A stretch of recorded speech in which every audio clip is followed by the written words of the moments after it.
spectrum, then you have the development of this idea of the folk, which would later become a very powerful ally of the idea of race. That somehow the Yo, character what of up, a people was Sigma? formed by their connection with the land. That somehow by digging their fingers into the soil of their native land for generation upon generation, somehow this created a unique character.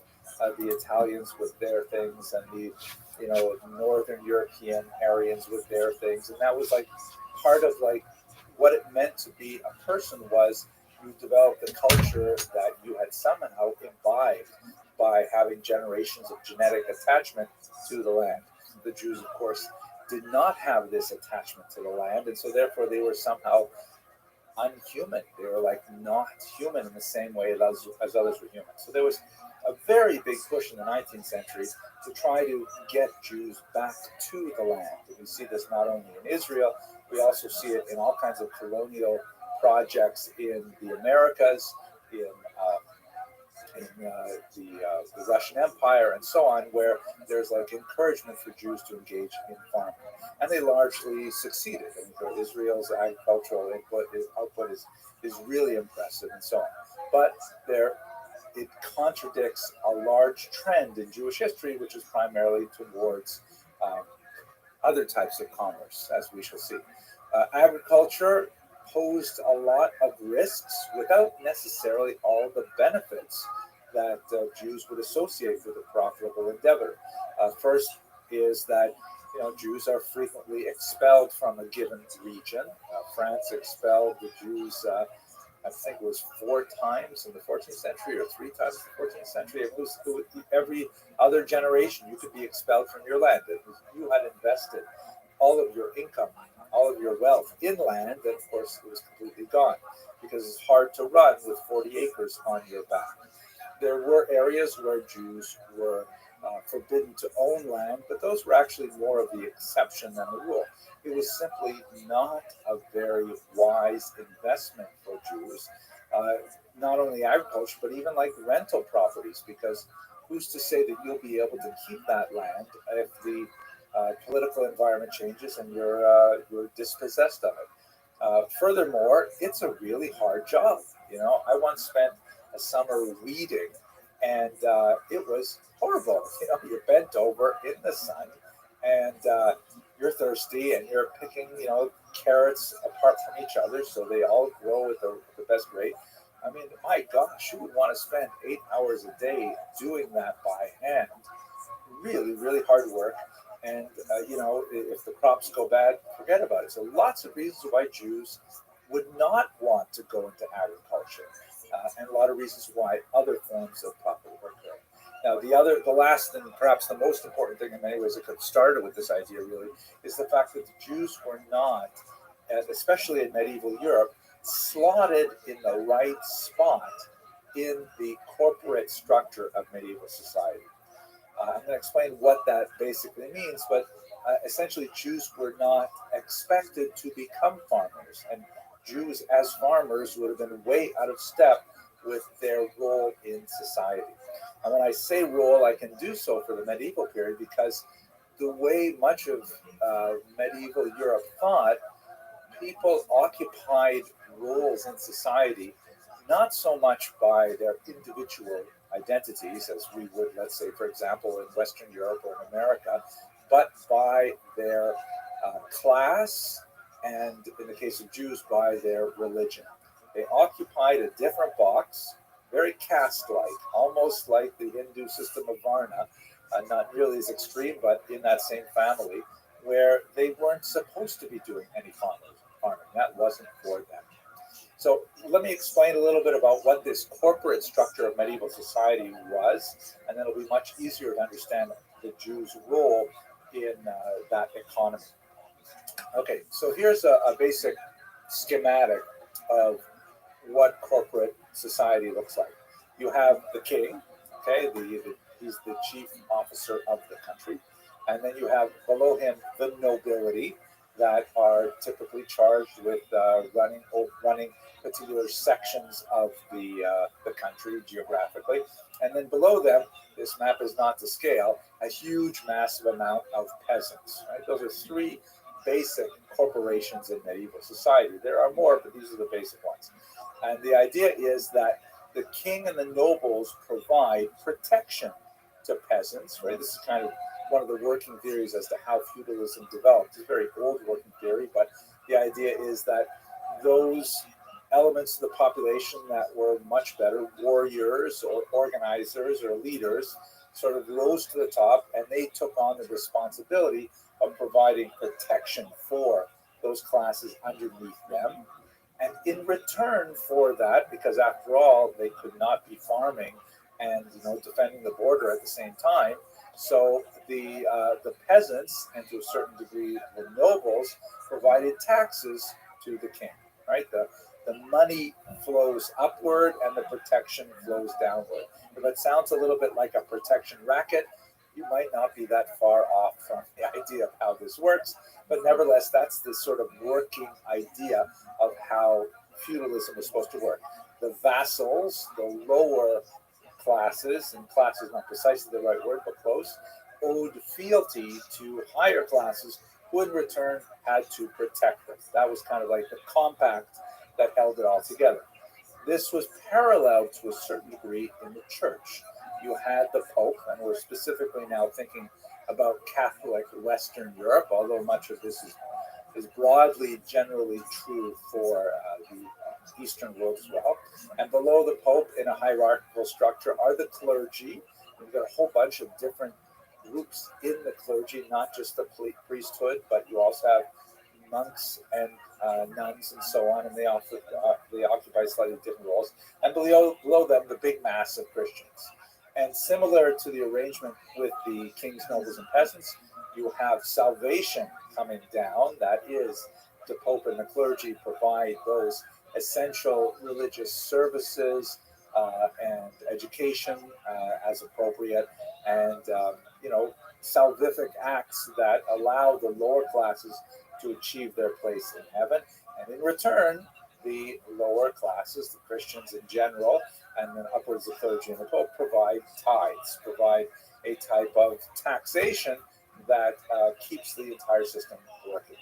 Now, you might ask, when you look at these two structures, you might ask about who is ultimately in charge. And in fact, that's something they worried about as well, because in some periods, it was clear that the king was in charge of a given region. But on a philosophical level, one could make an argument that the Pope really should be in charge of European society, and the church sometimes was ascendant. And this meant that there were times when the interests of the king took precedence, which was typically good for the Jews, and there were times when the interests of the Pope took precedence, which was typically, but not uniformly, bad for the Jews, as we shall see. This is essentially how the corporate medieval structure of society looked. But now the biggest question you may have is, where do the Jews fit in? What box do they occupy? They're certainly not nobles. Peasants are overwhelmingly involved in agriculture, so they're neither of those boxes. They're not the clergy, and they're not Christians. So where do they fit? So here's where Jews fit in. It's really important. They occupy a position which was later called servi camerae regis, which means servants of the royal chamber. The Jews ultimately ended up becoming specifically subservient only to the king. And that was largely because of their economic role in society. Here's a really beautiful piece that probably does not depict two Jews, although they're engaged in a classically Jewish occupation. The reason why they're probably not Jews is because the woman here is clearly reading a Christian book that shows a Madonna with child there. There's also, by the way, since we're down here, a little interesting sort of peek in the mirror of the artist probably looking on as he paints his picture. But the idea of this image, which is a 16th century Dutch work, this is a money changer and his wife. If you looked at those boxes I showed you earlier in the corporate structure, who exactly is making the money here? Who exactly is working literally in coin? The peasants certainly not. They're working with goods. They're producing agricultural output. The nobility is not out there mining the rocks for silver and gold and so on. Who is actually producing and circulating coin in this environment? In order to collect taxes, for much of medieval European history, the nobility and the king had to collect it in different ways. Either taxes in kind, which meant barrels of wheat and hides of foxes and things like that, or corvée, which is essentially taxes in time, where the peasants would be required to spend a certain number of days per week or per month farming the king's large land holdings or the nobles' land holdings, or the most valuable type, but the hardest to come by, cash. The peasants typically did not hold much cash.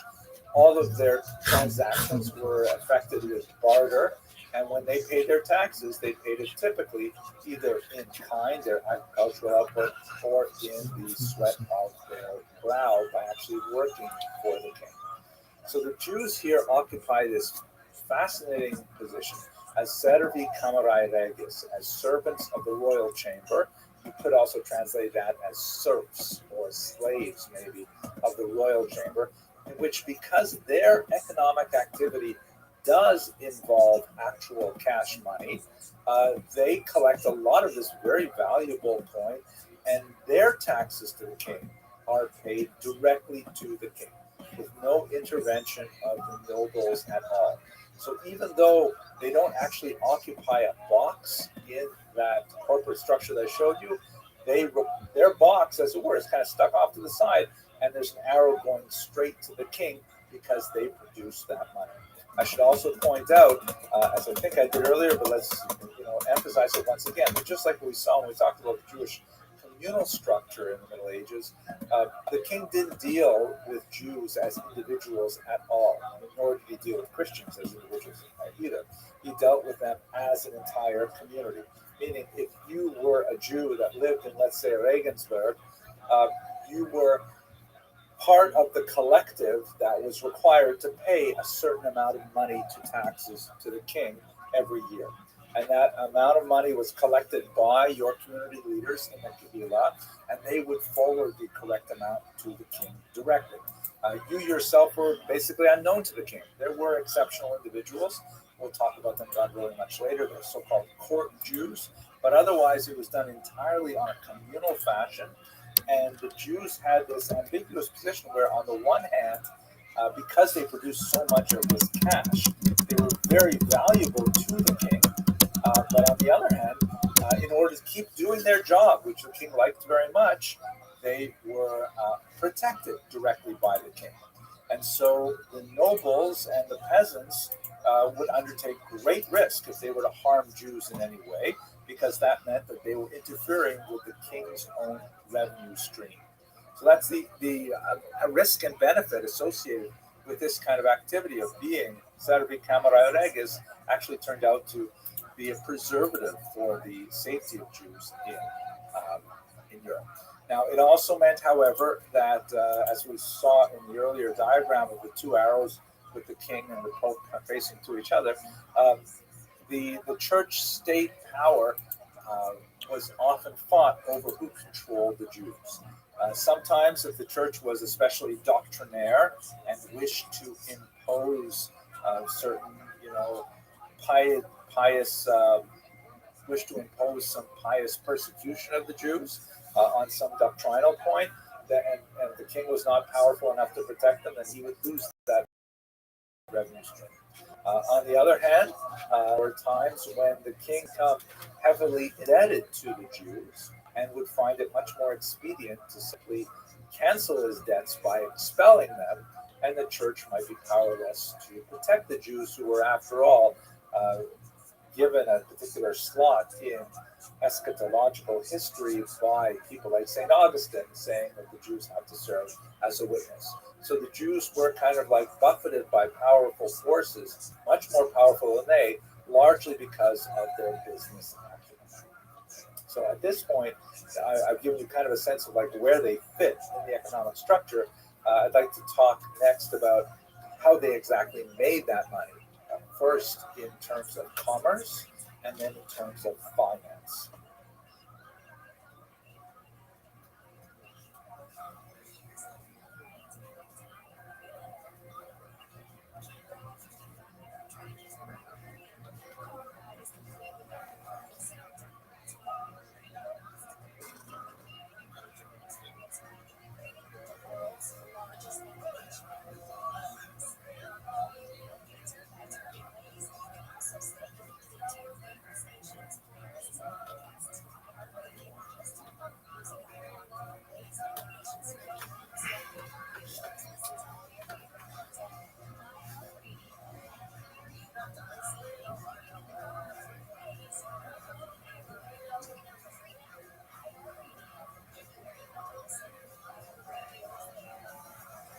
Okay, so we've already discussed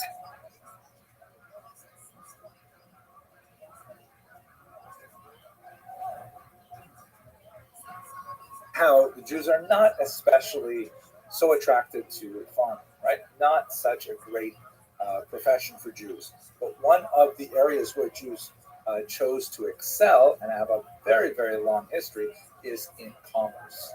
We've also looked in previous classes at the Radhanites, who are probably the most famous of the Jewish travelers and international commercial agents of the 9th century. It's described by Muslim historiography. This particular map, which kind of like gives you, I think, a little bit of an exaggerated picture, but it errs a little bit on the side of expansion. But the blue routes are the ones that are associated with the Radhanites, and the pink ones are the ones that connect to it. But it gives you a sense of how these Radhanites, who were probably based in southern France on the Rhone River, nevertheless had an amazing trade network that extended over all of the known world at that time. The risks and benefits of commerce. Well, the risks are pretty obvious, right? You're traveling, you're going to dangerous places. People don't necessarily know you there. You've got to get your goods over land or over sea. All kinds of things can go wrong, but the benefits are huge. The profit margin can be massive, especially if you pick up some lightweight goods like silks or spices, very popular in the West, and you bring them over there, the markup can be massive and you can really bring in a lot of cash. There is a huge amount of profit to be had for a relatively smaller amount of effort. Some risk, as we saw earlier, for example, the Maimonides family was impoverished when the elder brother of Moses Maimonides was at sea with his worldly goods, and the ship sank, causing Maimonides to have to take up a position as a physician, which he turned out to be very well at, and also as an unpaid rabbi. But these commercial sellers had a tremendous amount of possibility for profit if they did it well. And also, it's a collective effort where it's not so much that you personally have to schlep across the Mediterranean to get the goods and bring them back. You just have to know the right people who make much smaller journeys on your behalf, especially as you become much more established. The dangers of travel and transport are huge, but as the economy begins to develop and these trade networks, we can actually see how they expand over time. They seem to be profitable by everyone involved, and so they are generally very protected, especially in the Islamic areas where you have, everything is under Muslim rule rather than a patchwork of different rules of warring regions. And the Jews have a leg up in this. The Jews, of course, were not the only international travelers, and the Jews were not at all the only international commercial agents, but they did have a decided advantage which made them disproportionately important to international trade. This diaspora advantage includes a few things. First of all, the Jews have a common language. So when they are traveling to far-flung regions, you can have a Jew from England communicating with a Jew from Central Asia because they've got a common language in Hebrew. That's an incredibly important thing. Now, they might not be deeply fluent in Hebrew, but they certainly know enough to engage in the basic communication and negotiation for price and goods and so on. Secondly, also extremely important, they have a unified legal system, and maybe even more important than the system, the norms, expectations, how commerce is done. If you can imagine even today walking, if you've ever gone, for example, to the Arab Shuk long before it was as dangerous as it is now, but if you went into the Arab Shuk and you didn't know the kind of culture of negotiation of how you're not supposed to pay the first price they mention, and you're only supposed to negotiate in good faith if you really will buy it, all kinds of things like that. You might not necessarily know those rules. Well, because the Jews are all steeped in the same Talmudic traditions, the same laws, the same avenues of appeal, if they feel that they're not being treated appropriately in a financial endeavor, then you have a whole system, a whole structure that allows it to take place. If you can imagine a Christian traveling deep in Muslim territory, let's say in what would be contemporary Iraq, he would feel extremely out of place, especially after the Crusades. Oh my gosh, extremely unwelcome. He would not have the built-in support system there that would be able to take him in and would be able to provide food and lodgings for him at a reasonable price and protection from being robbed and so on to allow him to do business. The Jews had these things because of the diaspora itself. Ironically, the diaspora, which was a punishment inflicted upon the Jews, if you want from a theological perspective, or if you want just from a political, historical perspective, the Jews were forced into this scattered exile across all of the known lands of the earth. It actually was able to work to their benefit when they established these far-flung international connections. I can tell you just from my personal experience, there was, I grew up in, I'm going to show you a picture later, I grew up in a far-flung, very remote part of northern Canada, and every year there was a charity collector for the base Yaakov in Montreal, right, a girls' school in Montreal, who would hitchhike all the way up from Toronto. We're talking about hundreds and hundreds of miles. We're literally, the only thing beyond the streets that I lived on was the Arctic Circle and North Pole, and he would hitchhike all the way up there for the handful of Jews that lived within a 50-mile radius. And when he got up there, he would, my parents would kick me out of my bedroom, and he would get my bedroom. I would sleep on the sofa in the living room, and that's just the way it was because that was Jewish connection. So the same thing is pertaining in medieval Europe, where Jews are able to travel with much more reliance on the hospitality extended to guests and so on. And this was a massive advantage for them. This is, I'm guessing, why the Jews developed this unusual habit of playing Jewish geography with one another. I don't know if non-Jews do this, but when Jews meet each other, especially in a setting where they don't expect to meet other Jews, like that, almost always the first things they start doing is they start playing a game where they ask, okay, where are you from? Oh, you're from Manitoba. I know some Jews in Manitoba. Do you know the, right?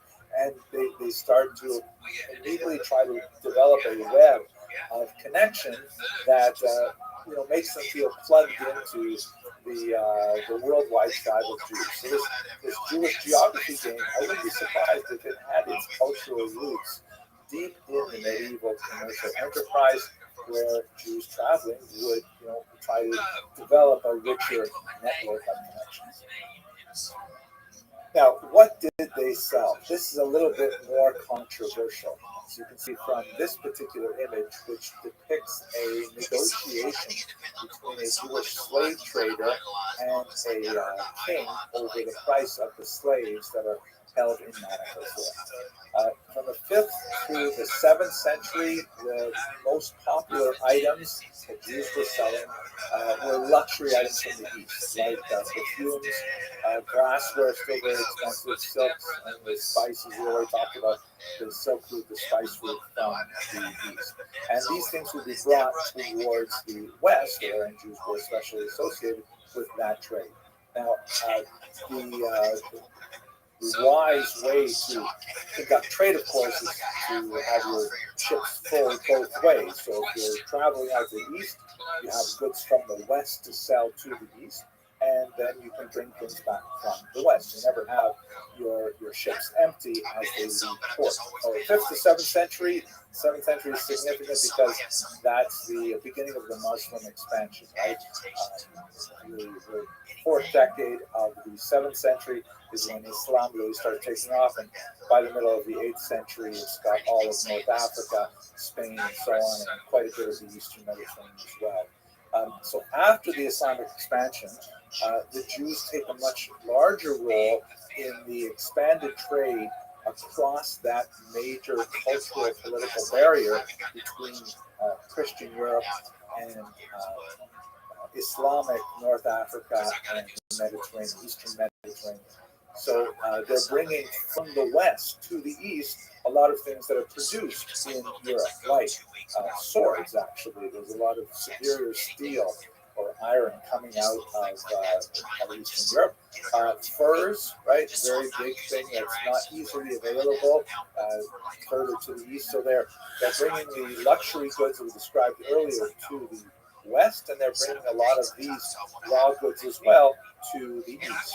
And here's where the more controversial element comes in. In the year 854, a church council banned the trade in Christian slaves. And this is something that we've seen all the way back from the Synod of Elvira in the 4th century and so on, that Christianity may have a problem with slavery in general, but it really has a problem with Jews owning slaves. So there's a lot of bans frequently in medieval history that emphasize the fact that Jews are not allowed to own slaves, and Jews are certainly not allowed to trade in slaves. So when there is a ban on trade in Christian slaves, not only by Jews but by non-Jews as well, so now the Jews become much more important in slave trade because the slaves are largely traded in Iberian markets under Muslim rule, that is in the south part of the Spanish, Portuguese peninsula, in places like Granada and so on. So the actual proportion of the Jews involved in the slave trade is very small, right? Only a small number of Jews were engaged in international commerce, and only a small section of the overall commerce was in slaves. But Jews were disproportionate to Christians involved in this trade, and they were definitely dwarfed by the huge amount of slave trade in general by Christians and by Muslims. But on a per capita basis, it's reasonable to assume that just like Jews are overrepresented in commerce in other goods, they're overrepresented in goods like slaves as well. Now, this pattern does not hold sway for the transatlantic trade, which is a much larger and in many ways far more exploitative trade. When African slaves were sold to the Americas in particular, certainly there were Jewish slave trade, but they were again a minority among slavers as a whole, and we should bear in mind that this was in the context of the morality and the accepted commercial practices of that day. As offensive as it may seem to us in the 21st century, it was not considered especially offensive in the 8th, 9th, 10th century with the one exception that would not allow the trade of other Christians. When Europe, which was the source of slaves at this time, in fact, there are some theoreticians that say that the word Slav is related to the word esclav, or slave. It's also possible in non-Slavic languages that it refers to a very different word, like glory. Yo. Like you say Slava Bogu, Oh, glory be to God. But be that as it may, how you living, pimp? How are you? That about me, son.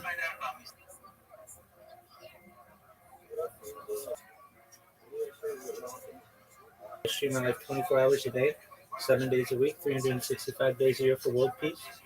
I've been doing so for more than 3.5 years. I have more data on the internet than any person ever. According to Economist magazine, data is Earth's #1 resource. That may make me an influential person someday, and if that happens, I'm going to make you, your friends, your family, all independently wealthy.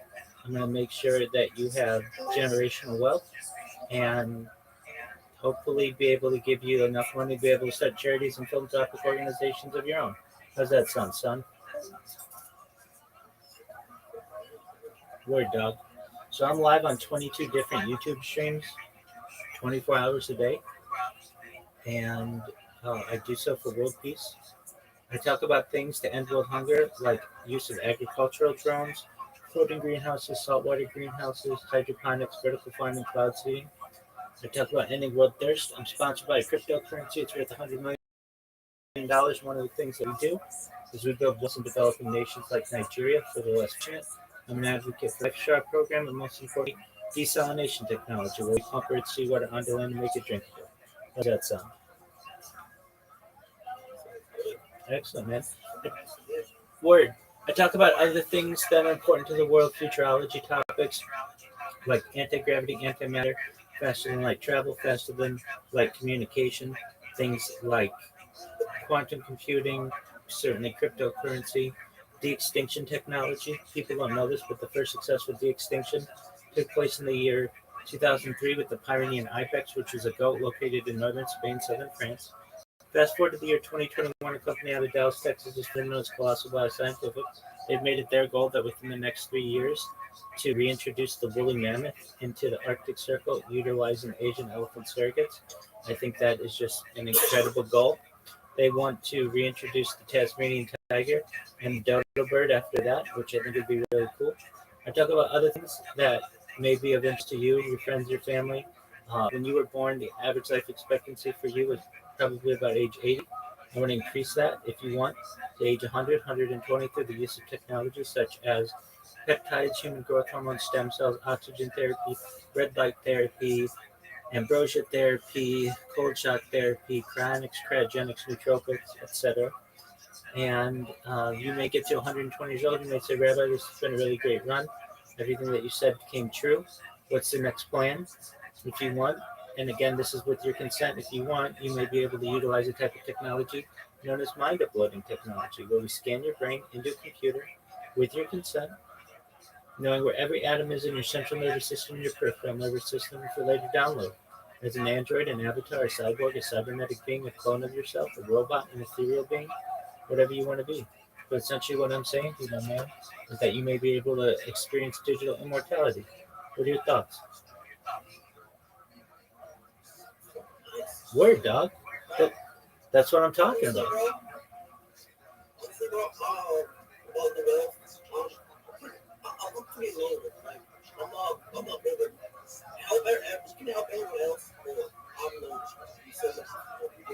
Absolutely. That's wonderful to know.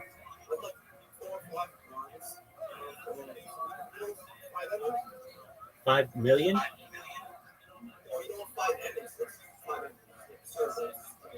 Oh, okay. Very well.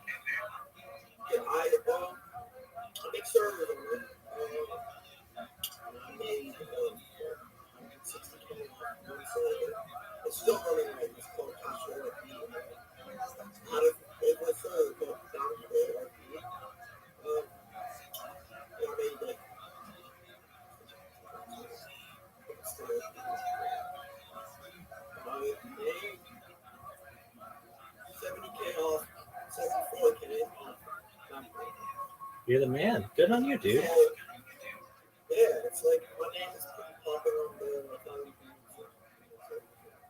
yeah, man. So Absolutely. right now, what I'm doing, we're making a trading market. And I thought it's time to get back to the people that support me and give me all the money. That's the foundation and shit. Word. So we're helping them with growth in the making it happen. That's great. It's very lucrative. Good on you. You're very successful. Yeah, I bought my, I bought a new car. What'd you get? The Volkswagen Tiger. Oh yeah, absolutely. It's a nice one. But get the money out of it sleeping. I always think that much. Absolutely. You got that dog in you. The blinking, it probably really shows that I can't buy it. Hey man, that happens. You got that grind in you. That's great. But they honestly, All right. I Well, mean, like, a couple of hours sleeping. that's okay. You can sleep when you're dead. And there's a way that you may be able to escape that. Yeah. I was scared that when I get 500, but it's alright because we're making lots of so Yeah, you are. I'm pushing to 400K. Good And on my you. age is turns 18, so Excellent, man. Well, you're kicking ass taking names. yeah. Excellent. What do you like to bake? I have the watermelon ice right now. I have Mr. Blue and strawberry leopard. Very good. All right. What are your hobbies aside from building servers? Yes, building service is my hobby. Just giving people joy. Obviously, I'm getting money off of it, off making service. But yeah, just bring back people giving joy. You know what I'm saying? They just donate. They just donate if they want to. Actually, make it expensive. So if they donate, it's for their own, like not for me. They just want an addition to my server. And sometimes I just throw in a giveaway here and there. Word. You know, Absolutely. Do you stream? no, I've 1,000 subs. Bro. All right. Well, that's a start.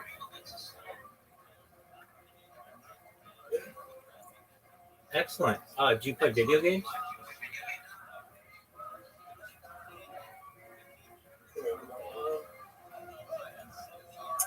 Yeah, I play Rust, Okay. which brings down my money because I just Rust is a game you have to play every time.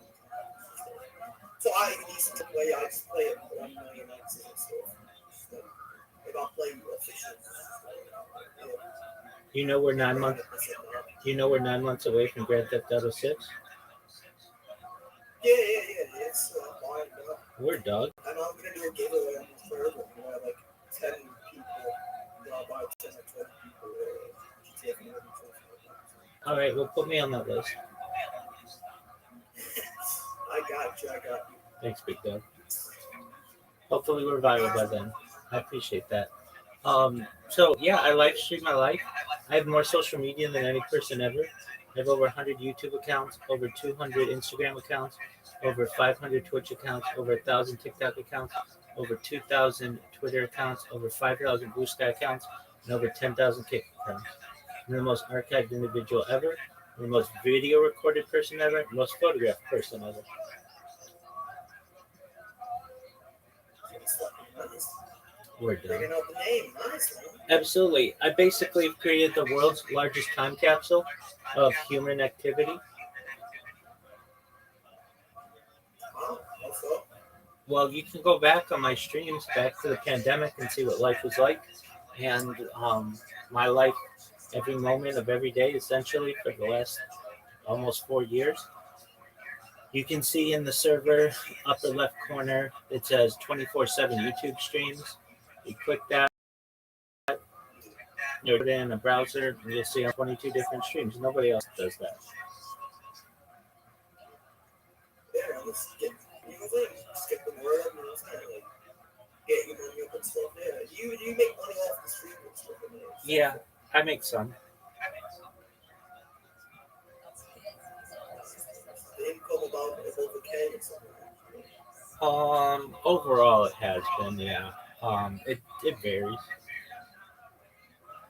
If you want me to help you with the courses, this is like you put in $350. It's basically people they give me $350. We all want Solana, crypto, all of that. You know what I'm saying? Like everything. Um, and when they pay me 350, I bring them back a couple of thousand. And I do that with multiple cheaper than this. You know what I'm saying? So we have this Discord group like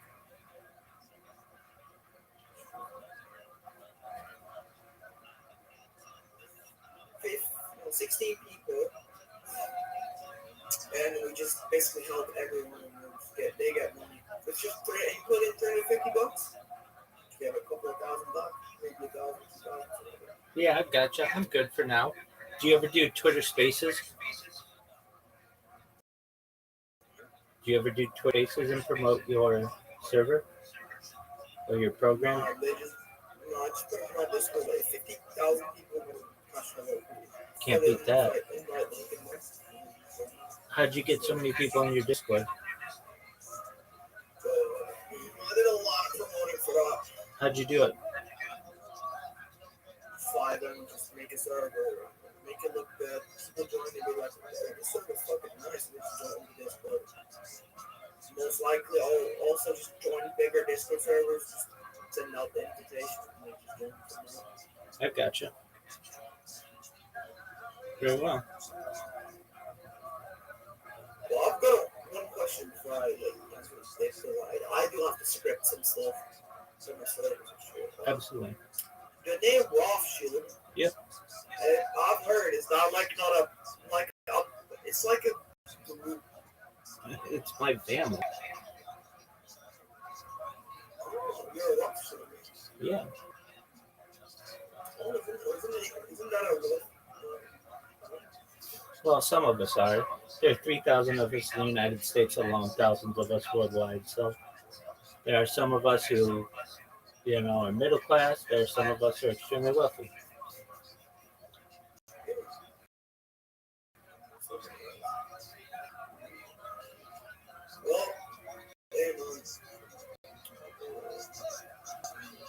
Well, I've got one thing. You know what OSINT is? Alcint. What's Alcint? It's something called open source intelligence. Which we have over 300 billion databases, Google, PayPal, this and that, blah, blah, blah. We basically just give out, you know what intelligence is? Intelligence X? Yeah. Yeah. Information. Yeah, we give out intelligence on people. Excellent. Which, you know what child porn is? Whoa, what are you talking about? You know what child porn is? Get out of here. No, I swear to God. There's a site called KidFlix. Dude, get out of here.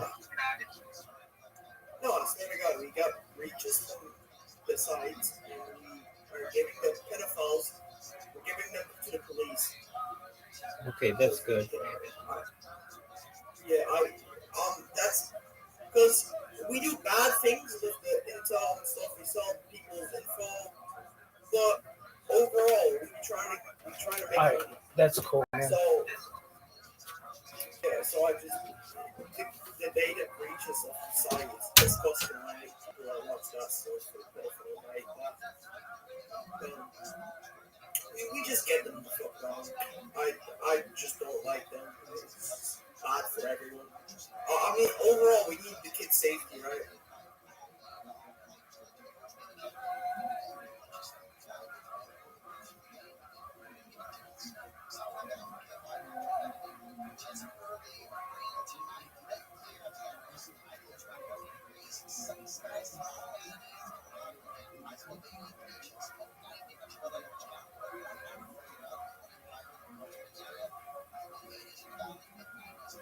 Yo, bro, yeah?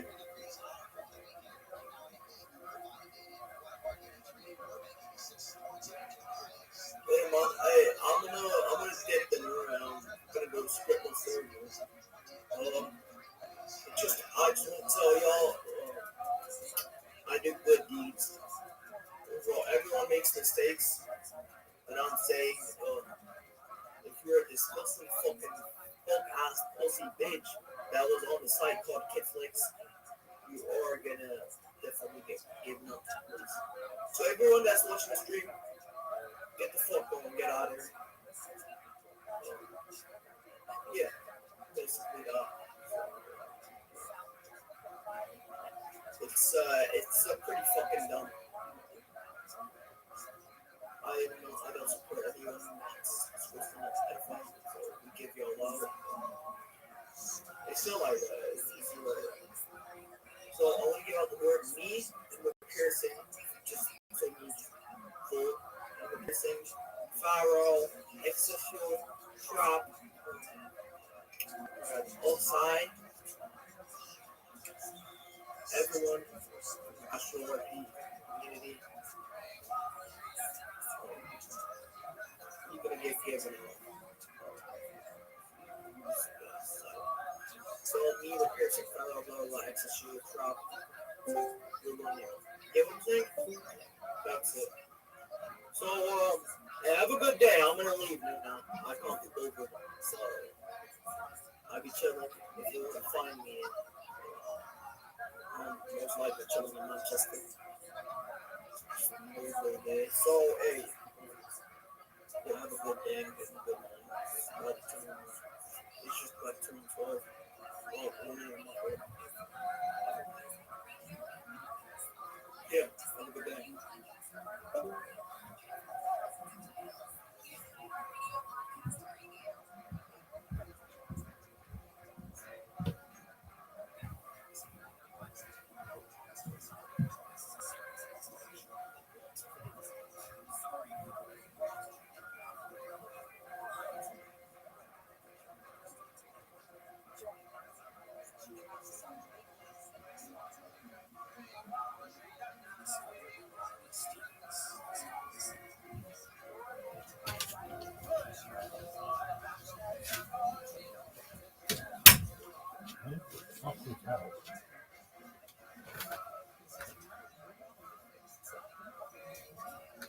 As Eastern Europe is increasingly Christianized towards the later part of the Middle Ages, then of course that becomes an area that is off limits to slave traders as well, and much of it will shift even further towards Africa, where there are still larger proportions of non-Christians available for sale in Europe.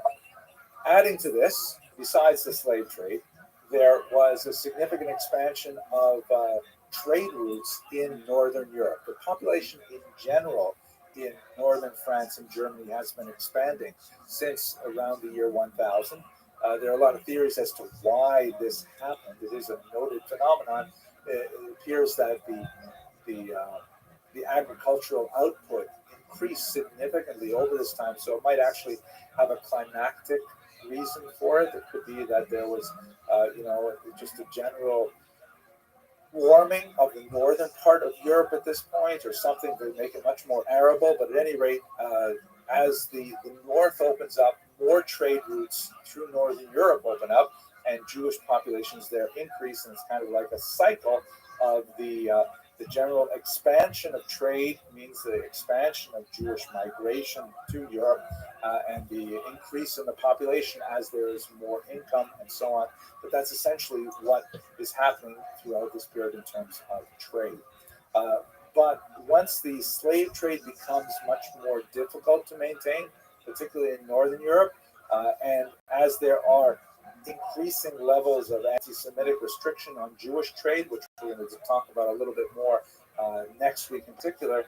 So Jewish trade begins to largely decrease from the huge international scale and become much smaller and become much more focused on retail and on local sales. And I reflect on this personally as well. I already told you one personal story of the charity collector that went all the way up from Montreal to my own town. But in many ways, this is really my own family. My father, Allah Shalom, and may he rest in peace, standing in front of the family store in 1957, way up in northern remote Ontario. His father, the Alex, and the Alex and the son, my father is the son there, he ended up migrating from northern Russia, and he came to Canada thinking he was going to become a farmer. He was terrible at farming, like we see that talked about last video, and he ended up going into dry goods sales and connecting with lots of middlemen, what they call jobbers, down in Toronto. So he was able to connect with a largely Jewish environment of commerce, bringing mainly work clothes and things like that up to this dry goods store that was the economic mainstay of this family for almost a century. So in my own person, feel the connection with the period in Jewish history as well. Okay, so that's a discussion of the goods in Jewish commerce. Now to perhaps the most difficult aspect of it, which is typically the involvement of Jews in money lending.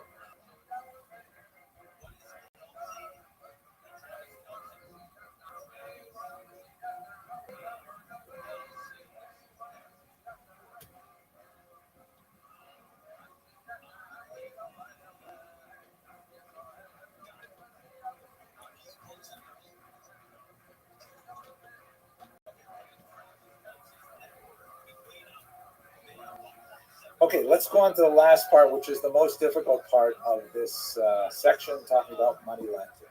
Money lending and the medieval churches. Shylock, of course, is the image. Shylock is the merchant of Venice, and Shakespeare's famous play here, appropriately indicated with a red hat, which was the badge that Jews were required to wear in Venice at the time of the setting of this particular play.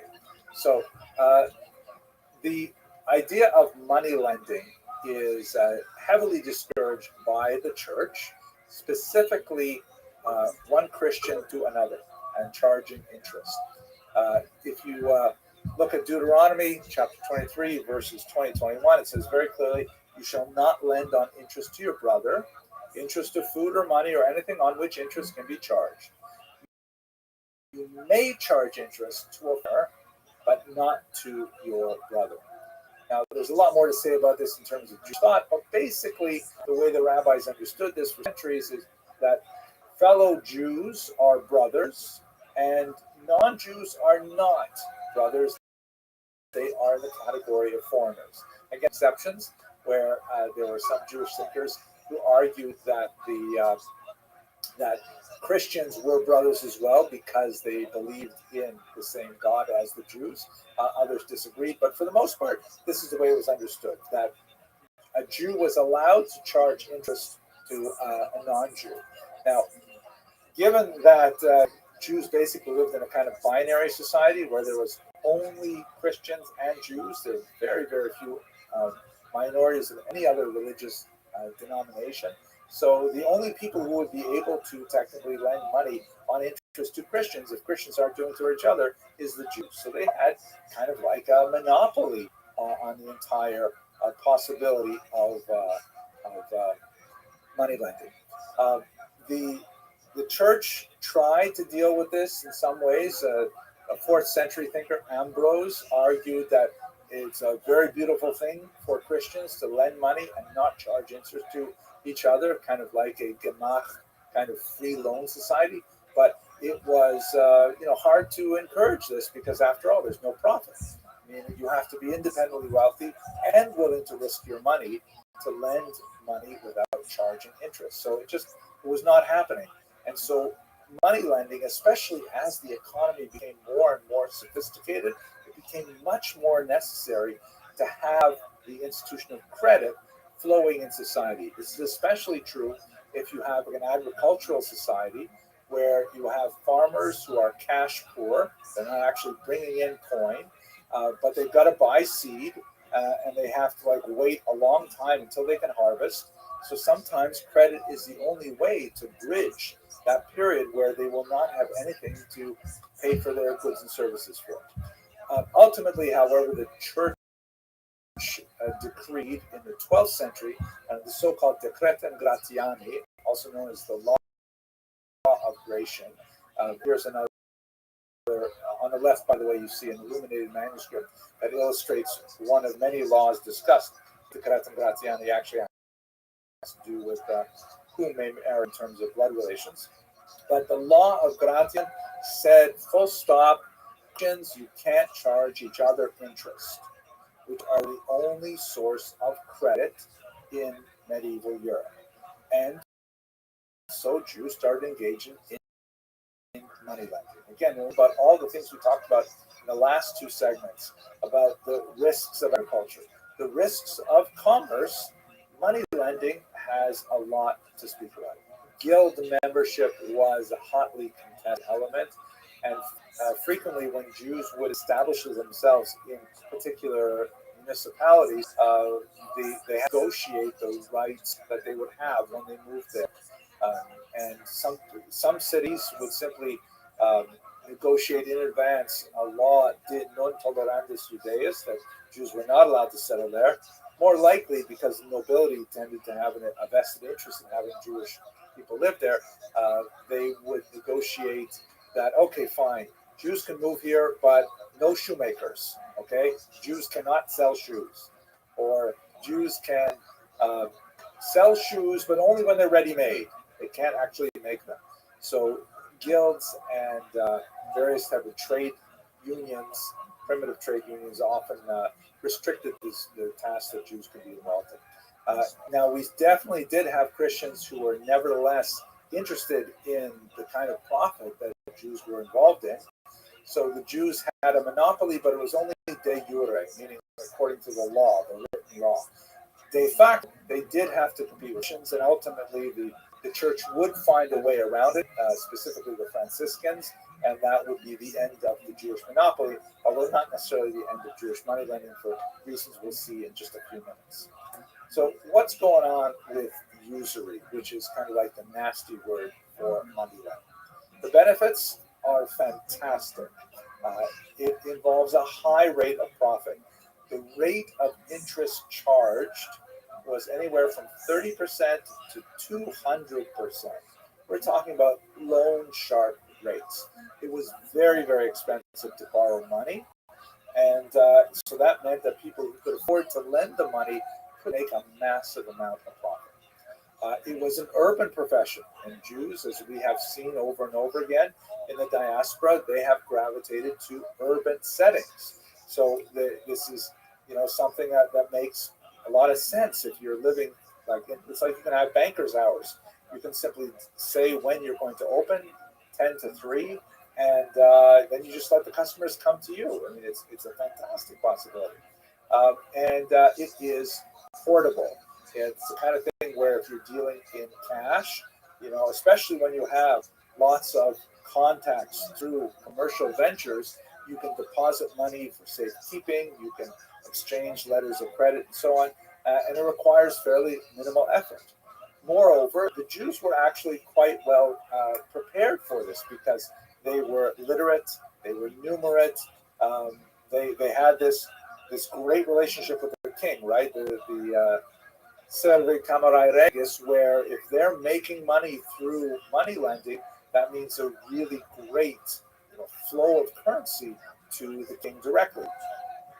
Later on, when we get to 18th century Poland, the king would realize if it's so easy for the Jews to make money, then we want a bigger part of it, and ultimately they would take apart the very structure that held it together. But that's hundreds of years later to talk about. Now, the risks, however, are also commensurate. The biggest risk, of course, is resentment, because we all have credit cards, and nobody likes getting a credit card bill.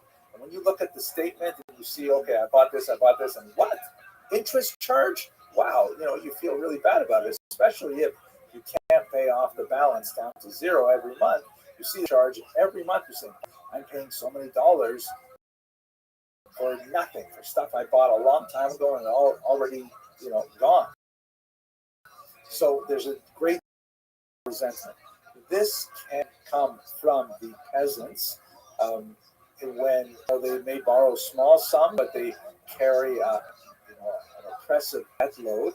And when peasants get too upset, you have popular uprisings, often against the will of the king, who is happy to see Jews engage in usury, bringing more funds back to them. But if it's you can't control the peasants under these terms.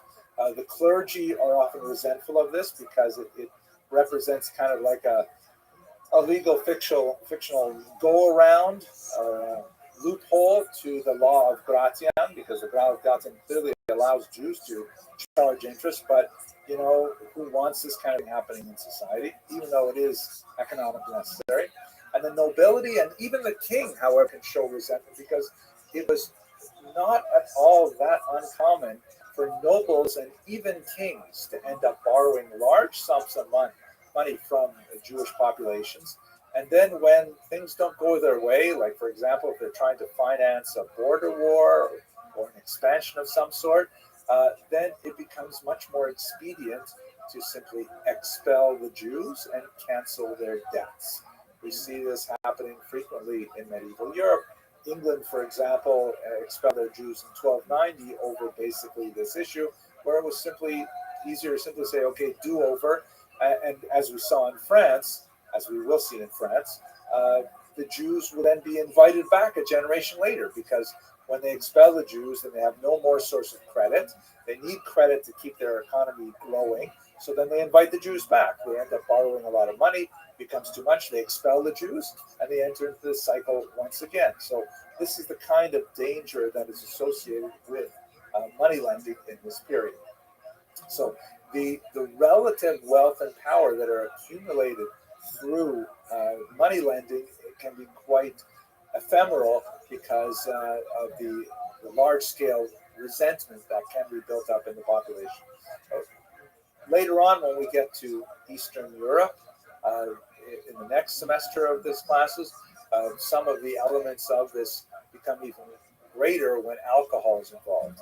Because in Eastern Europe, Jews frequently had monopoly on the production of alcohol, something called propinatia, and so people could drink on a tab and then end up having a huge bill plus an interest charge on top of that.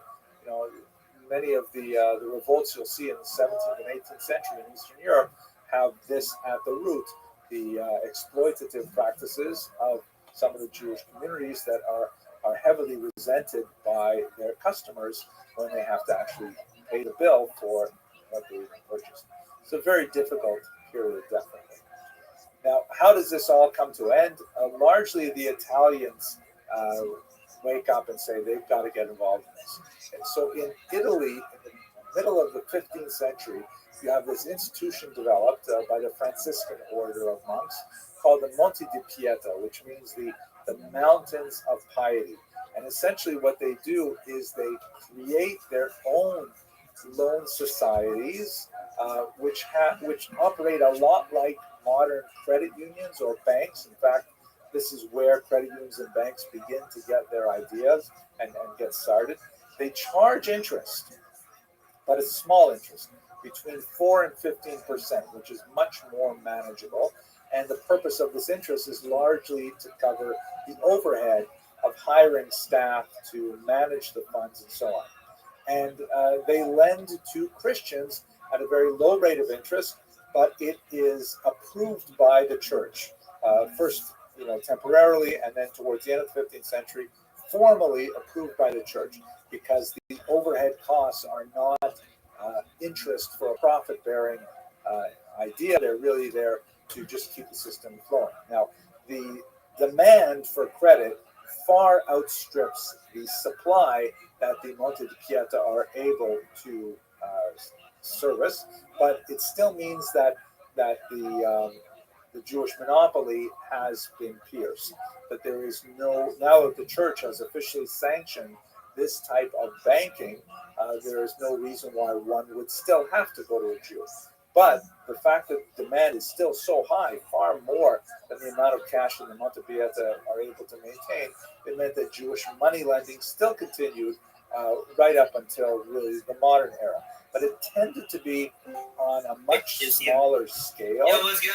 How you living, Pam? Instead of lending to nobles, more like. How'd you find out about me son? World. Yeah, it's just like one of these girls were like wondering why you were. Or dog, do you mind if I tell you about myself? I already know, dude. You want to end world peace. Yeah, I don't want to we end. can start One Piece better. You got it, big man. So, like, genuine question. How long have you been doing the stream for? I don't really like want to go look at the time. I That's don't know okay. if you stopped streaming yet. 5 years. So, are you like bed stuff? Like, Fuck no. I go outside all the time. oh,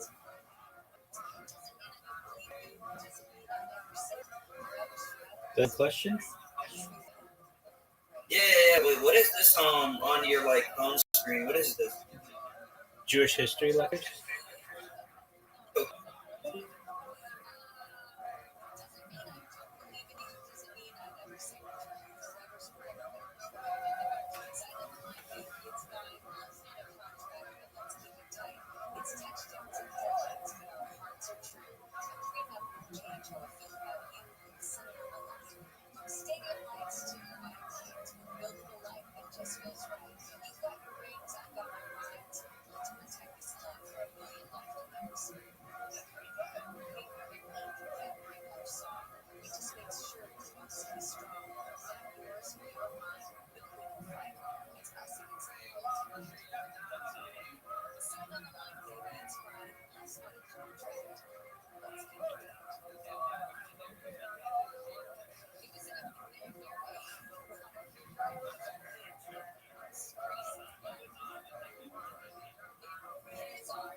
Zoot, how are you, big dog? I was just thinking about you. How are you? How have you been? I'm gonna see my friend later. All right, that's cool. Are they cool? Yeah. Okay, are you ready to lose? Yeah. All right, pimp. Just give me a second. How have you been feeling? Okay. All right. What's new in your life? I'll be ready just in a second. You want to know what I was thinking about earlier? I still want to know what's good in your life, but I thought to myself, that thing that Zoot always wanted, which is like to be famous. I think he's actually going to be famous someday, and he's going to be able to achieve all the stuff that he wants, and he will be very smart. I know in the beginning you were like, Rabbi, you know why I originally was interested in what you do is because you said you're going to make me a trillionaire, and I think that's absolutely fine, and I think I'll be able to do that too. And I just think that you're very smart to see what I'm doing and know that it's perhaps going to be something really big. So good on you. I feel like if I get famous, it's gonna be dangerous, and that pharmaceutical companies will either try to put me into jail for something I did do. That's my biggest fear about being famous. All right. Well, I think you'll be okay. What are your thoughts on Taylor Swift getting engaged? Who cares? All right. What thoughts on Kanye West's first album, College Dropout? That's better than any more. It's better than any of his recent albums. But I feel like it's gonna be aged until he dies. People are gonna be revisited. No, well, that wasn't bad. It was just controversial. Why do you like? I'm not disagreeing with you. Why do you like College Dropout? Why like College Drop? Yeah. It was the first album that Kanye did something that no one had done before. He was the first producer to also be a rapper and produce his own album and rap over it. That hadn't been done before. The only person who did that before him was Dr. Dre, right? The only person who did that before him was Dr. Dre. Okay. But Dr. Dre wasn't very good. At rapping. Okay. What are your favorite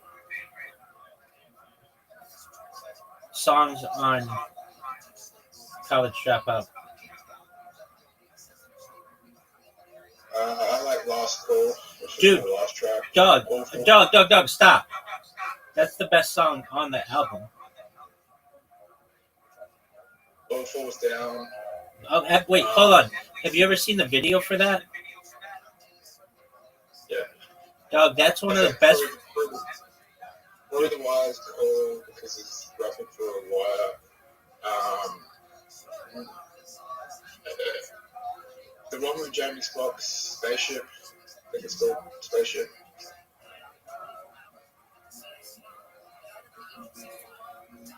Dog, you have good taste in music. Do you know that? Do you know what song that got Kanye famous? Yeah, I kind of do. It was a Jay-Z song that he produced to H to the Izzo. Yeah, everybody knows it. To the Izzo. E to the You Izzo. know that's produced by Kanye? That's the anthem. Get your damn hands up. I did not. Yeah, that's produced by Kanye. All right, big dog. Are you ready to lose?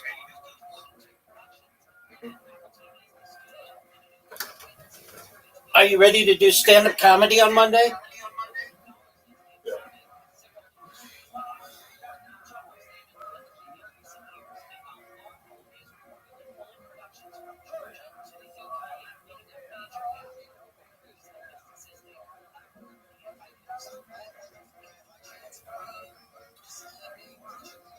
So you have an invitation, pimp. Here we go, baby.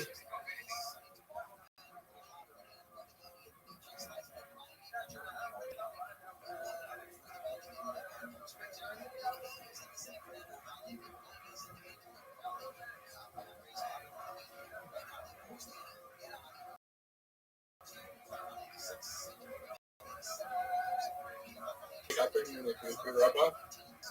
What's that, dude? Oh no. People getting their mental health diagnoses and neurodiversity diagnoses in the future. How do you get one revoked? How do you get one revoked? Yeah.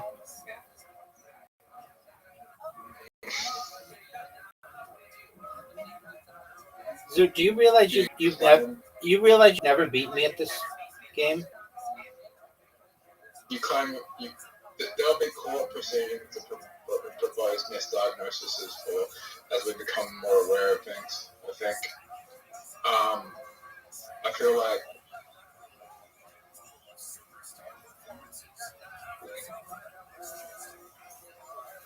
feel like that's gonna happen. All right, dude. Welcome. Hello. What up, pimp? How you living, baby? What about you? Kicking ass, taking names, just playing games with my friend Zoo.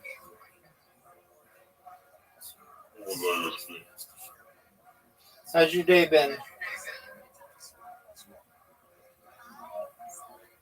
What are you listening? A game called Carom? You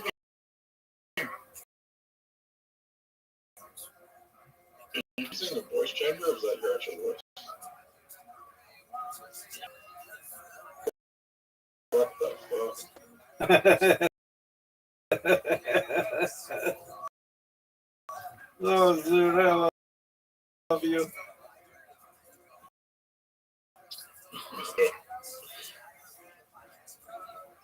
Very true. I'm from Australia.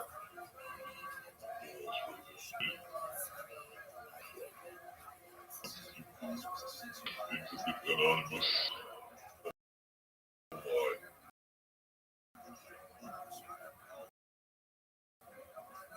Well, that's obvious. You obviously using the voice changer. So you ask other people where they're from, but you don't tell people where you're from? Isn't that kind of a dick move?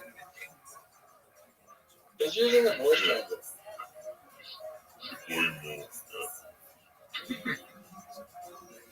Fuck.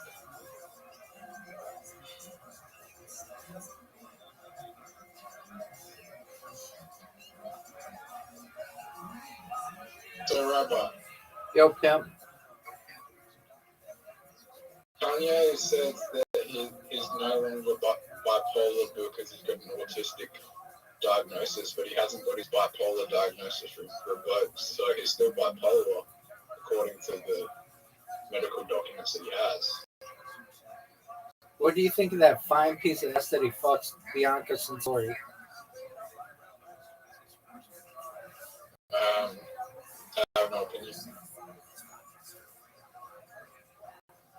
Would you take Bianca or Kardashian?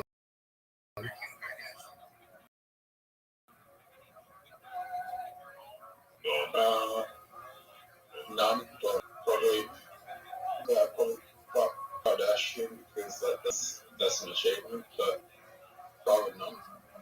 All right, what's your girl on that website? How's she doing? What number is she?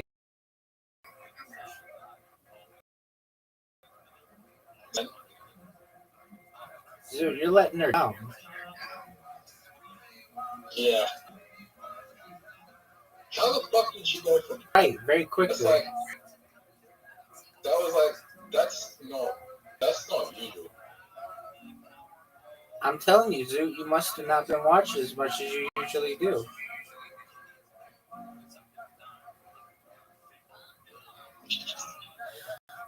Zoot, I remember her videos when she was like 400.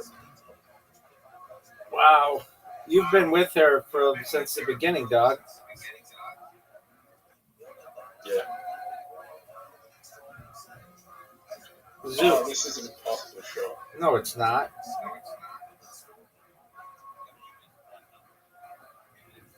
Fuck, I just wanted to say it was an impossible show. But to go into your head. Well, it didn't. I got you. All right, you ready for Match Monsters? Yep.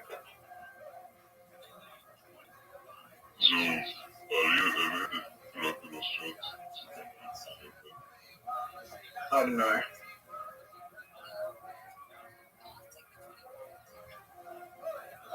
Going on, Rabbi.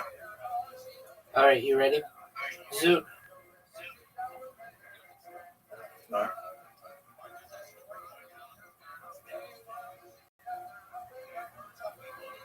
Would you rather go first, or would you rather get the points?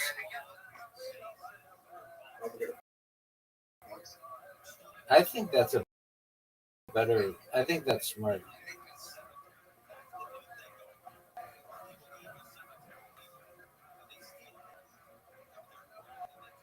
I'd rather a good boy. I understand that.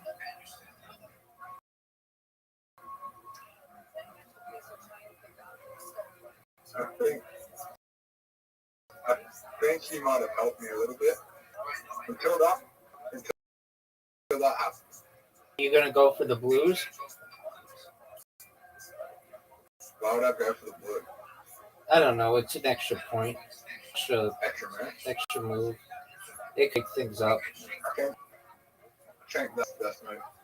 Probably. It's like Pokemon.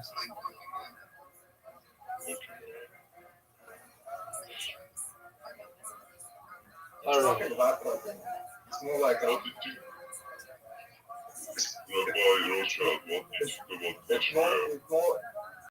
it's more like Dr. Mario. It is like Dr. Mario. To the dude with the voice changer, I'm focusing on this game right now. I answered questions for you all day long, so just if you'd like me to enjoy our company, but I'm focused on the game. I like to win.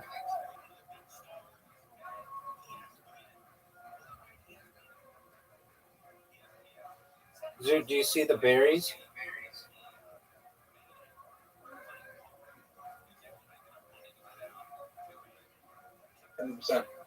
Oh, that was good.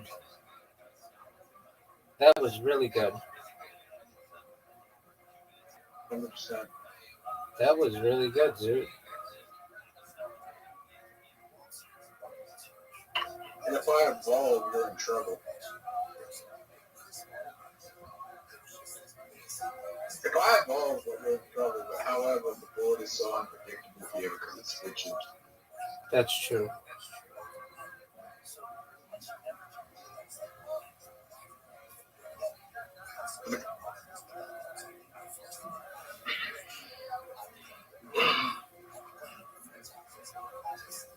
Oh, I see a big move. Oh, Zoot, that was huge. Oh, Zoot, that That was. wasn't a great move. Yeah, it was. Nah, I only got one extra move.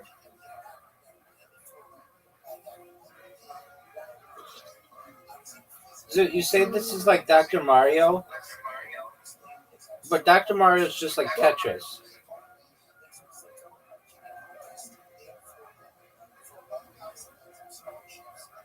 I don't know. I'm nearly 30.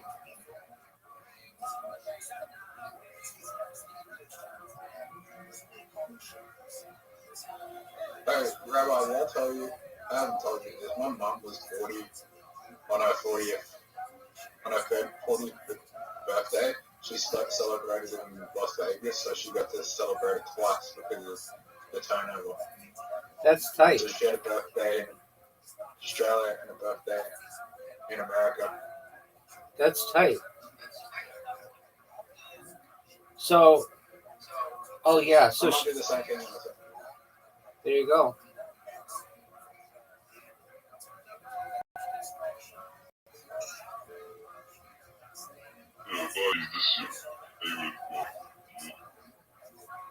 Dude, be respectful or I'm going to toss you. Like I said, we're playing a game right now. We're not here to answer all your questions. I answered them earlier today. Chill with us, you can, but don't be disrespectful. Obsessed. Rabbi, that was big move.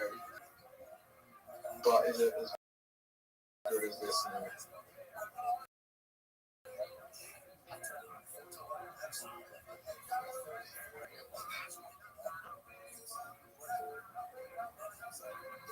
Yeah, I'm at 12.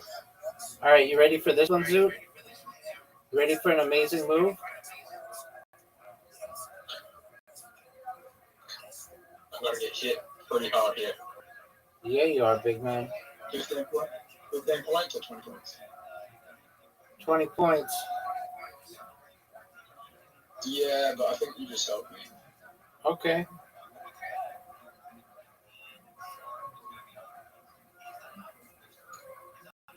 All right. I'm gonna evolve.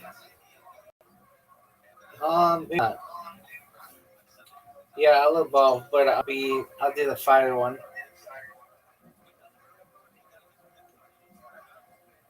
That's a good move. However. Oh, fuck. Rabbi, What up, pimp? I got fucked. I mean, what do you want me to do about it? How do I get unfucked? I see.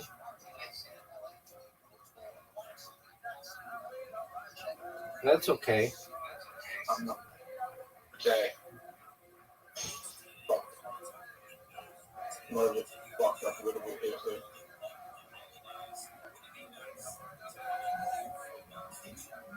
Actually, no, I didn't fuck up.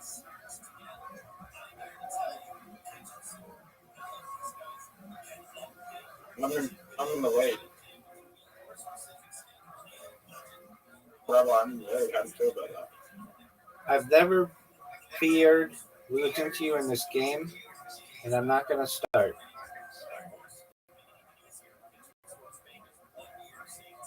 Well, that was a good move. Extra move. Extra move. Good move. Oh, that was big, dude. That was big. You've got a big lead here. Is there another extra move I can make? Yeah. The yellow and the blue. Switch the yellow and the blue. It's like right in the middle. Second row. Or, yeah, second row.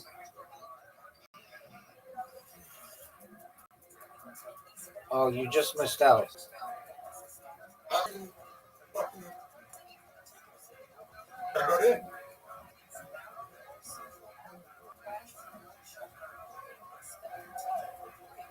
All right. So do I get...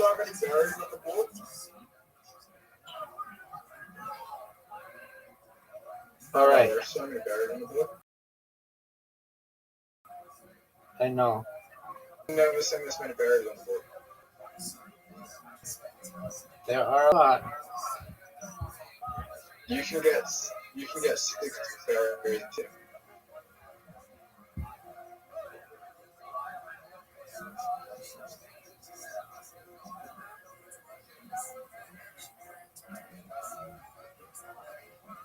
You fucked up.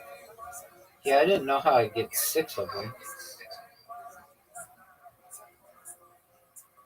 Alright, your turn.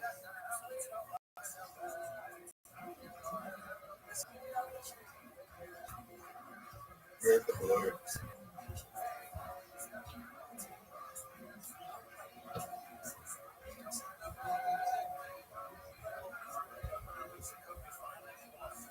I don't think like anywhere that you're not gonna help with it. I know.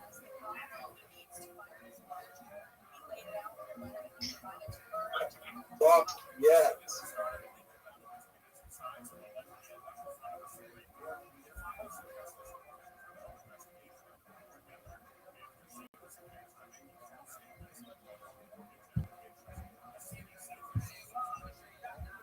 I can only have up to 4 berries. And then you can do the thing where you can boost. Yeah, but you can only have up to 4 berries.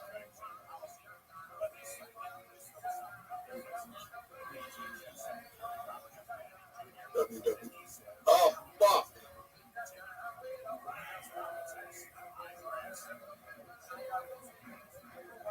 Oh, I fucked up. Yep. You could have done next move. Yes, I could have. Nice extra move for you.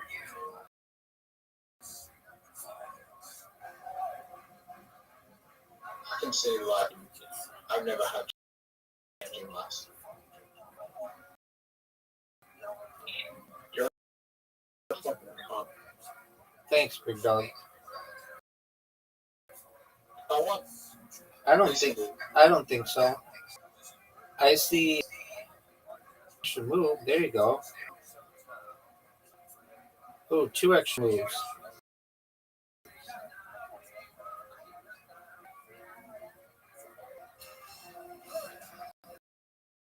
Oh, big time, Zoo.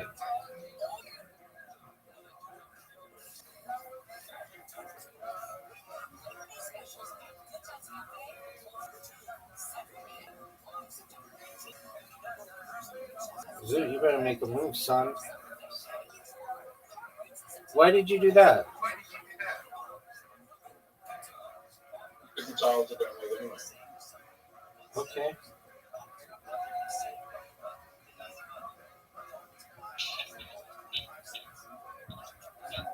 How much damage are you gonna do to me? 25 points in an extra call. Why would you do that? Why not? Because you could have got that. I mean, you're probably gonna just help me. You're up, big dog. I mean, you just help me. Let's see what you've got. That's gonna help me later on.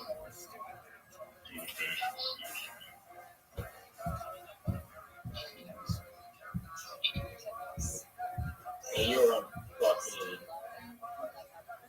You're in a very bad position right now. Yeah, I am. If you get reds, I'm down to 5.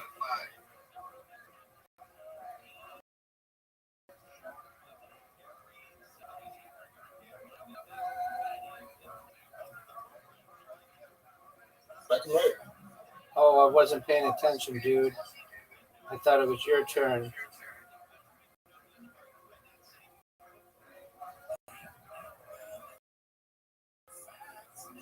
Oh, what a terrible, terrible judgment. I was not paying attention. All right, dude. Yeah. You just won. Get it, dog. Good job, Zoot. All right, big dog. We're going to play the game that we've played more than any other game. Golf. Specifically, mini golf. Did you know that you have What are you an... gonna say that? Do you know that What are you... you gonna say that? Girls. Oh, we might play that. That game sucks though. It takes too long. It doesn't suck. It's just fucking boring. Yeah, there's that. I mean, you have to do a lot of reading in It's it. not that. No, it's just a game of chance. That too. Oh, are you happy with your shot? I'd rather play Dungeons and Dragons. I've never played Dungeons and Dragons in real life. Oh, dude, whoa. Dude, that was a 10 out of 10 shot. High IQ, dude. No, 10 out of 10. No, that was 10 a, out of 10 shot would be me getting it in. you did. That was 10 out of 10, dude. Not me getting it in on a holding board. Dude, that was an amazing shot. You had a tree in your way, and you went around the tree, through the pink stuff,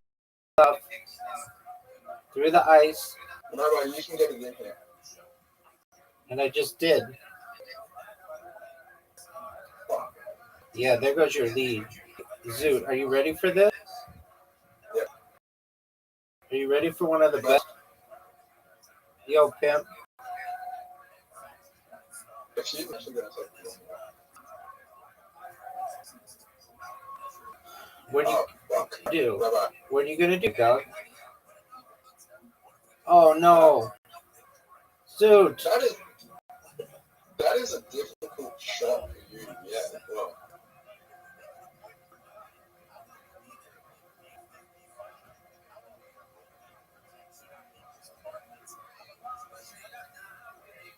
What are you gonna do, Zoot?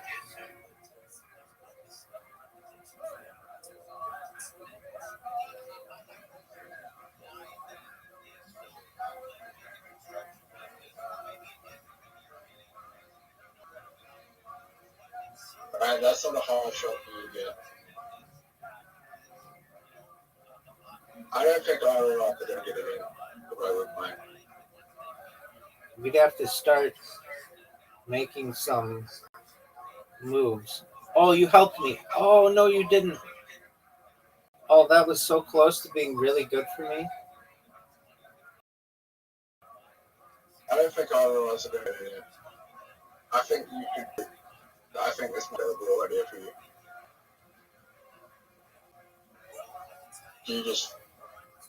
You might have just gave it again. You're gonna hit that corner and go in. Oh no way, Zoot. There's no way you can win.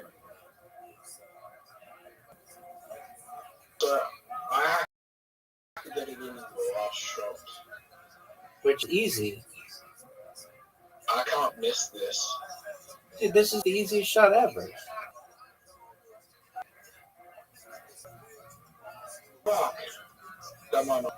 That's good. Rabbi, I'll be impressed if you go to the. How could I get that shot in, dude? There's no way I can. All right, 2-1.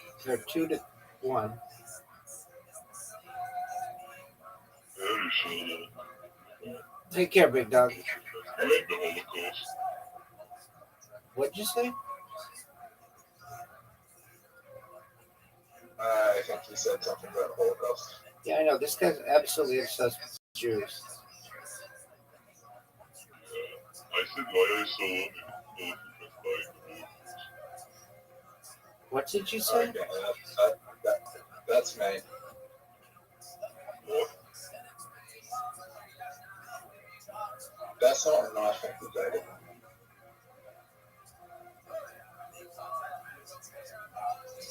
Is it no? You thinking? Yeah, that guy's weird.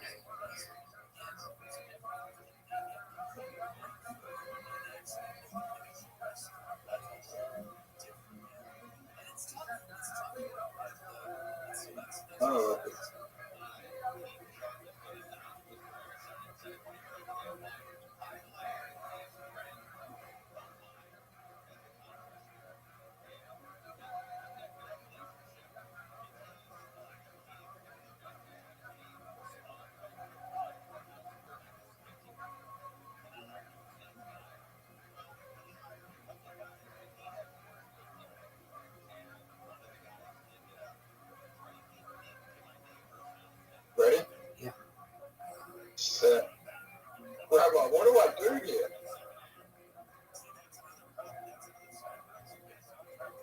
not what you wanted to do.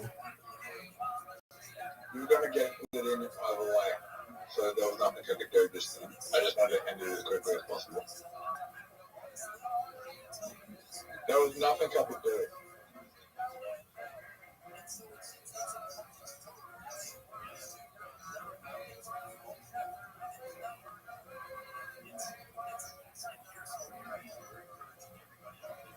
That was great.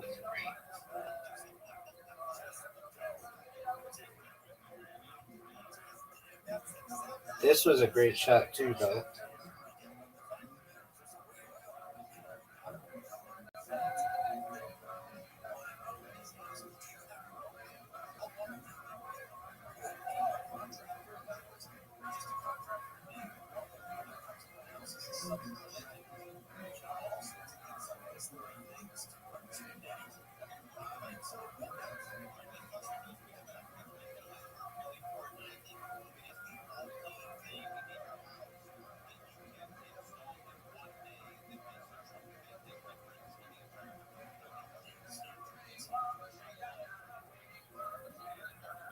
Zoot, are you there?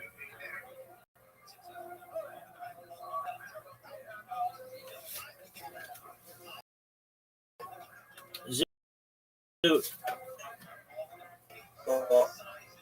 are you gonna go? Joe said, It's your turn. it's your turn.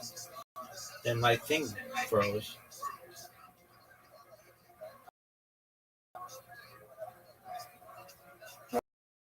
My thing froze. Froze. It's your turn. I mean, I just went.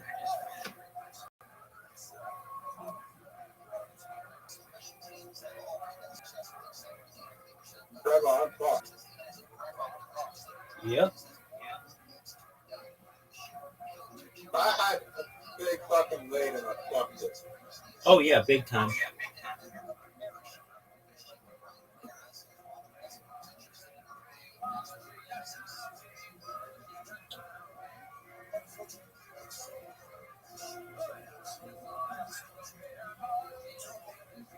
I just got a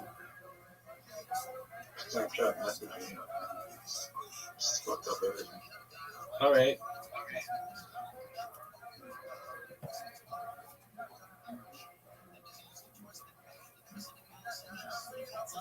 It's over, baby. It's over, Zoot. You done, son.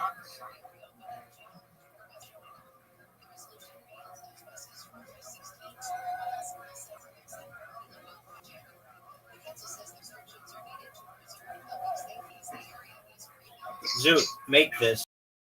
I'll take a break for a bit. Sure. But make this shot. That's just it. All right, well, you take a break. And when you're done, come back and I'll whoop your ass some more.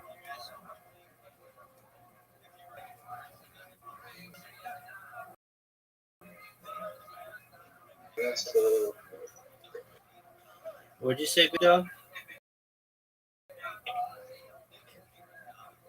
So that's cool for alcohol. Word, dog.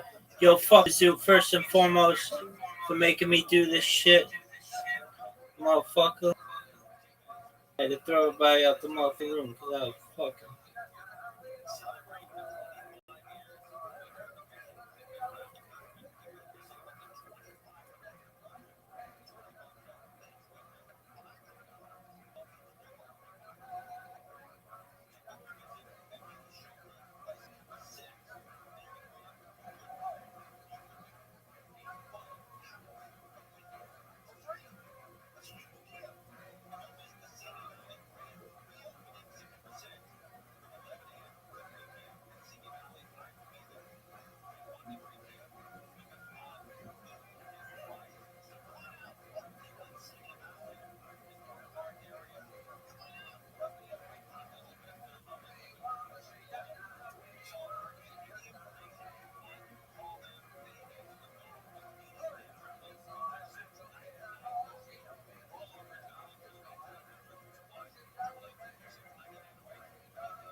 To lend to local peasants so they could buy, spoons and things like that.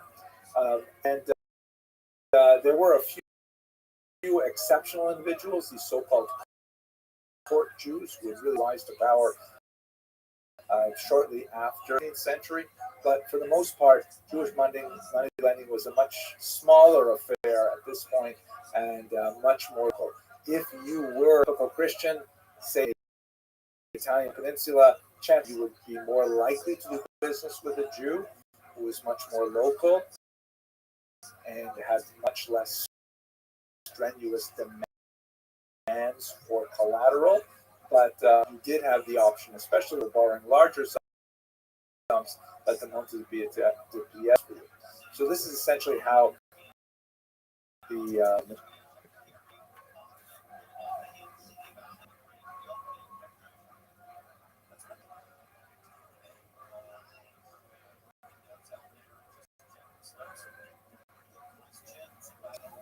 Yo, baby, we're with the next.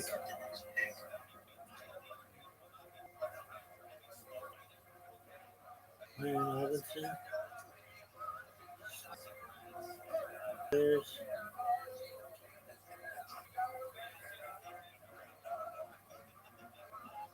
Shahid. Rashid Shahid.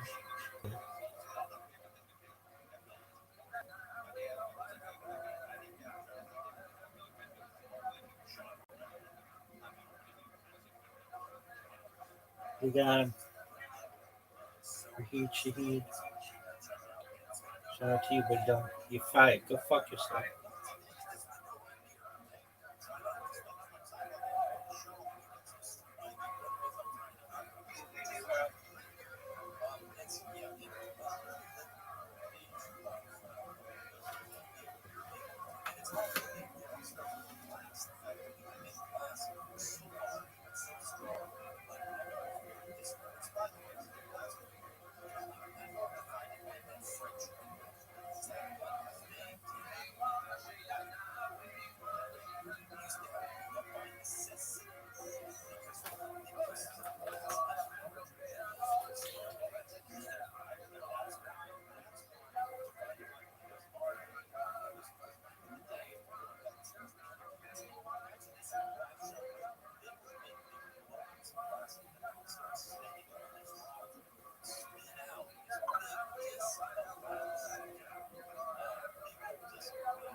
Yo, baby, we're up.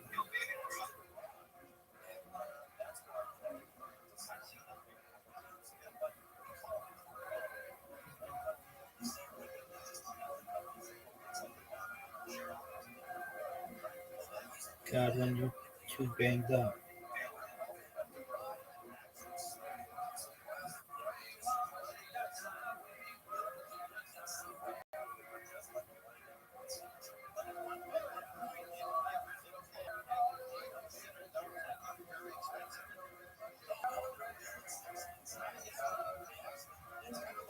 Michael Pittman.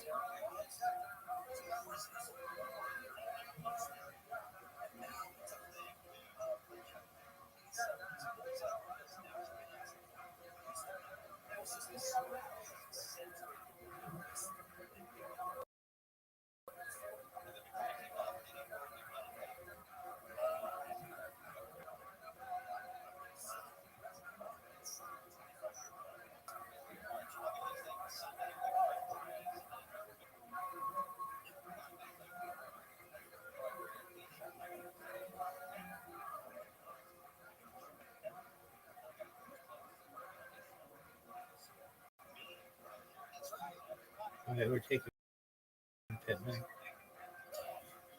You're fired. Go fuck yourself.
you walk down the street thinking, oh, I'm a bachelor. Somebody wants me to be a bachelor. You go home, you leave your family, and you're a bachelor. But it's true. It's just there's always that temptation out here. There's this weird thing, and you can be at the cleaners here and see like it's like it's what they call the you've got to catch a ball. Okay, man. Go and get more. Yeah, that's it. And it's like, I think like a girl sometimes, they're like, oh, she texts her. And I swear to God, I'll just be like, shit. And I'll just be like, and then in my head, I'm like, oh, I really like this. Oh, dude. And then someone else will text me, and I'm like, okay, it's you. Yeah, that is a prison to find yourself in. It is an open prison. Well, it's an open prison. It's an open prison that you can leave at any time. But it's if you know that you are going to fall in love perhaps at any given time, it kind of makes sense that you go, oh well, that's me. This is what's happening. I'll just know it. I don't do anything about it. Yeah, that's kind of where I find myself a little times. Like, or that's where I'm wondering if that's where I'm at. Like, yeah, because I just don't. You think things will be different. Like you're saying, in a few years, I'll be there something, and then you get there, and you're like, oh. And I'm not a big runaround or anything. I just notice that I give into like little things of affection, attention, just little things like that I don't want to. I just don't want the same thing. I want to see if there's some different possibility. Because even it just like, flirting with the girl, or I'll feel uncomfortable, I'll feel like I had a bad, I'll set up a date. I don't think I want to date that or so I just want to, but I find myself in spaces where I'm not making myself really available, if that makes sense, because I'm just, the reasons I'm doing stuff, I'm motivated always from a place of like, this is what's from love or anything like that. They're just kind of motivated from a place of like what feels kind of comfortable would be fun. Just found that my missus when I retired, because things got really sort of dicey up there for you. Mentally just completely ill. Because well, it's my career, let's do this, so I might as well do my career. From the famous, from the singing. No, from the singing. Yeah, from the singing. So, like, I was really motivated. And then I met my missus, and we just, 3 years. Yeah, so we were just in the house, and it just cemented this thing that I realized that I need purpose, ambitious, do things so I wanted to. I went out into the world, and now I cemented this relationship with this person, and I went back out to the world. I was on the whole so how do you clue in quite quickly?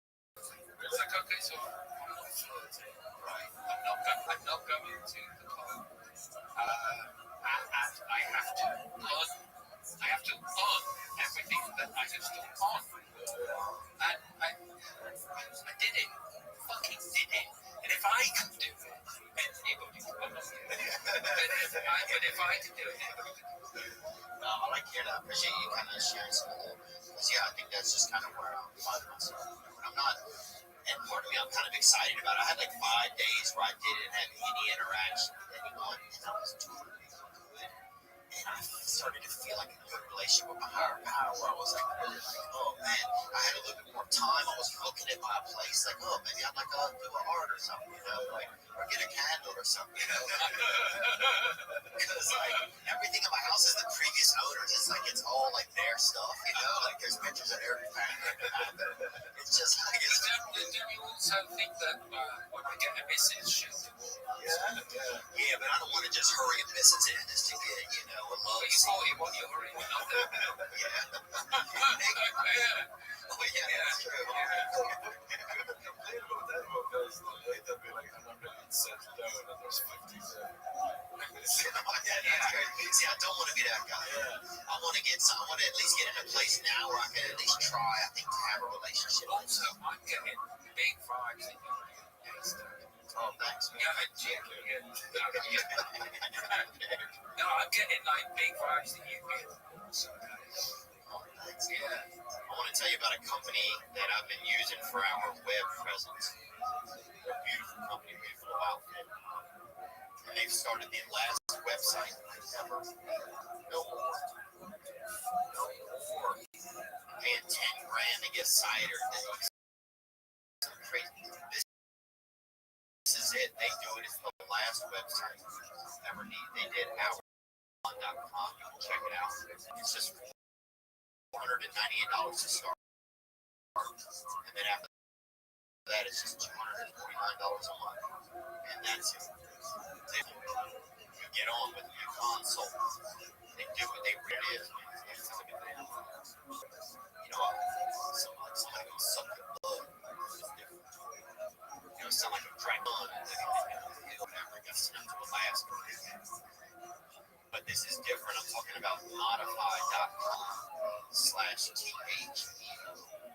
Go there, check it out. They'll do all they build the site, they'll do the branding, they'll figure it all out for you. It's the last website. It's simple. If you're running a business, they can help. They changed my website, they put it together. They did an update the other day, gave us a new design. Big. We're living well on the web. Modify, modiphy.com/CH. I want to let you know, I was trying to get a loan, mortgage loan, home. I wanted to get out there home. I wanted to live in something. I didn't want to be outdoors anymore. I didn't want to be battling the rain. And the problem was I had some dings on my credit. I mean, like somebody had shut up with back. Just beat my damn credit. I didn't even know. But I needed help. So I contacted this company that I'm about to tell you about, man. I'm serious. I contacted this company, and within a couple months, I had the dings off my report, and I was able to get a better mortgage. Bridge Credit Solutions. That's who.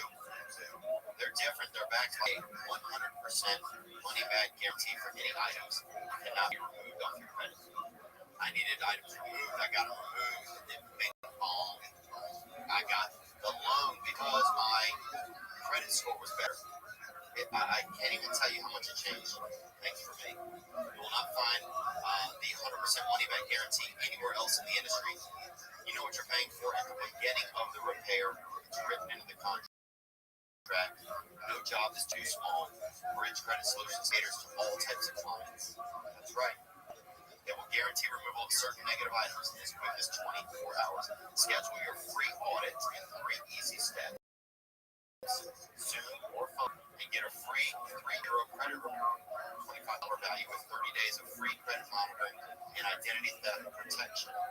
You sign up through this link, bridgecreditsolutions.com. I'm not joking. I'm living in a home because I was able to get it because they helped the credit banged up. But it's not to you.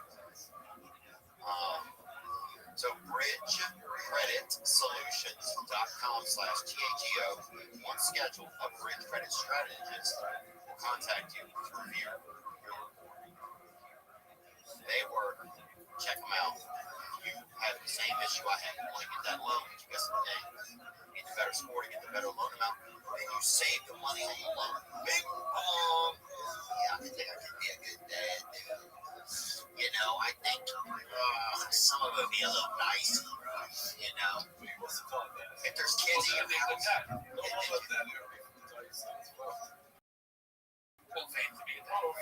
Oh, yeah. So I'm an agoraphobic that can't look after himself. I'm depressed. I'm full of anxiety. What have I done? That's, it's like I wasn't going to get married and I was going to have kids just because of the nothingness I had to offer them. Where those moments exist. And now I've got 4 kids. Well, your kid, you can put them in the house, man. You can put a kid in a room until he's 6.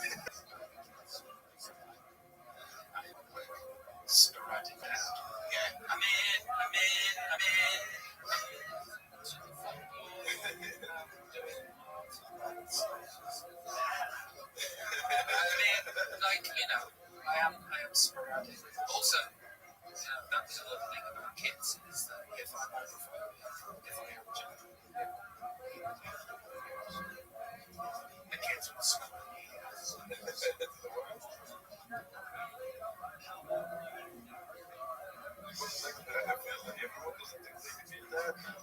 Do you think, but that's bad, that when it happens that way, I think it's not really the best way.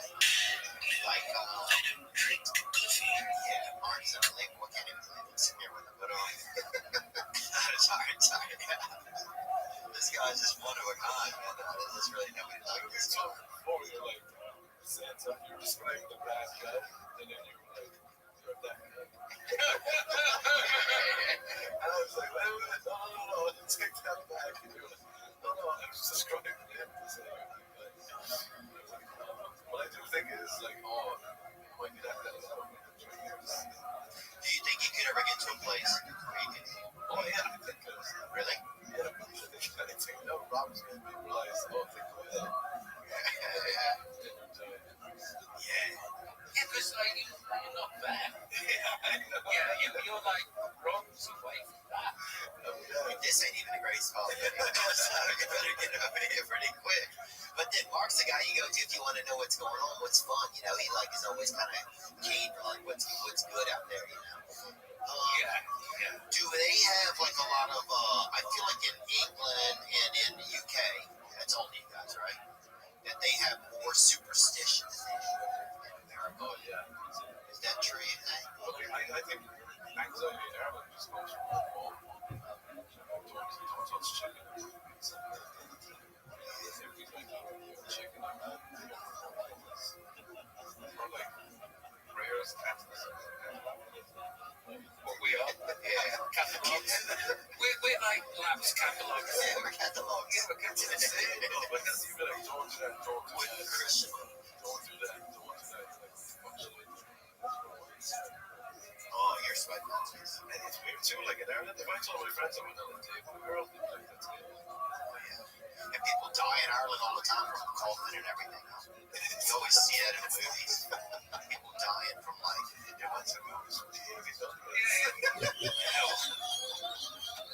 whatever, man. I got Yeah, that's exactly a slow cable, mate. Yeah. I got some.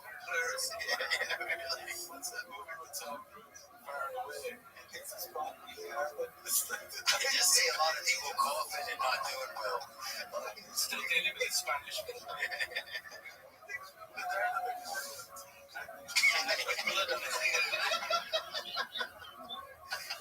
Have you left America? Yeah. We did some shows in the UK last year, 2 years ago.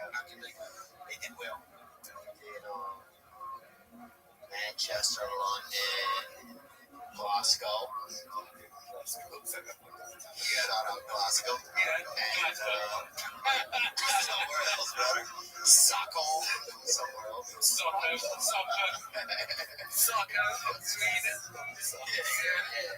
So it was fun, man. I really liked it. It was, I think, during winter, or it was like it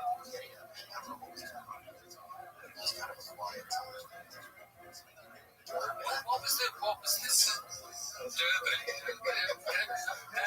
South Africa. I don't know where. This is a different time. So what was this? The superstition? Oh no, but like in Ireland, here's the joke: touch water, touch person. And then I saw a guy that was talking about it. He was like this. Yeah, that's awesome. Yeah. What is that? You're like, oh, that's I'm saying. I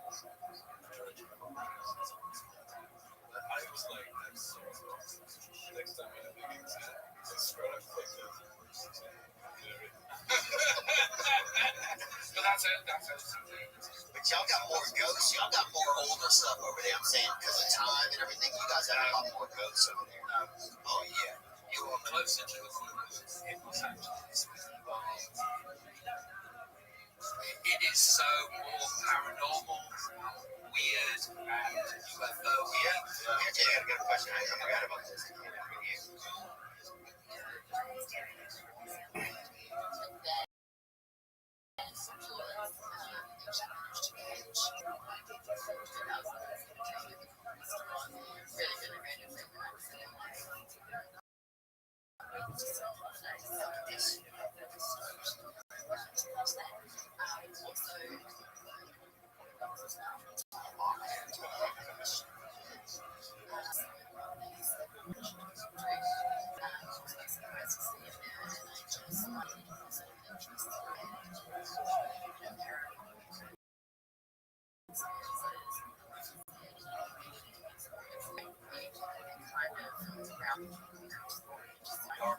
It's called space. Spirit. Yeah, I've been involved with it. I've had loads of it. And more of that's all from the UK. I just, that's what I find harder for me to. Listen, I've got a 10-year-old home in England, right? It used to be a manor. Yeah, it used to be one of Henry VIII's wives' houses. Catherine. And I feel closer to a weird here in Los Angeles than I do something like a transmitter in Los Angeles. So the transmitter turns on when I hear that things haven't happened since the kids have been around. Do you want me to tell you my UFO stories? Yeah, if you got something. If you can't do it, you know it. So I am. So I am sat on his son lecture to go beside me. Like he's here for 17 years old. She was over 17 years old. We've had some issues in our industry. So. And I'm looking at school. And all of a sudden, I would say the size of a football field. Square, back-like, just silently came in. Completely silently came in. And it was yellow. Vortex in the field. Came in silently. And then suddenly. And I'm thinking, yeah. You saw it. Absolutely positive. Did you Monopoly was eliminated by Roman banks. Still, when we kind of reflect on the overall economic picture of the Jews in the medieval period, we can understand how, in particular, money lending was highly resented and would feed a growing anti-Semitic surge that is going to be the topic of next week's lectures. That anti-Semitic surge would ultimately overwhelm much of Western Europe, forcing the Jews to move further to the east. It is to that subject that we will turn next week. For now, I want to thank you very much for participating, and I hope you have an excellent week. The other one is, I wrote this song about Arizona. But I talk about listening to it in the studio, smoking a cigarette, waiting to kill someone. And you whittle the lyrics to get them right as best as possible. And Arizona comes on, and it's the great philosopher Jean-Paul Sartre once wrote that if the Jew did not exist, the Semite would invent him. And that speaks to the idea that somehow anti-Semitism can proceed even without Jews. Let's have a look, though, at the historical evolution of this bizarre idea. And we're going to specifically look at the medieval period, and then in the next two lectures, we'll look at the two major charges that developed in the medieval period, specifically the blood libel and the desecration of the host. So, first of all, let's just take one moment to talk about terminology. We're going to use the term anti-Semitism, and strictly speaking, that is an anachronism. The term anti-Semitism was invented in the late century by an anti-Semite, and he was seeking a replacement for a common term at the time known as Judenhass or Judenfeinde, meaning the hatred of Jews. It was kind of like a rude term. It was like using the N-word in contemporary American English. And so he developed an ideology which he said that basically he's not against Jews per se. He is against something called Semitism, some kind of bizarre philosophy, organization, movement of Jews that he is anti. We'll see a little bit today, but we'll see much more when we get to the modern period what exactly that Semitism was. It was based on development of linguistically that grouped the Jews' Middle Eastern languages in, like Hebrew, into a Semitic family, but otherwise completely nonsensical. It used to be spelled in English, at any rate, with a hyphen, so that, and often with a capital S, meaning that there is such a thing as Semitic. That one can be. This, of course, is ridiculous. Semitism, more anti-Semitism, to use that particular spelling. So many scholarly presses over the last 20, 30 years have been shifting to a single term without a hyphen or without a capital S, indicating that anti-Semitism is a phenomenon unto itself, Semitism. You'll still see in some, spell checkers on your word processors, or some older printers will use the older spelling, but there's a reason why we're using Semitism without the capital S. That said, the kind of antipathy to Jews that Wilhelm Marr's late 19th century hatred involved is very different from the antipathy that we see in earlier centuries. And so it is somewhat incorrect and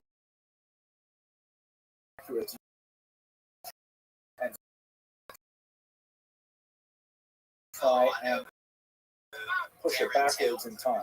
I will going to speak about anti-Semitism, even though more strictly speaking, there are 4 distinct stages of this bias against Jews that historians have identified, and the use of the term anti-Semitism is really trying to save that. But let's quickly look at those levels, because I put them in the context of the medieval period purpose for today. First of the 4 branches is what I like to call xenophobia. Xenophobia, of course, simply means fear of the stranger, fear of that which is different. And much of the Greco-Roman period can be placed behind the rubric because the Romans and the Greeks, although many had some really nasty things to say about Jews, they seem to be kind of like cultural misunderstandings or a lack of charity towards a different set of practices, beliefs, and things like that. They certainly didn't acquire the kind of bizarre, manic quality that we'll be looking at in the next 2 lectures in particular. It's more like a, if you will, a normal kind of hatred, just like, the South Koreans might dislike the Chinese, or the Inuit might dislike the Apache. It's kind of the human condition that we frequently develop fear and dislike of those who look different from us or behave different. So it's kind of like, it's not nice, it's more normal. When you get to the early Christian period, so we're talking now about the first century, you have a specifically theological antipathy to Jews that we discussed a little bit in the lecture on Adversus Judaeus, which arises specifically out of the relationship between the early church and the mother religion, Judaism. As the early church emerges and defines itself against the background of Judaism, there are some writers who will disparage the mother religion in order to create more distance, more contrast between Judaism and Christianity. So, also not very nice, but also within the realm of, because as religious groups split apart and morph into something new, they will often look with a little bit of anger at their predecessor. Those of you who participate in forums will know that when you have a so-called breakaway minion, right? You have a large synagogue, and then a small group of people are disgruntled with the rabbi or with the Jewish policy or whatever. They break off to form another synagogue. Certainly a very normal kind of satellite point to do it. And sometimes they'll look back at the old synagogue and say, "Oh, that was so terrible. They wouldn't have Kiddush club, things like that." So that's a different type of sympathy to Jews that's really rooted within the theological conflict between these two groups. The third period is today, medieval Jew. And I use this term hatred on purpose because, wow, it is so awful and nasty and so totally different from what we see in the two stages. Modern anti-Semitism, which is where we get that term today, again, kick down the road the can of discussing anti-Semitism until we talk about the modern period. But in reality, it involves two basic ideas. The introduction of race thinking, the idea that the Jews constitute a separate race rather than a different religious group, and that's really a modern phenomenon. And secondly, the idea of the conspiracy theory, the idea that the Jewish race are somehow all involved in this diabolical plot to overturn the world. There are elements of this in the medieval period, really quite minor. And modern anti-Semitism, unlike early Christian anti-Judaism and unlike medieval Jew hatred, does not need any religious movement to have any kind of belief system that is connected to Christianity or any other religion. It can be totally secular. And this is a great example of how anti-Semitism can survive massive cultural challenges, such as, for example, the decline in religion that occurs from the 18th century onward. Religion does well, but anti-Semitism thrives. So we're going to focus on the medieval period. So what are the basic characteristics of medieval Judaism? So the first and most obvious element of medieval Jew hatred is demonic ascriptions of Jewish misanthropy. This phrase just popped in because it is so clear. Misanthropy, of course, means hatred of people, hatred of other human beings, right? Anthropos is man. Like misogyny is hatred, and specifically misanthropy is like hating people in general. And unlike what we saw in the period of xenophobia, and unlike what we saw in the period of early Christian anti-Judaism, there's this idea in medieval Jew hatred that Jews somehow hate other non-Jews so badly that they will do terrible things to them, like, God forbid, kidnap and kill their children and drink them. Wow, an asteroid of hate that lands in this puddle of discomfort. It's such a huge, bizarre kind of argument. Ritual murder, the idea that the Jews need to somehow think of Jesus by choosing a child and sister to suffer that. Where did that come from? That's really demonic, and it's real. It's all really connected to the devil. So the term demonic is significant here because in the medieval period, the belief in the role of Satan, the functioning of the world becomes much more significant. I think Dante and those like that, and I think this particular image which shows Jews burning in a cauldron there. The idea that if the Christians somehow God's people, then the Jews must be, to balance it out, the dead must be somehow the mirror image. And if the Christians are associated with Jesus, Savior of the world, the Jews must be somehow associated with the Antichrist, the destroyer of the world. And there's a large body of thought about the so-called red Jews who are somehow waiting somewhere east of the Caucasus Mountains, living inside a mountain or in some hidden area, just waiting for the Antichrist to be born and then to leap out and to overrun all of Europe. I mean, really bizarre things that you see in earlier forms of anti-Semitism. Another major characteristic is that the connection to religious antipathy is often secondary. What I mean by this is that charges, as we'll see shortly, definitely have a connection to religion, is often close and quite phenomenal to the need to ascribe that misanthropy to Jews. The idea that we need an to hate the Jews, so let's find some kind of bizarre story to attach to them, and religion is kind of like a veneer to hold to it. And where you see that in some really interesting sort of ironic places is that the higher levels of the church were often quite opposed to popular movements of medieval Jew hatred, like the ritual murder charges, and saying, we're really glad you're all fired. Jesus Jews to think about the passion, but the Jews are not killing Christian children to reenact it. The church finds itself in an uncomfortable position quite often, defending the Jews from mob violence because the mob has been kind of whipped up by this surging belief that the Jews somehow engaged in this total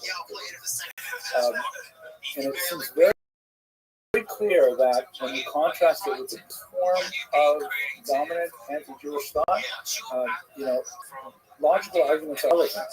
In the theological anti-Jews, Jews and Christians could have exchanges, could have debates, could even talk about the religious differences with a modicum of, you see that, for example, in the Latin translation of the Bible, that Jewish scholars of the Bible were consulted widely in order to try and figure out what the words mean to translate into Latin.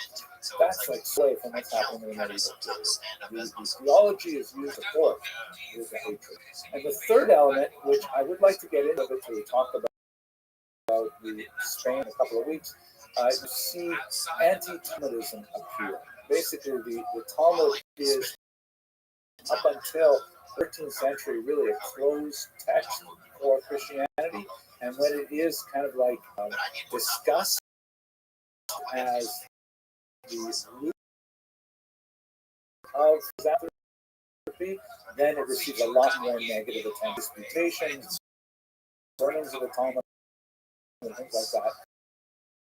And they tend to coalesce around this really important 13th century.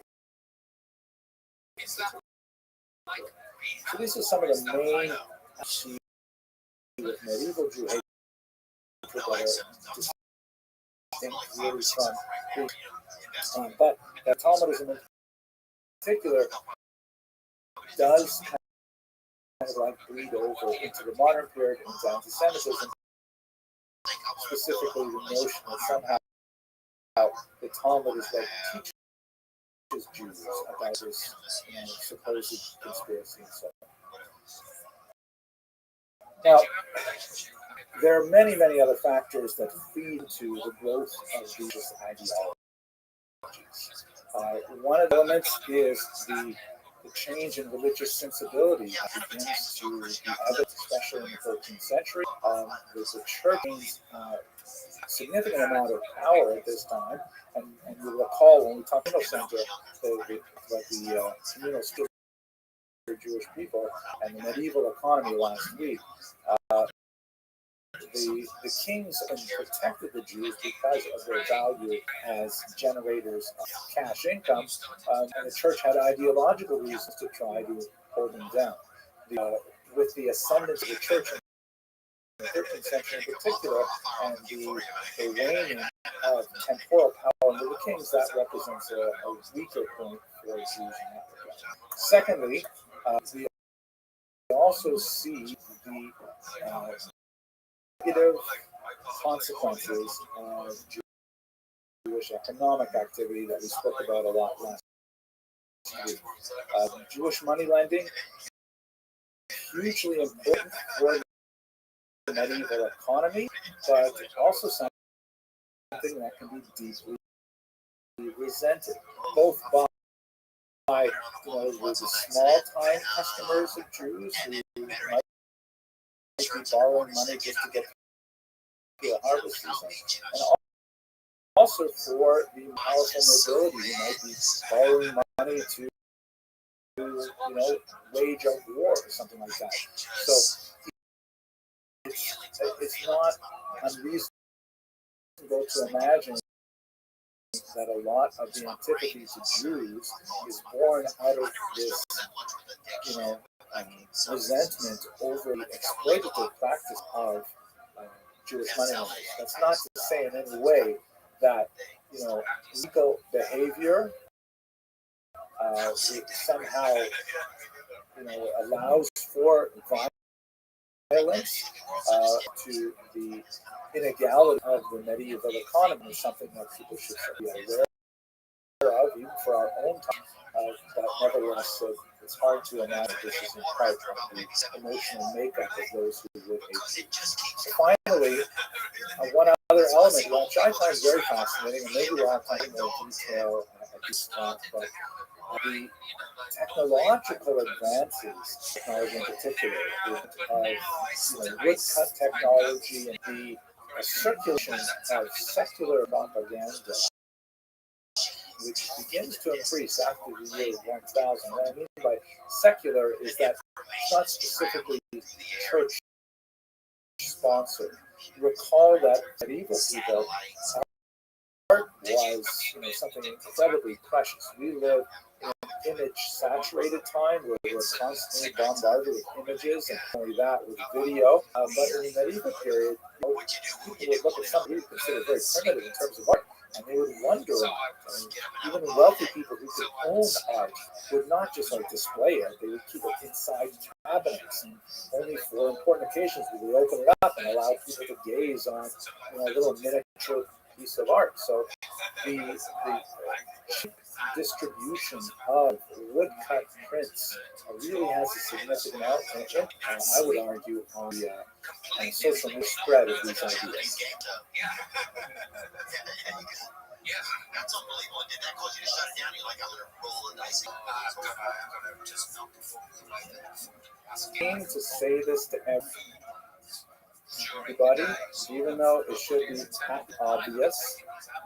The charges of ritual murder and the related bloodline are entirely false. There is no basis to the idea that the organized Jewish communities, for whatever bizarre reason, God forbid, kidnap children and abused and murdered them and then consumed their blood. This is an entire fabrication of twisted medieval mind, and sadly, it has been an enduring myth that has continued up until the present day, all around the world. And despite being discovered so many times, that gives it an unusual lease on life. It represents a dramatic escalation in the violent tenor of anti-Semitic rhetoric, and it remains so to this very day. Here's a map that shows you how the blood libel spread throughout Europe. Let me clarify for a second. The term ritual murder emerges out of the very first one of these charges, which is 44 in Norwich, England. And in that particular story, in which a young child was found murdered and the Jews were blamed for it, there was no suggestion of the consumption of blood. There was rather the idea, the reason he was murdered was because the Jews wanted to reenact the Passion of Jesus. They wanted to go through the crucifixion once again. Later, other elements were added to the story, and most powerfully, the idea that part of that ritual murder was that the Jews needed to clean the blood from his child, which then they would use for nefarious purposes. So they're often lumped together, ritual murder and the blood libel. Here you can see in this very useful map the number indicates, so Norwich first in 1144. The lines underneath the full charge were laid in that century. So there were in London there was one in the 12th and two in the 13th century. And then from England, it's exported to the continent, and in particular in Germany and North Italy, you see how happening over the 13th, 14th east, out through, in particular, France, Hungary, and all the way out into Russia and Ukraine. And as you can see, the round numbers indicate 19th and 20th century bloodline that continue to even our own times. Here is an illustration in a church. It's a wall painting in Norfolk, England. Shows the young William who is being tortured by Jews. You notice that he has a halo around his head, into that he's acquired holiness, and in fact, many of these children who are associated with these blood libel and ritual murders were venerated. The relics were preserved and were the site of quite a bit of religious pilgrimage and so on, and as we shall see, sometimes even beatified. The Jew wearing the red hat on the right is piercing side of the child, which is an obvious echo of Jesus's death.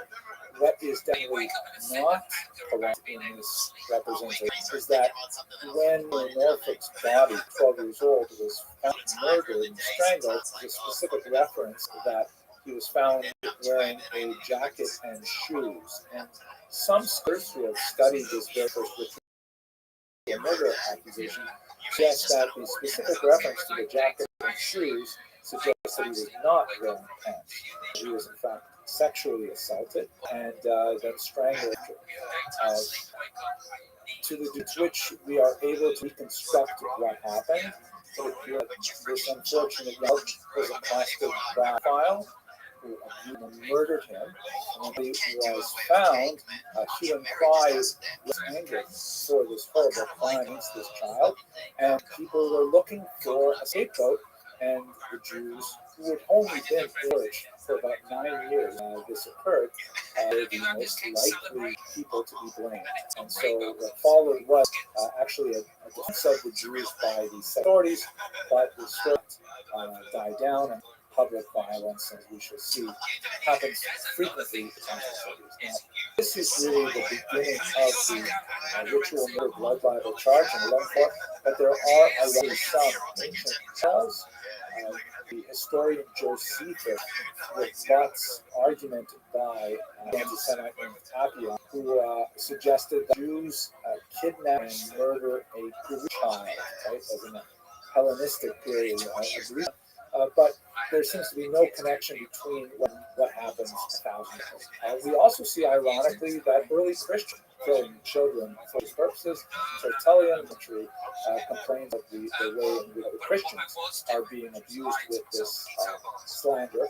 And of course, before Christianity, the Greek religion, as any how we speak. So it is. It's a bizarre kind of thing. There are even examples of this in other cultures, but nothing with the kind of enduring imaginary power that the ritual murder and blood libel charges have been for Jews. Norwich is where we start the story. Now, what are the basic elements? As I've already mentioned, the child involved was unfortunately murdered. Regarding the cause of death involving whose circulates. This is a famous depicting the martyrdom boy named Simon in the city of Trent. And as you can see, I've actually omitted the bottom part, which has kind of like the text that explains what's going on in the images. But all of the Jews here are clearly marked with the with the round symbol that was used to identify them as Jews. Very useful thing in our history. One of them on the left, the Judenhood, the horn hat that they used in art to depict Jews. And of course, at the center of the image is the young Simon being tortured by the Jews, and his blood is being retrieved in that pan at the bottom that represents the bloodline. Common elements. They usually happen around Easter or Passover time. Several reasons. The most obvious being that Easter is, of course, the time of the Christian religious calendar that commemorates the crucifixion, death, and resurrection.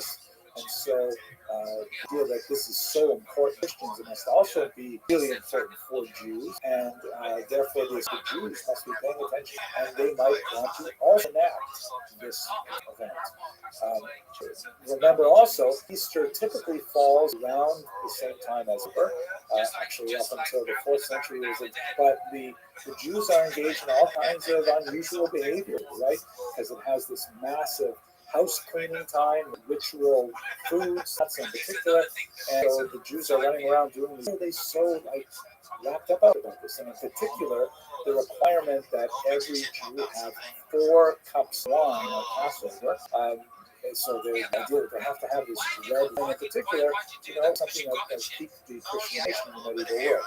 So that the clear on the code of Jewish law, Rabbi Israel, the Ramah, if you live in a place where blood libels are drinking red wine on Passover, drink white wine, so that there will be suspicion that there's something in the wine that is somehow related to Christian blood, which is, of course, as I mentioned at the beginning, completely absurd.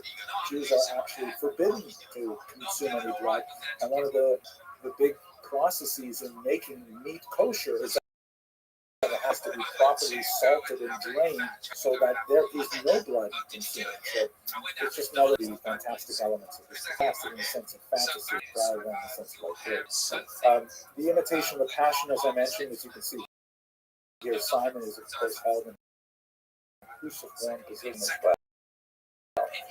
The use of blood. Now, what was the blood for? So when you look over the centuries as this libel developed, there are all kinds of fanciful things associated with it. There was a widespread belief that Jews had an unusual stench, the photo judaeus, and the only way to remove it was to consume or even bathe in Christian blood. Another argument was that men menstruated and they needed to replace their iron loss by Christian blood. It was regarded as an end. In fact, there's some remarkable references to seeking out someone's blood from Jews, saying, "We won't tell anyone, can we please Christian blood?" I can only imagine what would be like the approach with that kind of request. And various and sundry other associated with the blood, liberty and action could follow. Circumcision of the young child is also common, as you see also in the Simon and Trent, because of course Christians be circumcised, since this is supposed to be an imitation of passion, and Jesus was of course circumcised, and his circumcision date was celebrated on the Christian calendar for much of the medieval period, which was like 8 days after Christmas. So the young child would be circumcised as part of the glory of the description that often an occult, meaning that somehow the Jew who converts often will reveal the secrets that's going on in the Jewish community. There are complete fabrics, and this is contributes to the tremendous hostility that the liturgy bears to foreigners, because you can have just trucking along, just minding their Christian, like some Jew who had converted to Christianity could go up to the community, are plotting to murder a child, to kidnap a child. They don't even need to have the act to say that a crime is committed in order to rise up these horrible passions and to wreak havoc on the community. So these are kind of some of the major elements of the prophecy. As I said earlier, the church reaction was mixed. In general, the higher levels of the church, including the popes, frequently intervened at Jewish requests to quell the popular sentiment associated with ritual murders and bloodline. That they issued bulls, they issued declarations. No, it's not true. Jews do not drink blood, they don't kill Christian children, they don't do these things. But on the other hand, the community, the laity as a whole, and much of the lower clergy that frequently illiterate themselves and couldn't even read the bulls if it was handed to them, these things had a momentum of their own. And so frequently the popular surge of anger and the subsequent desire to venerate these child victims who were probably murdered by local sex offenders whose identity is known for centuries. The church has to try and placate the needs of the community to mark the passing of these children who died horrible ways. So it's an unusual kind of moment for the church, as we shall see. The case of Simon of Trent, this is another representation of him that we see in this woodcut. He was beatified, but not canonized, which I don't know exactly in Catholic theology, but he reached a certain level, like Christian veneration, but he did not reach the top level. He did not reach sainthood and so on. Even though there are hundreds of miracles that are somehow associated with Simon of Trent after the murder in the 15th century. It's only removed from the official martyrology of the Roman Catholic Church in 1962 in the reforms that happened after the Holocaust. So it's very hard to kind of like the massive cruise ship. It's very hard to kind of change directions once it has been moving in one direction for a long time. Now, regarding the persistence of this very noxious myth, we've already seen how it spread all across, moving from west to. We see some dramatic 20th century cases, including an abortive case even here in New York State, where a child disappeared for about 24 hours. She got lost in the forest, and then she found her way out.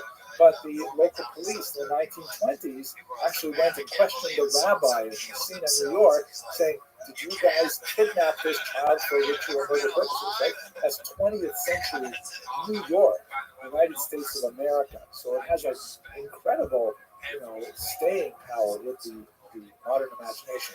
Fortunately, the child found her way out of the forest, and the whole thing blew over, and the rabbi registered his deep dissatisfaction with the police department that they would even think that he should go to the rabbi and say, "Where's the child?"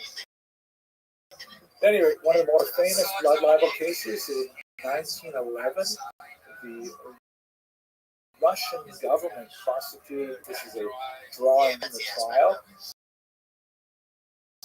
for the murder of a young child.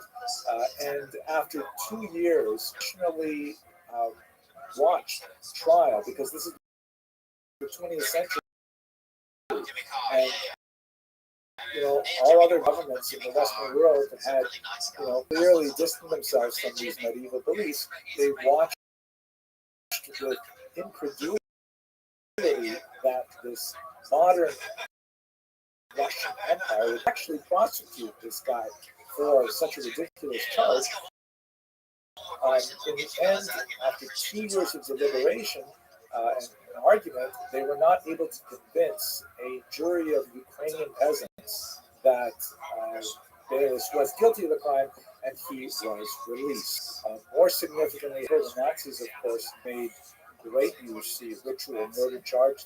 Their pornographic magazine, Der Stürmer, the Stormtrooper. You can see in big red letters here in 1934 edition, the Jewish murder plan against non-Jews. And so hung upside down, and there's looking Jews catching the bull, very much like we saw with Simon. So the Nazis definitely were very reliant on the idea of the bloodline. And finally, most disturbingly, this is a painting by a very talented Italian realist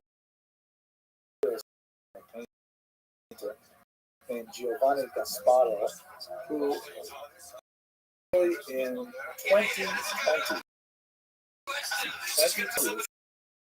21st century, painted this modern impression of the murder of Simon of Trent. We've seen a couple of times so far, with obvious anti-Semitic iconography, and this is in our very own time. Absolutely astounding that we are still here with this incredible and audacious lie. But there it is. I just absolutely adore Australia. If I'd have come from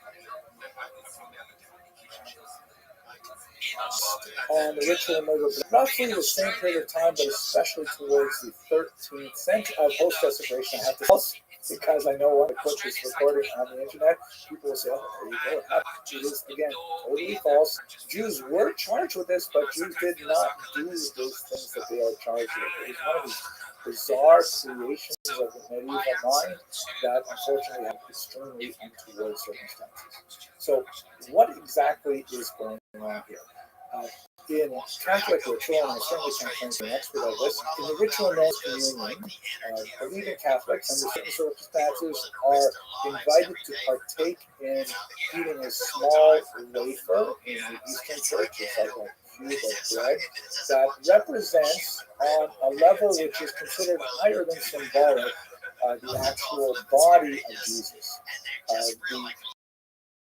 The wafer, called the host, represents Jesus in a very important way, particularly after the Fourth Lateran Council of 1215, which confirmed the idea known as transubstantiation. That's how the wafer infers the body of Jesus in a mysterious way, which is beyond the scope of our discussion. What's important for us is, in the Christian mind, Catholic mind of the 13th in particular, the idea is that eating a wafer represents a holy act because the wafer itself is. So the logic of the host desecration charge is that if Jews are misanthropic and want to, reenact the past, then certainly they would want to kidnap the actual body of Christ, which is inherent in this wafer. And so this expansive charge of host wafer desecration spreads across Europe. I'm going to show you one kind of like cartoon broadsheet that shows the whole story of a typical host station that is very accurate. This is actually from Passau in the 15th century. The elements behind it are one to the other. In this case, a Christian accomplice. You'll recall when we talked about blood libel, there's often a Jewish informer involved. So now we have a Christian who is a traitor. And you can see him here on the left. He's gone into the church. And as he surreptitiously scoops the wafers, which are like those mountains on the table there, into his bag, as he looks over his shoulder to see if anyone's watching him. So he steals the host church, and in the right panel, he goes to the Jews, who are so marked by the Ruel. You see that they clearly identify as the Jews, who offer him money in exchange for these wafers. Then the Jews take the wafers back to their synagogue in a box, and they torture them in the synagogue. You see there, they've got kind of like the shulchan, the ritual table, upon which the Torah is read in the typical synagogue, and the artist is clearly Christian, or at least Hebrew illiterate, because the Ten Commandments in the background there, it's clearly not Hebrew, that's just gibberish, but meant to sort of evoke a vaguely Hebraic look. While they stab the host with knives, the host eats, supporting the notion that it is somehow actually the body of Jesus. Then there is a knock at the door when the authorities say, "Hey, what's going on in there?" And so the Jews scoop up the wafers and they try to get rid of the evidence on the right panel by throwing the wafers into the flames. This image of a child appears, and doubly they are caught by the angels. Like all of these stories of miraculous associated with the wafer really buttress beliefs in transubstantiation, and that represents another variable with regards to church's ambiguity towards these stories.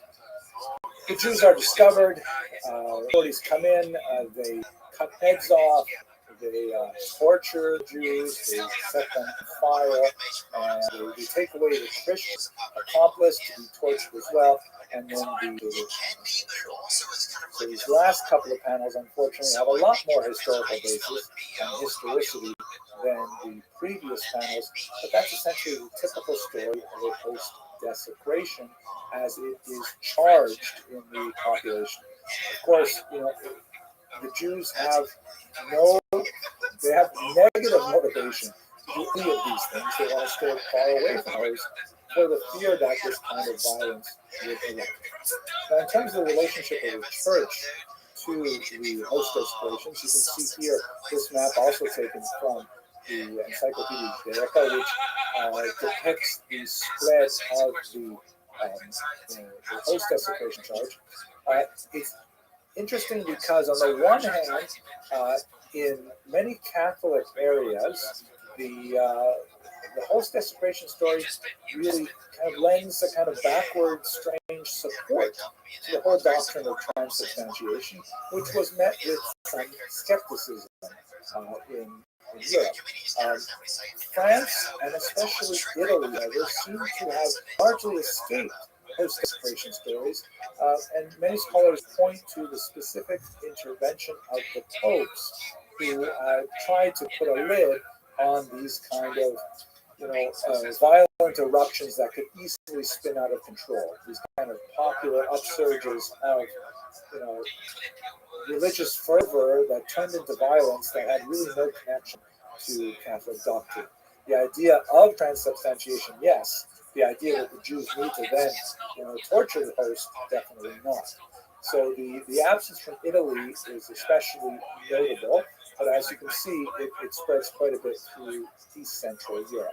One of the things that might actually contribute to its spread is this noted phenomenon, which has actually been reproduced in labs today, that there's actually a kind of a mold called Mycococcus prodigiosis that can grow on the specific types of wafers that are commonly used in parts of Europe, and it looks a little bit like blood, right? Like dried blood on the wafers.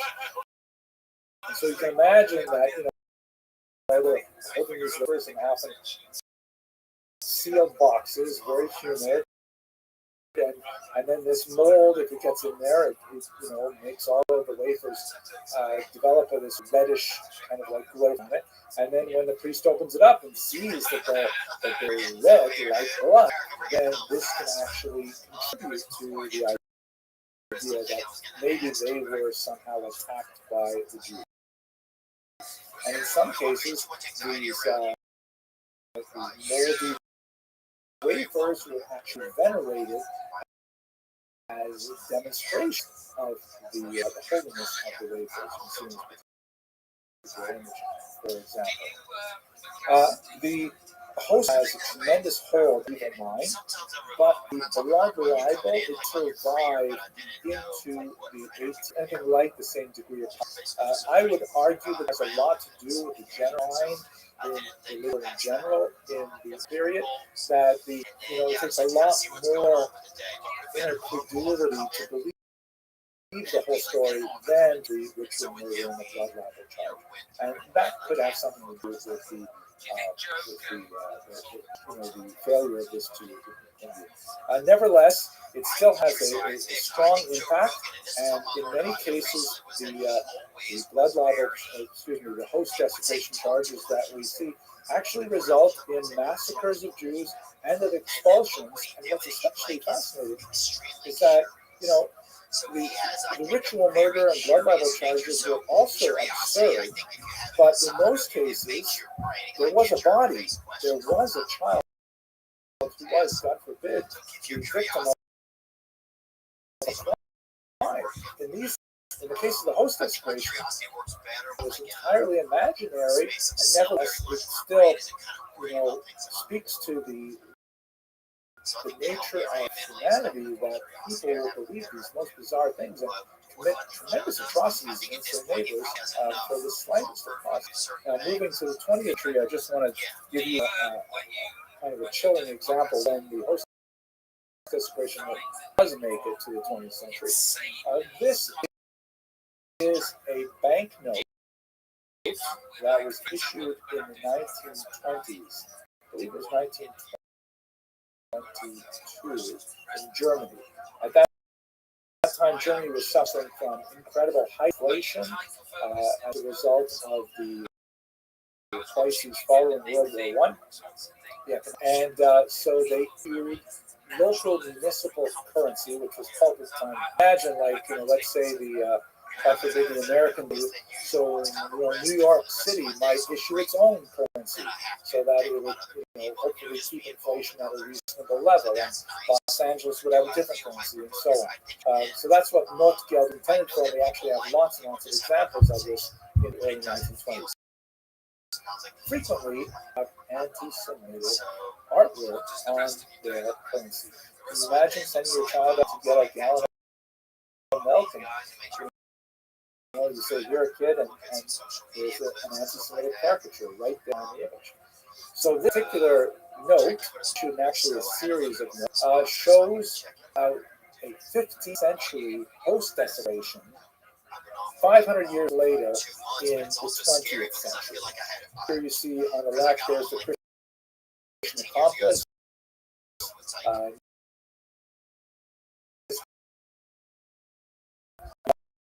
Glowing to there with very ugly physiognomy. And then in another example, here are the Jews gathered around their Passover table. And on one side they're eating the Seder, on the other side they are torturing the host, right? Causing it to bleed. And then, of course, the element that is inevitable when you have these host desecrations, the Jews are then burned alive in this grotesque and horrible manner. It just shows you the horrific nature of Semitism and how painful it is to see that it even appears. Okay, so that was this very difficult series of short lectures. And next week we'll specifically with the history of the Jewish movement. That's it. I don't think that evaluates if the things need coming out. Is that I have 6 in Abject misery, some form of waste in a second. Jewish women in the medieval period. We're going to be painting in fairly broad strokes. I'm going to kind of limit our discussion primarily to the High Middle Ages, let's say about the year 1000 to about the year 1300. And but I am going to think about both the Islamic sphere of influence as well as the Christian sphere of influence, because as we shall see, some rather distinct differences exist between those two areas when it comes to the history of women in particular. One of the most challenging aspects of this important area of Jewish history, which is vastly understudied, is the lack of explicit women's voices from the medieval period. And in fact, they're not so numerous in the ancient or the modern either until you get to the period where we get to figure out history by looking at things sideways, by trying to use our peripheral vision based on what little bits of data we have. So let's just take a second to view what are the major sources of information that we can use to understand Jewish history in this period. Well, responsa literature.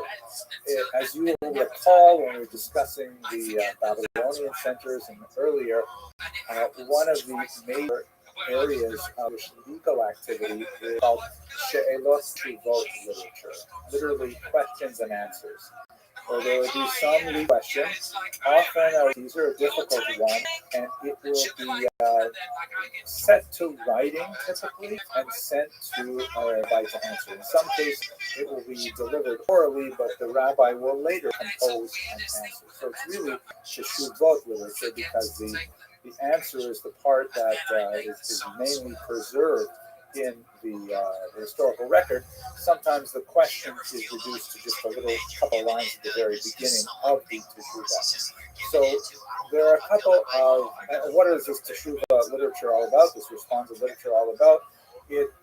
Anything dealing with the scope of human experience that has implications in Jewish law. A person wants to know, is this kind of chicken kosher?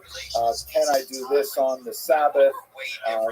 And much more complicated monetary and personal status issues come to the rabbis. The rabbis record an answer, and that later becomes a precedent that is cited by later rabbis as they try to determine the halakha, the decision of Jewish law in the case. So there's a couple of difficulties with using responsive literature to understand women's history. The first is, of course, it's not written by women at all. This is an entirely male area of activity. There are precious just echoes actually thought of this that is being discussed by that affects them very significant way. So it's entirely from a male perspective what to do about this or that particular situation. We're going to discuss a few common types of situations. They deal with things like personal status, legitimacy in Jewish law, the legitimacy of a marriage, the dissolution of marriage, and the appropriate distribution of resources from marriage, assets from marriage, all discussed by rabbis. So one problem is it's entirely male in its focus, Genesis. The second is that it's entirely rabbinic in its focus, right? It's not just that we're having like a perspective of what all men have these particular problems. We're talking about a particular class of men whose interests are sometimes deeply wrapped up in the questions that will be asked. For example, in the 12th century in particular, rabbis got much more involved in matchmaking than ever before. Matchmaking is fairly lucrative because when you set up a match, the custom is that if the match is successful, the parents of the bride and groom give the matchmaker a reward, which can be in contemporary terms thousands of dollars. So when the rabbis got involved, suddenly their personal interests were financially linked to the answers they might have to give. Maybe we'll get to that again a little bit later. So first problem is it's male, problem is it's rabbinic. And both of those are like, kind of like telescope views into society. And the third problem is that the responsa literature basically only deals with problems. It only deals with there's an unusual situation that provokes a crisis that cannot be easily resolved by a local population or even a local rabbi. And so we learn about exceptional cases from the literature. That's something occurring. How do you react to this? It's kind of like, trying to determine,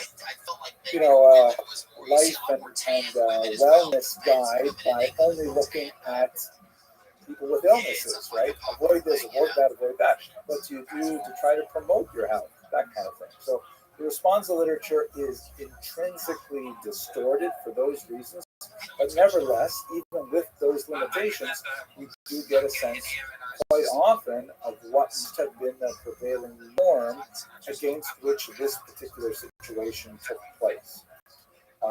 For example, in the case of a husband who takes a second wife without his wife's permission, you may see In the responsive literature, you may see a passage like the woman immediately wrote husband saying that she demands the penalty that has been customary in her land for the last 100 years. So all of a sudden we know, there is some kind of customary demand that may be placed on a husband who illegally takes a second wife, this kind of thing. But that's one of the major sources for our understanding of women in the medieval period, is essentially the backdrop of responsibility. We also have another major source of information, which is still overwhelmingly in authorship, but we do hear women's voices kind of peeking through the veil more and more, is the massive trove of Geniza documents. You'll recall the Geniza is this huge collection of medieval scripture, really refuse, not just paper, also papyrus, also parchment, things like that, but things that Jews didn't want to throw away in the neighborhood of Cairo. And for some 500 years, they were piling these up in the attic of this particular synagogue. And when they were discovered in the 19th century, they suddenly gave us a massive and rich view of how Jews lived in the Mediterranean basin, eastern part of the Mediterranean. It tends to be, sort of lopsided towards the Islamic environment. It doesn't tell us a lot about the much smaller populations in Northern Europe, the Ashkenazim, but nevertheless, it does give us a much more rich variety of sources other than responsive literature, which is also reproduced in the Geniza documents. We have a lot of documents that may have been dictated by women to scribes. I happen to see in Judith Baskin's very important collection of essays on Jewish women historical perspective that was published I think about 20 odd years ago, a little bit later than that, a little earlier than that even, where she says to date no woman's voice has ever been clearly identified in any Geniza document. I'm not sure that's still true today, but nevertheless, it's certainly true that the vast majority of those documents are absolutely male in authorship. Still, the Geniza documents tell us more about failed business arrangements, tell us more about contracts that were normal and then just, tossed in the Geniza when they were no longer necessary, and personal correspondence and all kinds of functional and dysfunctional family information. So it's a really important source as well. Then we have an unusual source, martyrologies. This is much more important for the Ashkenazic lands, where it became, especially after the Crusades, a kind of a literary genre for authors to commemorate the martyrs of various massacres. And quite often, the martyrologies give us information not only on specific individuals, very tragic stories of how they died, sometimes very heroically, women also playing a very large role in their refusal to give in to the will of crusaders, for example. But also sometimes you can get some demographic data, like you can make some pretty good guesses at typical family size. You can get some sense of how naming patterns and whether people name their children after Hebraic sources or after Jewish sources, all kinds of things that you can derive from the martyrologies as well. Finally, the ethical literature, which, there's a lot of religious literature that falls into this category. Themes of Pentatalos, one of the most important of which is clearly the very important 12th century source, which we discussed also in the context of the Crusades, the Sefer Hasidim, which is a remarkable document that includes a lot of fascinating discussion, exhortations for ethical behavior primarily, but also fables and stories that were circulating in that. And there are discussions of women in the Sefer Hasidim. Women are parcel of many of the commentaries in the Bible and other passages that are widely studied, and seeing how they were written, or sometimes how they were not written. also give us some insight to how women were viewed and their role in society before. We will talk about Rashi, who was assassinated not only for what he said about women, but what he did not say about women.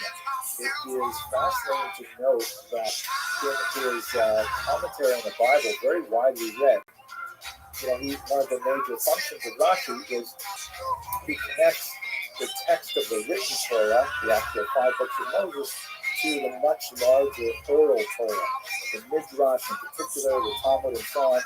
And he will frequently cite Midrashim that for the women, but he tends to not cite and not include in his commentary Midrashim that may have read as derogatory to women in any way. So his editing tells us a little bit about his personality, which is confirmed in many ways by some of the things that he actively wrote rather than his editing.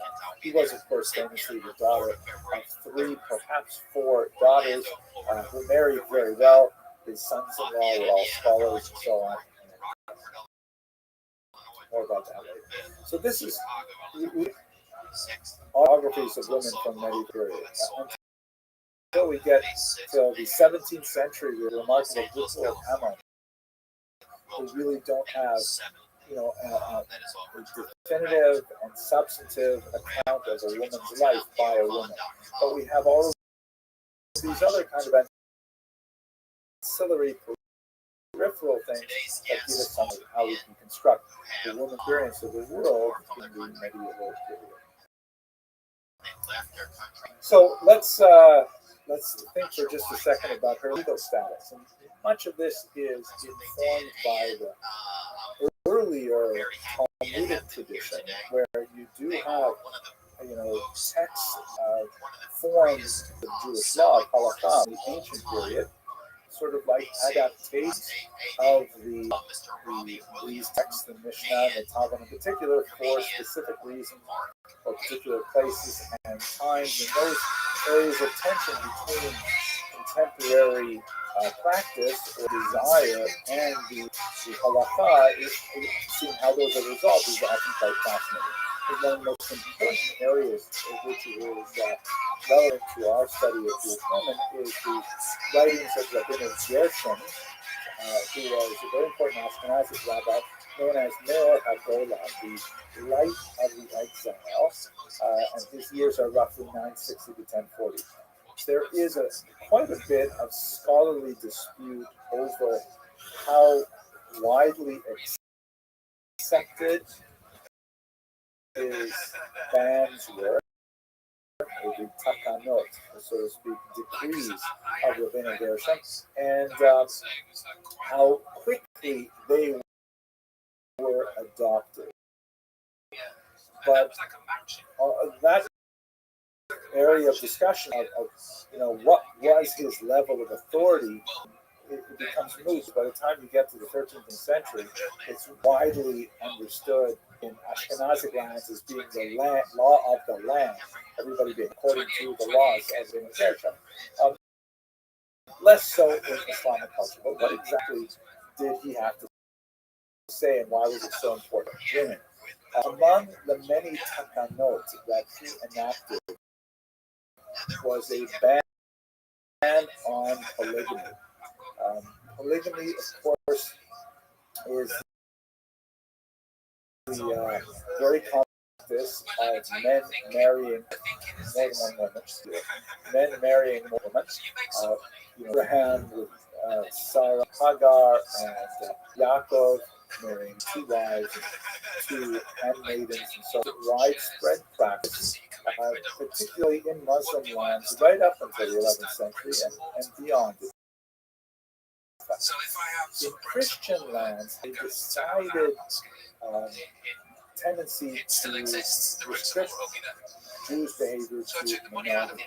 And Jews seem to have sort of self-censored their behavior in that regard as well. So one of the scholarly debates is, was Rabbeinu Gershon initiating a big change, or rather kind of confirming a change that had already taken place? One of the areas where we see this play out in real time is in Spain in the 11th and especially the 12th century, where even the areas that are now Christian, as per the Reconquista, there are some hesitancies to accept the ban on polygamy that Rabbi Gershom and Haggolah had put in place. Nevertheless, there's no question that the Ashkenazic lands in Europe under Christian culture are steadily moving in the direction of exclusive monogamy, whereas in the Muslim lands in the southern Mediterranean, the Geneva documents indicate very commonly that there is no such strong movement towards monogamy, and polygamy is still very, very common. There are lots of economic attachments to polygamy, such as the need to set up two separate households. It can only really be effective with a man of means, and the occasion for polygamy is it becomes rather restricted to a specific class of individuals, and we're going to discuss them in the next few moments. Rabbi Gershom also put in place, incidentally, a lot of other bans, which are not as widely appreciated, but I think quite fascinating. One that I really should say, really important before I talk about the minor ones. Besides the ban on polygamy, he strengthened a lot of the protections for women in divorce law, such as, for example, he instituted a ban on divorcing a woman against her will. She had to ultimately consent to the marriage, to the divorce, just as she had consented to the marriage. And part of the reason for this is dispute, but it may have to do with some of the contingencies of long distance travel. And I'm going to push that off to the next slide as well. But in terms of his minor bans, or I think they're important, but nevertheless not as well known, he placed a ban on reading other people's correspondence. So if you get a letter that is not addressed to you, and you open it up and read it, you're actually ignoring the ban of Rabbi Gershom, and it's a very, very serious thing. The so-called cherem. We use the term ban, but really means an excommunication where a person who the violation of the ban would suffer future ostracism and other consequences as a result. It's a really interesting phenomenon. The ban of Rabbi Gershom is widely cited nowadays with regards to electronic communication. To what degree are tech tweets and is the metadata, the information on the outside of the envelope, can it be used in the Okay, so there's a big shift here happening in the leaders of women, specifically regards marriage, but in the Ashkenazic land, more of a trend towards Christian norm of monogamy, and in the Muslim lands, less of a phenomenon, and also some greater stringency placed to Christian in marriage. I would like to also point out, women are overall legal status of women in traditional Jewish society is not identical to that of men. There are some areas limited where women have priority and preferential privilege. Like, for example, when it comes to impoverishment, if a woman and her brother are both impoverished,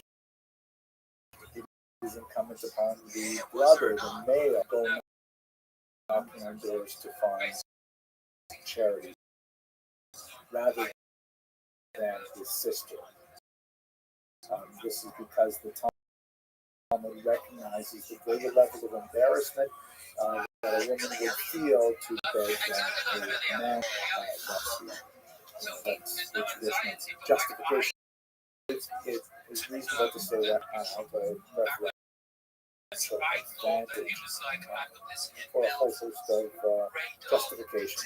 That's beyond our discussion right now. One of those areas that is related to all the others is, of course, education. It seems it's remarkable that Jews in medieval period a very high level of literacy. Um, Men were expected to at least be able to manage basic ritual competency in synagogue, which meant they had to be able to at least sound out the letters in the prayer book, and they should have, a rudimentary understanding of what is they are reading. The levels of literacy that we have today in the 20th century are, of course, far higher than that in the medieval period, but it's fair to say that men had pretty much universal literacy in at least one language. It may not be Hebrew, it may have been Yiddish or Judeo-Arabic, but they would be able to actually write and read in at least one language, and chances are they had at least some fluency in Hebrew. Hebrew was generally longer used as the basic language of communication. Jews overwhelmingly used the vernacular, just like I'm speaking to you, in almost American English today.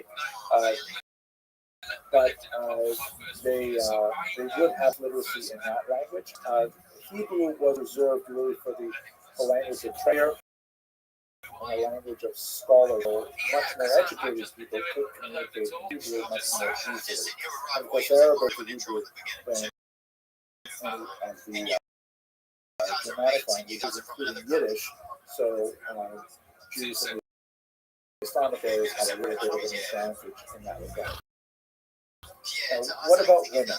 Once again, we have very limited data to give us a sense of how literate women would have been. But if I can speak in generalities, it seems clear that the advantage that men have, Jewish men over Jews in literacy, was Jewish women had over non-Jewish women, perhaps to the same degree. It's not to say that women were as literate as men were, Jewish women were as literate as Jewish men were, but that on the whole, Jewish women would have had a much higher level of literacy than the surrounding non-Jewish population. Much less so in Hebrew, much more likely to have literacy in the vernacular. But let us recall that many of these vernaculars didn't even widely known of at the time. That people, Yiddish is essentially basically a German dialect with lots of borrowed terms from Hebrew, Aramaic, Slavic languages, French, and so on. But it is written in Hebrew characters because Hebrew characters are the ones that Jews know. And so even Jewish women would have had a much better chance of knowing Judeo-Arabic because they would have been speaking Arabic and writing it in Hebrew characters with lots of borrowed Hebrew terms and things like that. So women had at least stronger literacy than a stronger population. They probably had a level of numeracy as well. Again, piecing together the little bits of data that we have and speaking in broad generalizations, it appears that women typically had a very early rudimentary level of education that was truncated even before men's was truncated, primarily because of economic pressures. That men were expected, once they reached the age at which they could do any kind of work, the vast majority of them, their formal education stopped. So that might be, they might have been 11, 12 years old, and then they're essentially doing work or apprenticing or something like that. And for women, that age might have been 9 or 8. So they have something, but not nearly as much. They're, part of the reason for this, besides the sociological and anthropological differences in experience of women's lives in general, is a Talmudic perspective, a very fascinating discussion that seems to me is in Tractate Sota, yeah, absolutely, it's in Tractate Sota, where there is a discussion about how much education should a woman receive. And there's a dispute basically between two rabbis. The one rabbi argues, and maybe I'll take a minute just to explain this to you. It's a little bit complicated, but basically, if you're familiar with the book of Numbers, in chapter 5, there's a discussion of the punishment that falls a woman suspected of adultery. She's brought to the temple, formally accused, again, she's not, her adulterous past is not confirmed, she's suspected by her husband, who jealously brings her to the temple. And she has kind of like a challenge at the temple. If she maintains her innocence, then she takes this special potion, which consists of some special water drawn from a particular source, and it has a bit of the name of God from a parchment ground up into it. And she drinks this potion, chota, and if she is innocent, then she gets all kinds of additional protections and blessings and so on, and her husband is censured for putting her through this. And on the other hand, if she's guilty, then she got that.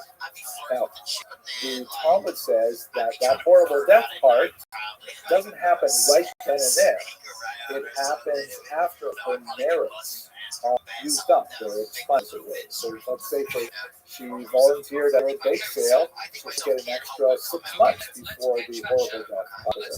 And the more the deeds that she did, the more she would stretch out her life. So one of the rabbis, going back to the Tractate Sota, says, oh, so there you go. So we should therefore teach our daughters Torah because that will extend their lives if they're accused by their husband falsely of adulterous behavior. Another rabbi says, are you crazy? You are teaching young women, kind of like an end around the whole system. You're teaching them Torah to allow them to be selective adulterous behavior if they get in that situation at all. And the bulk of the rabbinic opinion for much of the Middle Ages lean towards the second opinion, which looked with disfavor at formal education of women in Torah.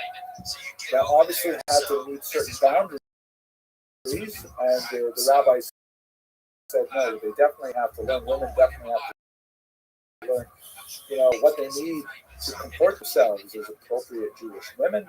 They need to know the laws of keeping kosher, for example, to maintain the family kitchen, and many other areas like this. But pure theoretical Torah, particularly Talmud, the bulk of rabbinic opinion shied away from it based on the second opinion in the Talmud. In the modern era, get to the late 19th, especially the middle of the 20th century, there are some interesting opinions that go back, and so that's not for us today. Within this context, however, it's not like the Talmud says, absolutely full stop. It is one opinion among many that suggests that it's advisable.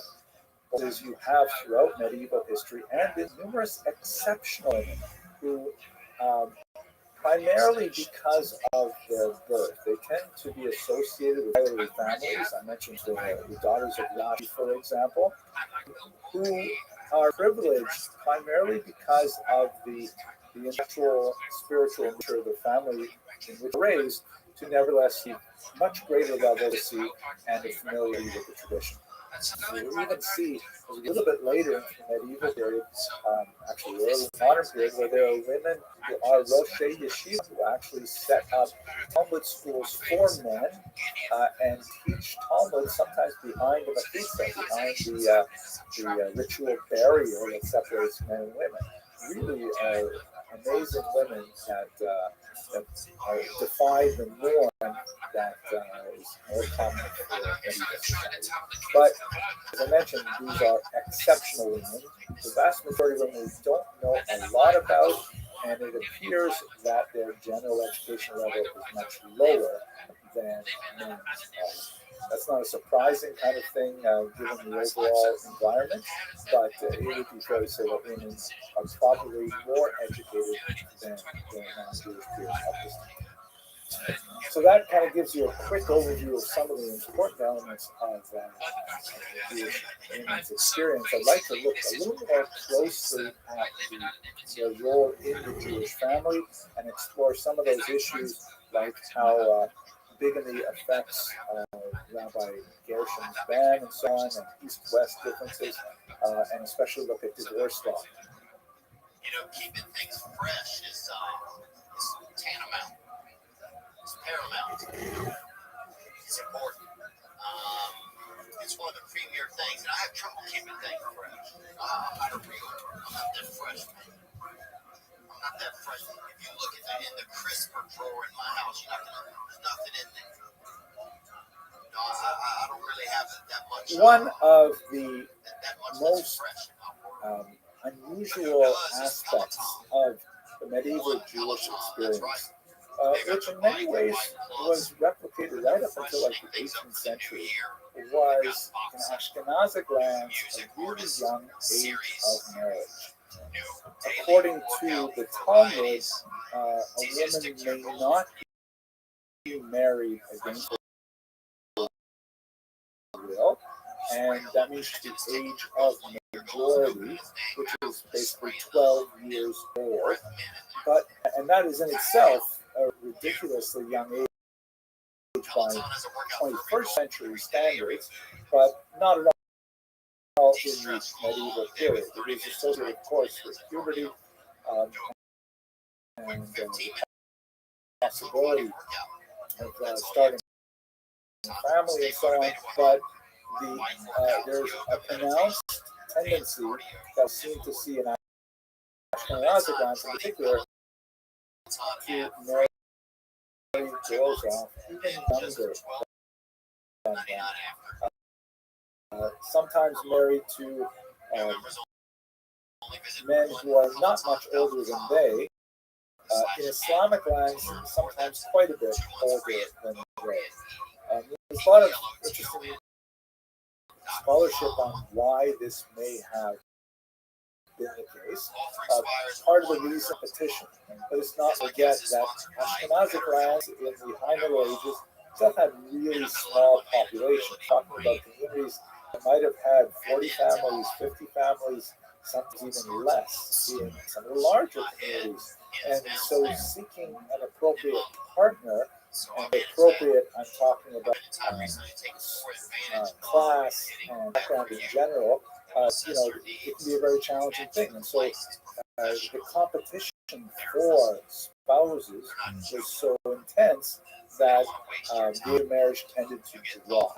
And by the way, it tended to drop from the limited evidence we have. It tended to drop in the higher classes more than in the lower classes. This could be because the higher classes, were more focused on the idea of finding a match of the same social class, desire to try and contain resources within the family. So rather than marrying a wealthy boy to a poor girl, and then it was dissipating the family, marrying a wealthy boy, a wealthy girl meant that they, can consolidate their wealth within the family.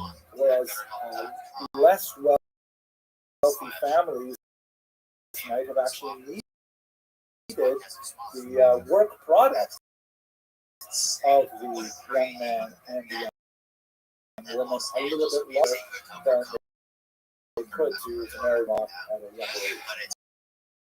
It's also important to note, however, that the actual marriage ceremony in Judaism technically consists of two distinct phases. The first is what we might call betrothal or engagement, which, as the topic is, binding on both parties marriage, with the exception that they do not live together. And then later, you would have a marriage ceremony and so on. in Talmudic times, there was a gap between those two ceremonies, which was usually attributed to things like the necessity of pulling together the dowry, which is a very expensive endeavor to provide a young woman with a dowry to be able to essentially set up her home was a potentially crippling economic event for a family. On the husband's side, it was not at all the same. It was a much more weird affair to give the so-called bride price, so it was not equivalent to him. The Talmud says events were traditionally separate, allow families to accumulate the assets to be able to, but there are other reasons as well that are by historians.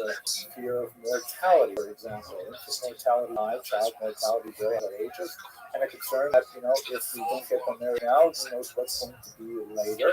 So a desire to take advantage of the moment. But I also want that ultimately into the early modern period, those two events, the betrothal and the actual marriage, will collapse, and they are now customarily celebrated one immediately after the other on the same day, because given that the betrothal constitutes actual marriage itself, even though they're not able to live together, society was aware of so many tragic situations where you have these young individuals and they're separated from their intended and they meet someone else, and all kinds of things can happen that really are disastrous for the marriage. So it became much more the practice to put these two acts together. The women, once they were married, and especially once they started menstruating, they would begin a very important area of Jewish law. It's known as the laws of family purity. This is essentially euphemism for a ritual that follows menstruation, in which women would immerse in a ritual bath called a mikvah.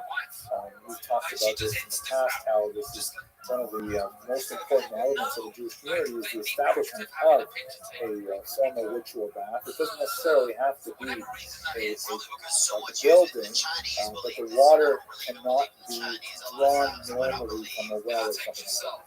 A river could be used under certain circumstances, or the ocean, or rainwater can be cold spring, things like that, spring water, but it can't simply be like that sort of thing. So the presence of mikvah is very much associated with these early communities. Not going into this in great detail, but this is a very interesting in which husband and wife would separate from each other during the period of menstruation and some amount of time afterwards as well. And then once that is concluded, then the woman would be ritually immersed, and then regular relations would resume as well. Very important element in Jewish family life as a whole, and but more than we can say in this context. Now, to return to a topic we looked at a little while ago on polygamy, as I mentioned earlier, the incidence of women, the incidence of men fade in Christian life for lots of reasons. Perhaps one of the most important, however, of the non-Jewish society. It is a well-known historical truth that the way in which the surrounding society behaves is ultimately the way in which the Jewish population living there will also behave. The Yiddish expression is something like which is hard to translate exactly. It means something like, as one Christianizes, one Judaizes. They essentially do the same thing. In Muslim countries, this was not the norm. Men could marry up to 4 wives, and so it was not at all uncommon for men to engage in polygamy, despite the ban of Rabbi Gershom, which seems to have been primarily directed at Ashkenazic Europe and into newly Christian Spain. Also related to this is a phenomenon that is known in the biblical period and in the medieval period, but again begins to fade, the institution of concubinage, or the Hebrew term is a pilegesh, and basically this is a kind of common law marriage in which a man and a woman agree to live together as husband and wife, but the woman lacks all of the protections of marriage, including a really important document called the Ketubah, which is essentially a marriage contract that the husband delivers to the wife, promising a level of support during marriage, including, upkeep and standard of living and things like that, and more importantly, promising a financial compensation in the event that the marriage is dissolved. In other words, if you choose to divorce her, then significant penalty as well. The concubines were not protected by this Ketubah document, which leads one to wonder why a woman would enter into such a relationship. But that went beyond the scope of what we're talking about here. What we did have, however, which is kind of fascinating, is incidences, particularly for the first couple of hundred years of the High Middle Ages, where you had lots of men traveling from Ashkenazic lands into Muslim lands, and sometimes taking second wives. And this would be bigamy vis-a-vis the ban of Rabbeinu Gershom. But, sometimes they would say, well, I'm living in Sephardic lands while I do my business. And so I'm not bound by the ban of Rabbeinu Gershom. Maimonides in particular took a very dim view of this practice, indicated that travelers who want to get married have to definitively prove that they are not already married somewhere else, to avoid anyone trying to get around this sort of loophole. And a significant amount of the responsa literature that deals with these questions gives us a sense of how men who were engaged in essentially traveling salesmen would behave, and their wives who would take them to court, saying, hey, you literally in writing not to take a second wife, and here you go doing it in Tunisia or something like that, and I want my traditional compensation for your breach of contract. So that's a good example, I think, of how responsa literature was doing, like a unfortunate incident. Like, how common was this? How typical was this? Are we only looking at very limited amount of bad behavior or activities? Anyway, these are the kind of things that animate much of the literature and give us some sense of the relative privileges of men and women in society. What's especially relevant is in Spain, because the southern half of Spain, very heavy Islamic influence, and even as it's increasingly Christianized, you have a Jewish population there who are not necessarily content to go along with Christian requirements for monogamy and prefer to maintain normal marriages. By the way, while we're at it, I was doing some research on the site. Amazing Jewish wedding ring. Apparently, they were actually only used for communities or for families, and they would be used for the ceremony, for the ceremony itself. I think this is 14th century. What a phenomenal piece of art this is. It's at the net. Here you can see the under the side of it, and it has these two hands clasped. Really gorgeous. Now, connected to that, of course, after marriage is, God willing, motherhood. And I don't want to go too in depth into the history of motherhood and childhood in particular, because I don't know enough about it to really touch an area of research that I've just kind of scratched the surface of, and I don't know enough to talk.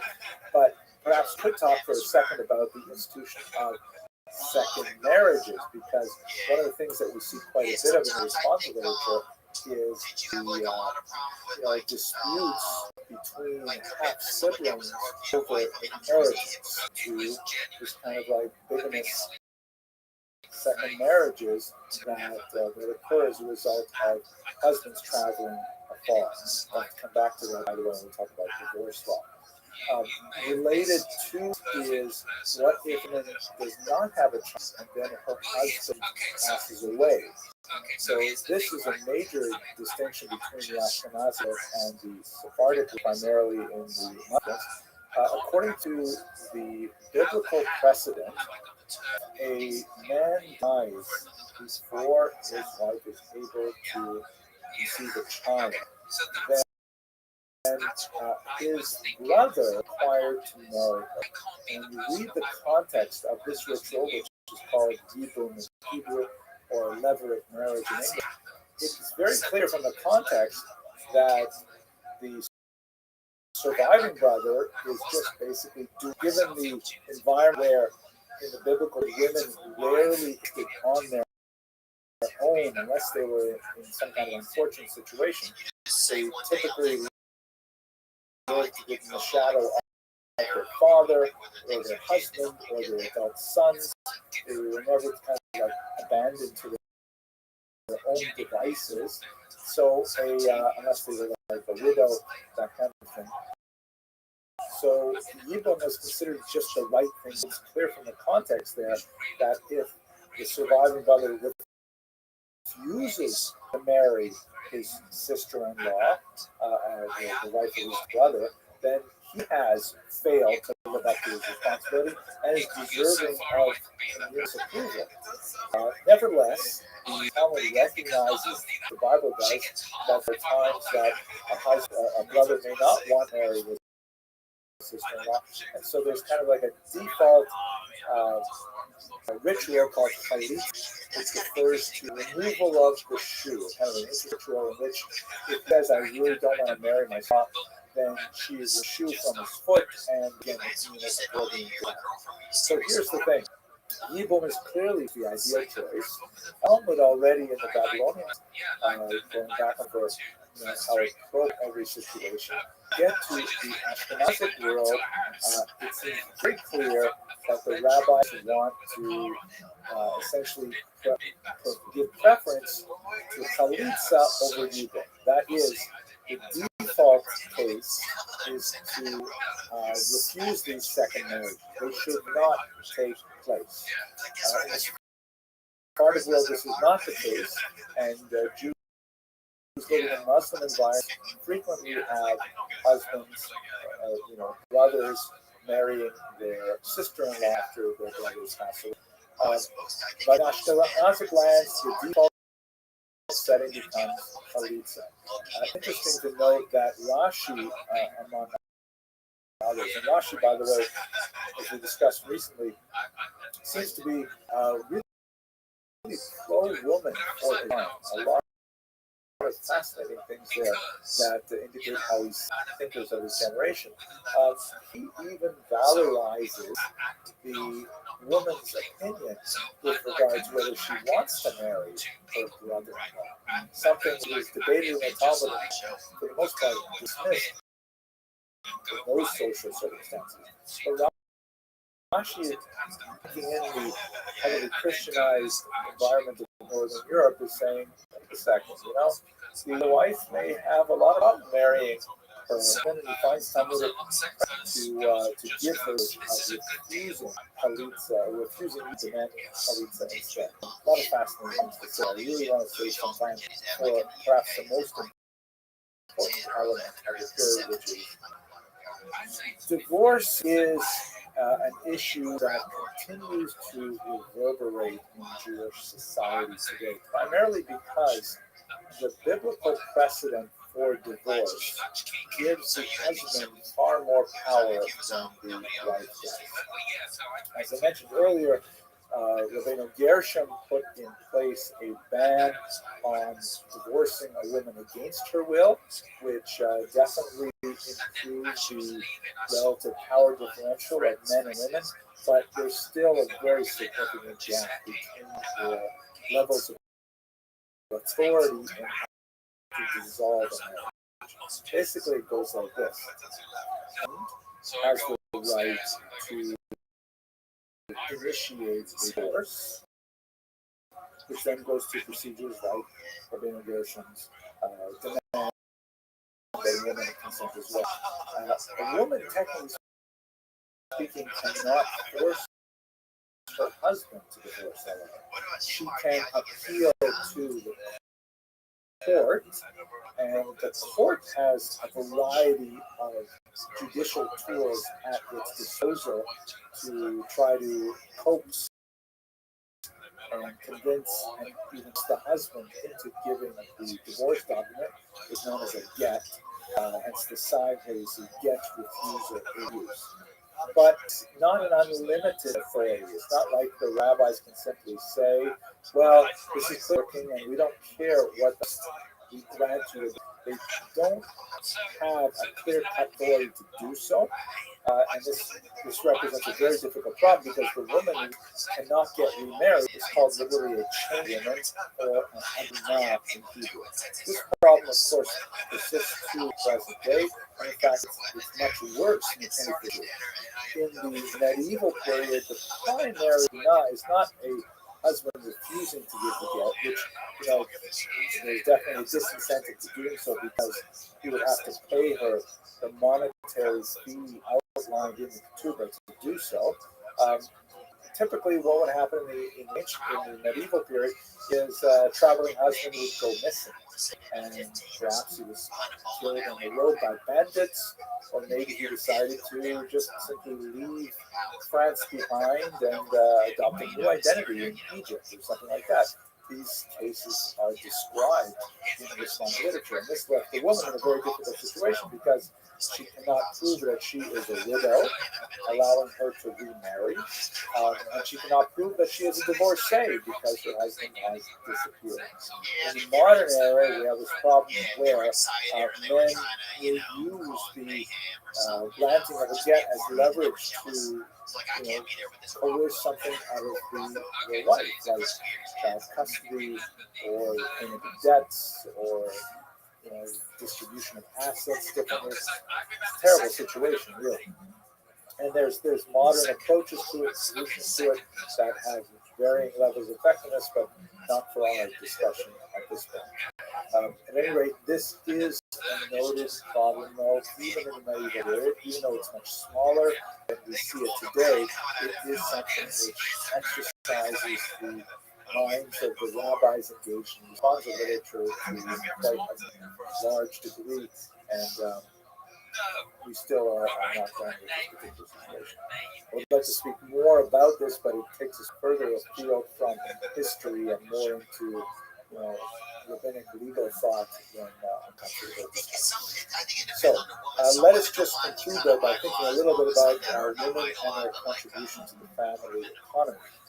There's no question that women in the medieval world worked incredibly hard, both at domestic tasks and at revenue-bearing activities. You should recall that some of the most basic tasks that we take for granted today took an incredible amount of time in the medieval period. In fact, right up until the industrial age, women's work, basically domestic tasks, was huge and overwhelming.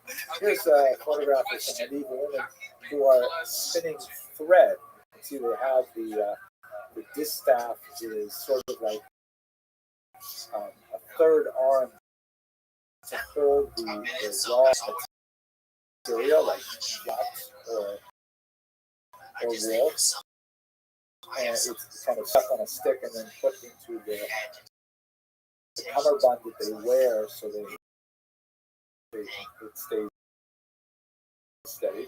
And then with the other two hands, they really like peel apart the threads, and they use the spindle, which is actually hanging down towards the ground. And young women and older women would all be involved in this for hours and hours every day just to make thread. And they've got to take that thread, they've got to make cloth. And out of the cloth, they've got to make clothing. And that's why so many have one pair of pants, because it took forever to make these things. It was a huge amount of women's energy that you didn't have to produce goods like you have today. So even if they're working at, what is typically called women's work, the domestic activities are making clothing, preparing food, washing clothes, things like that. That's a huge amount of time and value to the household, these basic necessities. That said, let us not forget our much more literate in the surrounding society, much more urban, likely numerate as well. So we frequently find women engaged in these activities. We especially see this in the Geniza, where women are involved in all kinds of business. And sometimes, with tremendous success, like, for example, the remarkable Rothschild the broker, who's described in the archives, and as after her marriage is dissolved, she keeps her business running and defies standards to insist on having her way. She is repudiated by the synagogue for some unrelated activities, but she nevertheless supports a massive donation on Yom Kippur and things like that. Some fascinating women who are really significant businesswomen thrived in Tunisia. We also have significant evidence that they're involved in the same economic activities that men are, like we discussed when we looked at finance and trade and so on. Sometimes they suffer from similar kinds of depredations as well, like in this terrible century that is described in the caption as people ransacking a Jewish woman's house. Very unusually graphic depiction. There's still valuable clothes and wine and breaking into it and things like this. Jewish women were assisting their husbands in many aspects of trade and commerce, and also engaged in money lending and other financial activities as well. So women are definitely a very important component of the medieval family. And with that, I want to conclude this brief discussion of women in the medieval period. I hope you found it interesting. Thank you very much for watching. What about, Tom's gonna be there, and I'm like, I live vicariously. I do so like this one. I'm like, what? He's like, this one. Yeah. It's mental. It's mental. He's mental. I live vicariously through him, and the cops even show up vicariously sometimes, like even in Memphis in my visions. It's tough. You were saying something, you're like, oh, I think it's going to be different. That's funny. You say, I always think that too. What? Yeah. You're walking through the horizon. Yeah. You will find yourself in a place. Yeah. Be like, oh, keep that 6 months. Yeah. And just 2 years later, you're like, oh, still having fun. Yeah. Still having fun. The fun, and now, especially in LA, the fun is all. There's always the possibility, like you're gonna have to be the bachelor. Yeah. I've spent a fair amount of time in the southern half of the peninsula, looking at the Arab Jewish or the Muslim Jewish period of coexistence. The famous Valencia, right?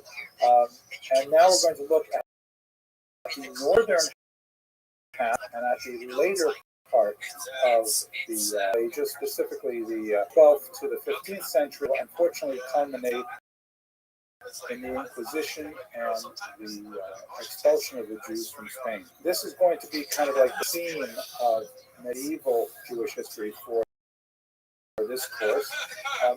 It's not an uncommon place to sort of draw a line and indicate that before this event of 1492, things were one way, and then after 1492, they were rather different. You can say the same thing in the 20th century about the Holocaust and the state of Israel. Things were certainly different before those two events, so related in time, and then those two events. So why we're going to construct the next semester post-expulsion era. So here's a map that will give you a south. This is the Reconquista, the reconquest. You will recall that the Muslims come up from North Africa and they take over the peninsula primarily in the southern region, and they make it pretty much to the very top of the peninsula. But it doesn't take long before the northern area starts to recede back into Christian lands, and slowly the Christians are able to penetrate downward, and eventually they will ultimately expel the Jews and the Muslims from the entire peninsula. But we're going to focus on the regions of Leon, Castilla, Aragon, Navarre over the course of this Now, there's a few really interesting phenomena that are going on at this time. First, this is the era of the greatest of the Spanish court Jews, institution, which we'll see examples of it throughout Europe, but Spain in many ways has some of the greatest examples. Court Jews, it's hard to really translate appropriately. It's related to the idea of being the king's, like a courtier. Sometimes you see that word. It's something like a lobbyist or sometimes a government official, typically associated with some kind of fiscal activity. They often don't have a specific role for it, but they're very much part of a ruling circle, advising kings, very freely underwriting the king's activities, and exercising a tremendous amount of power. Quite often, these courtiers are also the titular heads of the Jewish community, so chosen because they are so close to the levers of power and are able to protect the community appropriately in that way.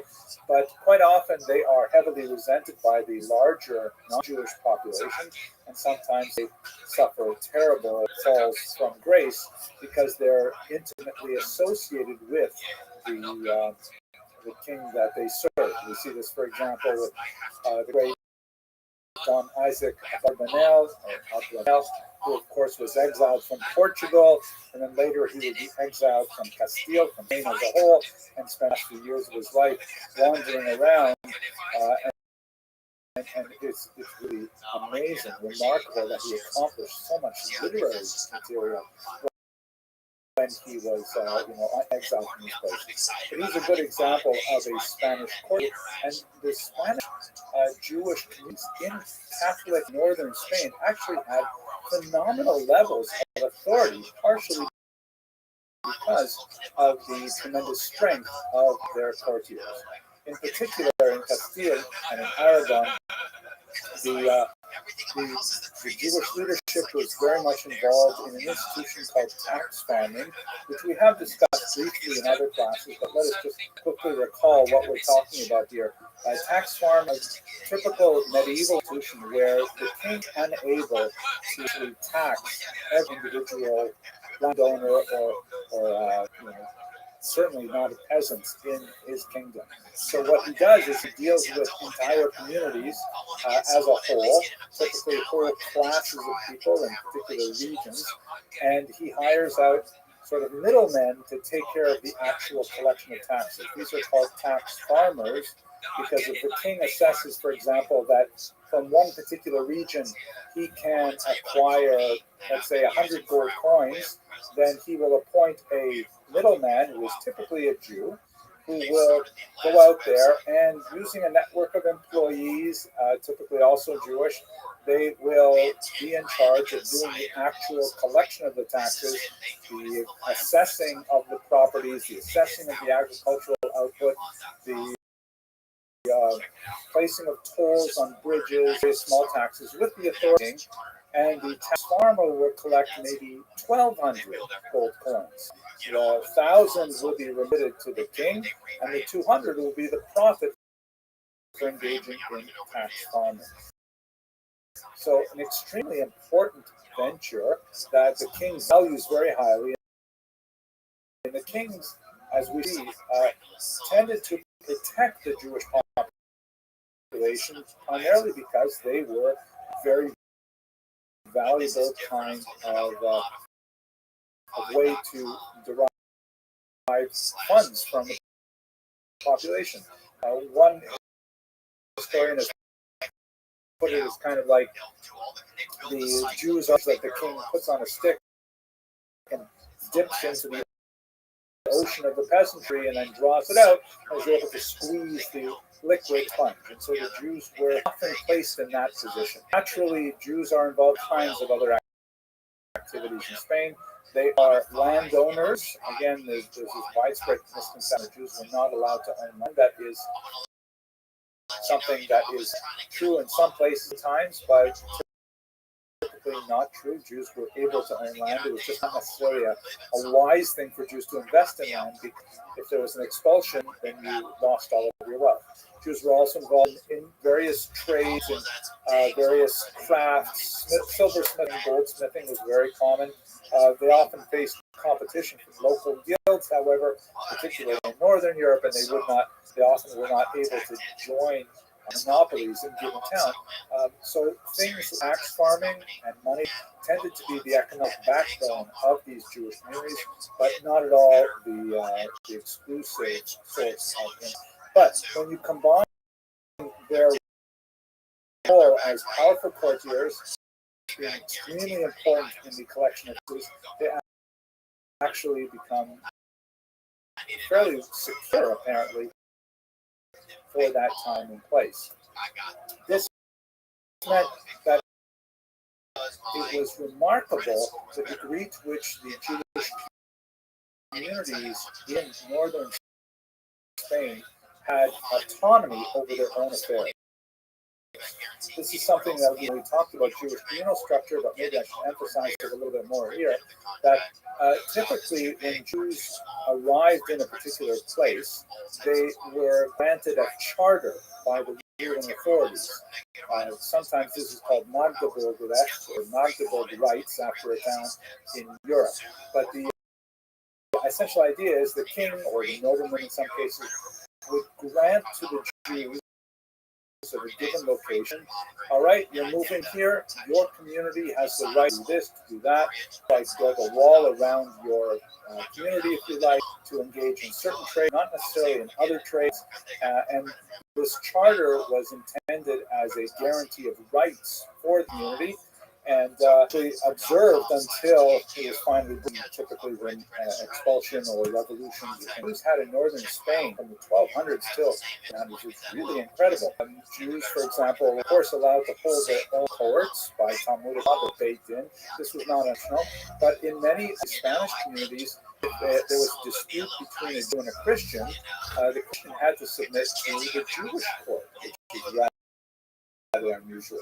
And in some exceptional cases, the king not only granted the right to corporal punishment, which affected their technique of control operations, but also, in some rare cases, to even impose capital punishment. That's an incredible thing. The circumstances under which a community would, legally, baked in, impose capital punishment, very, very rare and exceptional and controversial.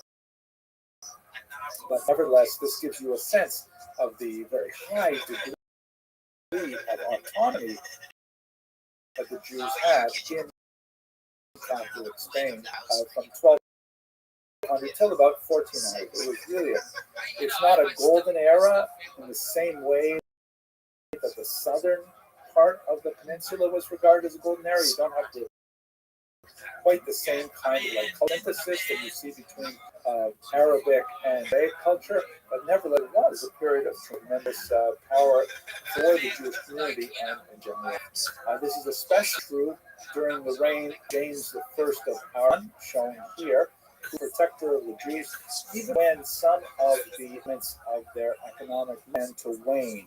And I'll explain how that happened shortly. We'll return to James 1 and 2 when we talk about the Barcelona disputation right now.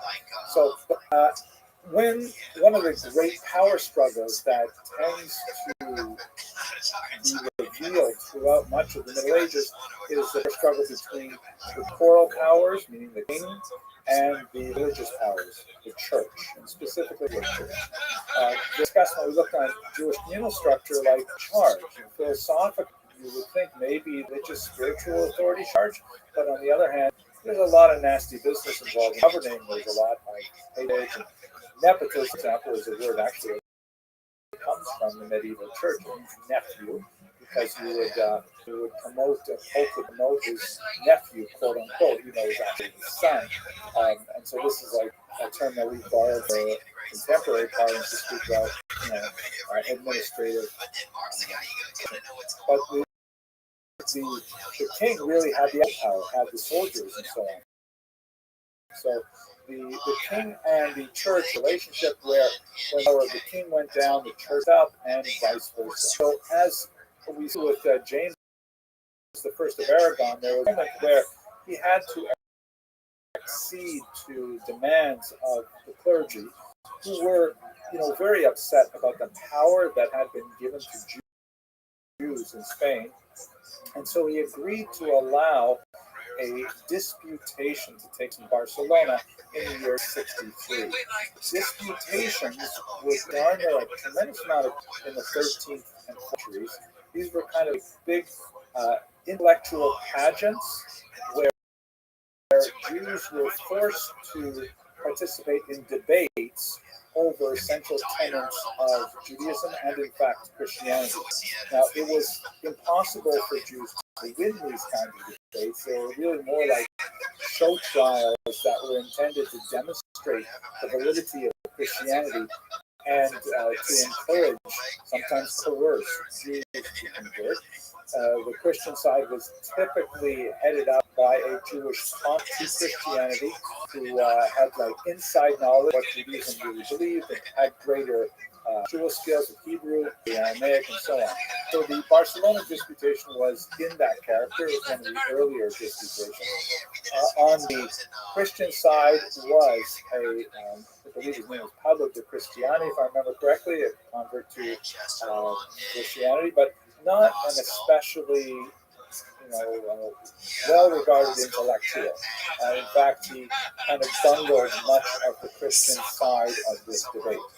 And on the other side, James I allowed the Jewish community to appoint their leader, who was, a figure of tremendous consequence, the incredible Rabbi Moshe ben Nachman, also known as Nachmanides, right? Like Maimonides is known Moses, the son of Maimon.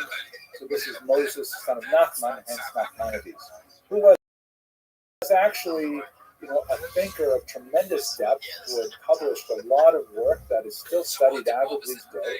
And although he was, older, he was in his 60s at the time that he approached for this particular task, he agreed to do it. He was on good terms with James I of Aragon.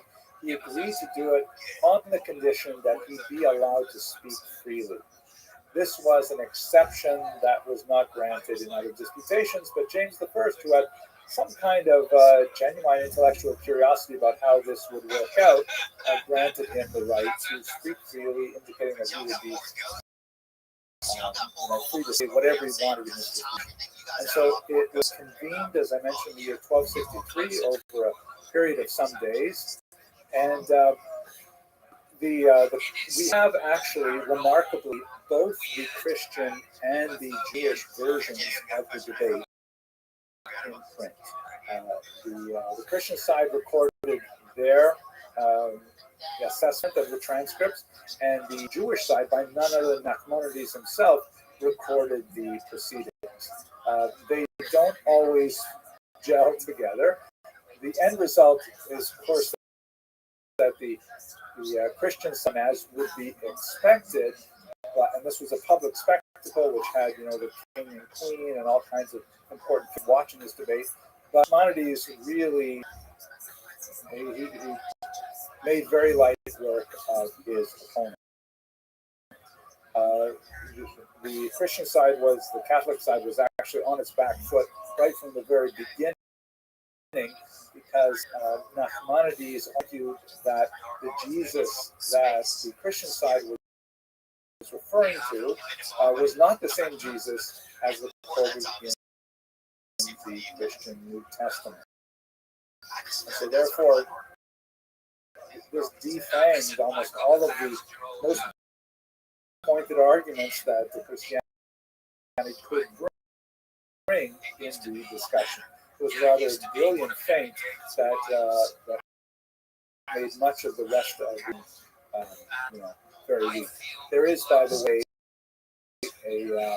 a dramatization of this on YouTube, a BBC film that was made, working with the transcripts of the Talmud is really traumatic in general. Thus, at the end of this, even though Nachmanides really lost, the church was very upset with how well he performed, and so Jeroboam rewarded Nachmanides with 300 gold coins, and then said to him, "I believe you should leave Spain at once," because essentially they're saying, "I can't protect you." And so, in the waning years, Nachmanides' very arduous trip all the way to Israel, he found a tiny survivors community there, but he, in his last years to rebuild ways, contributed to a great renaissance in Israel. But this of the Jewish community in Spain and also its weaknesses. We should also mention two other things before Rothschild, and that is the influence of Spanish Jews, particularly from the northern region, is quite profound throughout Europe and the Mediterranean basin. Two areas in particular are especially significant. The first is the widespread study of the Kabbalah, which had some incredible proponents in the Iberian Peninsula. We haven't had much opportunity in previous classes to talk about the Kabbalah. It is fascinating, and I hope to return to it when we come back next semester and we talk about Sfat, because they had an explosive Kabbalistic study there.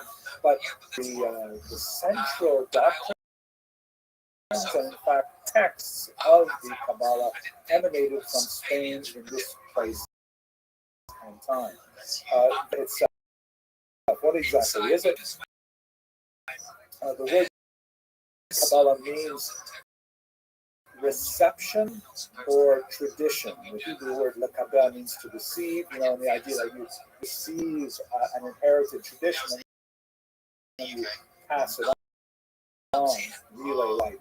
So there are ancient Kabbalistic texts that really go back many, many centuries. Sefer Bahir and so on, and there are definitely passages in the Old Testament, the Hebrew Bible, that are deeply Kabbalistic in nature, very mystical. But one of the central texts of Kabbalah is originated in the 13th century, and that is the famous Zohar, or the Book of Splendor. Zahar means to emanate and glow kind of thing.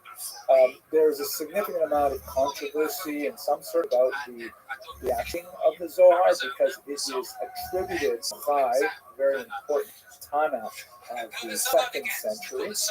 But most academic scholars looking at the Sefer Zohar believe that it was actually authored in the 13th century in Spain. Internal literary clues as to that, the strange fact that it's not cited before this period by others, and the fact that its attribution to the ancient period was placed in doubt almost immediately after it began circulating. Although there are some who believe that it is in fact a genuine artifact of the ancient world. Nevertheless, regardless of where it comes from and when it is written, it is a work of great spiritual genius, phenomenal insight into Jewish mysticism, and it was deeply inspirational throughout the entire Mediterranean basin. So that was one very strong element of Spanish intellectual exploration period. Another area where the Spanish Jews exported from northern Spain was their tremendous skill at translation, especially in the region of Provence, which is not too far away from Spain, just a little bit up the coast, the south of France, where there was a very unusual disease. We've spoken about it lectures. And one of the most exciting things that was happening there is Hebrew I should say, a lot of Arabic classes, like Maimonides, for example, was translated into by people like the Ibn family have translated. So they're bringing a lot of Arabic Jewish wisdom recorded in an Arabic language to English-speaking language, the Hebrew population, and really generating a lot of cultural families. A lot of science, the coast of North Africa is filled with with Arabic-speaking scientists, many of whom were Jews, and the primary conduit of all scientific information happened through those translators coming up into southern Europe in particular, Italy as well. Abraham ibn Ezra is perhaps one of the most famous of these in Spain, who brought his astrolabe with him everywhere in order to explain these technologies of navigation by the stars that had a phenomenal impact on Europe afterwards. So it's kind of things that are happening in northern Spain at this time, really dramatic and exciting, but unfortunately they would have a very tragic denouement that we're going to continue with. But with that, I want to thank you very much for your attention and endurance, and I look forward to speaking with you soon. I don't know that many others actually. The Beatles. Yeah, the Beatles. Okay.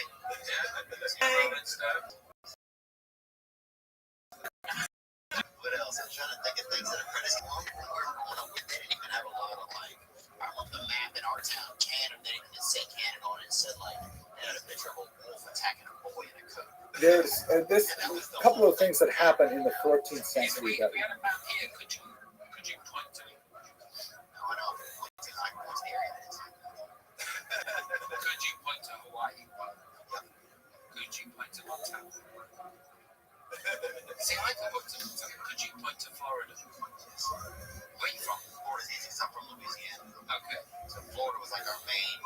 Florida was like the main place you even went. Like if you saw somebody else when I was a kid, really begin to tilt the balance negatively away from the favor of the strong Jewish communities and the tremendous power of self-government prior to 14th century.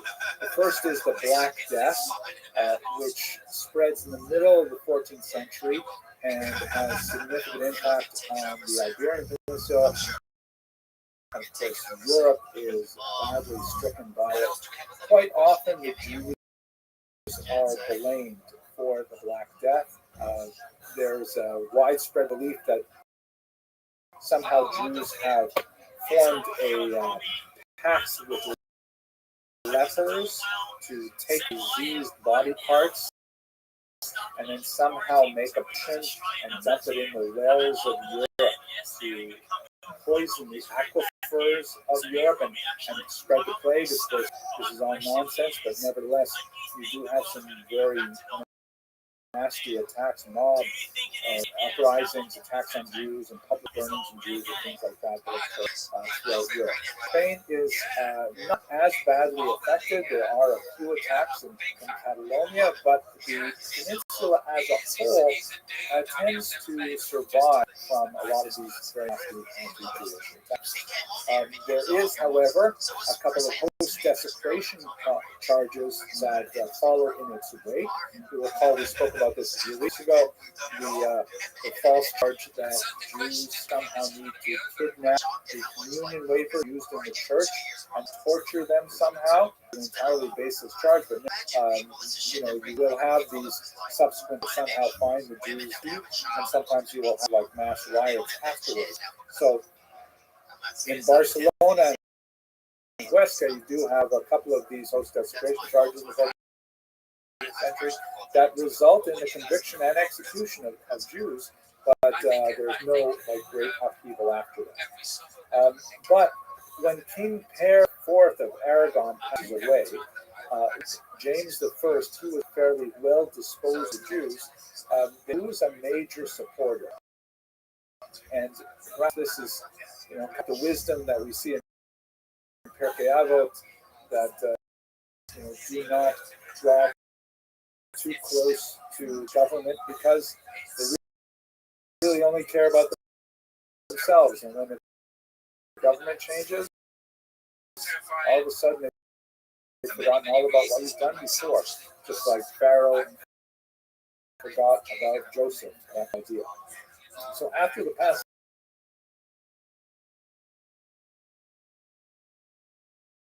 of the fourth, there were changes that affected Jewish life in Spain. One is you used something called the censal, which was a dramatic, direct blow at Jewish Jewish activity in money lending.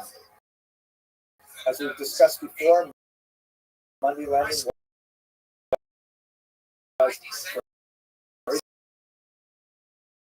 significant part of the Jewish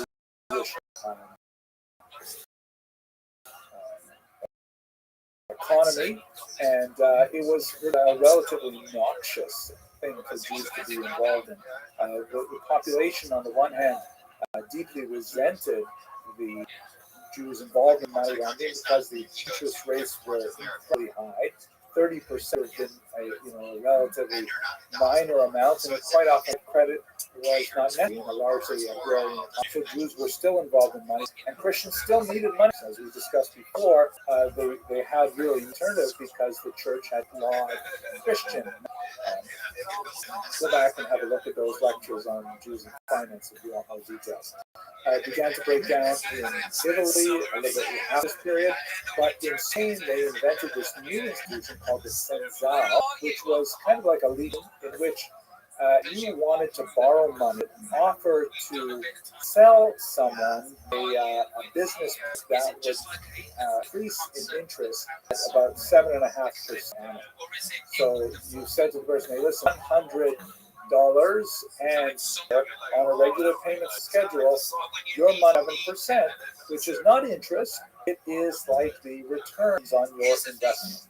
Range around the back doing it, but it meant people borrow money at a reasonable rate of interest percent, and this significantly the demand for Jewish money still continued, just like if you think about it, there are all these check cashing places and things like that charge very high interest. There's still a demand for them, even alongside regular credit cards and banking institutions and so on. So, but the population that the Jews served in money lending tended to constrict at this point. So they lost a certain amount of economic strength and along with it, political power. As the king began to lose his power, the church's power began to accelerate, and we see this expressed against the Jews in one very, very important way, and that is related to the converso phenomenon. In 1391, you have a major turning point in Spanish Jewish history. A wave of riots, pogroms really, mob attacks on Jewish communities spread throughout the Catholic regions of the peninsula. There's a lot of different motivations behind them, communal resentment, there's the after effect of the plague, of the Crusades, the hostess charges, but a lot of it is definitely economic in nature. But one of the aspects of this kind of violence is that it has to hide behind some kind of religious veneer in order to make it broadly acceptable. People simply can't get up and say, let's kill the Jews because we want to engage our bloodlust. They have to say, let's kill the Jews because they are our enemies. Or in this case, they are the enemies of Christianity. So this particular massive wave of pogroms was accompanied by forced baptisms or forced conversions. Here you see a Van Eyck piece, which is quite fascinating, from 1511, that shows the church on the left, and there's kind of like a symbolic representation of the church dressed in red and pointing to the baptismal font, directing various noble and important people to partake of the waters of baptism sacrament. And on the right, you see a representation of the synagogue. And this is, by the way, a very common type to see church versus synagogue, but it is rare to see them as male personages. Usually they're female. Anyway, the Rabbi who is on the right of the baptismal is holding a broken staff, which indicates, a loss of power. He is blindfolded, indicating that he no longer sees the truth, meaning that he really should accept on. It appears he's dressed like Aaron the priest, with the breastplate and the pomegranate bells on the hem of his clothing. I do not think the artist is really trying to evoke Aaron, but is trying to base himself off some kind of biblical model. And he's holding back Jews who are in various states of relating to the attraction of the baptismal font. It's not to go like the individual in the green cloak, and he's physically holding him back. Others are tearing their ears open. Others refuse to hear what's going on. Others are in paroxysms of fear or anger or something like that. They're all like resisting the pull of the baptismal font. And so in this kind of context where Christians cannot really understand why Jews refuse to simply conform to the dictates of Christianity and accept that there's this paroxysm of violence that forces baptism on, but not impossible to think of tens of thousands of Jews across the peninsula engaging in baptism. I mentioned in the previous class when we spoke about this, on a theological level, the church has an ambiguous attitude about this. On the one hand, it's very clear, multiple states from many popes, Augustine of Hippo as well, that people may not be forced into baptism. It has to be something that is willingly accepts, or else it loses its value. On the other hand, since it is a sacrament, once it has occurred, to use the Aramaic phrase "b'diavad," it takes effect, and the person who is baptized is now in fact a Christian. This would have disastrous consequences. For example, in 1858, when young Edgardo Mortara, a young child, would be baptized by the family maid, and unbeknownst to his parents, and then years later, the Vatican police would actually seize him and never return him. That occurred in the 19th century, which is just mind-boggling. So at any rate, this created an unusual situation in Spain because you had all these Jews who were now converted to Christianity, but still fully regarded themselves as Jewish. This was largely not happening in Navarre, which is a northern region bordering France, and in Portugal, which would be important because for much of this period, Portugal was regarded as a haven for Jews. As we spoke recently, Don Yitzhak Abarbanel's grandfather fled to Portugal in order to resume his Jewish identity. But in Castile in particular, this was widespread. And you also have at this time, besides Jews who were forcibly converted, you have Jews who are willingly converted. Sometimes very prominent Jews, like the Rabbi of Burgos, Shlomo Halevi, converts, he becomes Pablo de Santa Maria, he eventually becomes the bishop of Burgos, and he devotes his life to attempting to convert Jews to Catholicism. So in this kind of event where there's forced conversion, not a big follow-up of negative consequences as a result, and you have like Jewish leaders like Shlomo Halevi converting to Christianity, there is an increasing feeling of despair, like, where is our God? Where is Mashiach? Shouldn't he be here now? Shouldn't the Messiah be here now? And the conversion wave actually expands. We see this especially at the disputation of Tortosa. So we've already discussed the disputation at Barcelona. At Tortosa, which occurred after the wave of pogroms and post-conversion, you have a very long, drawn-out disputation. Jews are forced to attend these disputations, by the way. They're forced to attend sermons in their synagogues delivered by Jewish converts to, berating them for their refusal to abandon Judaism. And in this kind of environment, you have a significant number of Jews who say, why try more? Why should we maintain our Jewish identity? Let us simply convert and move on. There's so many advantages to converting, we'll discuss in a moment, it's much harder to remain Jewish under these circumstances. And this is actually something that is quite distinct from 1391. In 1391, you have this mass, digestible mass of Jews who are now finding themselves Christian. But after 1413 at Tortosi, a lot more Jews who are saying, you know what, I'm just going to go along with this because I see that there are a lot of social avenues open to me with conversion.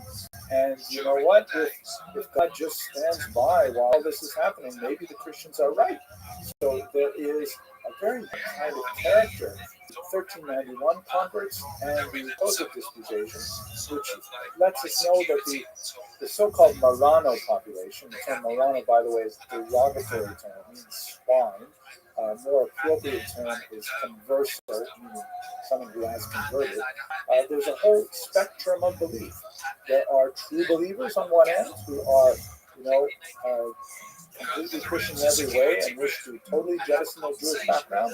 And on the other hand, there are stubborn Jews who resent the false conversion that they've been forced to undergo and wish to resume their Jewish identity as soon as possible.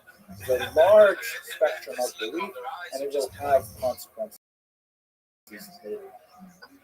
But what this means is, as we shall discuss momentarily, now we have essentially two classes of people. We have these conversos and their children, and soon their grandchildren as well, who are kind of like Jews with Christian driver's licenses. And they can go anywhere they want, study at universities, take any kind of job they want, advance in all areas of culture, and they're viewed with suspicion and hostility by so-called old Christians who say, wait a second, this is not what we expected, especially those Jews who not even pretend to really be Christians, they're still associating with Jews, still eating kosher food, and so on. And so you begin to have a backlash growing. One of those aspects is the discrimination that is more or less racial in nature. This is a rather new phenomenon for Europe. It has some uncanny comparisons even toward Germany. The first example is the so-called limpieza sangre, or purity of the blood, cleansing of the blood. A statute first passed in Toledo in 1949, and we'll have many examples of this afterwards, that discriminate based on bloodline, based on lineage. And there's this distinction made between those Catholics who have no known Jewish background and those Catholics who do come from Jewish backgrounds. That's what I'd like to turn to next. But with that, I want to thank you very much for your attention and your endurance, and I look forward to speaking to you soon. So, the thing that I did last few weeks, have you tried magnesium? Yeah, I've been taking magnesium. It helps our take it. Yes. So, how many? 2 pills, 2 white pills. So, Meal. yeah. So, did you take it last night? Yeah. So, I think that magnesium is After 1414, with the end of the Tortosa disputation, you have this unusual circumstance where there are Jews who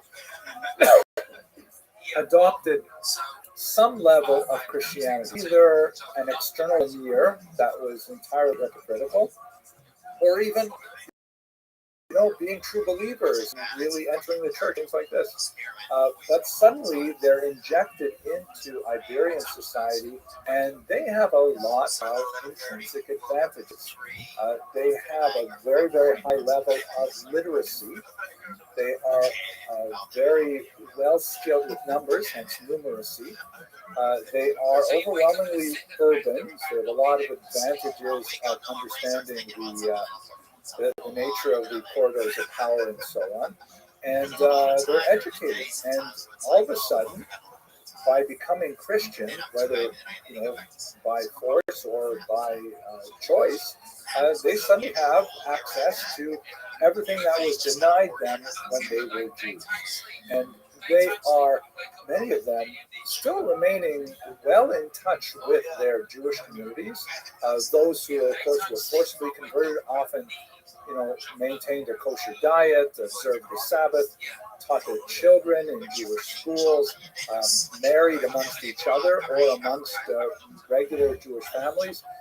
Tremendous amount of attachment to the community, and nevertheless, they are having tremendous advantages, and they're displacing a lot of the traditional elites as a result.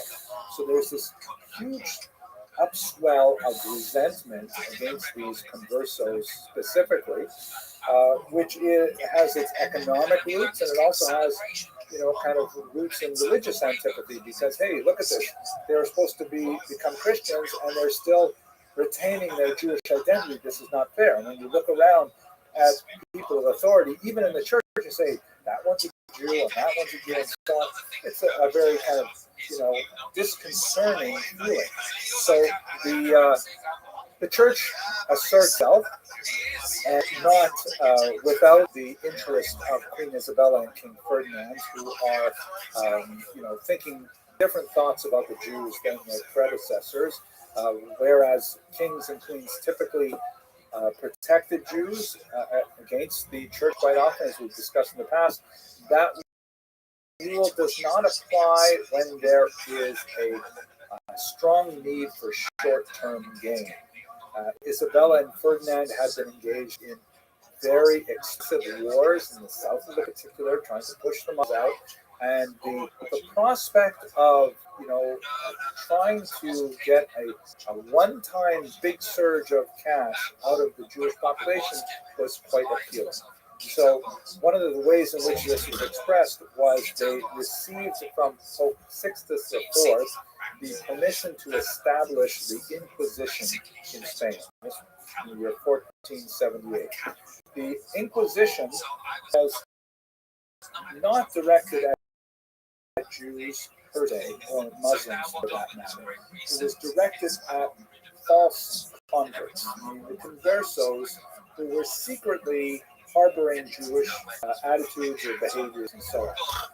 And the purpose of the Inquisition was to try to root out these false converts and to punish them appropriately, to act as a deterrent to other would-be converts, and instantly part of that punishment meant confiscation of their wealth, which was definitely something that Isabella and Ferdinand were interested in.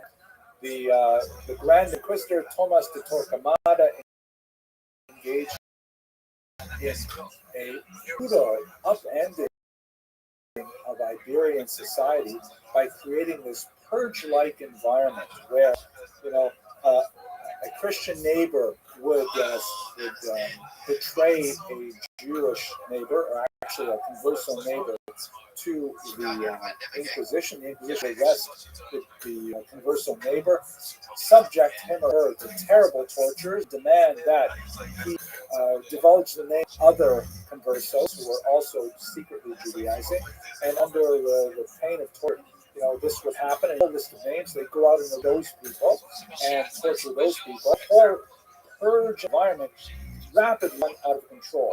In the space age, it just got beyond deeply this penetrated, where churchmen were often accused of being secretly Judaizers and things like that. The Jewish community really was at a loss as to how to respond to this appropriately. Remember, the Jewish community per se was not attacked in this manner because they were not, Christians. They had not been converted, and so therefore they were still allowed to practice Judaism. But they were viewed with a tremendous amount of suspicion, especially as to the degree that they may have been aiding and abetting these conversions who were secretly studying Judaism and keeping kosher and so on. In one notorious case, some conversos actually engaged in a conspiracy to murder an inquisitor, Pedro de Arbuyes, and this sparked a lot more popular resentment at the activity of the conversos and the Jews, as you can see in this very evocative painting, the murder and the saint visage of the inquisitor himself. But it rapidly spun out of control, and it proved to be something that Isabella and Ferdinand could not keep a lid on, but they still were faced with tremendous debts to attend. So I had to deal with. So, just some of the examples of the way in which the Inquisition looked. In previous classes, I've given a lot of examples of the torture devices they used were truly horrific. And I don't want to put them in this lecture, but if you're curious, you can go back and look at my Jews Farad series and see them there.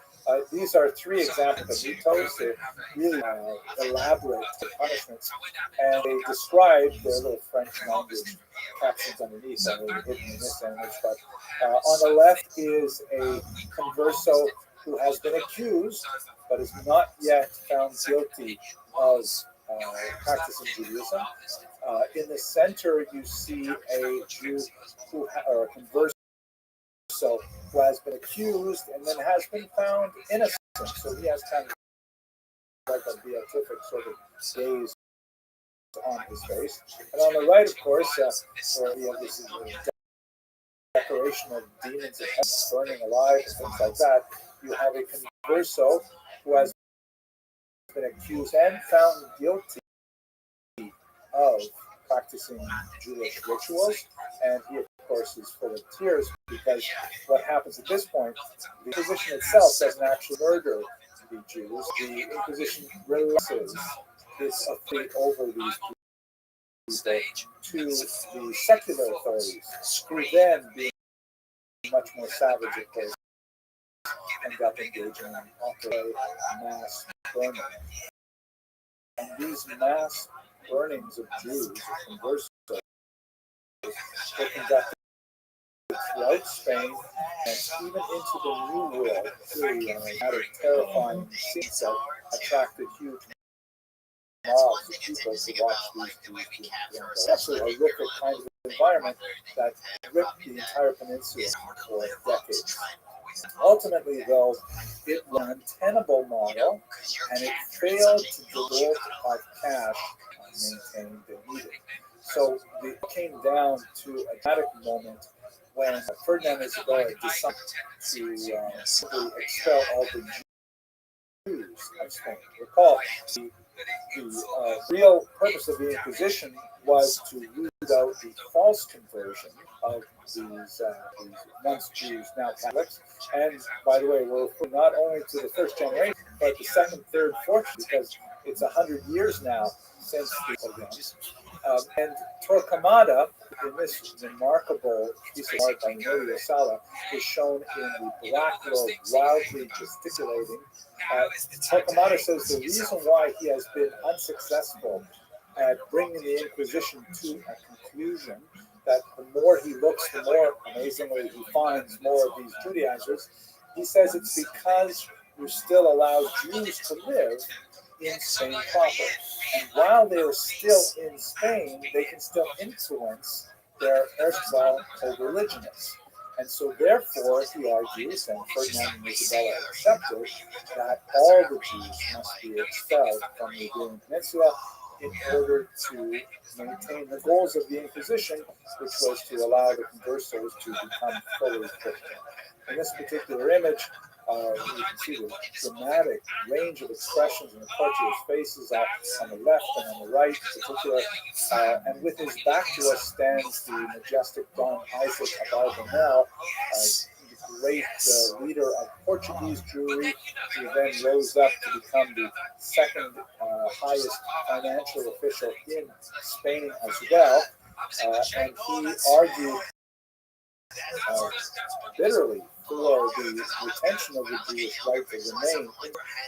Ferdinand is loath to see him go because he was so talented that he refused to convert, unlike, as it happens, the number one figure, the aged Abraham Senior, and his son Rabbi Milano, son-in-law, who decided to rather convert and remain in Spain than to flee with the rest of the Jews out of the peninsula. But ultimately, that brings us to 1492. We will, God willing, discuss the mechanics of the expulsion and specifically the horrible nature of the initial post-diaspora years for the Sephardic Jews when we return. But with that, I want to thank you very much for your attention and your endurance, and I look forward to speaking to you soon. Thanks very much. Like I've been in it for 15 years, 17 since my wife became happy. Yeah, I've been in anything. I mean, this is what happens with me in weight. It's like I get overweight and then I do something extreme to get underweight. And then I get too underweight and I'm really unhappy because I'm not satiated. And my body's going, feed me. And I'm like, I look wicked in clothes. For that 2 seconds that happens, the minute you stop being abusive to yourself. Let's go back to the land of Israel. And although we did have a few moments where our discussion of the Jews in diaspora intersected very significantly with the land of Israel, it seems to me that we should take at least a few moments to look at the perspective of Jewish history from the land of Israel itself. We may repeat a couple of things that we looked at in much greater detail earlier, but at least we'll have some sense of continuity. Also, I think it's important because we're at a unique inflection moment politically, I think, in the land of Israel, where we have unfortunate tension, warfare, and loss of life. And I thank God I'm a historian, not a prophet, so I'm not called upon to actually say anything about what should be in the future. But I can look back a little bit in the past and share a couple of some of the ironies of history that, who knows, maybe they will illustrate opportunities for a more productive path forward for all the peoples of the Middle East. Okay, so we're going to go through well over 1,000 years. We're going to take it from the Bar Kokhba rebellion against the Roman Empire that went from about the year 132 to 135. I want to take it right up to the end of the medieval period as we're defining it, the Spanish expulsion. Where we left the Jews in the land of Israel, specific at this time, is that they had gone through two, and if you like, three disastrous Roman Jewish wars. The first major Roman Jewish war, of course, is the Great War that erupted in the year 66 and resulted in the destruction of the temple and the exile of the Jews primarily from Jerusalem and Judea, and horrible suffering in its way. And the final battle was on the mountaintop of Masada. Then we have the Quietist Revolt, which was not specifically centered in Israel. There were more uprisings in North Africa and Asia Minor. So I skipped over it. Many people call it the Second Roman Jewish War, but most people call it the Bar Kokhba Revolt, the Second Roman Jewish War. It was much tense and occurred once again in Judea, and disastrous con. So the idea of Rome was a foregone conclusion after the end of this particular war. And what it meant for the Jewish people, besides the tremendous political upheaval, the end of even the vestigial power that they had under the Herodians as a puppet government under Rome, that was completely gone. But they also had tremendous economic disasters with punitive taxation and the redirection of the Machzis shekel, the half shekel tax that used to go to the temple upkeep, to the insulting temple of Jupiter. Displaced the people, tremendously horrible economic impacts. But it also meant that the Jews had to think fast and kind of create a new spiritual realignment for themselves. We see it in a few different locations. Yavne, for example, especially what's going on in the north, in the cities like Tiberias, where the Jews are reassembling, they're forming their leadership under the Nasi, the office of the Prince, or patriarchate as it's sometimes called, and you see especially the writing of the Mishnah at this time. Politically, we should also mention that this is the time when the term Palestine comes into its first major usage. And I'll take a couple of moments and speak about nomenclature because people tend to get hung up on it, especially in contemporary debates. The term, and everybody knows, especially political leaders know how sensitive people are to geographic terminology. My own PhD supervisor, a scholar named Rabbi, he actually wrote a few essays, and I remember him struggling to try to find the correct placements that would describe his location without offending, half of the people who lived there. And so, even in these lectures, we would find bank, if I use Gaza and Shamron, they're the same place. There's lots of baggage with those countries. So the Romans were this, and after the Bar Kokhba in particular, they made a concerted effort to try and wipe out any Jewish presence in Jerusalem. Was renamed. There's some question about whether this occurred before the war or after, but it was renamed Isla Capitolina, which is actually a reference to the Emperor Hadrian because of again, his middle name, something like that. And Jews after Bar Kokhba were banned from living in Jerusalem. There was, however, about 100 years later, a noted small community of Jews who lived in Yerushalayim anyway, and it's possible that they did simply ignoring the authorities, and the authorities chose to turn a blind eye, but they were called the Village of Yerushalayim, the holy community of Yerushalayim. Of Jerusalem. I think it's also important to note that one of the fundamentals of the ongoing conflict in the Middle East is the question of primacy. There's no question, of course, that the Jews had their political state there earliest. But one of the arguments that's sometimes made in the political polemics is that the Jews left. They were gone for quite a bit of time, and then others came, and they no longer had the same connection to land that they once did, no longer a legal and moral authority over the land. I'm going to leave the answers to questions to others who didn't come, but on a historical level, it's very important to know that it's simply not true. There's always been a Jewish presence in the land of Israel, however attenuated. You see that later on in the medieval period, sometimes just a couple of people living in a place like Jerusalem, and Jewish people living in a place like Jerusalem. But nevertheless, there is a settlement of Jews. If we speak about the exile, it definitely speaks to the bulk of the population. The diaspora early on became much larger than the population of Jews in Israel, and definitely more prominent, more significant in all kinds of ways.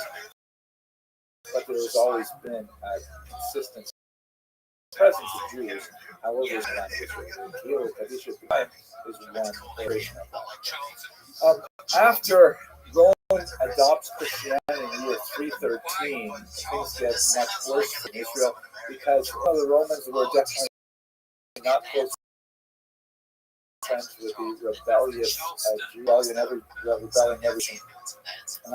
Addition of Christianity changes things dramatically because as a monotheistic faith, it is intrinsically intolerant of other faiths. And this is something true of all the monotheistic faiths, the idea of a universal vision of one path to truth.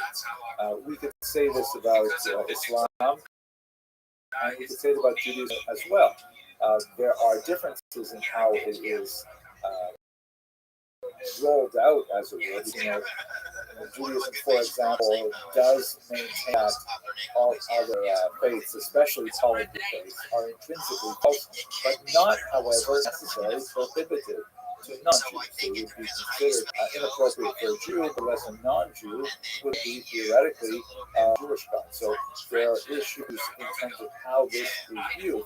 Christianity, however, had perhaps one of the most restrictive views of what others could practice and stay within the pale of acceptability, and this meant that it was intrinsically much more intolerant than, let's say, paganism, which, by the very fact of the multiplicity of gods, tends to accept the idea that some other people could worship different gods. Jews did rebel, in particular, against the Roman leader named Gallus, and this rebellion was centered in the northern part of Israel. It began in Sepphoris in 351 and lasted for about a year. It was put down very harshly. Some Jews were sold into captivity, much like they were in the first Roman Jewish War. But one of the ways in which the Jews kind of pivoted at that point was they recognized that, the situation in Israel is just getting more and more tenuous. And so this is the point in time when they decided to abandon the calculation of the year, of the calendar, by sighting of the moon, and to move to a fixed calendar, which is the one that we use today, that corrects the lunar solar discrepancy by adding a leap month on the 19-year cycle. I'm not going to go into more details on what the calendar is, but we should bear in mind that for a diaspora people, the calendar is crucial, because this meant that all Jews would be linked together in a singular cycle of worship. Passover at the same days, Yom Kippur on the same day, and so on. As soon as that fractures, that represents a rift in time that would add to the extant rift in space that they had already experienced since the first century. So by determining a fixed calendar that was no longer dependent on having witnesses come and testify to the sighting of the new moon, which had been the habitual practice for centuries upon centuries, this meant that Jews had another valuable tool to bring with them into the diaspora. It made them actually much more agile and flexible with regard to their existence in the diaspora culture. There is at this time a brief, however, respite where there is a Roman leader known as Julian the Apostate. I like that title. I think it's kind of cool. But he died very early. But when he was rising in authority, he promised the Jews that he would allow them, Cyrus, to rebuild their temple. And Jews got a little bit excited about this, but it turned out to be very short-lived. This was also in the 4th century. More significantly, I think, in the 5th century is the recognition by the Jews that they really had to, prepare themselves for a more dangerous time. This is when the Jerusalem Talmud was completed. It's called the Jerusalem Talmud, but that's not really fair because there are very, very few Jews living in Jerusalem. It really should be the Talmud of the Galilee, perhaps also the coastal region, because there was one important there as well, the Jerusalem Talmud. Before the term was heavily criticized, it was also called the Palace Talmud, but that in the 21st century it sounds like oxymoron. Nevertheless, that's what this Talmud is. An extended design, which is codified in the early 3rd century, major commentary that is not exactly commentary, it was an extended discussion, but it was very important establishing a traditional Jewish practice and a unified Jewish practice. It would be superseded by the Babylonian Talmud that is much larger, particularly in those areas that don't relate to agriculture in the land of Israel. Because it was, for various reasons, but one of which is the fact that it was able to consider the Jerusalem Talmud in its own deliberations, the Babylonian Talmud became far more authoritative, and the Jerusalem Talmud was barely studied for much of the Middle religious. Unfortunately, though, at this time, with the rise of Christianity in the Roman Empire and several other political changes, the office of the see was ended in 429. That's the last Nasi, the last titular head of the Jewish people in Israel in late antiquity. There would be an imposition of a person called an exilarch, which is something that we get really from the Babylonian period, but not nearly with the same authority as, for example, Rabbi Judah Nasi, Rabbi Yehuda Nasi, who wrote the Mishnah in the 8th century. So there's like a steady decline of the Jewish situation. But there are a couple of interesting moments of Renaissance. In the 5th and 6th century, under Byzantine rule, there is a brief moment of respite where there seems to be much more flourishing. Also in the north, and you see, for example, several synagogues constructed and preserved well to this time. This is the Beit Alpha synagogue in the north, and it has this dramatic mosaic on the floor. You can see right in at the top of the mosaic there is kind of like a depiction of the ark, the Torah, and the traditional menorah, which is one of the oldest Jewish symbols. And then in the very center of this mosaic, a brilliant zodiac, which is also a very traditional piece of art that you'll see in synagogues right up until the early modern period and even the 19th century. And at the bottom, it looks rather primitive, but it has sort of a gripping character. This is the binding of Isaac. The larger figure on the right-hand side is Abraham, and he's holding Yitzchak, and you can see there's a Hebrew lettering labeling that.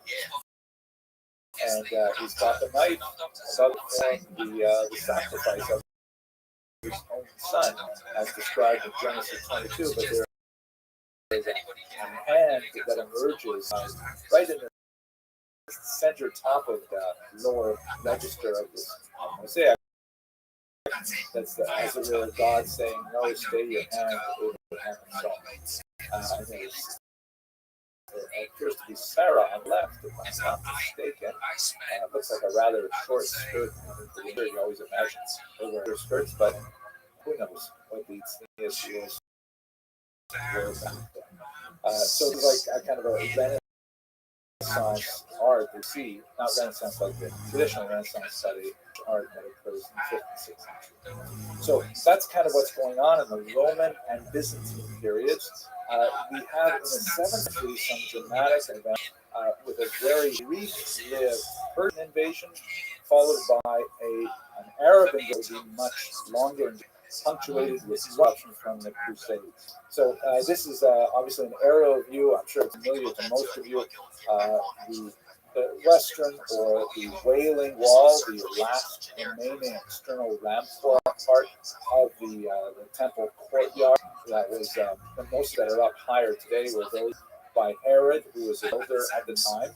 And on the Temple Mount itself, of course, there are Muslim structures that were put up in the 7th century. The most iconic of which is the Dome on the Rock, originally built in the late 7th century, and then destroyed at one point and rebuilt a few centuries later. And the gold was added even more centuries after that. But this is perhaps the most striking image that happens to exist on the grounds of the destroyed temple, which is was a terribly frustrating thing for Jews who wish to see the temple rebuilt. And there's a lot of political developments regarding, but not for our today. So the Persians invade in the 7th century. We looked at this in more detail a few weeks ago. But they're only there for a couple of decades. The Byzantine emperors come back in for just 5 years. They take over the country, and then finally you have the Arabs come in. This is shortly after the death of Muhammad 632, and that's when Israel, the land of Israel, formally comes under Muslim control. Here's what it looked like when it was organized in the 8th century, and as you can see here that it's called Palestine. Philistine is, of course, the Arabic version of Palestine, which was the name that was given to the land by the Romans in an attempt to kind of write Judea as the names associated. So the Arabs started the Roman name for the land. Note, however, Jerusalem in Arabic, I'll put, is not a capital. One of the interesting things that's for the land you'll make is that Jerusalem was it was the only capital of the Jewish people ever. That it's a region that they've always regarded as their capital, and I think that's an interesting observation. Notice that it's the region of Philistine also extends into what would be today Jordan, and much of the north, which is in modern terms the Galilee region, is under the region of Urdun.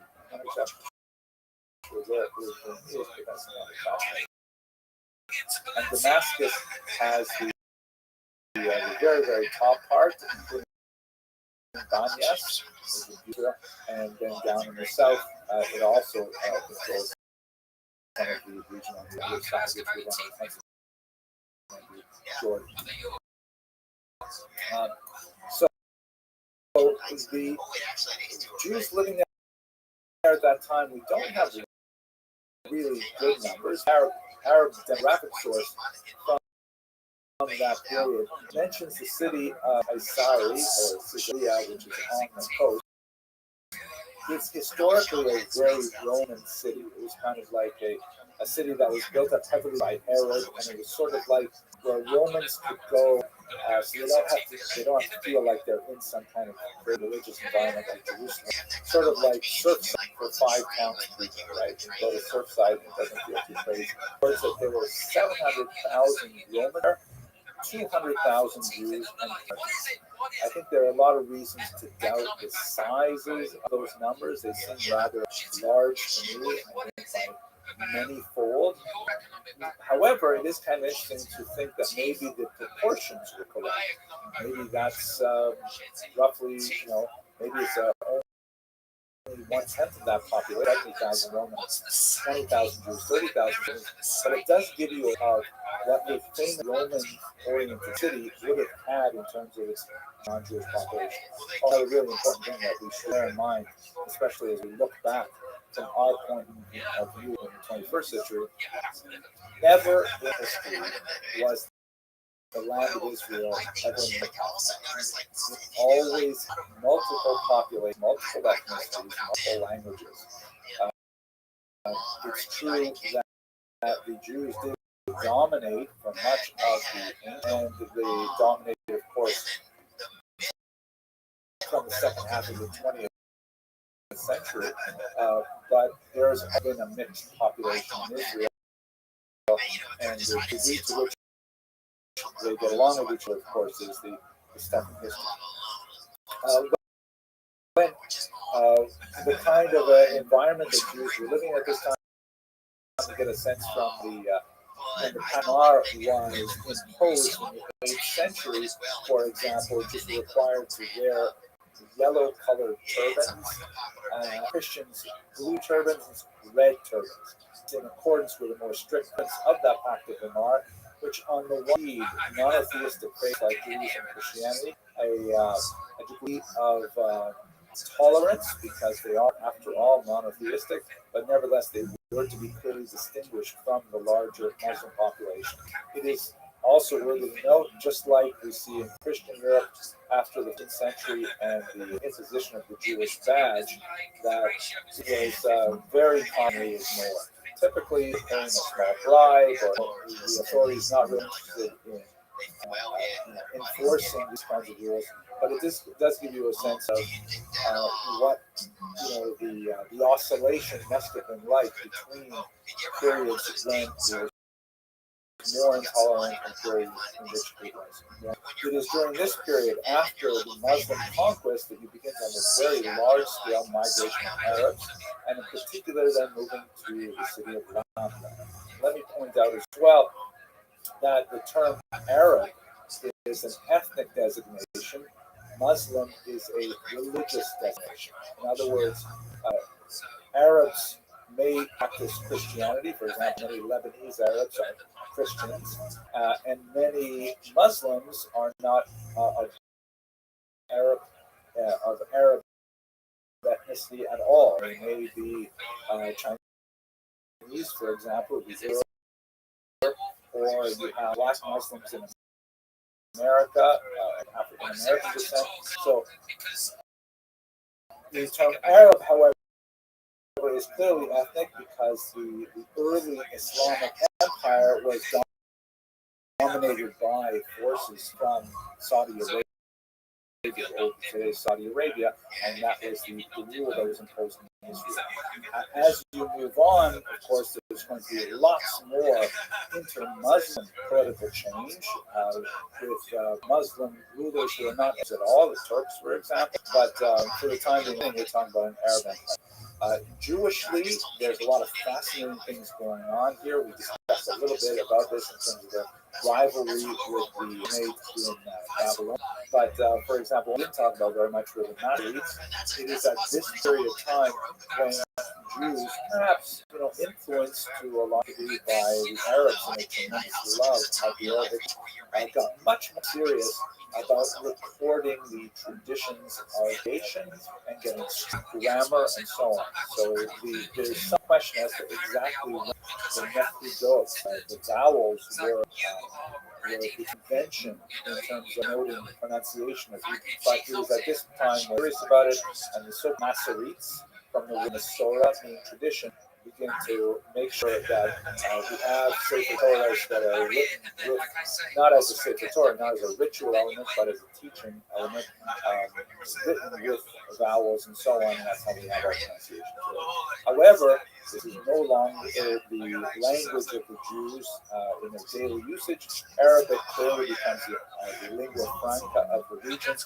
Jews may communicate in writing in Judeo-Arabic, which is essentially Arabic written with Hebrew characters, but the Hebrew language declines in terms of its daily usage quite precipitously. And I've already mentioned how there's lots of invasions of different Muslim groups that I'm not going to go into here because it would take us too far afield from our narrow focus on the Jews. Now, there is one really important interruption in the various Muslim rules over Israel, and is, of course, the period of the Crusades, which we discussed in a few lectures a while ago. But let's look at it again from the perspective of Israel. Here is a rather dramatic 19th century representation of the religiously inspired Europeans and a fairly small number of people massacred at the feet of their horses and so on. In reality, the Crusades were a very brutal period, especially in Israel. The Crusader period extends from 1099, which marks the fall of Jerusalem in the First Crusade, to 1291, when they were finally removed from the territory of Israel. What's fascinating, again, ironic views from the perspective of our century, that Jews were solidly allied with Muslims against the European Crusaders at this time. They're making their way to free the land from the infidel, but both Muslims and Jews realized that this meant disaster for them. So you actually have Jews and Muslims fighting side by side for the peace of Jerusalem. Unfortunately, the city fell in June of 1099, and there was a terrible Muslim and Jews. Many of the Jews defending Jerusalem were actually burned alive in the synagogue, and many others were simply sold. They had a huge exodus of Jews. Here is a map of the Crusader kingdoms at their greatest extent. actually fluctuated significantly because the Muslim rulers surrounding the new Christian kingdom were not well disposed to trade its presence, and so there was frequent fighting in a couple of centuries. We hear that they did establish a few locations, particularly on the coast. The Crusader remains even today. What's going on with Jews after the Crusades? Yehuda al-Kharizi reports that after Saladin, the famous Muslim defender of Jerusalem, the great walls around the old city date from his period.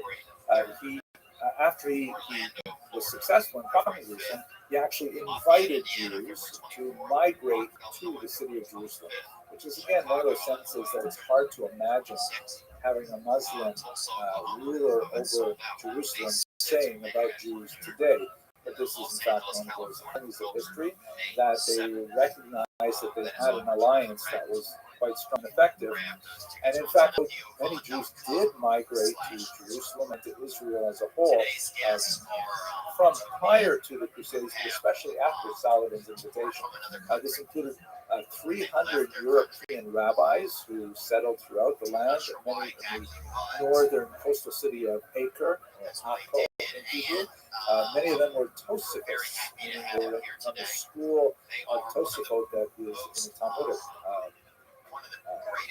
corpus. They included the famous Rie of Lunel from southern France, who made his way to Israel. So here you see there's a surge of Jewish emigration to Israel. It would not, significantly really populate the land, because when Nachmanides came later in the 13th century, found very, very few Jews in Jerusalem in particular, more than places like Akko, and also something similar we have from the Rabbi of Baltimore. Here is what the land of Israel looked like for much of the post-Crusader era. This is under the Mamluks, which is one of the major dynasties of Muslims that ruled the nation. As you can see, Israel was treated very differently. The southern part of Negev was simply abandoned to the traveling Bedouin, the Arab tribes that were non-sedentary, nomadic. And you see that Jerusalem is actually part of the Mamlaka of Damascus. Mamlaka, I don't know Arabic very well, but I think it's like Mamlechet in Hebrew, right? Like a state, as it were. And Gaza, of course, was much more significant. Gaza was actually a very large town at this point. Gaza was about double the population of Jerusalem in the 15th century. And the northern part was ruled by Tzfat, which is one of the most fascinating cities that we're going to zip right back to look at Tzfat in the period immediately after the Spanish expulsion, because many of the great mystics of the Iberian Peninsula made their way to Tzfat in the 15th century and created an experience of creativity that is still being felt today. So I'm really looking forward to speaking about that. But what we know from the region, by the time we get to our end of the medieval period, Rabbi Bartanoro, he is the famous commentator on the Mishnah, known simply as the Rav. He wrote that when he arrived in 1488, there were only 70 Jewish types of families, and they were all incredibly impoverished. A tiny population at the time. And it was, as I mentioned, dwarfed by the city of Gaza. So that's a very quick look at the land of Israel over this 1,200 odd years, and just emphasizing the fact that continuous Jewish movement there with dramatic achievements, but for the most part, they were overshadowed by events.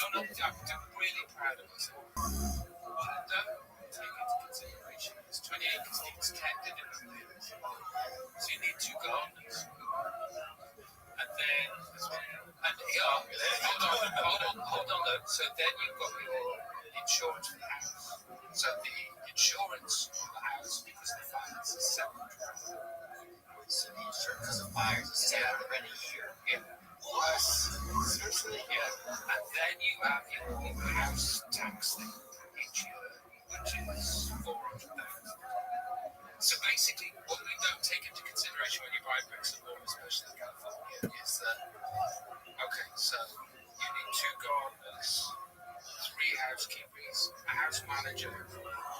How did the Jews survive the medieval period? How did the Jews survive? What is it that gave them the tremendous perseverance to last throughout this Israel diaspora? I will stipulate for the court, so to speak, that we're not going to discuss the theological basis for Jewish survival. It's a fascinating discussion, but a little bit outside my ken as a historian. I can put on my rabbi hat, even though I'm not a rabbi, and we could discuss that, but I think I'll do that offline. Right now, let's try and work with the rules of history as we understand them and try to figure out what were the mechanisms that allowed the Jews to survive an otherwise incredibly inhospitable period. Everybody knows the joke, right? What's the definition of the holiday? They tried to kill us, we survived, right? That's the, you have to laugh because we're also, but it is, it's a gross simplification, and a certain je ne sais quoi. It has a certain amount of, just try to understand that a little bit. One of the most traditional ways to approach Jewish history has been termed the Lachrymose approach. It was Salo Whitmire Barra, one of the greatest historians of the 20th century, coined this phrase. The word lachrymose means full of tears. You look back at Jewish history, it is just one tragedy after another. Viewed from the perspective of the late Holocaust, my gosh, the tragedies just seem to get worse and worse and worse, and there's a lot to be said for that. Detractors of the lachrymose approach sometimes call the books and pogroms view of Jews, in the sense that the Jews are like essentially studiously working on intellectual attainments, and they write these amazing books, and then they are horribly persecuted pogroms. And then they go back and write more of these books, and then they're persecuted again with pogroms.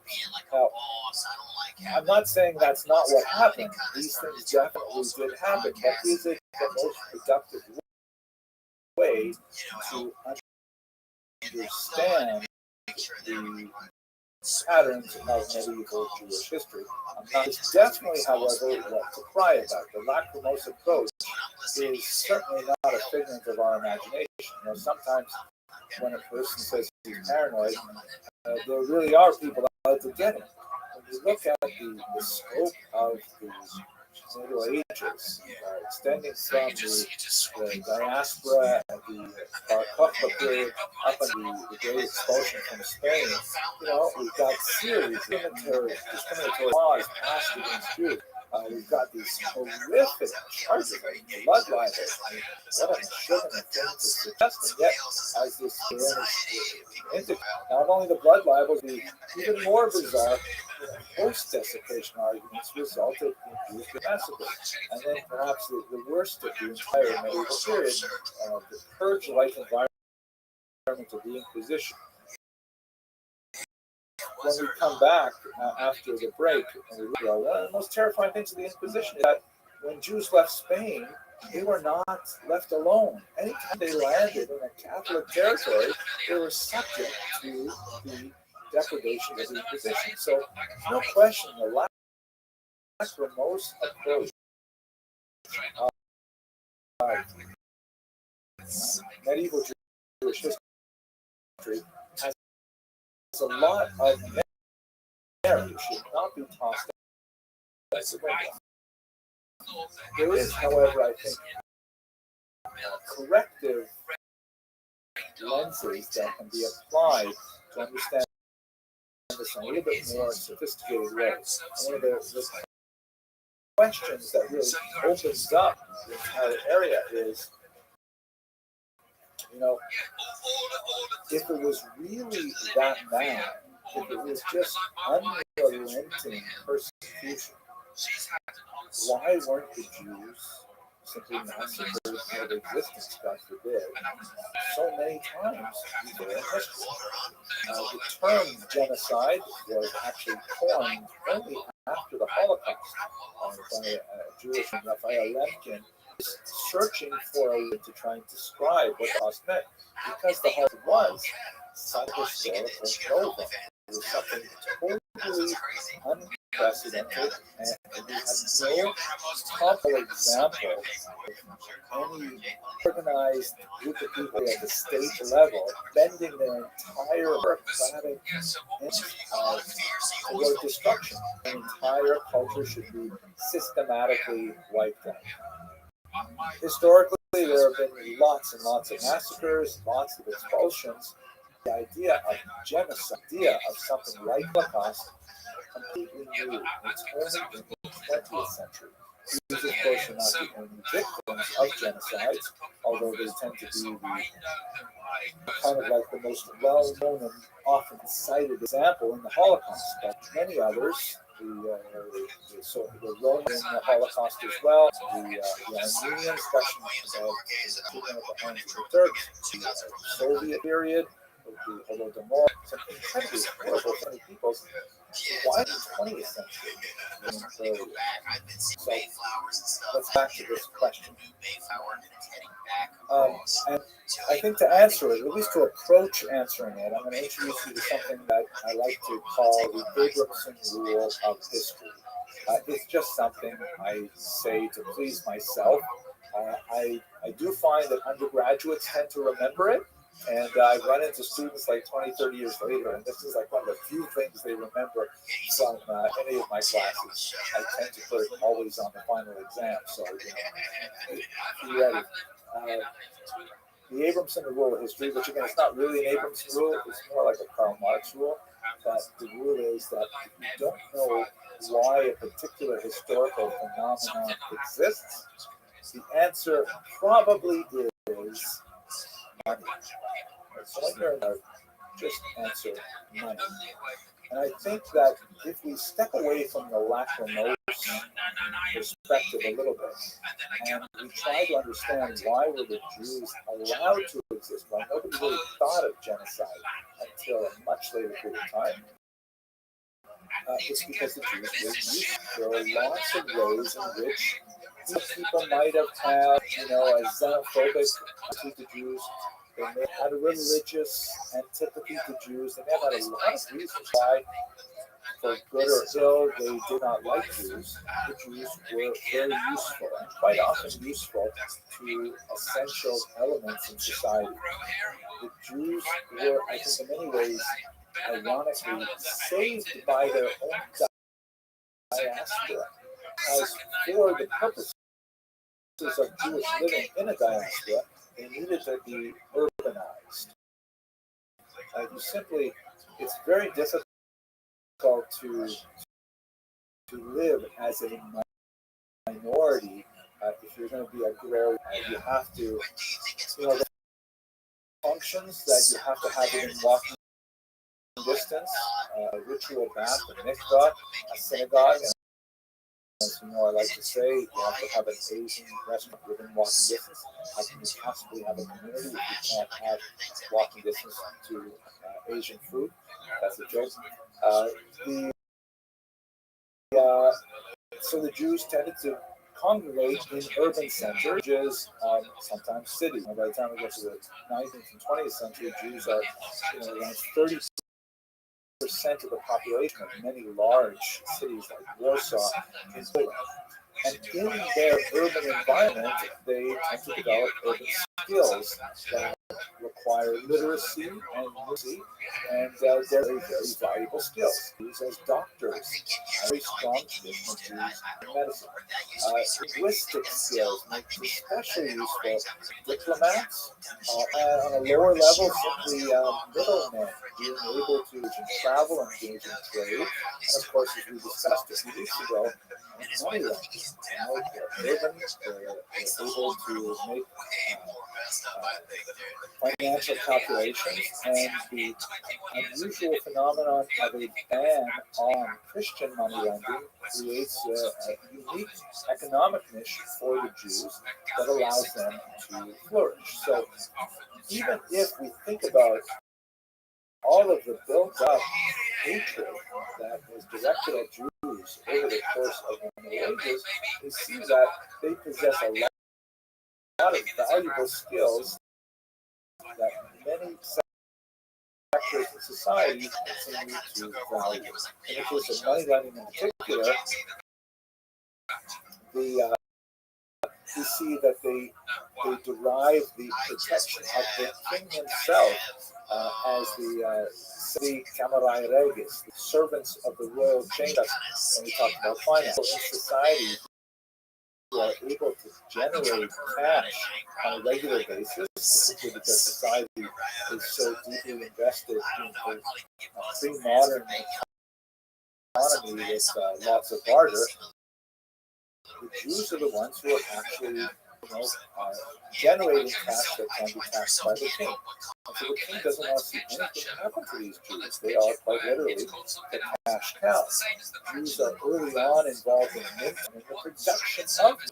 And this is at the same time their salvation, because it makes them useful to society, and at the same time it is a sort of significant resentment that is directed against. So even though we do see Lacrimose that are happening, there's no question that the Jewish is that they have cultivated over the centuries with their long history of organization that makes them, quite adaptable to the necessity of the medieval period.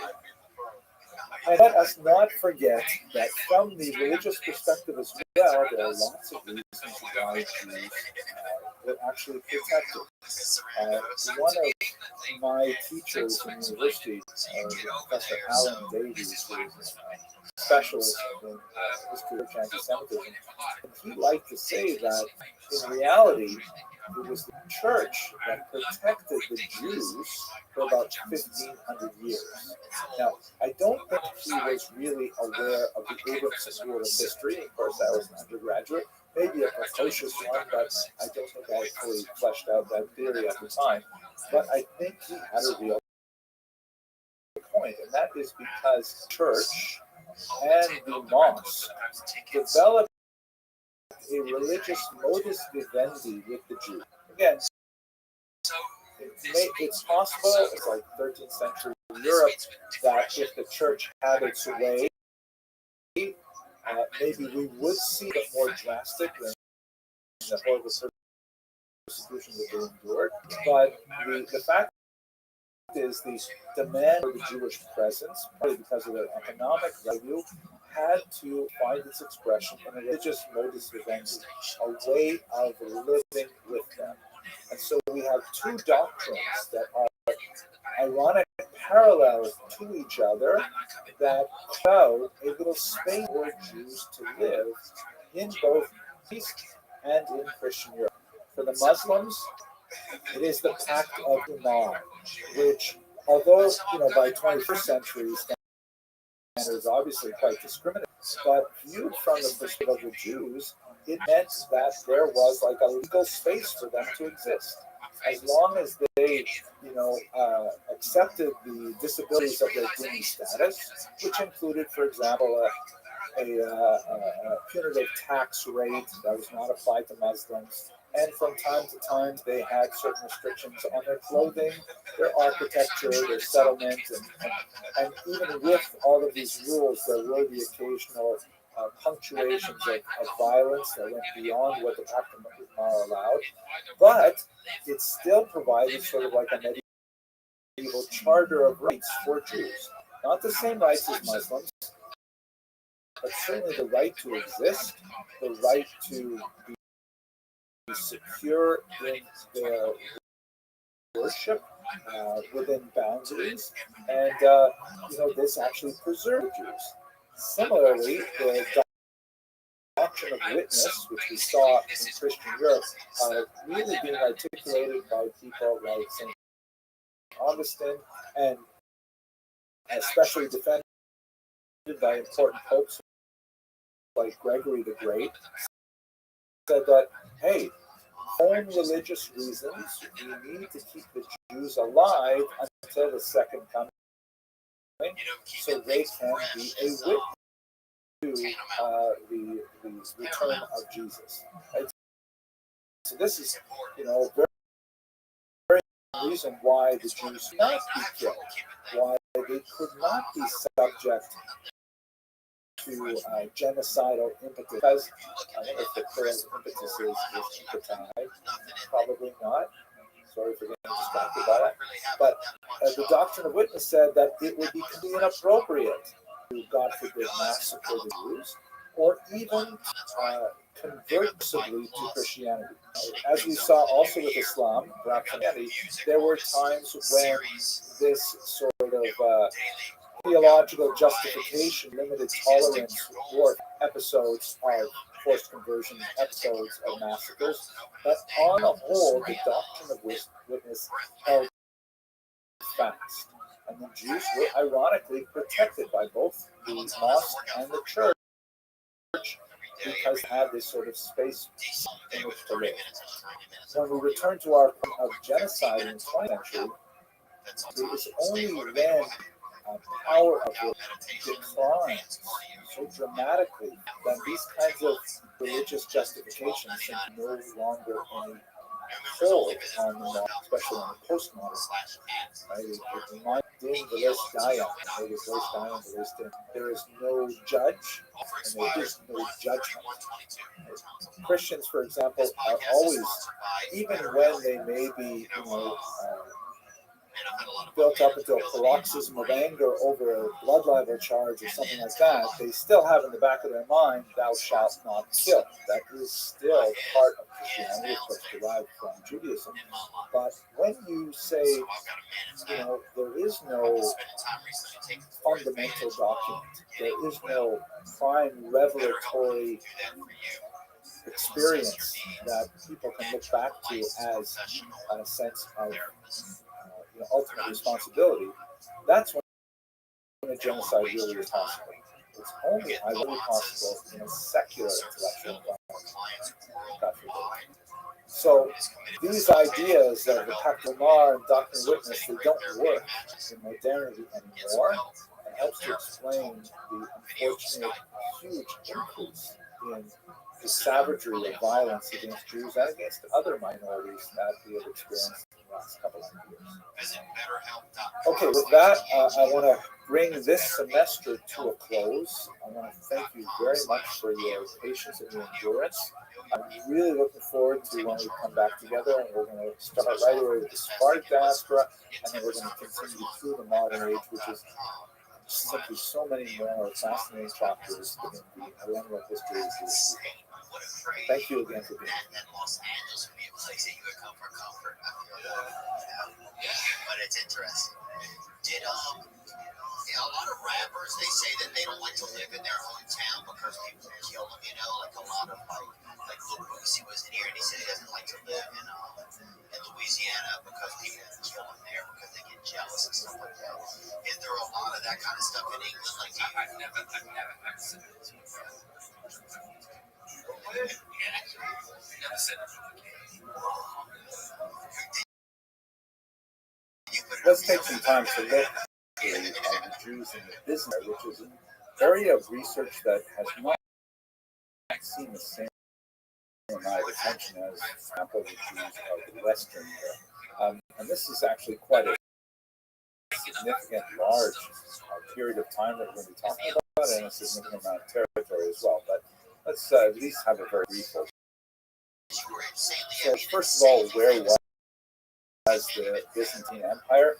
You can see here on this map that it is the yellow region, and it is distinct from the kind of orangish, reddish to the left, which is the Roman Empire. Both the Roman Empire and the Byzantine Empire were Christian. The Roman Empire, of course, becomes Catholic with the grip of a single Pope in Rome. The Byzantine is a little bit more complex, ends up developing several patriarchs, rule the spiritual aspect of the Christian nation, and in Constantinople. That's this really crucial city over here. You can see on a narrow strait is the Bosporus that links the Black Sea with the larger Mediterranean Sea. And it was known originally as Byzantium, and then from the 4th century on, it's known as Constantinople, which is Greek for Constantine city, named after the Emperor Constantine. And then after the Turkish conquest in 1453, which would mark the endpoint of today's video, it becomes named Istanbul, and it becomes, of course, a Muslim city at that point. But for the period that we're talking about, from the early 4th century right up until the middle of the 15th century, you have this significantly large Byzantine Empire, a lot of control over North Africa, Israel, and of course the concentration of it is in Asia Minor and the Balkans and Greece. It's also important to note that the Roman Empire will shortly fall into decline.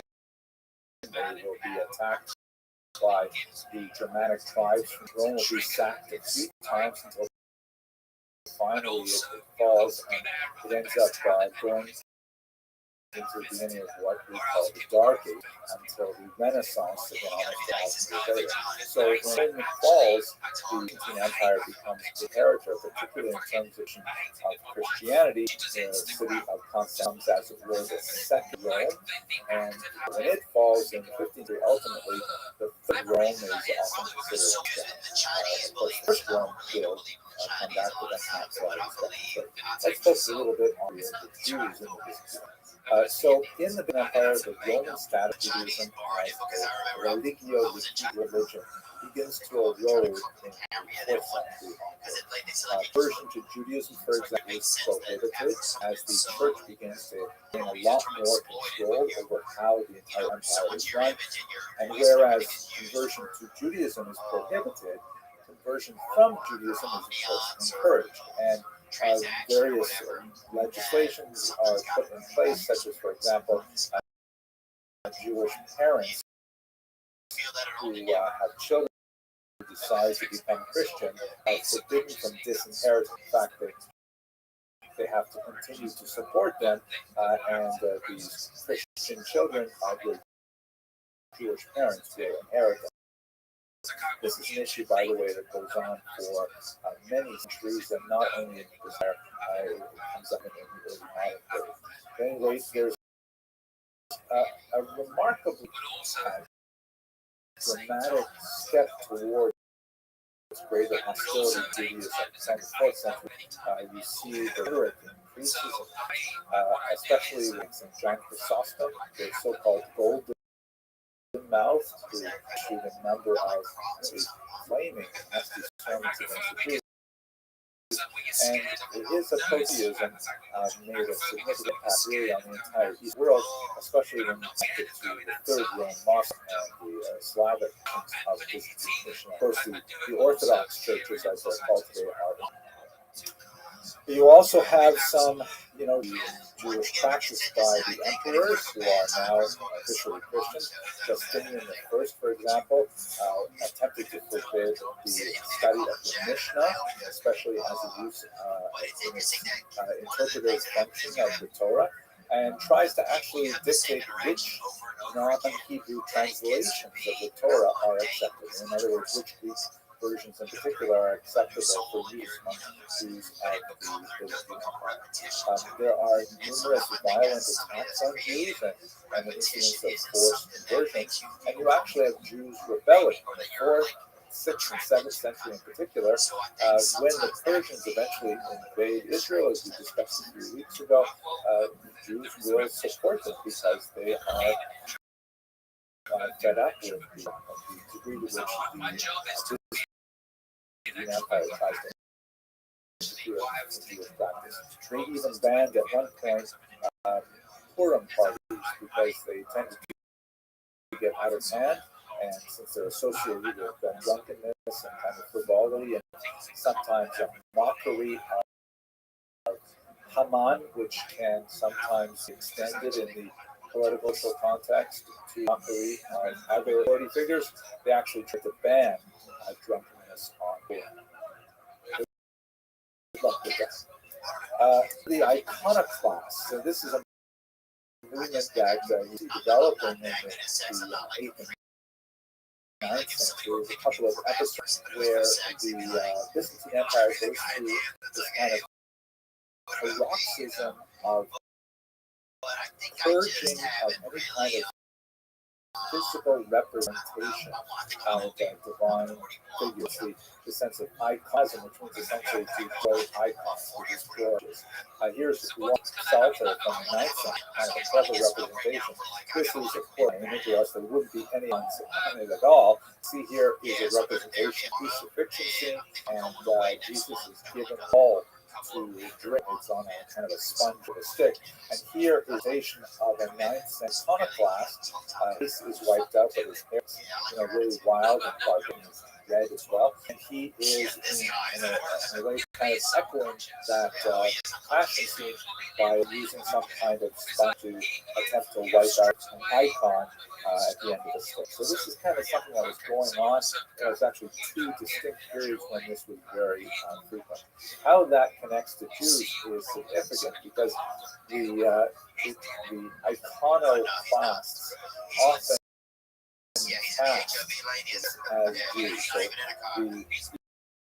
even though they're talking about other Christians, the idea of heresy is associated with Jews. Basil I attempted to impose a widespread forced conversion in the year 873.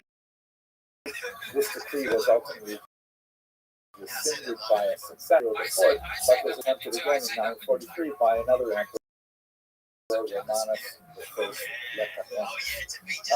It is at this time that we have reports of Jews fleeing from the Byzantine Empire to the north, to the Khazarian Empire, which is really fascinating, and becoming very involved with the correspondence of Kastagin Shakut with figures purporting to be Khazarian leaders.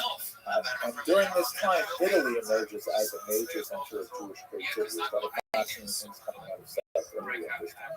Also interesting is what's going on in Bulgaria, where you have 2 figures, Saints Cyril and Methodius, who are very much involved in transmitting the Byzantine heritage to the Slavic peoples. And ultimately, they'll have a massive impact on Ukrainians, and Poles, and Russians, and both Poles and Catholics. But the fascinating, they seem to have some awareness of things Jews as well.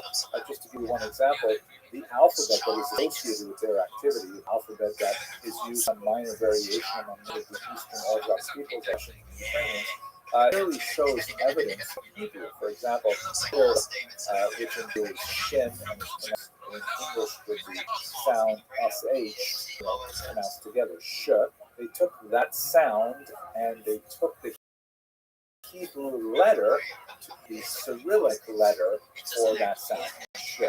And there are several other examples, like the word Saturday in Hebrew is Shabbat, and in Russian it's Sukkot. There's lots of borrowings from things Jewish, largely through the activity of Saint Cyril and Methodius. When we get to the end of this period, I think one of the most dramatic things to point out is the horrific Fourth Crusade, which just shows how bankrupt the entire crusading movement had become just a century after it had first been initiated. And the Fourth Crusade was actually the second crusade in which the Crusaders actually attacked other Christians rather than going to Jerusalem and trying to achieve what was the reportedly stated idea of the Crusades, which was to free it from Muslim rule. In the year 1204, they approached Constantinople. Again, remember, it's a Christian city, although under Orthodox rule rather than under Catholic rule. And the Crusaders ended up sacking the city of Constantinople rather than heading on down to Jerusalem. To this massive and important capital city, they found so much wealth that the vast majority decided to stay and take their prizes and their spoils from other Christians rather than make their way down to Jerusalem, and very few of them, in fact did so. There was Latin rule in that region until 1261. The Jewish quarter, of course, was also sacked and burned. Apparently, the Jews were fairly wealthy in Constantinople at this time, especially associated with canning and with the textile trade. Textiles, in particular, a very long Jewish tradition. Even my own father, Rothschild, in rest in peace, was also involved in this textile trade. The Jews of Constantinople managed to survive and to recover after that attack by the Fourth Crusaders. But outside of Constantinople, there were notable moments. And this all ends in 1453, at least this kind of, conceptual unit of Jewish history, when Turks would invade Constantinople, and the entire new period in Jewish history would be especially strengthened by the arrival of many refugees in Sephardic diaspora after the Jews were expelled from Spain in 1400. Yeah, I hope you found that useful, and thank you very much for watching. At the start, just like there is. When you asked, when you said, "Oh, you're going to be my girlfriend," were you serious about it? You said,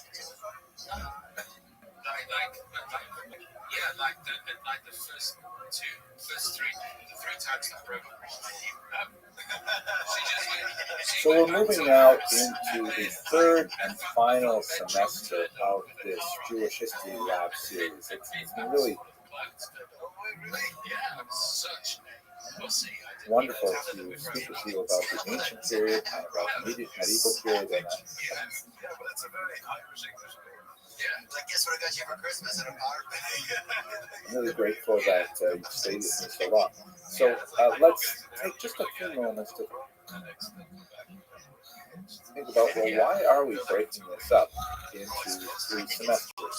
Besides the obvious. Looking in the face of like This reason that, for example, a 15-week semester works really well in a college environment. Why should there be ancient, medieval, and modern Jewish history? So the obvious question is, why periodize at all? If you think, for example, about the way our lives are led, you don't like very often wake up one day, oh my gosh, this is a nuke in my life. Now, there are times when there are major life events, like getting married or getting divorced or with a child or things like that, where you feel really everything is going to be totally different now. And in fact, it is different. And you can really say from that particular time, my life was changed.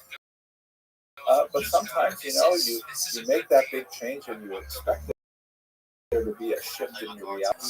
You wake up a little while later and you say, wait a second, nothing's really changed. It's the same as before. Just these little details different. So why should we have any big chunks of time as a periodization in history?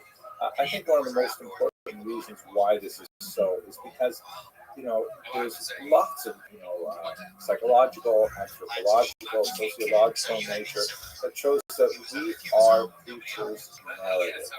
We are making stories in our minds. We like trees, we anticipate trajectory, destinies. We do these things in a spatial sense, and we all want there to be a end to the story. We want there to be, climax and denouements of different things happening in a story, or it makes sense. And of course, that is the word story is like embedded in the English word history. It's not in like the general Geschichte or in the Yummy, but it does work in English, right? There is a story in history. So it helps us kind of like define major chapters in history if we have these big chunks of time.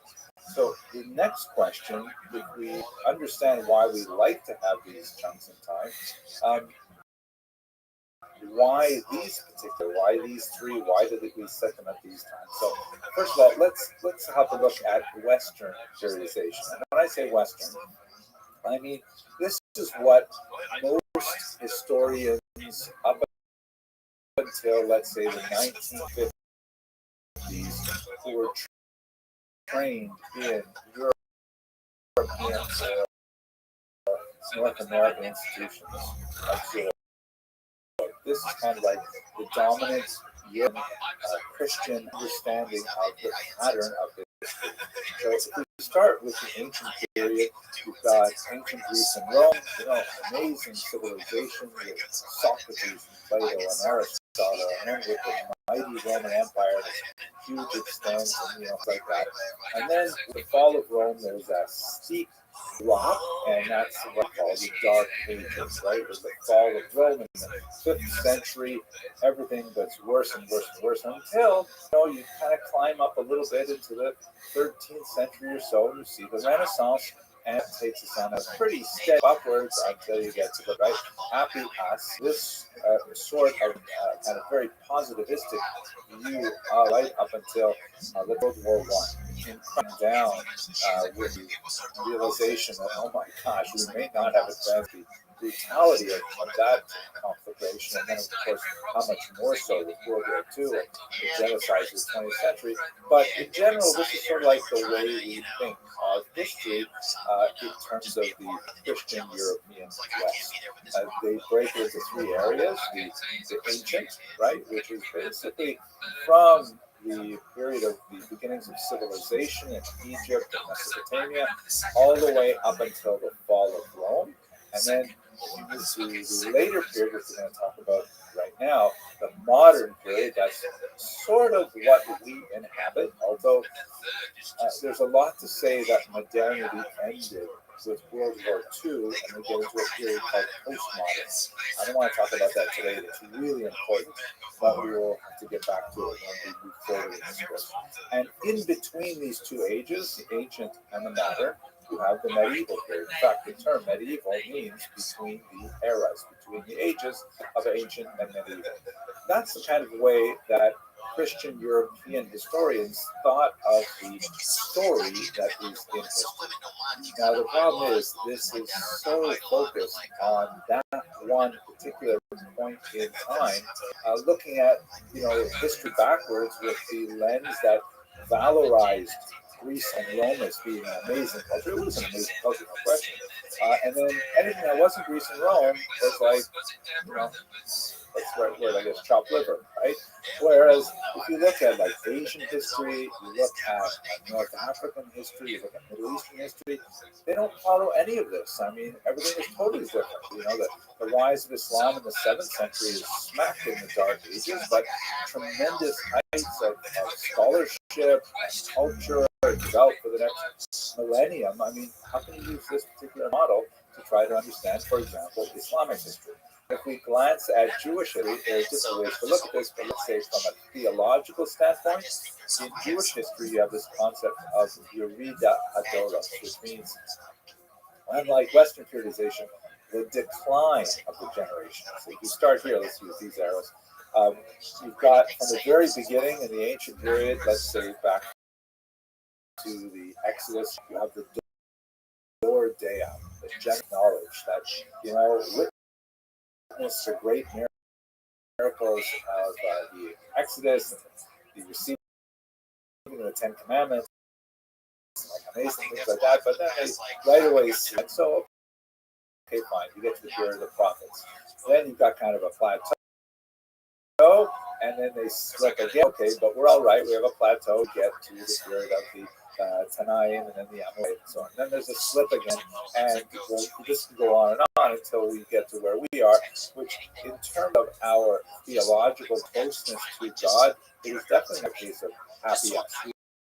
We are further and further away from that chronological moment of the Exodus and the giving of the Torah. So you can't use the same Western model to understand Jewish history, at least from a theological standpoint. One of the things that we will be exploring over the next few weeks, however, is that theological standpoints become less and less important for most Jews as the world is much more secular, and there are a lot of other ways of civilization for Jewish history, which are, again, not at all like the ancient medieval modern designation of a big chunk of time for reasons I'll show you right now. Let us, okay, so sort of get the idea of ancient, medieval, and modern, like the modern being a vision of a kind of return to that great, peak in human civilization of the Greece and Rome. But what are the criteria of modernity? What are the things that are happening in the modern world that are distinct from what happened in medieval and the ancient world? So here's a Portuguese, which is actually very similar to the reason why it's become Portuguese. When you look at the modern period, we're talking about the year from 1500 onwards. It is also very useful to get a little more specific and how about the early modern period, which is like, let's say, 1500 approaching 1800, and then the late modern period would be from 1800 and on.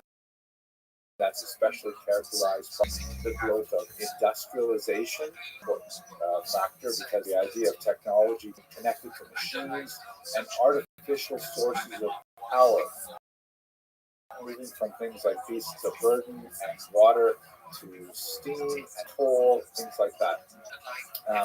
These are things that happen in the late modern period. Also, political change, huge political change, the era of revolutions, starting with, let's say, the French Revolution of 1789, and then lessons throughout Europe. It's useful to think about early modern and late modern. But let me try and outline the major kind of things that are happening in the modern period writ large that will have a lot of impact. First of all, the modern period is characterized by a growth in the development of and widespread belief in the power of science, right? So science evolution, which is to gain speed, is significant because science really demonstrates a lot of the good. Hey, here's something amazing. I wonder if we could do it. Can we invent machines? Can we do these things? That it works. And people say, wow. So there's a lot more science. As that connects technology, that's like, for example, the Industrial Revolution that I mentioned, like things like, hey, if we use a steam engine and we put it on a big iron cart and we attach those cart to rails, we can suddenly increase the speed of communication. Again, more and more victories, and they all build upon each other in order to create a much more industrial and deeply interconnected world, as we shall see shortly. We are living, just to jump ahead for a second, information age, where we've kind of gone post, and now we're connecting with each other and building our economies around the internet, digital communication. But that's too much for now. The age of discovery, of course, we have the discovery of the Americas by the Europeans. It had already been discovered by the Americans who are living there, right? The First Nations, the indigenous peoples of North and South America, and so on. But discovery by Europeans, suddenly the called Old World is now connected with the New World in a very powerful and important way. This is the first step in rapid expansion, globalism, where more and more people understand that they are not just citizens of their little neighborhood and their little region, but they are actually interconnected economically, intellectually, spiritually, with people all around the world. This, of course, explodes in the second half of the 20th century, in our own lifetime, in the last 20 years or so, when the internet has made globalism ubiquitous. I mean, I'm old enough to remember when, if you wanted to translate something, you had to actually learn that language. Now you just go to Google Translate, and it's not perfect. It's actually kind of funny when it makes mistakes, but it's like a sudden leap forward in globalism because of the information. You also have happening at the same time, first, an emphasis on humanism, which is this kind of a large body of ideas that says man is the measure of all things. So use the gender of man because that was and egalitarianism would take a long time to catch up to this. The idea that beings are capable of determining truth and value. And since human beings becomes the arbiters of truth, it's not a big step to say we will create what is truth. The more movement from the idea of a single God with a revealed text, like the Bible, that directs what is true, and more of a movement towards secular, saying, hey, you know what? Let's agree on much more basic, objectively definable aspects of truth, rather than rely on something that take on faith is considered a less viable form of truth than science. And this, of course, leads to atheism, which becomes much more prominent from the 19th century onward. I might say ubiquitous in the 20th century. These are major changes that characterize in the modern period. On a political sense, you have this increasing sovereignty, meaning rather than rely on an absolute king as being the appropriate ruler for a particular region or a group of people, but rather the people themselves should exercise sovereignty over themselves. They should organize, and whenever they have a defining group that they feel is cogent and coherent, and that's where nationalism comes in, because people say, hey, those people on the other side of the river, they're not like us. They have the same religion, the same language, but we don't regard them as, and so therefore the creation of nations is called the imagined community, which drew sometimes quite artificial lines around which people said, we are one nation, we should therefore have our own country. That leads to revolution, to have that as well happen, especially in 1900 onward. All of these things affected Jews just as much as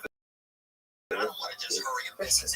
Things that, and by the way, these are things that happened first in Christian Europe and then spread throughout the world to the Americas, to North Africa, the Middle East, the Far East, and so on. And Jews are affected by them largely to the degree that their own communities are isolated from the surrounding community, and their surrounding community is in some of the greater trends happening. But this big change reverberates throughout the beginning around 1500. That's why we have this time called the day. The last topic, however, which we spend a lot more time on in this video, just a little bit of it, but we will explore it times over the next videos in this series, is that Nativity implies a questioning of identity. Meaning, in the modern world, most people are waking up to the question of what does it mean to be human on a very, very basic level. I mean, we have had before that lots of clear direction, especially from leaders. This is what it means to be human, and the very closely related question to that. This is what it means to be Christian. This is what it means to be a Jew. This is what it means to be a Muslim. And typically, for much of the ancient medieval period, they were kind of like basically the same answer. They were almost identical. But moving into the modern world, you suddenly have the possibility where one's identity as a human being, a citizen of the globe, may not be identical as a member of a religious or ethnic or national group. And that's where modernity becomes absolutely fascinating. So, in terms of the development of a distinct non-Jewish identity, or more precisely said, a range, a spectrum of modern Jewish identities, we have to definitely look at the Portuguese Jews in particular, because the Portuguese occupy a very, very unusual spot in Jewish history, because as you will recall from our earlier discussions, the Portuguese were forcibly converted to Christianity in 1407. So you have a significant number of Jews, refugees from the Spanish Inquisition, made their way to Portugal. Hopefully they will be safe there on the edge of Europe. And then it turns out that it's ruined. They are forcibly converted, forcibly baptized as Christians.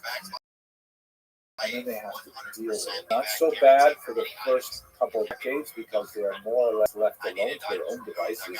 So they are effectively still living as Jews while nevertheless having Christian status. So when the Inquisition comes to Portugal as well, it's a crisis point where these so-called new Christians who are previously Jewish, forcibly converted to Christianity, now have to, at risk to their own lives, figure out how will they articulate their Jewish identity in the face of the literally mortal threat of the Portuguese Inquisition. Will they simply abandon all Jewish identity and submerge themselves in Christian culture, and in a few generations hopefully forget it, and the nation would pursue their descendants for multiple generations? So this was not something that was like done at one generation and over. It was not, as they say, done and dusted. This is something that lasted for a long time and really affected how Portuguese Jews oriented themselves to the outside world. Would they abandon their Christian identity and, let's say that. Should they somehow create a hybrid identity where they are like Christians on the Jewish secretly inside? Should they, find something totally different? So really the question that these Jews had to deal with in their far-flung diaspora, because they tended to look to escape Portugal to try and find ways in which they could express their strange Jewish identity with freedom. Let us recall that since they were simply Christians, they were not subject to actions that were imposed on them by the church as Jews. Now they could technically travel where they wanted, enter higher education, enter all the occupations open to Christians, even enter the church and rise in its hierarchy, which was not an uncommon thing for many of these Portuguese Jews. So just looking at three examples, you have people like Amatus Lusitanos, who was a converso. His family was converted to Christianity in Portugal. He went to study at the University of Salamanca in Spain. Actually, a very expert and well-regarded, world-famous doctor. He ended up moving to Italy and a few other places where he readopted his Jewish identity. He nevertheless retained pride in his Portuguese origins. The term Amatus, which he chose as his given name, is probably to his Jewish family name of Chaviv, which means beloved, and Lusitanos, of course, is a reference to Portugal. It's a Latin term for Portugal, Lusitania. So he was like creating a hybrid identity. He says, I don't care if you know that I'm actually Jewish. And the whole Christian thing was a facade that was laid onto my identity. But I'm also a proud son of Portugal. Fascinating. And then you have people who could not find a place in a new identity. Like, as we discussed, the tragic story of Julio da Costa, who tried to re-engage Jewish identity with no training in or no back other than what he read the Christian versions of the Bible in Portugal. And in Africa, he was shocked because the Judaism adopted did not to his image what it should be when a regular Jews in Africa. Very tragic story. He ended up taking his life. It was an unsuccessful attempt to create an identity. And then you have people like Benedict Spinoza, who is famous and highly influential philosopher, also of Portuguese extraction living in Amsterdam, who created something totally new. And as you can see from this particular thing, it comes from the New York Public Library. It says, Judaeus et atheist, Jew and atheist, right? Like that would be almost a contradiction in terms. How could you have someone who is a Jew understood as a member of a faith community and an atheist? Now, I'm going to set aside the question of can we really call Spinoza an atheist? And some have called him God intoxicated. In fact, the sense of God was much larger. But it was not the sense of God that most rabbis would approve as being true. These are just a few examples of modern Jewish identities that were made possible by who were allowed, ironically, by the Spanish and Portuguese experience to exist they wanted to in a Christian world and also have some Jewish identity despite their technical designation as Christian.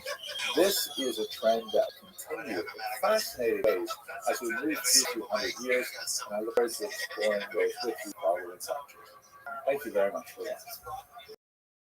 I just see a lot of people coughing and not doing well.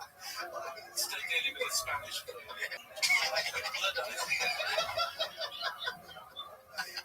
Have you left America? Yeah. We did some shows in the UK last year, 2 years ago. How did they? They did well. Did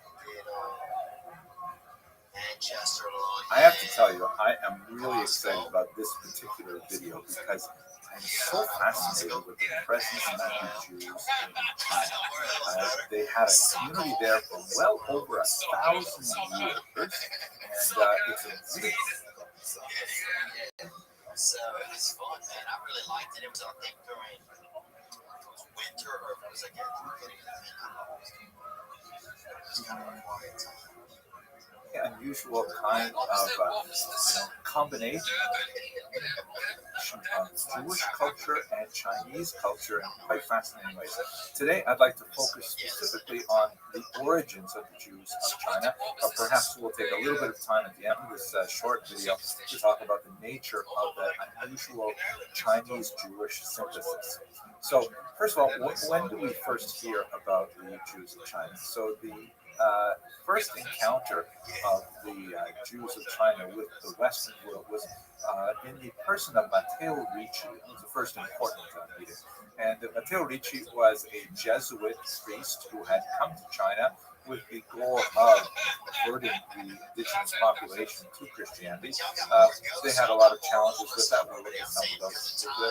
But there's a fascinating encounter that happened in 1605 when a Jew from the city of Kaifeng, with a very important Jewish population and a long Jewish history, came specifically to meet with Ricci in Peking. And it was like, it's hard to, if this wasn't actually well documented, I think it was a comedy skit. Apparently, Ai Tian, this Jewish guy from Kaifeng, thought that Matteo Ricci must be Jewish because he had heard about this person in Peking who came from far away and he knew a lot about this particular religion and said, okay, must be a Jewish guy. Matteo Ricci, at the same time, thought that Ai Tian must be evident Christianity in China, which is absolutely fascinating. And the two of them had this, really funny encounter where Matteo Ricci is discussing things with Ai Tian, and Ai Tian happens to see this painting of the Madonna with Jesus and St. John the Baptist. It happened to be St. John's Baptist's day or his anniversary, something like that.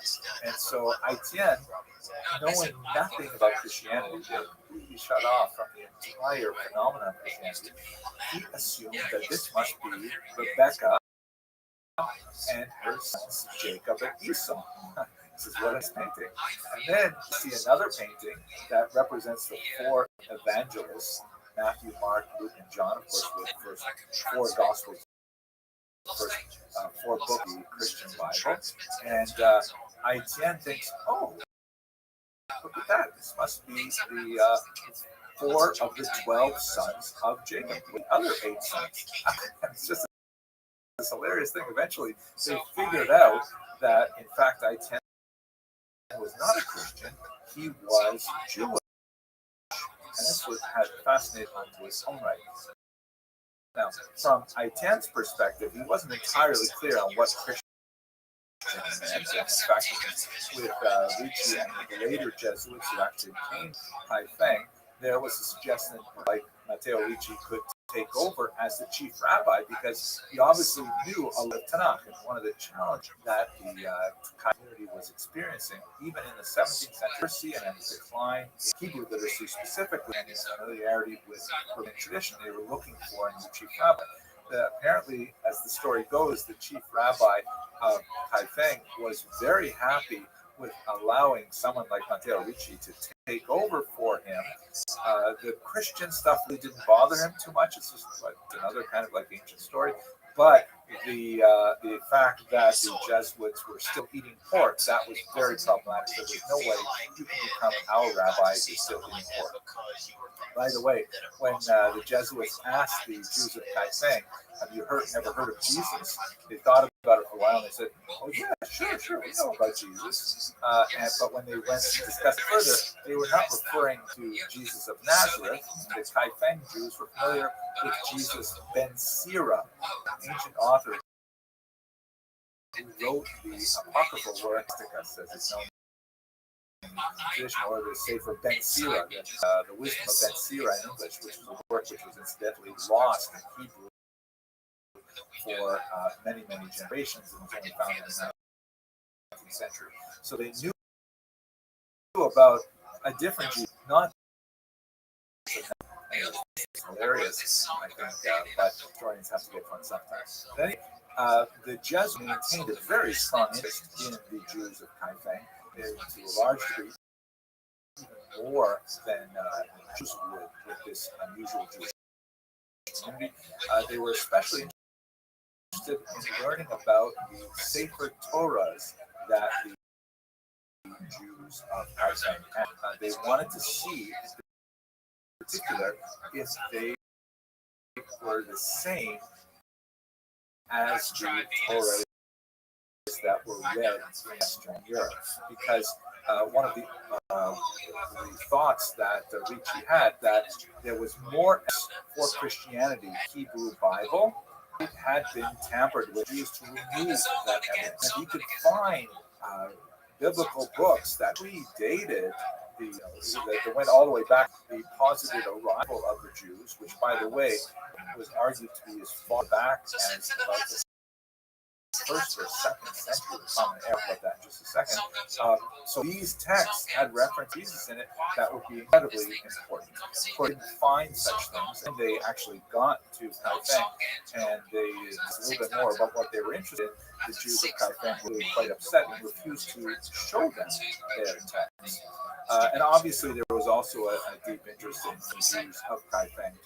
In some ways, Jesuits thought they had more advance with the Jews of China than with the non-monotheistic Chinese of China. And of course, that's a long story that goes on the discussion we have today. We do have an extended effort of various Christian missionaries into China to specifically try to convert the Jews to Christianity. What they did find was and very cherished synagogue type thing. Here is a drawing on early 18th century Jesuit.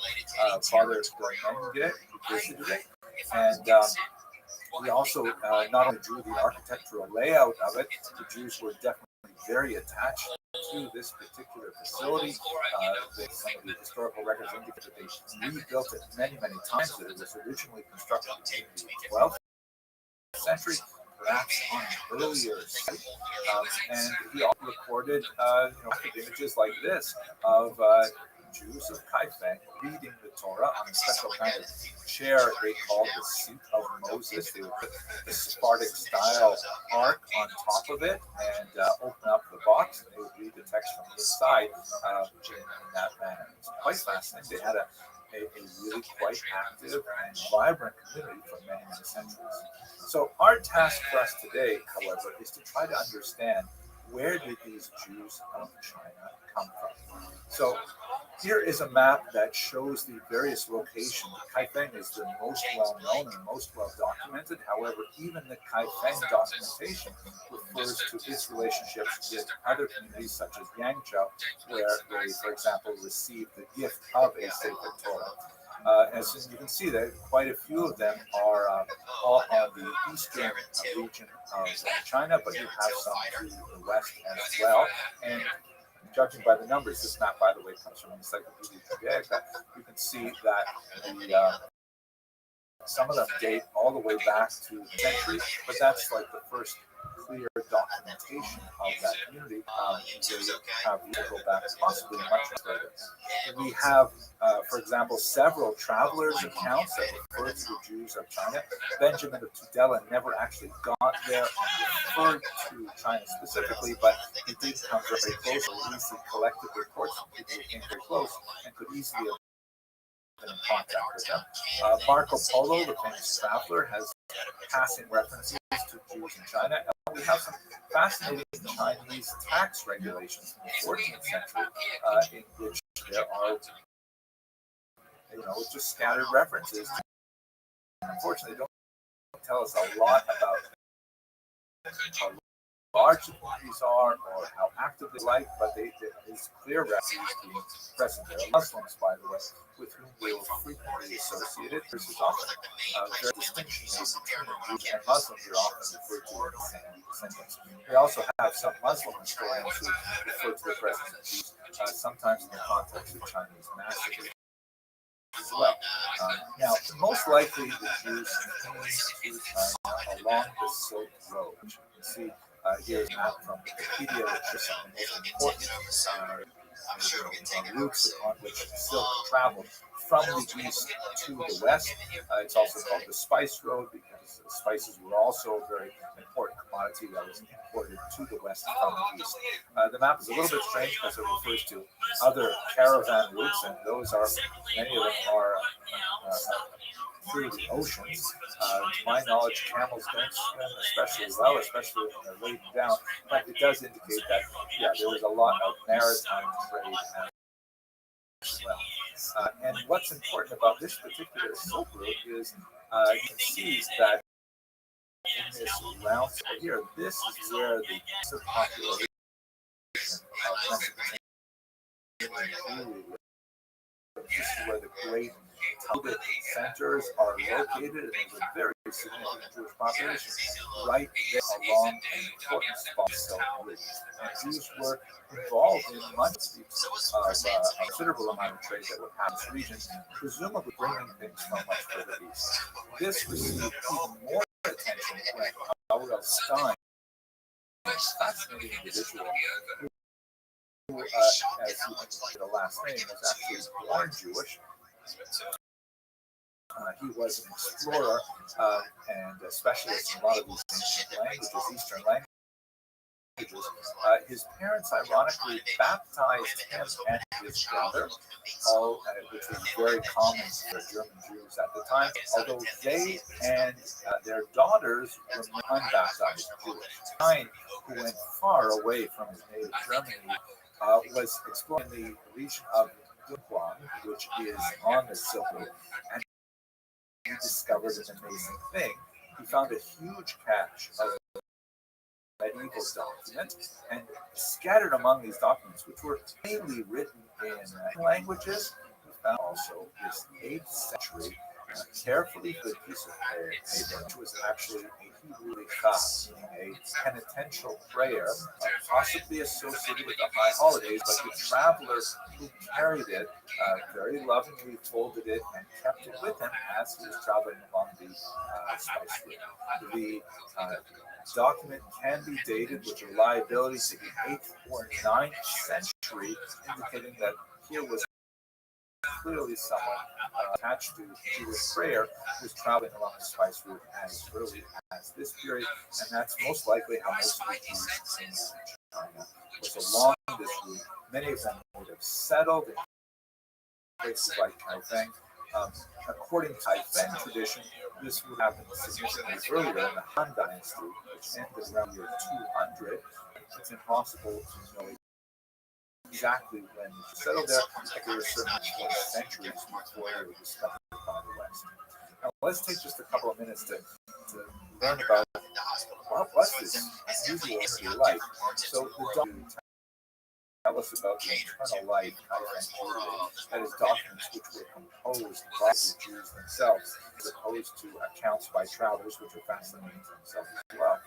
We have several stelae, meaning stone blocks, which were established in the synagogue to record important dates. Many of them associated with the rebuilding of the temple, rebuilding of the synagogue. And by the way, in modern Jewish parlance, if you go to a synagogue, you'll find the exact same thing.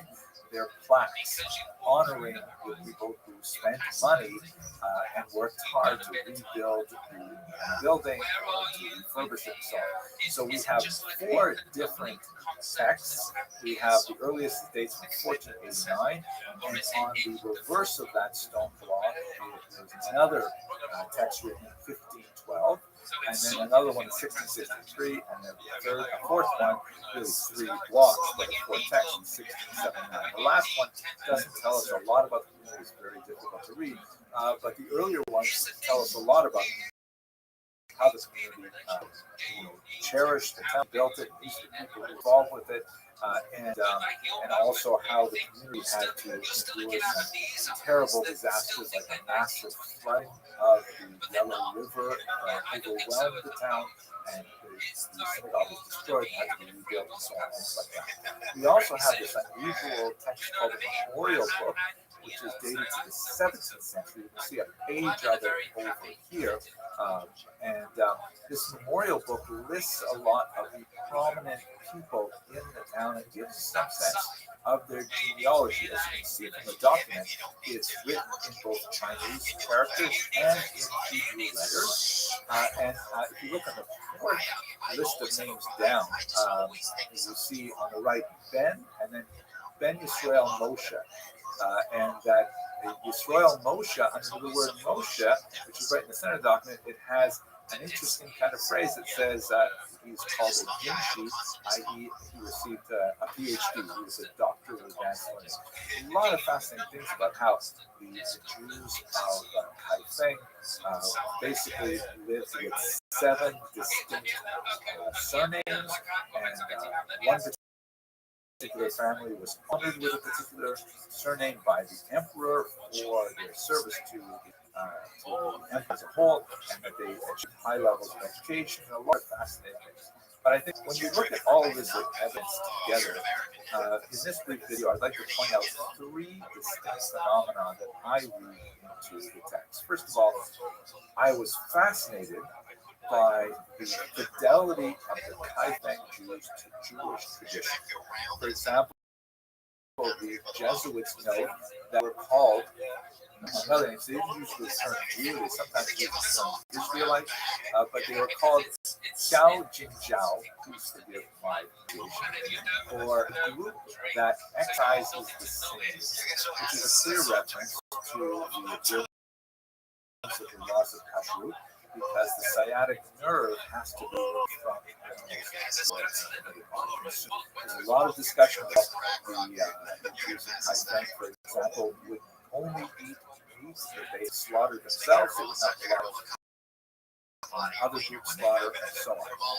Fascinating, many references to these kinds of things where they are practicing Judaism as good in the rest of the Jews. Secondly, however, especially, they had some really unusual adaptations to Chinese culture. For example, one of the things that described in sources is how it was public that would have the emperor's name on it, and that people would show it symbolic, like kowtow. Very problematic in Jewish tradition to bow before anyone, or certainly to bow before a block of stone. It smacks of idolatry in Jewish tradition.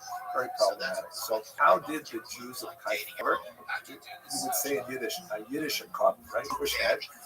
They wrote the verse Shema Yisrael Hashem Elokeinu Hashem Echad.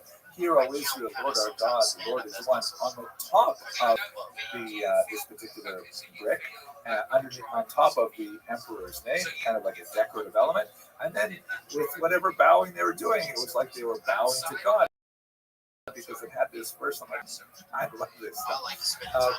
Also, very problematic for the Jesuits, incidentally, was the problem of ancestor veneration. Matteo Ricci, he reported to the Pope in Rome that one of the issues is that the Chinese have a very strong ritual of honoring their ancestors. And there was a major debate in the church. The Pope actually went back and forth on this as whether or not it could be tolerated.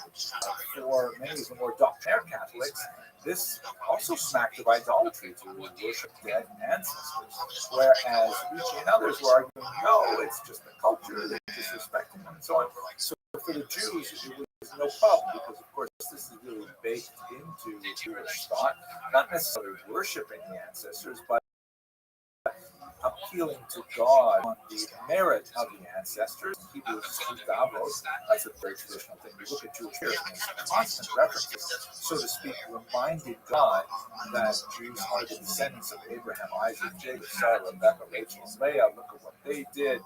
Remember their actions and so on, and provide kindness for their descendants. So the idea of ancestor veneration was not really problematic to Chinese Jews at all.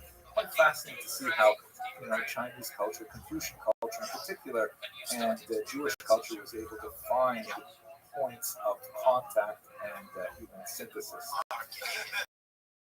But at the same time, we have to admit there is significant degrees of assimilation that are unacceptable, certainly in North Africa or in European Jewish communities.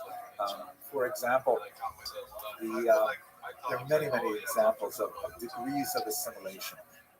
The Jews, especially as they were suffering more and more from a lack of leadership and a lack of contact with the outside world, specifically the rest of the Jewish diaspora, they were having problems finding people who could read and write the Torah and interpret it and so on. So they tended to gravitate to neighbors that they had for many centuries, the Muslims. There's a significant minority in China, and in fact, there are photographs from the 19th, 20th century of Jews of Kaifeng and elsewhere worshiping in Muslim mosques because, after all, they were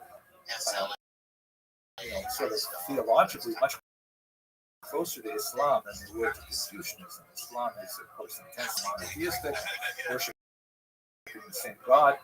So the Jews would frequent Muslim mosques. They were neighbors.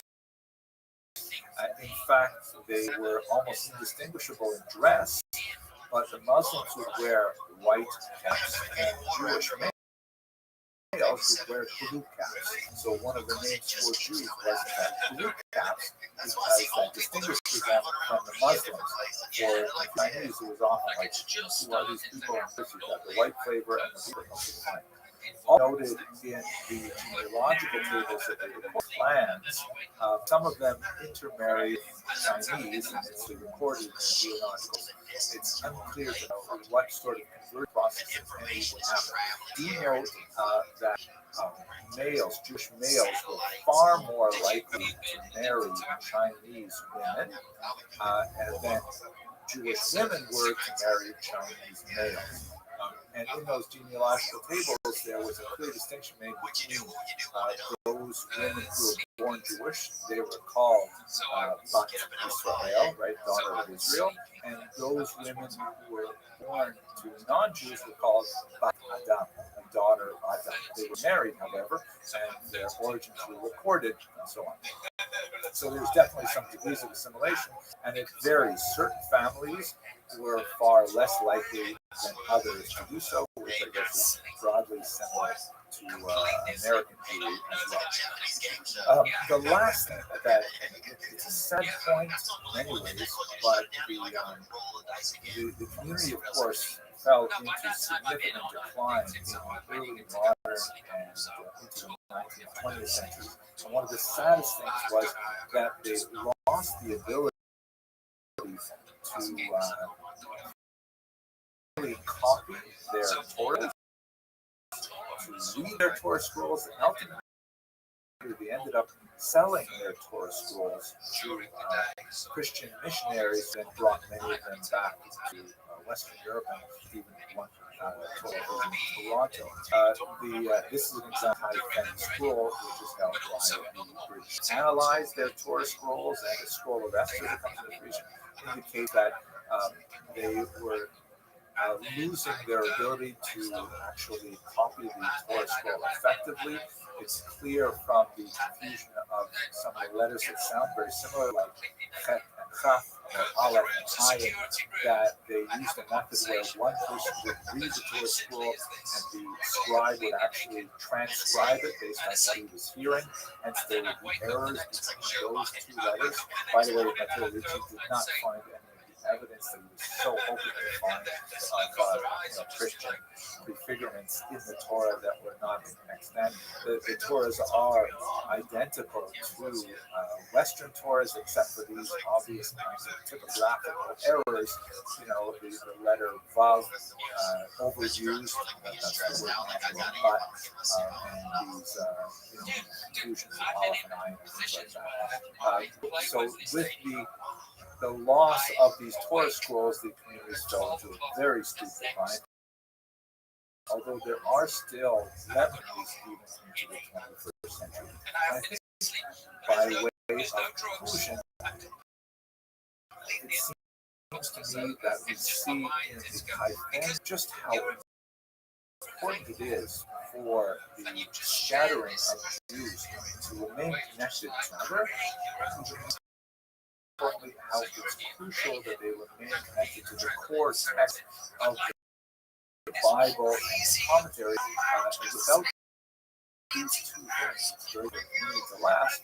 Although the Haifen and China in general demonstrate remarkable resilience over many centuries, and hopefully they will. Last thing I gotta say, for those of you who have been my lectures, I want you to appreciate how hard it has been to get through this lecture without one mention the Jewish Asian priests. I want you to know I really respect it. Okay, thank you very much for watching.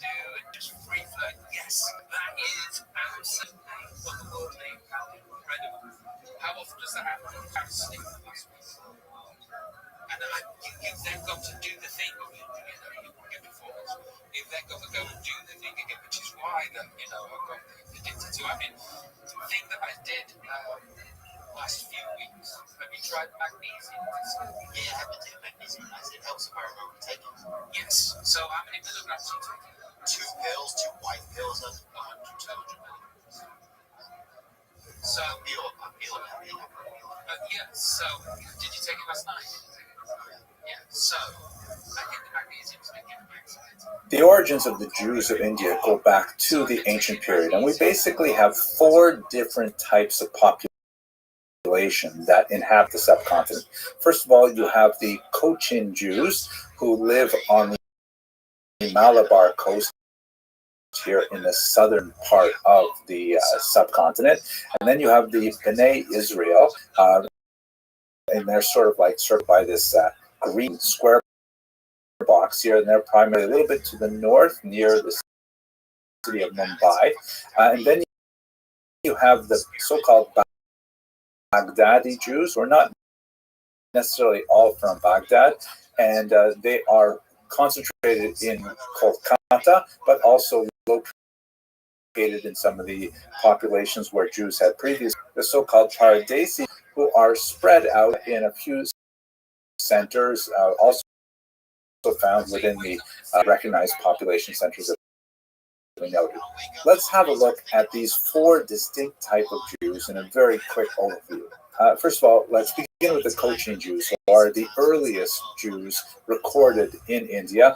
They certainly date from the ancient period.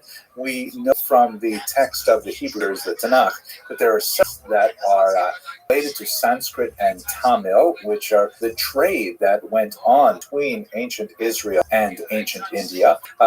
There are terms primarily for various goods and gems and things like that. There's also a possibility that this remarkable Ophir, that is the source of much of Solomon, may have been a place called Supara at the mouth of the Indus River, which also housed a very ancient civilization. But we know from multiple sources, from not only Jewish sources, but Greek sources and Roman sources and so on, that there was significant outbreak, particularly from west coast of India and the Middle East. By the time we get to the medieval period, the Rabbi traders, who we spoke about in a previous class, have been traveling all through this route and definitely are engaged in trade all across the Europe and the Asian continents. And they're described primarily in Arab historians. So we know that there are Jews who are visiting India and who are in possibly setting up kinds of settlements in India.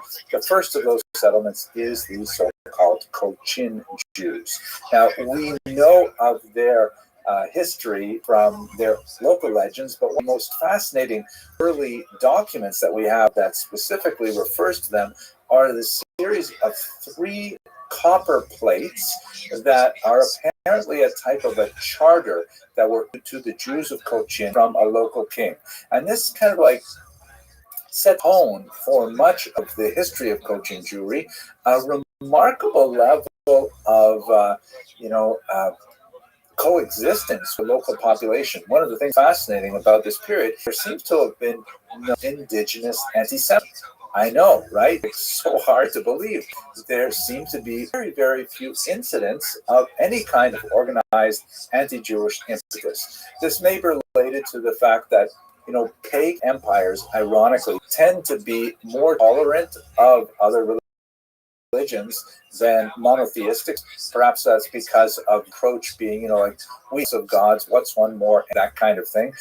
Anyway, that seems to be the case in Cochin. So these 3 copper plates offer some kind of charter, which essentially a promise to possibly legendary local Jewish face of Rabbi, giving the Jews of Cochin all kinds of privileges, many of them symbolic in nature, like the right to use a parasol, which is apparently something reserved for royalty and things like that.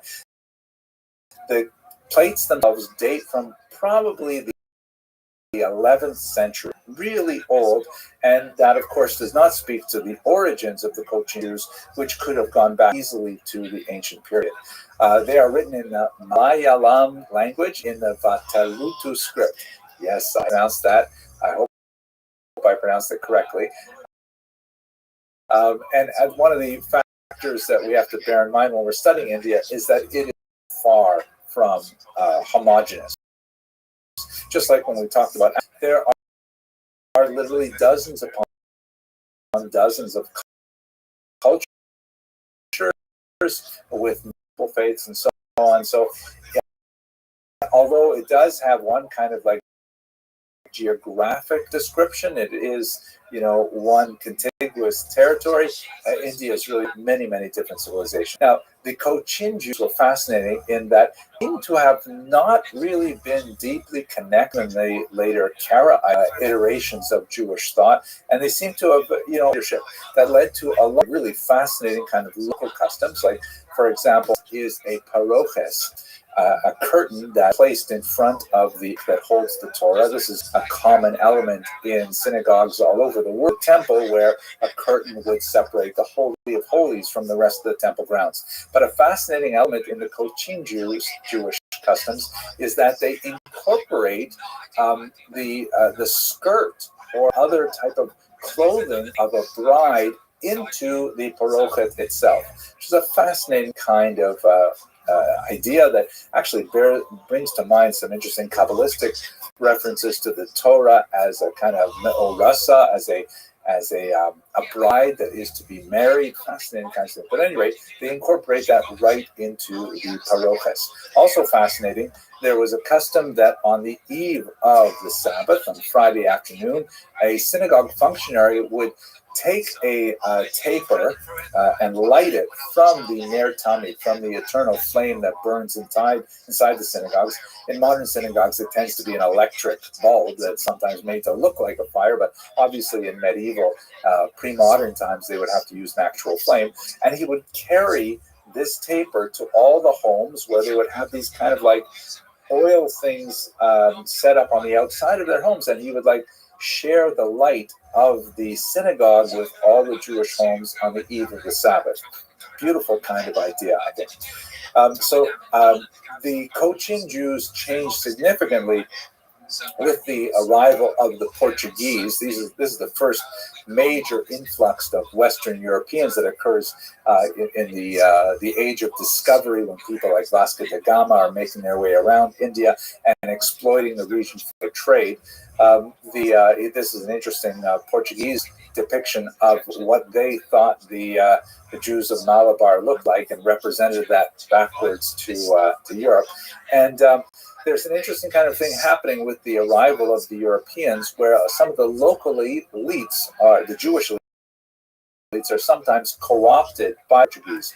One of those is none less than Gaspar de Gama, who was an interesting Jewish character who was apparently forcibly baptized by Vasco da Gama himself, the great explorer. He took the name da Gama after his patron, as it were, and then he went on to a rather brilliant career as a translator for the Portuguese, helping them negotiate the vagaries of Indian culture and language. Fascinating kind of elements, but we'll talk more about the impact of the Europeans shortly. Here's an interesting photograph from 19. You can see in the foreground is a Hindu temple, and in the background, with that distinct clock is the Cochin Jewish synagogue. One, several actually were established a little further to the north in a town called Lee, until in the 14th century it was wiped out by a big flood, and then they moved a little bit further to the south. And they have this famous synagogue with the clock tower. Here's another photograph of the tower itself. You can see that it actually had three sides, and on one of the sides, the numbers in the clock were printed in Hebrew. Fascinating. And the proximity of the temple and the synagogue is also one of those testaments to the other famed coexistence of Hindu and Jewish elements in Cochin. If we move on to the most well-known Indian Jewish community, that would be called B'nai Israel, the children of Israel. Here's a fascinating depiction of B'nai Israel baking matzah, and they clearly are dressed in traditional Indian costume, but preparing a very traditional Jewish cuisine. The legends of their arrival, once again, you recall, they primarily settled a little further to the north on the western coast.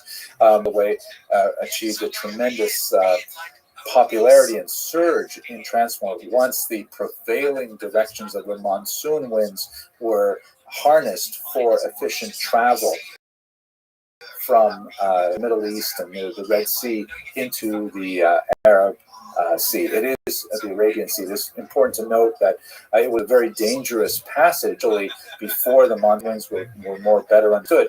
No less an important figure than David ben Maimon, the brother of Maimonides, was killed in a shipwreck on this particular route in the Arabian Sea. But at any rate, sometime, possibly in the ancient period, definitely by the medieval period, Jews were settled in the region of Mumbai, and these are the so-called B'nai Israel. Like the Cochin Jews to the south, they also exercised indigenous spiritual leadership, meaning they did not really rely heavily on imported rabbis, as far as we can tell, at least until the modern period. And so they developed a lot of kind of unusual idiosyncrasies that you don't necessarily see in other Jewish communities.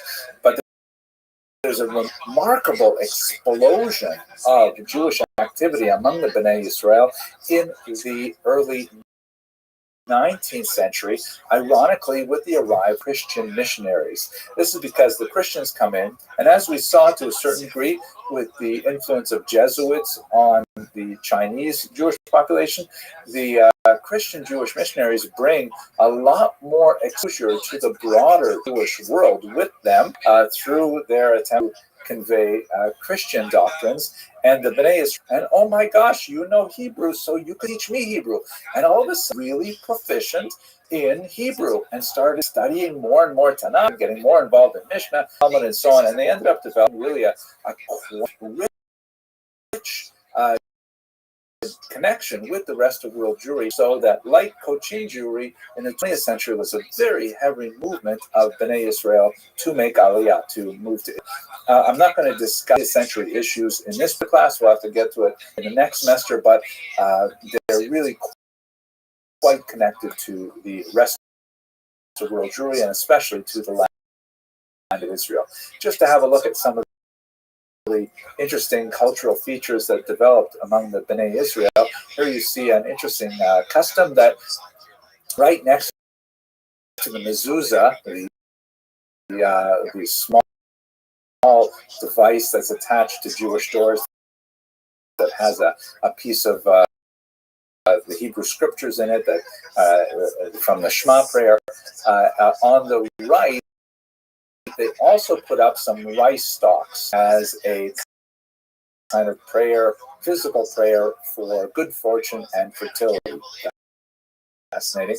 And also you see among the Bnei Israel in this particular photograph, which is from the mid-20th century. I know I said I wouldn't talk about the 20th century, but nevertheless, especially through their contacts with Christian missionaries, the Bnei Israel begin to make a distinct movement towards modernity, as you can see in the varieties of clothing and their generational differences in this picture alone. And there are many such examples of these photographs from the early 20th century.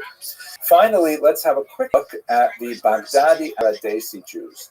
The Baghdadis, as the name implies, were representative of a significant population of Jews who began to move to the Indian subcontinent for international trade, and they began to establish strong footholds there. Many or less around. In general, they tend to be known for them, even though the term Sephardi applies to Spain and the Spanish diaspora. Nevertheless, the so-called Mizrahi communities also have a tendency to refer to themselves as from Ashkenazim, who also had some migration to India, but not nearly in the same numbers. The so-called Paradesi Jews follow many of the patterns of the Baghdadi Jews, although they do not necessarily stem from the same region of the Middle East. The term Paradesi means apparently foreign, so they're like from foreign countries as opposed to local indigenous populations or from Baghdad specifically. One of the most famous of these early Baghdadi immigrants was David Sassoon, a very important builder of the Indian community. You can see him here on the left. And then with his sons, who all were very important in developing the economic infrastructure of Baghdadi Jewry. Now, at this point, I'm just going to make quickly one kind of past comment that refers not only to the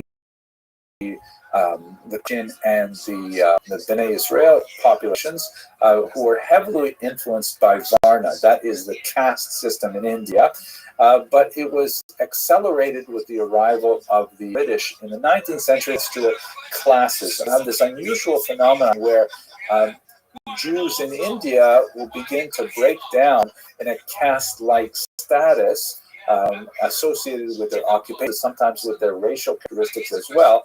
And you have some complications that are not present in traditional Jewish approaches to the ban on marriages between these different self-imposed castes. There are some very limited, for example, the priests, the Kohanim, are not allowed to marry, for example, divorcees, in comparison to the very complex caste system that obtained in India up until 47, at least legally. We also have linguistic implications because many of them later begin to see the British as the power that will offer them the most opportunities for their own economic and social advancement, and so they begin to assimilate themselves or acculturate themselves towards focusing on the English language rather. Really, we're still looking at the early modern period. Talk about the other elements. I hope you found this topic as fascinating as I did, and I want to thank you very much for watching, and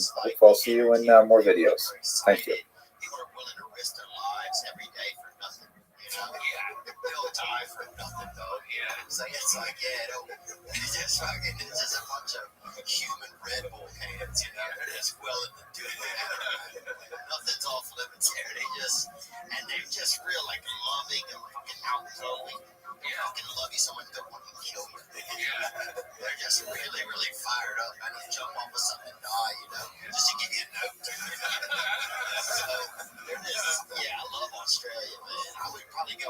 Let us resume our discussion of modernity in Jewish history by looking at the Sephardic diaspora.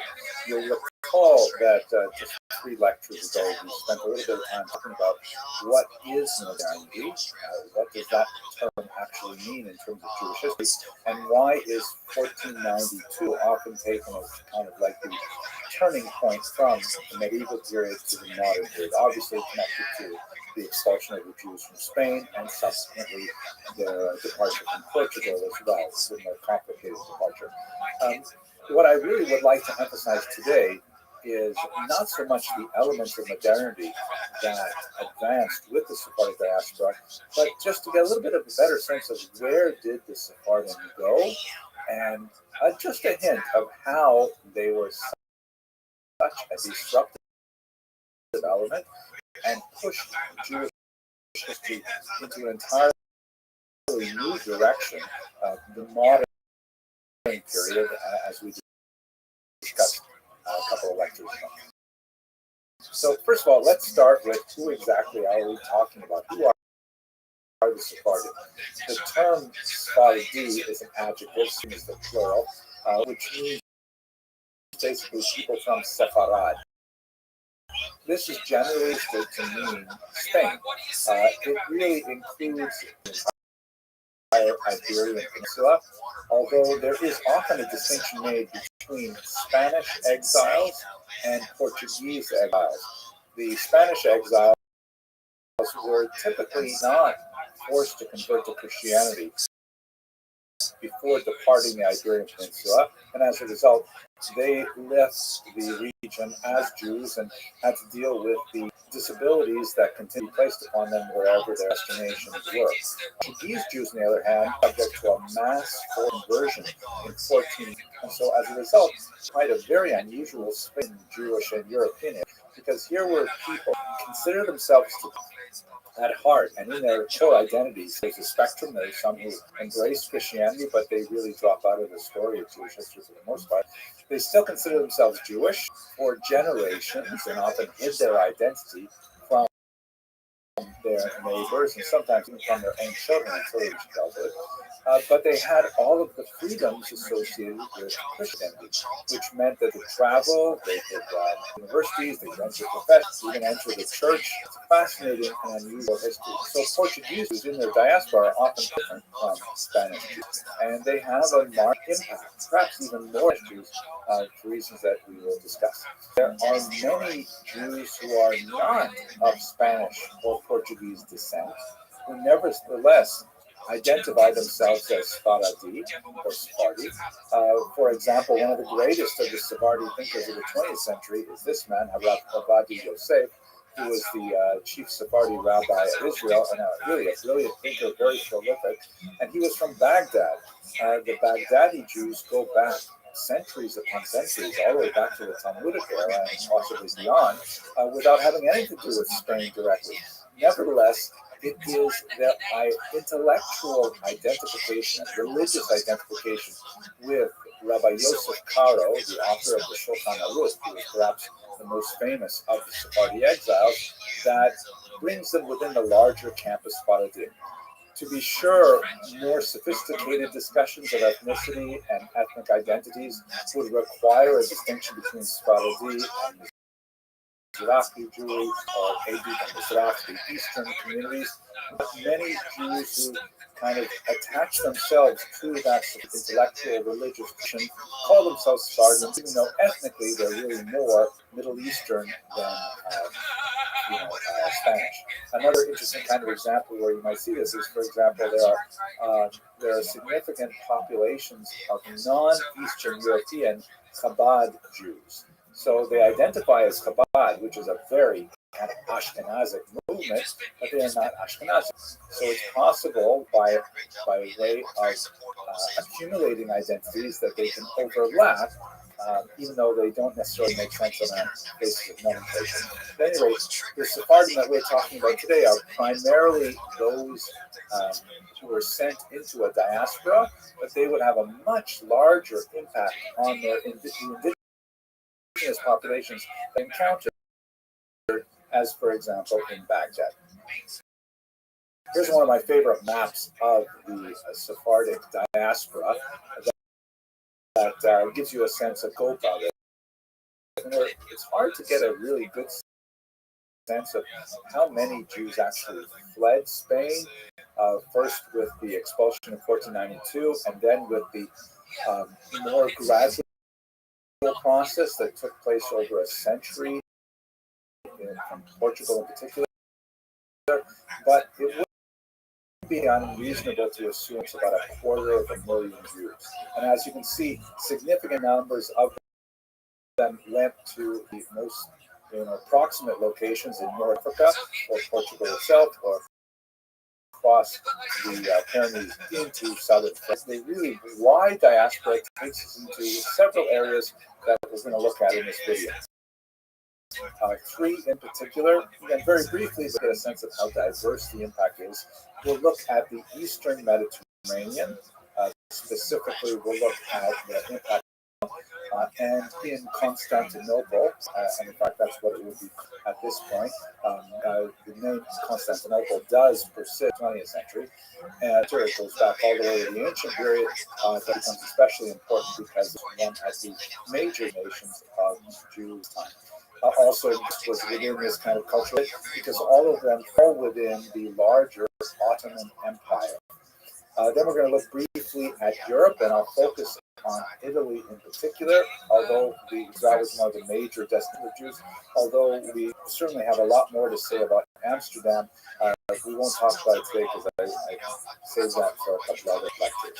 And then finally, just observe what happened when Jews crossed the Atlantic Sea, either as Jews per se or more frequently as conversos, those Portuguese Jews who hope to reestablish Jewish presence in the New World, free from the Inquisition. Okay, those are the three areas we're going to look at very quickly. Let us begin with Israel, which is the site of an absolutely fantastic and amazing spiritual renaissance that occurs in particular in the northern town of Tzfat. Now, I plan to devote a video specifically to Tzfat because it's so amazing. I myself have spent a lot of time studying it. I actually wrote a book on one of the thinkers who lived in Tzfat at this time, Rabbi Moshe. Here you see one of the famous graveyard of the great poets who found themselves in Tzfat at the decades after the Spanish expulsion, custom of painting their graves blue, which is understood to be a color that wards off the evil eye. You can also see in the background there the vistas of Tzfat is located at a very high level, commanding all over the Galilea. But in Tzfat was rather unusual. It was really something that not clearly the major center of Jewish activity, but for primarily tax purposes, the Ottoman Empire released some tax disabilities on new settlement in the northern part of the Galilee, and Jews who were very active in the textile trade in particular began to settle this region quite rapidly. Early on, many of those settlers were exilees from Spain and later Portugal, and over the course of the 16th century, really not even the entire century, really about 70 years, this one town attracted a brilliant number of really important mystical thinkers, including Rabbi Yosef Karo, who we mentioned earlier. He is the author of the Code of Jewish Law, and much of what he wrote was actually written with the Spanish exiles in Greece and in Constantinople, but he ended his career in Tzfat. The great Moshe Alshich, fantastic commentator, very Kabbalistic kind of inclinations. Rabbi Moshe Cordova, the figure who occupied so much of my own energies, the author of Pardes Ramonim, Gomer Devorah, other great classics, and his very brief student, because they only spent less than a year together, the great Arizal, who is not Sephardic in origin, he actually came from Egypt. They were all consecrated in Tzfat in this very short period of time, creating an incredible explosion of Jewish creativity in a literary realm that also coincided with the availability of much cheaper printing with the invention of the printing that suddenly made just kind of like this flash on the horizon of great creativity that still continues to reverberate throughout this. It did with some, there were plagues that affected, there were earthquakes that affected, and it went into a significant decline at the end of the 1500s, but nevertheless, really important transformative moment in Jewish intellectual history as a result largely of these Spanish exiles coming in. And I think one of the things that drove their thinking and made it such a powerful moment is that they really had this tremendously apocalyptic vision of what the exile from Spain meant. That it was, nigh on the Messianic era, and that how Jews reacted to it was crucial and so on. If you look, I mentioned Chabad earlier. Chabad is very useful in this context because they follow the Lurianic system of Kabbalah, which also has a very strong, inherence in human and its relationship to the impact on the cosmos as a whole. Very dramatic, very motivational, very inspirational, and so on. Much of this really stems from that huge burst of energy that comes out of Spa. We also see in Constantinople, here's a postcard that depicts the glorious interior of the Hagia Sophia, first built as a church, then later converted to mosque by the Muslim invaders. There's a postcard from the 19th century. And in Constantinople, there was a tremendous number of Jews settling there, primarily because it was the capital of the Ottoman Empire, the Great Empire, and the Sultan of the Ottoman Empire laughed at Spaniards openly, saying, "Why are you excelling the Jews? They are incredibly useful. They are literate, numerate, they are nationally because of their clear diaspora," and invited the Jews to the Ottoman Empire, to places like Tzfat, to the capital city of Constantinople. So there was a huge surge of Jewish activity of the Jewish exiles their way there. You also in some of the most important centers.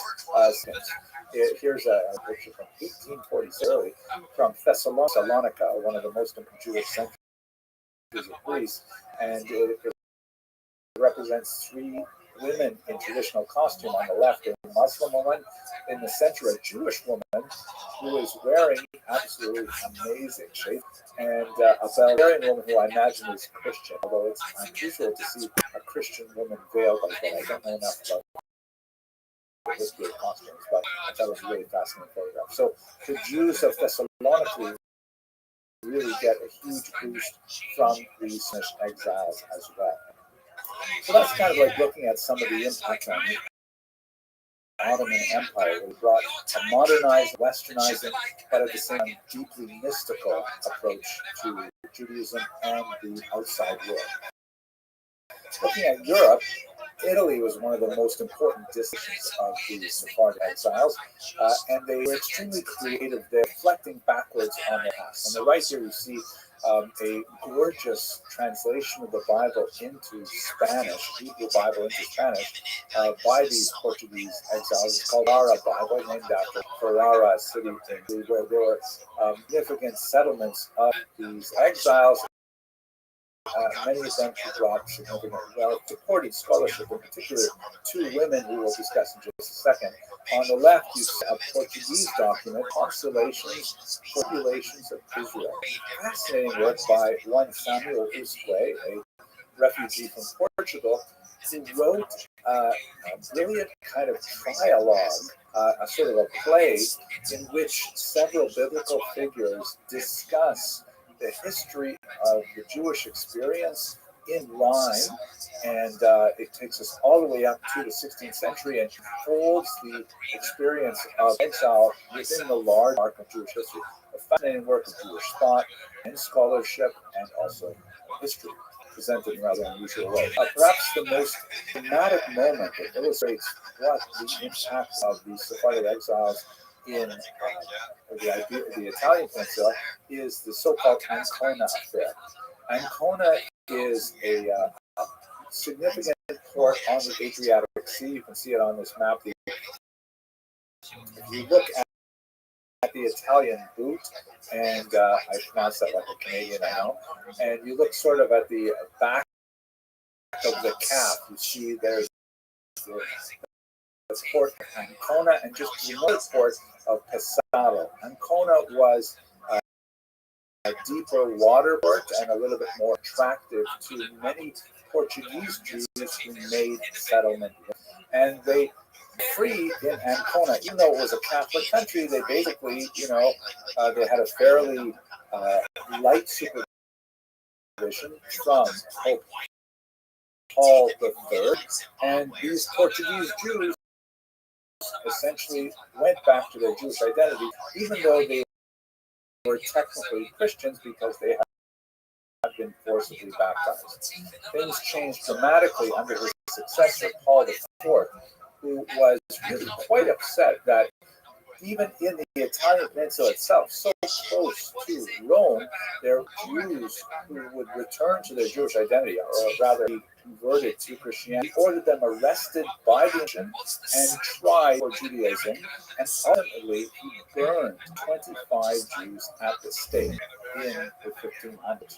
Now this was such a reactionary kind of dramatic and draconian imposition of Catholic doctrine, but it was, not so surprisingly, but he also wrote very in his career this book that essentially said, it is so absurd, that's what the title really means, the beginning of this book, this document, that it was an encyclical sent out to Catholic churches. It is so ridiculous that the Jews should be allowed to essentially apply their religion within Christian territories, especially those Jews who have already become baptized, forcibly or otherwise. And so he had a very negative approach to the Jews. He opposed the ghetto in Rome. He attacked the Talmud and so on in Ancona, killed 25 of these baptized Jews or returned to their ancestral faith. This provoked a dramatic reaction from two very powerful women. And I would like to suggest here that it is not inconsequential that we're speaking about women in the context of the Sephardic diaspora. Let us recall that when the Jews were exiled from the Iberian Peninsula, this was like a huge inversion of everything. All of the traditional power structures were gone, all of the traditional authority figures scattered, and it took some very strong individuals to assume leadership. Two of those very strong leaders happened to be women. One of them was Doña Gracia Méndez Nasi. The term Nasi means literally the leader, and it was a name, but it was also applied to her as an honorific. She was a brilliant woman who actually came from the Portuguese extraction, meaning she did come from a forcibly converted background, and she, of course, was incensed that the Pope would impose this on the Jews of Ancona and actually kill 25 Jews in this matter. And so she, in a rather unusual move for a woman, used her significant wealth. She was a very important supporter, for example, of the Bible translation we saw earlier, and also the consolations by Usque. She called for an international Jewish boycott of the port of Ancona. And she did this from Constantinople, where she had made her home. And this was like earth-shattering, that Jews should, for the very first time since they lost their homeland 1,500 years earlier, she was saying they should internationally organize to exert their collective pressure on the church to abandon these anti-Semitic policies. Amazing, audacious, outstanding. And by the way, this is a very dramatic portrait of her that we don't exactly know what she looks like. This is a modern portrait. I like to think she does look something like this. We do have a portrait that is made from a medallion that does not represent Doña Gracia herself, but rather her niece, who had the same name. So perhaps it does look a little bit like her. Unfortunately for this movement, which did gather significant steam within the Ottoman Empire, she was opposed by another very powerful woman named Benvenida Abravano, from the famous Abravano family that fled Spain. And the fact that Dona Gracia was from the Portuguese extraction and Benvenida Abravana was from the Spanish extraction is not inconsequential. This is also not a picture, actually, of Benvenida Abravana. It is a portrait, a very brilliant, glowing portrait, I think, of Eleonora of Toledo, a non-Jewish woman, but I think it's still worthwhile including it here, not only because it's so beautiful, but also because Benvenida was chosen because of her superior social skills and etiquette to be the tutor to the young Eleonora of Toledo. It was believed that this Jewish woman knew more about how to behave in polite society than any Christian to she was so chosen. At any rate, Benvenida, also a very wealthy woman, very well connected and very much supportive of Jewish scholarship and so she disagreed with Dona Gracia. Two female titans disagreeing on a moment of great consequences for Jewish European history. She said that if the Jews were to boycott Kona, then all the Jews living in the Catholic countries, in particular in the Papal States, where she was at the time, they would suffer an anti-Semitic backlash. And furthermore, the port that would have been possibly an alternative to Ancona in northern Italy and Pesaro, it was not nearly as good a port as Ancona. And the Duke in charge, Bino, also had a pretty nasty anti-Semitic history himself. So Benvenida respectfully but forcefully disagreed with Dona Gracia on her idea of a boycott, and unfortunately it just ran out of steam as a result of this conflict. So we see that even though it didn't succeed, nevertheless, all of a sudden, Jewish women are able to exert power on an international level, totally unprecedented and completely related to the. Again, there's a lot more about Europe. I'd love to talk more about Holland and Amsterdam. We'll save that for later. Let us just lecture with a very brief look at the Americas. The best way to escape clutches of the Inquisition was to adopt a very traditionalist approach and run very, very far away. The furthest away they could run was the newly discovered territories in the Americas. So ultimately, many of these Jews would settle in America itself, in the United States of America itself. You can see here a beautiful piece of sheet music that captures a little bit of the way in which Jews regarded the United States. It was literally called in Yiddish the Golden Medina, the Golden Land, because of its welcoming nature. The famous poem of the New Colossus that graces the Statue of Liberty was, of course, written by Sephardic Jew Emma Lazarus. But much of this early settlement, which was led, by the way, by Portuguese Jews who were technically Christians and were allowed to make these kinds of journeys without as much difficulty, was settled primarily in the Caribbean and in South America, especially because the Portuguese had significant holdings in Brazil, for example.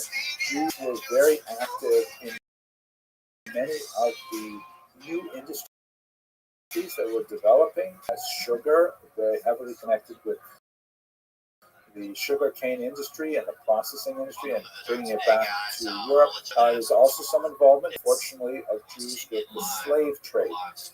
Not in any way disproportionate to their numbers in terms of their small trickle of immigration to the New World, but nevertheless it is part of overall trade, and Jews are involved in it just as much as Christians. So these communities grow significantly, particularly when we get to the end of the 19th century in the United States of America, but that's going to have to wait for later videos. For now, a little bit of a sense of the scope of the Sephardic diaspora with us as we discuss it. Thank you for watching. Today's guests are I'm not sure why exactly, but that's what they did. And we're very happy to have them here today. They are. Hello and welcome to Jewish History Lab. We're going to continue today with more of a discussion on the literary, philosophical, religious level, looking at a stage in intellectual literary development that's related to a population called, sometimes spelled Acharonin. Literally, that term means the latter one, like the latter authorities, the later, and it's a contrast to known as the Rishonim, or whom we spoke about in a previous class. So let's go in and try to understand who exactly are the Acharonim and what are they all about. So let me remind you of a discussion we had in a previous lecture about this notion of the decline of the generations. In Hebrew, Yeridat Hadorot, the decline of the generations. There's this idea, which is religious, philosophical, that the closer a population was to the moment of revelation at Sinai, shown here, by the way, in this great picture of Charles Heston as Moses, the great Cecil B. classic, which had a big influence on me. Really, I was overwhelmed when I first saw the movie. At any rate, there's this idea that, moment when God spoke to the Jewish people, and they all said, "Wow," and well, the greatest sort of spiritual sensitivity on a large population that had ever occurred in human history, and it's all been downhill since then, right? As we further away in time from that revelation at Sinai, according to Jewish theology, people get less and less spiritually sensitive. Now, this does not mean that they become less intelligent. In fact, there's a very basic principle that goes along with the decline of the generations, that later generations are considered more authoritative for a host of reasons that will not concern us here, but basically much more familiarity with social innovations, technological innovations are big, more of a grasp of material that might not have been available to earlier generations. Just on a simple technical level, like my phone has the entire Talmud and all of its commentaries that have ever been digitized on it right here in the palm of my hand. So in many ways, I, here living in the 21st century, have at my moment's reach, books that 500 years ago most scholars would never have been able to see because they were existing only in manuscript, and so on. This is not the place to have a discussion of this philosophical concept, but the notion that in Jewish history, many of the more traditional historiographies really count populations in the terms of how far away they are from Sinai. So we have, for example, the generation of Sinai, which is called the Dor Dea, the generation of knowledge, because they were filled, to quote Isaiah, with the knowledge of God, despite the behavior that's described in the Bible. I have, and I'm just going to memorize some of the major levels. The post-Babylonian exile, which brought a big step down, but nevertheless still living in the temple. Second era, of course. Then you have the Tanaim, or the scholars associated with the Mishnah, and this goes right up into the third century, the early third century, and then they're followed by the Amoraim, who are the main scholars associated with the Talmud. And as I mentioned, I'm skipping over kind of like subdivisions within these generations. Sometime after the Amoraim, then you have the so-called Rishonim, the first ones. And they represent such a significant shift in the type of thinking and the types of things that they did for research that we have a whole lecture alone on the Rishonim. I encourage you to go back in the series and listen to that. I want to know more about the Acharonim. But that's where we are right now. The Acharonim are the scholars who lived after the 16th century, and they are in many ways quite distinct from the Rishonim. We haven't had anyone really innovate a new term for late 20th, early 21st century thinkers, but we might be getting close to that, as I hope to discuss at the end of this brief discussion. Let's think about, well, what exactly are the Acharonim? What exactly did they do that's different from the Rishonim? The characteristics of the Acharonim, this is something, I haven't read a lot of it. I just have to sort of think to myself what it's like studying the Acharonim as opposed to the writings of Rishonim. And I can say three things. First of all, they write super commentaries rather than write a commentary on the Talmud itself, on the Bible itself, on the Mishnah itself. They tend to write commentaries that, even when they are based on that core text, they're widely cognizant of broader literature. For example, Maimonides will directly from the Talmud. He's a Rishon, but he will not spend a lot of time talking about other commentators on the Talmud. He'll really base his halachic discussions based on his own assessment of how to understand the Talmud itself. Whereas super commentaries will be commentaries on Maimonides on the Talmud, so to be sort of a meta-analysis rather than a first-order analysis. That's also, I think, very much characteristic of modern research in general, that you have to do like kind of a literary survey. Who else has written on this topic and what do they say? That's the kind of thing that Acharonim tend to do, much more so, in my humble opinion, than Rishonim. Secondly, in terms of them, they are almost always written in Rabbinic Hebrew. It's interesting. Non-Rabbinic Hebrew Acharonim, but the vast majority are writing in Rabbinic Hebrew. And their language is still coded, but not nearly as cryptic as the Rishonim. Like when I went to, I went to Or Sameach, a traditional Lithuanian style yeshiva, we spent almost all our time learning how to decode Rishonim, the Rashba, and so on. And then all of a sudden we went so fast. We were reading so much more text, covering so much. The language is just a breath of fresh air. In the Rishonim, every single syllable, every single little jot and tittle in the text means so much, and you have to pause and you have to contemplate what it means and what are the possible ambiguities. Whereas in the writings of the Acharonim tend to be far more straightforward, less cryptic, more prolix. They tend to be much more, longer, a lot more words to say something, but more words helps with the precision and rapid understanding. And then third, in general, they tend to lean towards the pragmatic. The Acharonim still deal with theoretical questions, but those theoretical questions are not pure theory. They tend to be linked to an actual situation.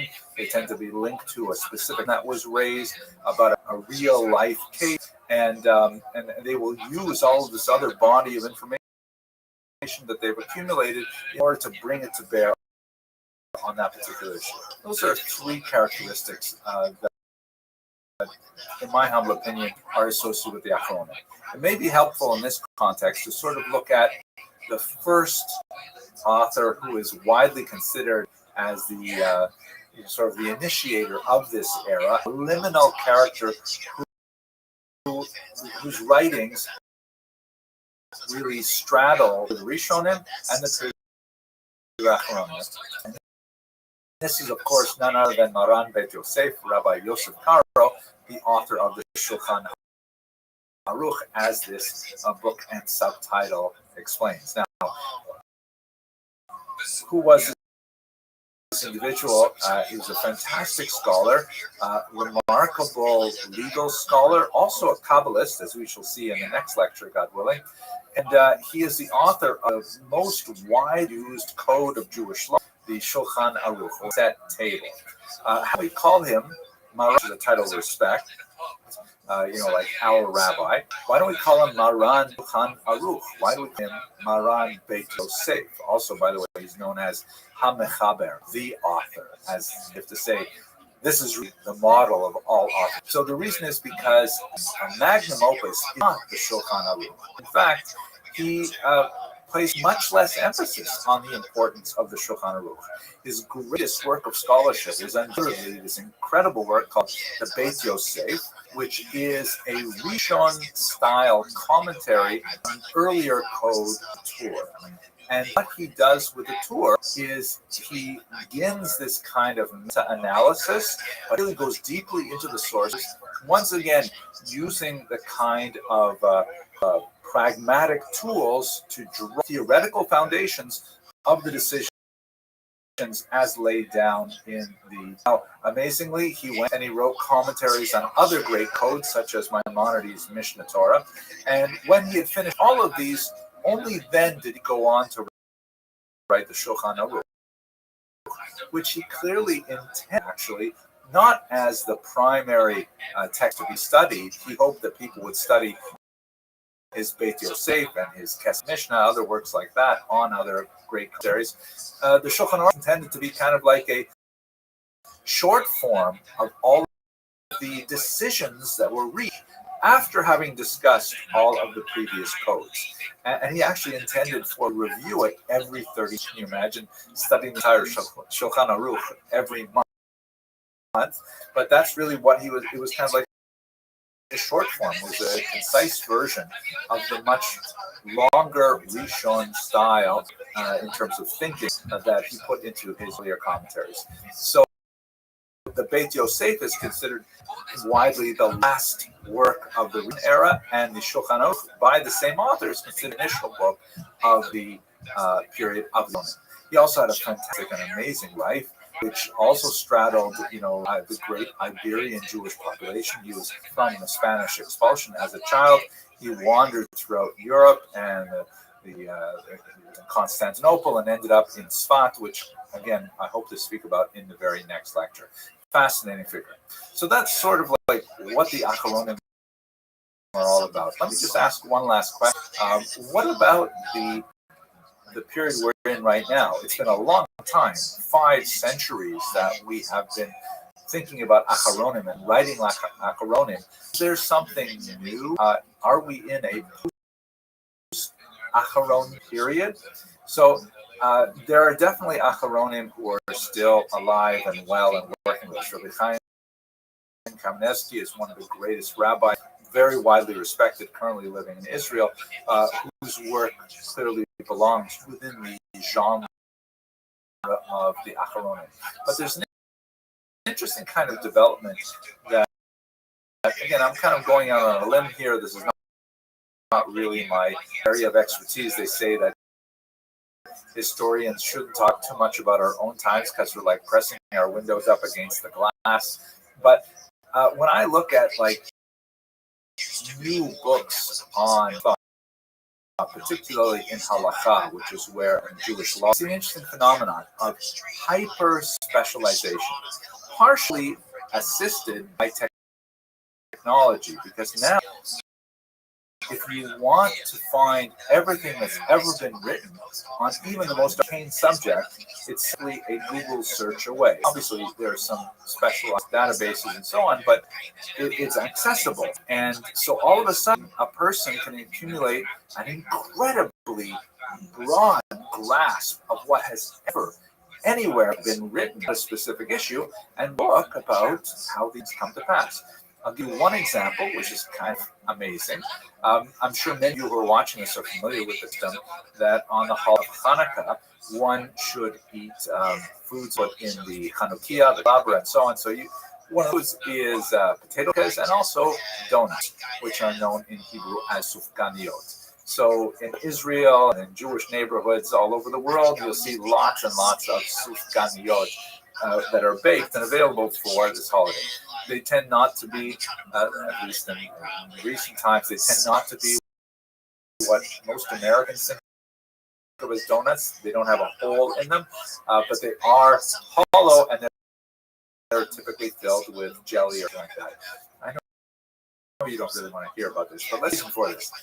And just a couple of years ago, this remarkable, perhaps post-Acharon work came out, Sufganim, the book of the Valley of the donuts. And the subtitle reads that it's all about the custom of eating donuts on the holiday of Hanukkah. And it's a massive tome, actually, hundreds of pages, all about eating donuts on Hanukkah. So part of me wants to think that this is clearly post-Aharonic, that we have gotten to such a level of specificity and detail that we can use these massive works, which law and thought related to something as eating donuts. It remains to be seen what's next. I mean, what are the post-Aharonic like? I don't know how long this can last. I have a feeling there's some great thing on the horizon, but we'll just have to wait and see. I hope you found this useful. Please consider subscribing to see so many people really interested in Jewish history. Thank you very much for watching.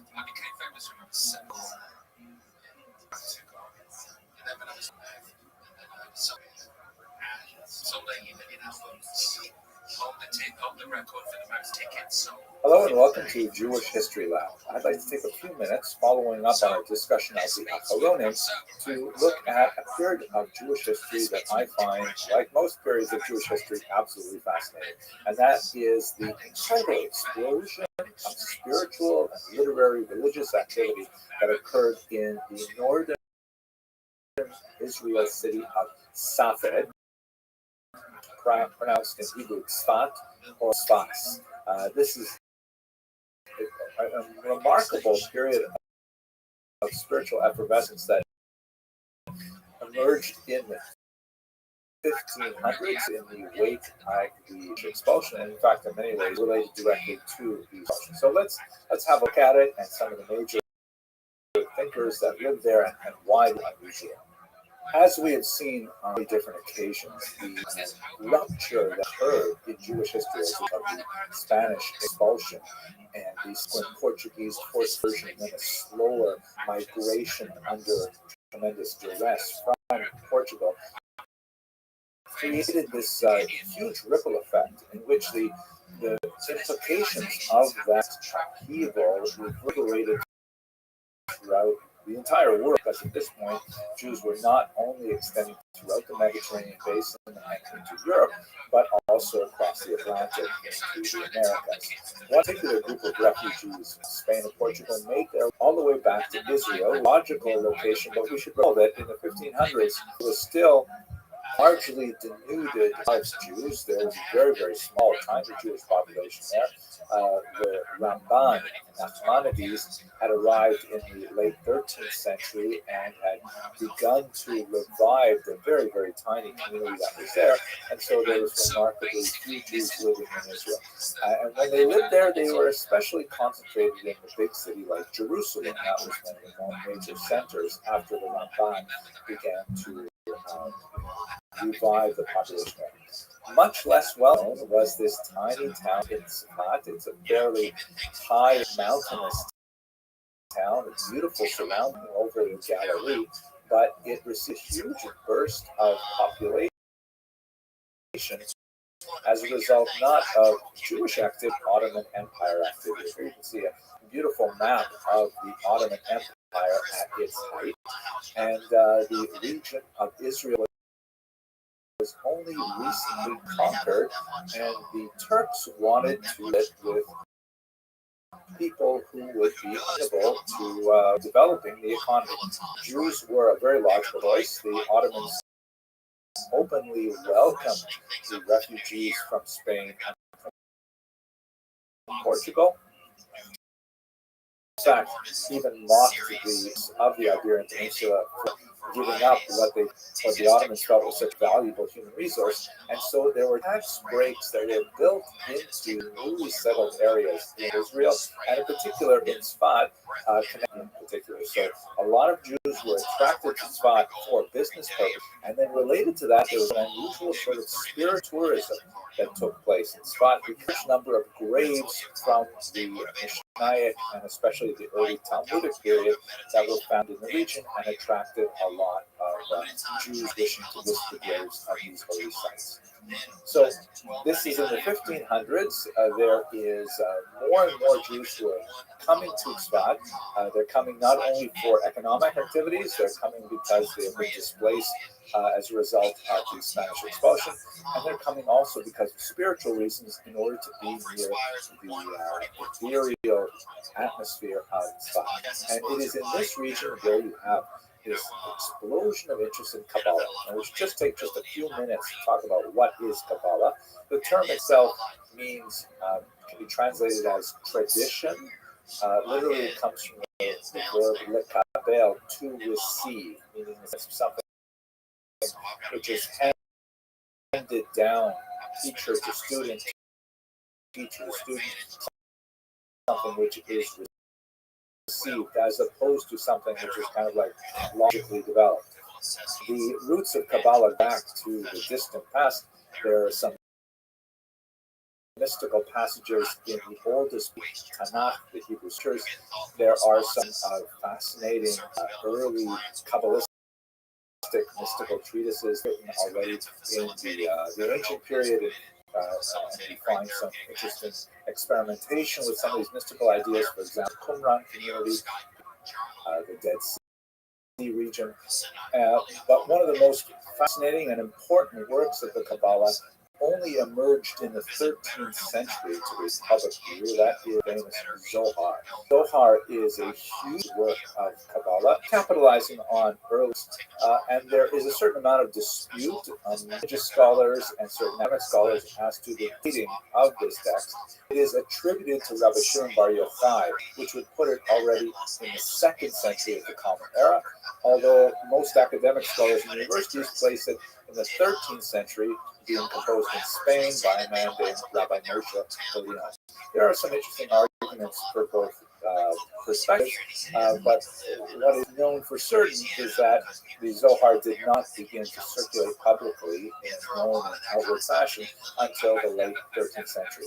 And it inspired a lot of thinkers in Spain and in Provence in particular, south of France, to develop new ideas of mystical appreciation of God and the universe.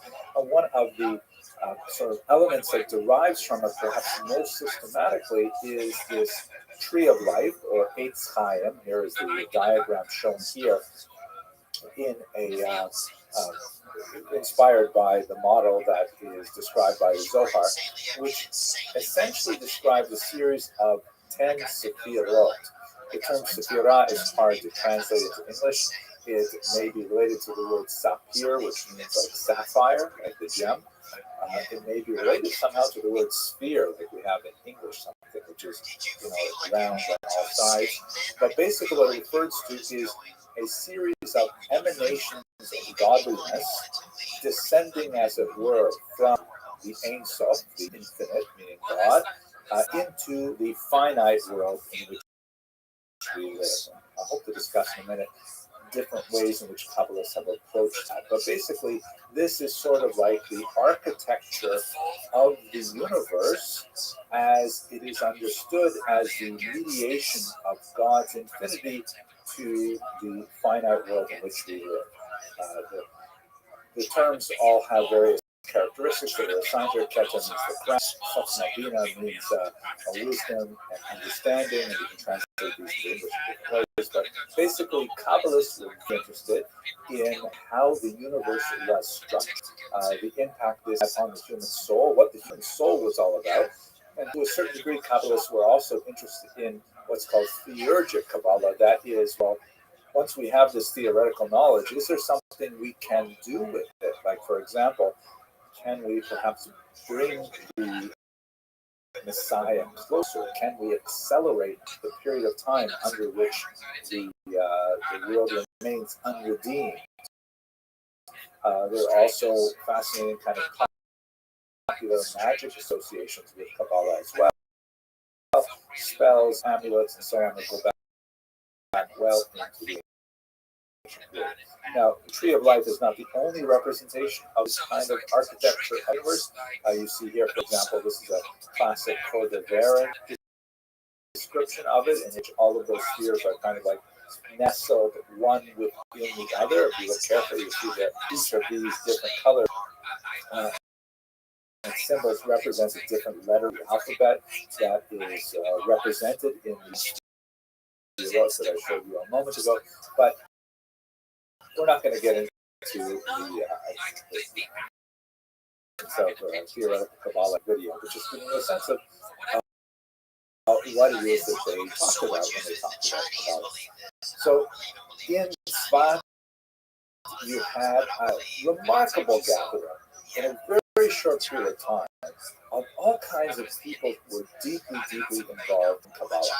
Here, for instance, is the famous list of several of them located in Tzfat. You can see at the top here, you have Shukabetz, the authors of Rothschild, the famous hymn that's sung on Friday nights, the Kabbalist that came to this.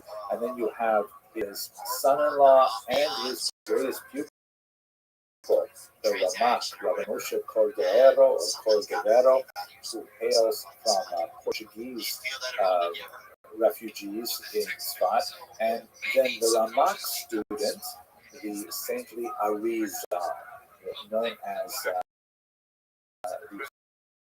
Holy Lion, or Rabbi Luria Ashkenazi, who came to study under Ramak. They only lived a very brief time together, and then the Ramak passed away. The Ari was passed away not much later after that.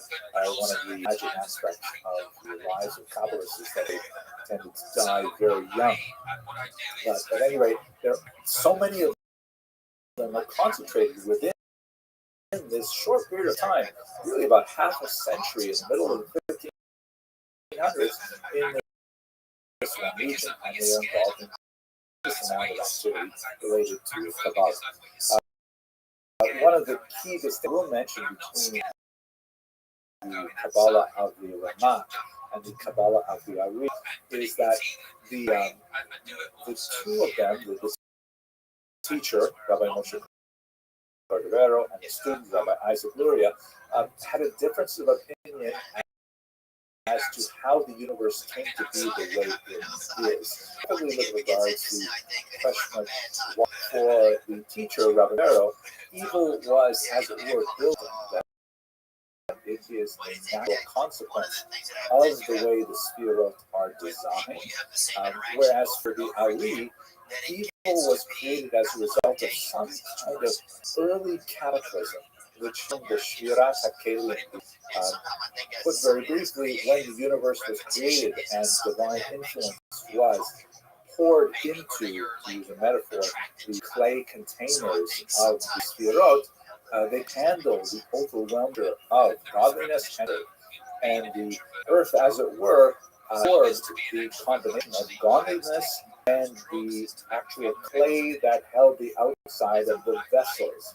I know this sounds confusing, but basically that's where the material world comes from, according to the Kabbalah of the Ari.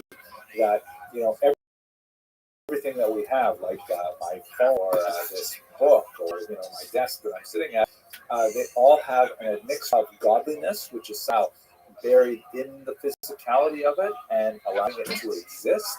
But at the same time, there is this shell that is formed from the original vessels that were intended to create the contain godliness. And one of the major ideas emerges from the Kabbalah of the Ari, which really energized much of the later Hasidim, who borrowed much more heavily from the Ari than from the was the idea that humans have an extremely important role to play in rescuing those spark holiness that are within the physical universe. That it is the goal of Jews in particular and of humanity as a whole to raise up holiness that is buried in physicality, and that is really kind of like the driving dynamism behind Hasidism, in particular related to the vision of Kabbalah according to the Ali. Fascinating material, all kinds of so many other figures who are active at this time. But let's just turn very briefly in conclusion to fascinating things that occurs, and that is the debate over the renewal of smicha. This image is from a movie that had a tremendous impact. I was a very young child. Man, that's a great movie directed by Caesar B. DeMille. Picture of Joshua as a biblical Joshua. One of the few pictures that and Joshua was, of course, Moses' key point in the Bible. Moses transfers onto Joshua. Process, which is known in Hebrew, Micha, or in English, but literally means on of hands. And you put your hands on a person's head, and you see discussions of this in the Talmud as well. Now, in ancient times, the spiritual lineage of Moses to Joshua, Joshua to the elders to the prophets, is something that is preserved in Avot and many other literary creations. Was lost as a result of the decorative exile from the ancient period. But Yaakov Beirav said, wait a second, we have the greatest minds of the Jewish people, all concentrated here in this northern Israel town of Tzfat, including, by the way, the great elder sage Rabbi Yosef Karo, who is in the last video, the author of the Shulchan Aruch, the author of the Beit Yosef. He was in Tzfat as well. So Rabbi Beirav said, you know what? We should all get together. We should all agree that, for example, Rabbi Yosef Karo is the greatest sage of the Jewish people, and there's a very good argument to be made for that. And then we will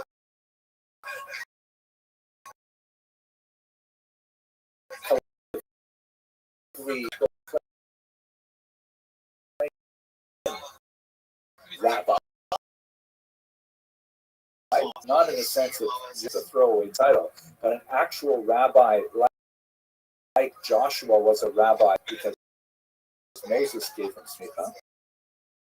And then once he has that authority, then he will give others smicha, including Rabbi Moshe Cordovero, including Rabbi Yitzchak Luria, including Rabbi Yaakov Beirav.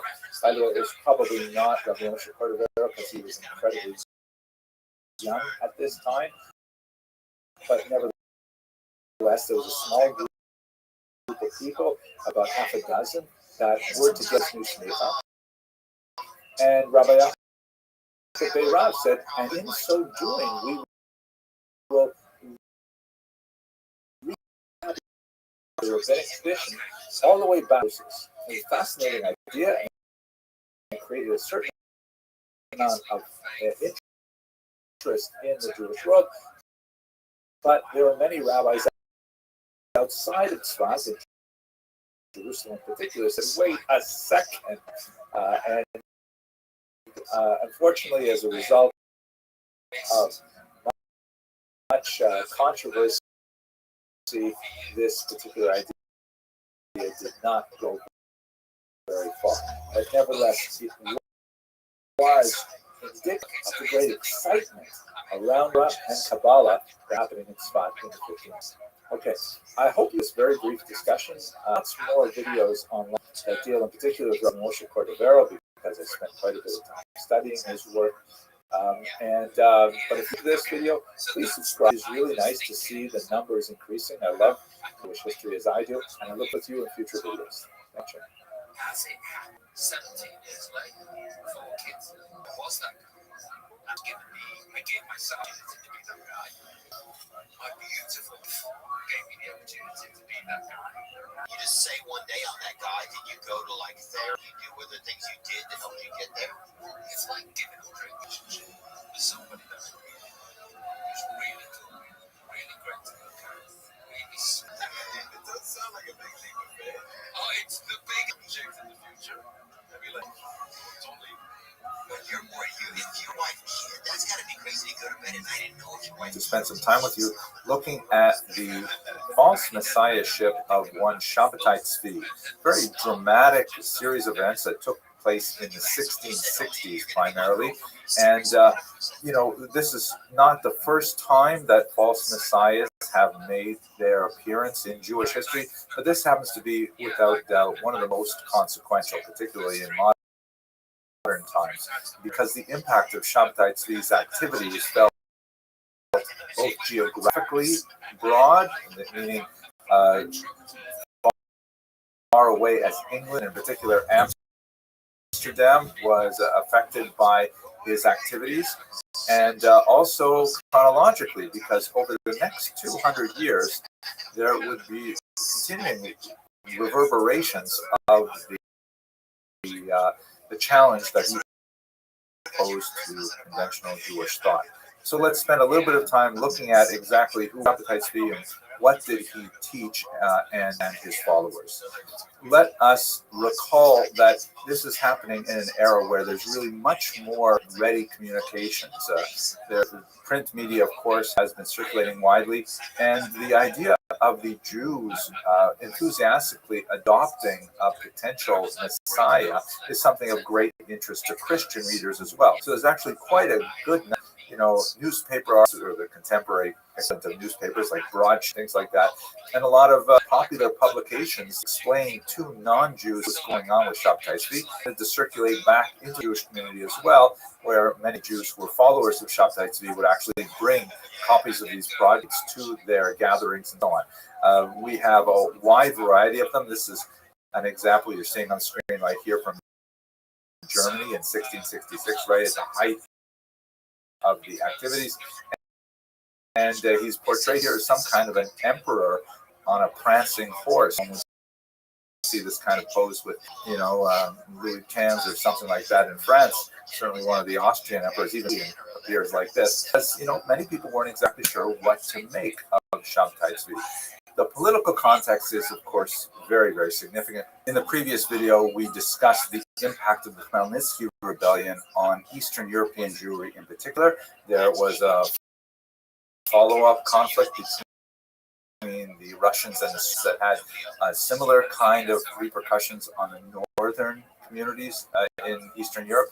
And it resulted in a huge demographic upheaval, as there were a lot of migrant Jewish populations who ran away to flee the violence. We see an example of it in none other than the journals of Glickl of Hamon, a woman who lived in German territories, who writes about the displaced population. It reminds me as well of even my own grandparents took in orphans from the Holocaust, displaced people, and they were, one in particular was raised alongside my father.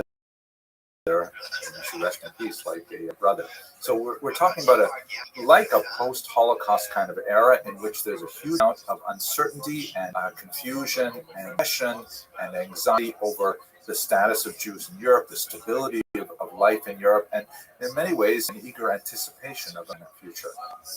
Also into this, the very deep broth of Kabbalistic thought, which is emanating from Tzfat, as we discussed a couple of lectures ago, especially in the variety that is circulating in the name of the Arizal of Rabbi Isaac Luria, which really poses a kind of an apocalyptic vision of how humanity has a role to play in the final tikkun, in the final repair of a broken universe.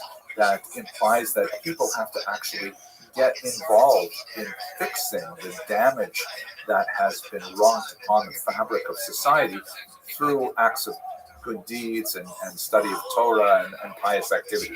So this very, very heady apocalyptic vision is circulating through Europe at a time when Jews are also, reeling from the huge losses and the displaced populations of the Khmelnytsky rebellion. And finally, it's really important that we not overlook the technological change that's happening in society. In many ways, not at all unlike the period that we live in today, there is a radical expansion of the circulation of information through the increasingly available print media. There's a lot more ideas that are able to circulate than we had when we had precious hand-copied manuscripts, and all kinds of ideas are now accessible to a much wider, broader reading public. There's also an implication here with regards to gender, because books are a much more accessible way to gain information than classrooms, and women often have much more access to printed information than they might have had to closed, educational circles like in the yeshiva. And this may be actually one of the areas in which Shabtai Tzvi's impact is felt with the greatest resonance in the modern era. But let's come to that shortly. Shabtai Tzvi was born in 1626 in Smyrna.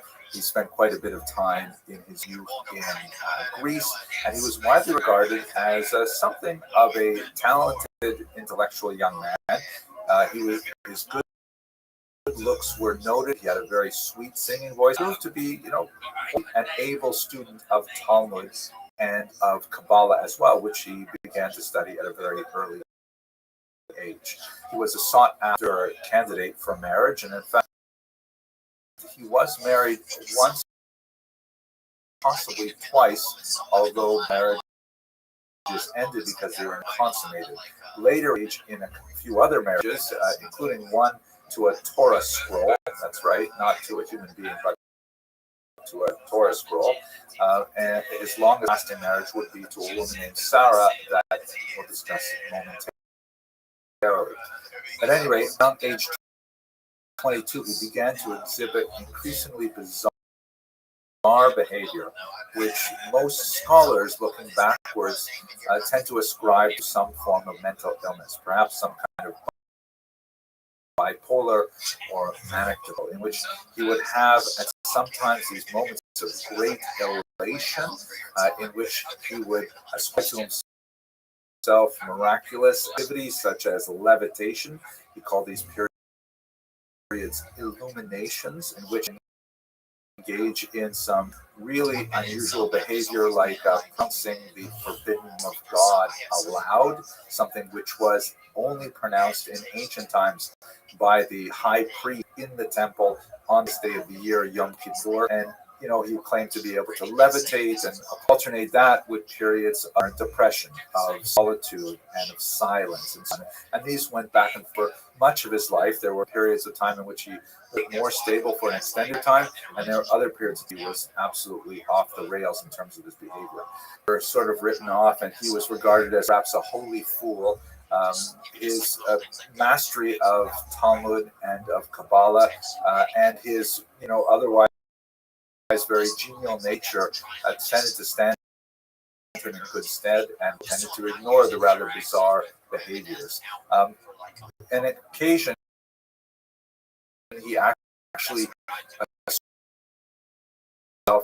this really didn't attract too much attention, except when Nathan of Gaza, who's shown here in this image, shown leading the imaginary 10 tribes of Israel back to resume the Messianic Shabtai Tzvi. And Nathan of Gaza really encouraged this activity, and he became essentially Shabtai Tzvi's number one propagandist, and cast far and wide the notion that Shabtai Tzvi was in fact the Messiah. This was something which was certainly not good for Shabtai Tzvi's mental health.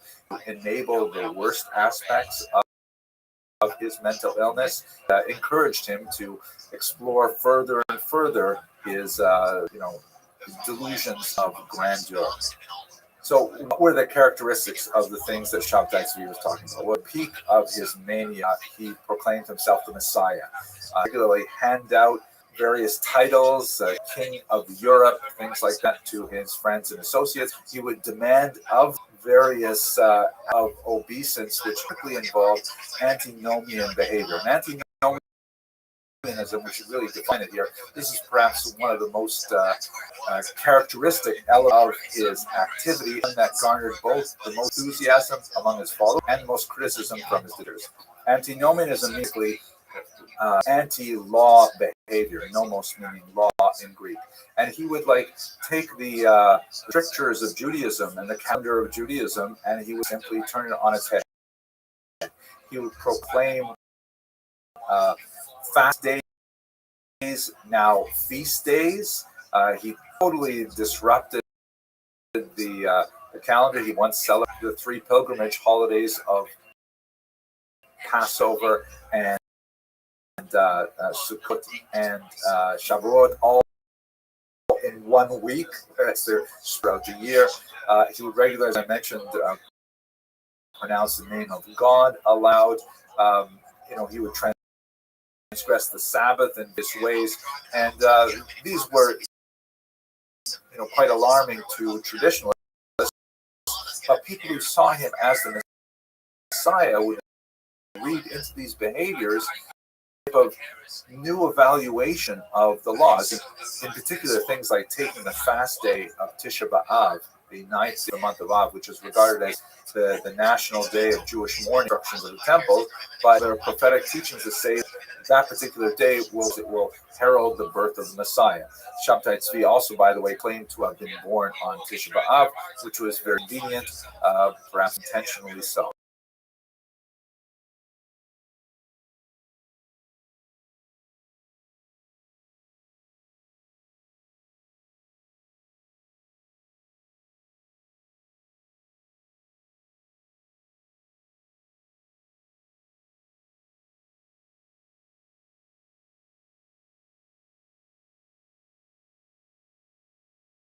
Woman named Sarah, who was a woman of questionable reputation. She was apparently an orphan from the Khmelnytsky massacres that we discussed last week, and she had quite a broad kind of range of experience. But Shabtai Tzvi saw in Sarah his opportunity to fulfill yet another type of messianic prophecy, just like the prophet Joshua married a woman of ill repute, so he too would marry Sarah. She actually would remain by his side right through to the very end. So this, kind of licentious behavior and the challenge to traditional norms was something that was really very controversial. When he was at his most manic, he actually would, in one occasion in Smyrna, he took an axe and strove to break down the locked door of the synagogue because he had been barred from praying communally with them. And when he came in, he insisted on, not only reading the Torah from a printed book rather than from the traditional scroll. He actually invited his friends to come up, and they had to read the Torah from the text. He actually invited women up for an aliyah, which is not controversial today in many non-Orthodox synagogues, but you can imagine how much of a, landmine that was in the 17th century.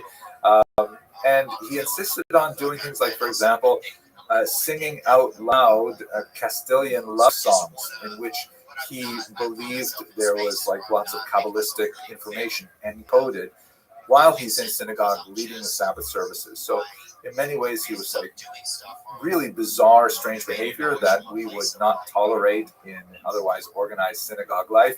But this tended to, enamor him to his followers. This idea of egalitarianism, the idea that he was removing the sin of Eve from women, was something that actually might have engendered still more interest among followers. And in fact, this seems to have had a significant impact later through the Frankist movement in particular, and perhaps even through proto-feminism. He was also, as I mentioned by the example of reading from a printed book, very open to new of technology, and this was actually part of the unfolding of the Messianic era. So what ended up happening to him? What's the whole story? Here's one broadsheet that was printed in Germany that gives you a little sense of what happened. In the 1665 and 1666, what ended up happening is he figured it was time now to proclaim his messiahship before the Sultan of the Ottoman Empire, and to claim Jerusalem and initiate the Messianic period. The Ottoman Sultan actually dealt with him in a fairly measured manner, that there really was quite a groundswell of support for him. He didn't want to make Shabtai Tzvi into a martyr, but on the other hand, obviously, he couldn't demanding a major chunk of territory. So when Shabtai Tzvi came to the Sultan, he was intercepted at sea and held offshore for quite some time, and then eventually he met with some of the high officials of the Sultan, but not with the Sultan directly, who, according to some accounts, actually listened in from a high alcove, and his demands were stated, but ultimately the Ottomans were not prepared to give Jerusalem to Shabtai Tzvi, but if he liked, he could remain alive so long as he decided to convert to Islam. Now, there are a lot of conflicting accounts as to actually what his approach to this counteroffer was at the time. Unfortunately, we have no Turkish accounts because of a major fire that destroyed the archives from this period, but some accounts indicate that he approached this counteroffer with a certain amount of passivity and perhaps even going into one of his depressive moods. But ultimately, what happened was he was duly converted to Islam. He received a high title as a guardian of the gates and a stipend from the Sultan, who once again didn't want to make him a martyr and wanted to capture as much as possible the support of his Jewish followers. And in fact, that's exactly what he did.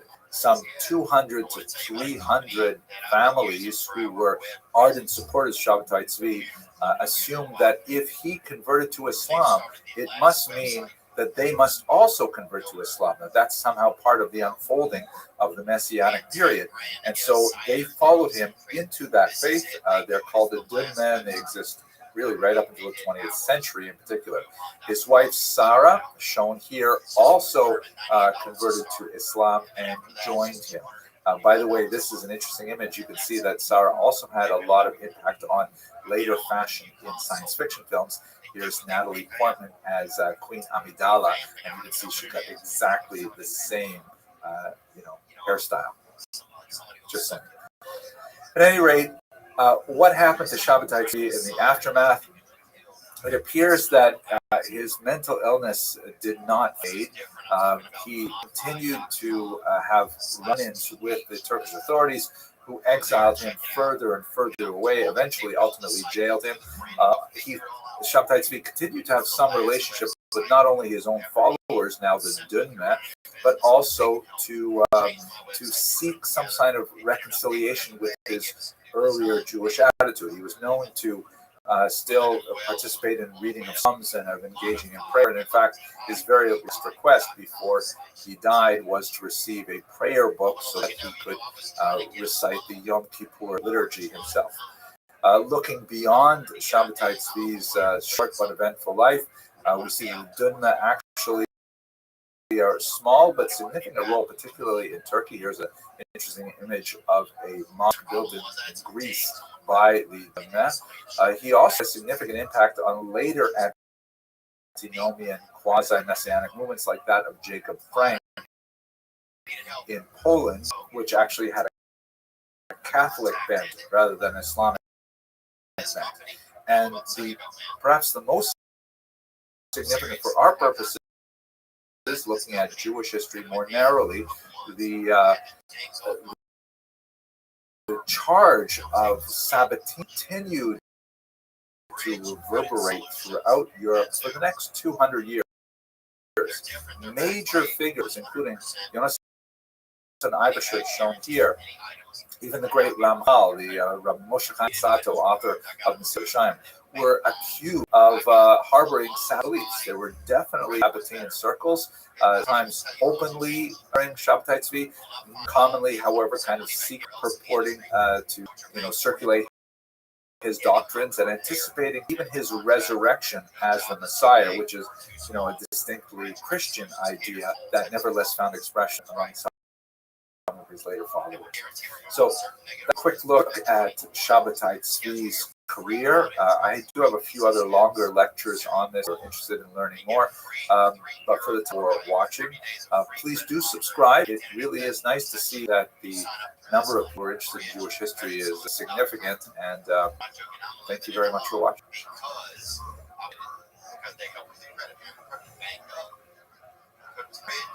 Credit Solutions. patreon.com/TAGO on schedule upgrade credit strategist will contact you to review your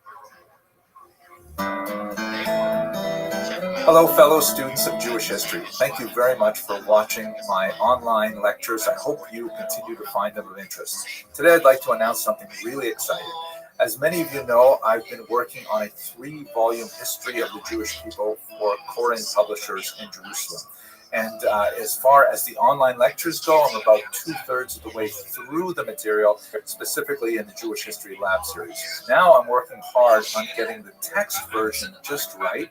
And so to that end, I've created an online course that's going to be massively open to anyone who would like to join, specifically to allow you to interact with the videos that are already available online, but also with some self-guided quizzes that are automatically graded so you can get a sense of how well you've absorbed the material, some more interactive opportunities with myself and with other members of the class, and I think most excitingly, you're going to get a good look at the draft text of each chapter as they are prepared over the next few months.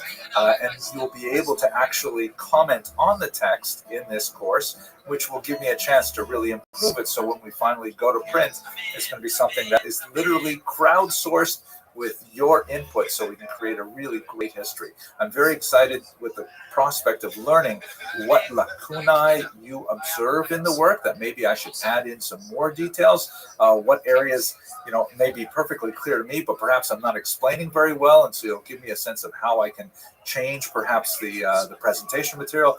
I think it's going to be absolutely fantastic. The course material for this first course is going to cover the first volume. That is Biblical Jewish History.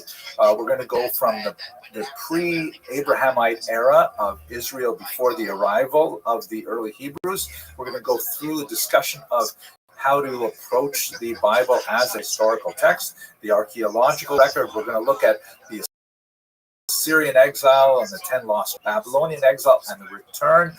We're going to try to understand something of the world of the sages from that ancient period, the Maccabean revolt, the first revolt against the Romans, the birth of Christianity, and the second revolt, of course. We'll also look at topics like women in the ancient period, early diaspora communities.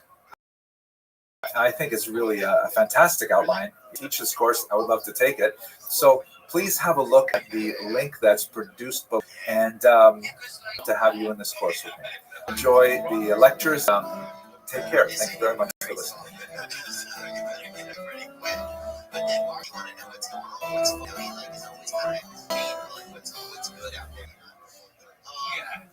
Do they have like a lot of, I feel like in England and in the UK, that's all you guys, right? That they have more superstition than they do in America. Hello and welcome to another episode of Jewish History Lab. Today I'd like to spend some time looking at the origins of the Jews in the Americas.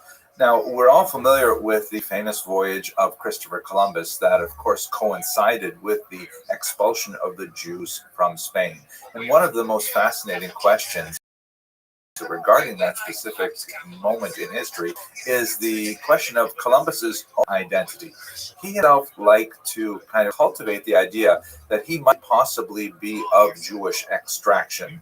As the great historian Cecil Roth once put it, the mystery regarding Columbus's origins is largely the outcome of his own mendacity. I wish I lived in a time when people still used words like mendacity. Anyway, and as a result, it is equally impossible to exclude or to confirm the hypothesis that he was descended from a Jewish or ex-Jewish family.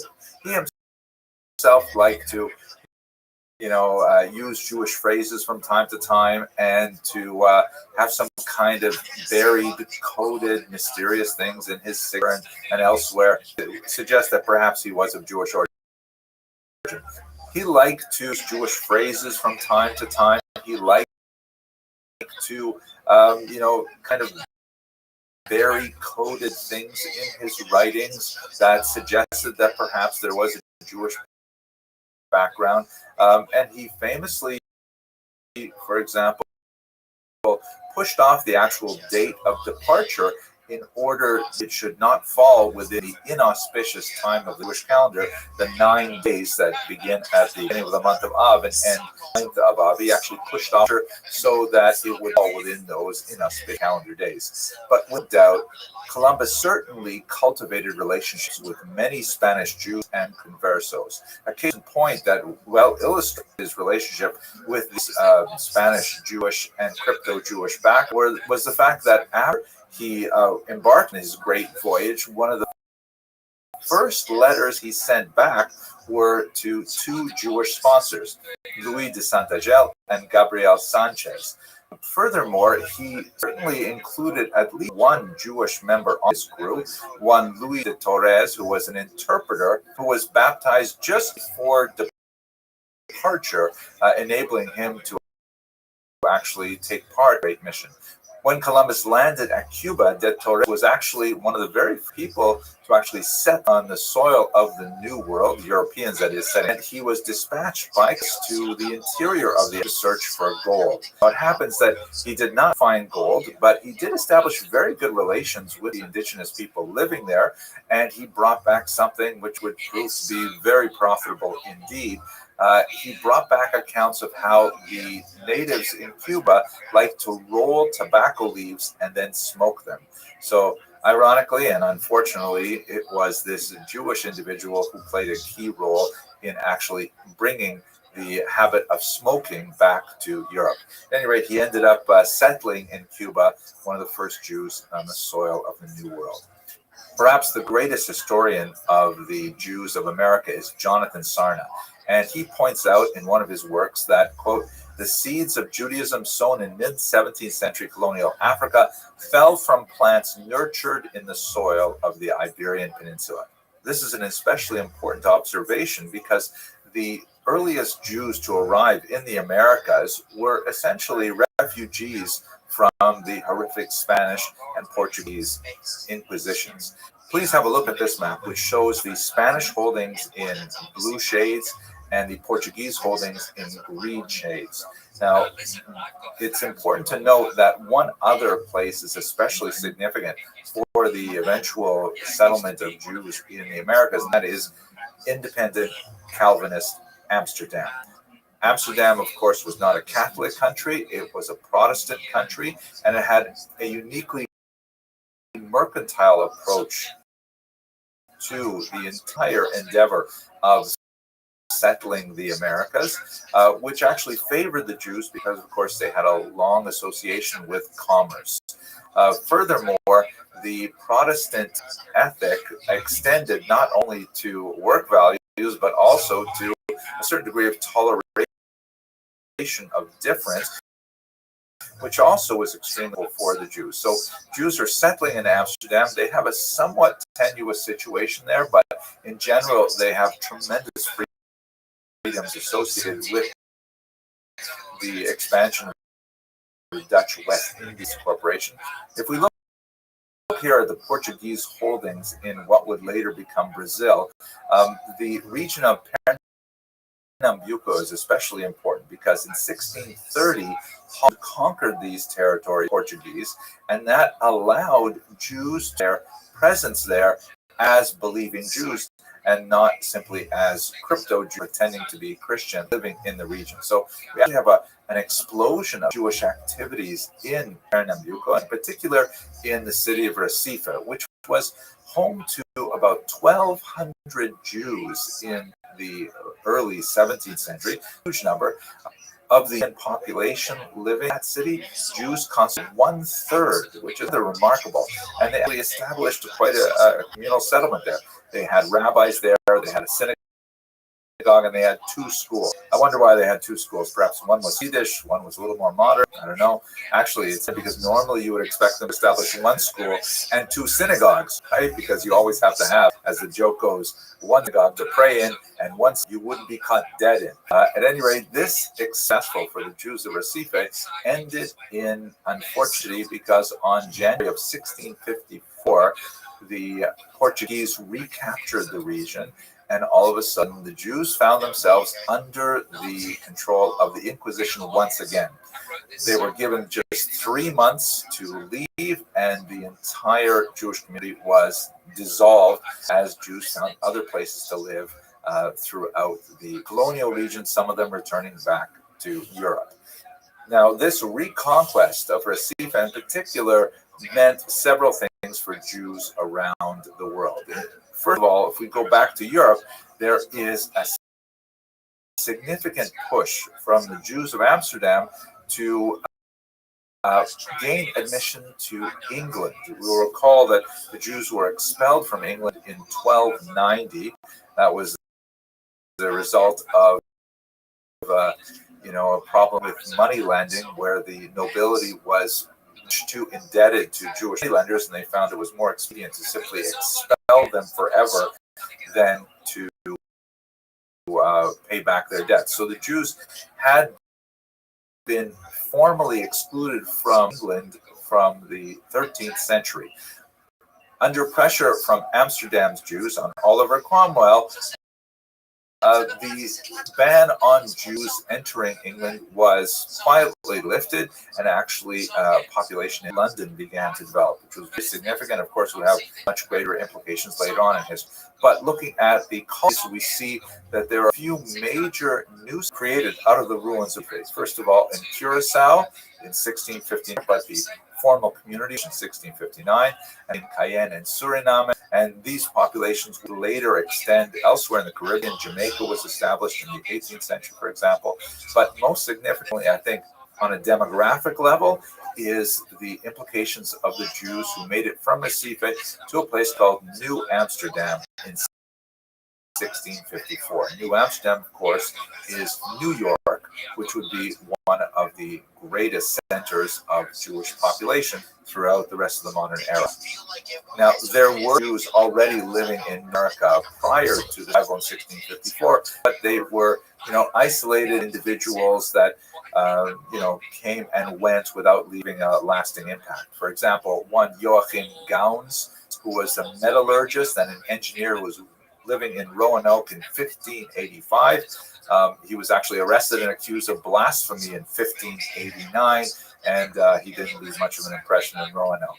Another Jew was Solomon Franco, who arrived in Boston in 1649, but he ended up leaving because he could not post bond for himself as a new arrival in the country. So we have just a couple of scattered individual Jewish explorers, no real community developing until September of 1654, a few months after Recife is dissolved by the Portuguese, where you have 23 impoverished Jewish refugees on a boat called the St. Catherine landing in New York City Harbor, then New Amsterdam. 18 of them, according to one account, were women and children. So small group of bedraggled, penniless refugees arriving in New York ended up becoming the nucleus of the mighty Jewish population here. Now, they were met by this man, Peter Stuyvesant, who, I know what you're thinking. You're looking at him and you're saying, wait a minute, are you sure he's not Jewish? I mean, look at that massive, healthy yarmulke that the guy is wearing, right?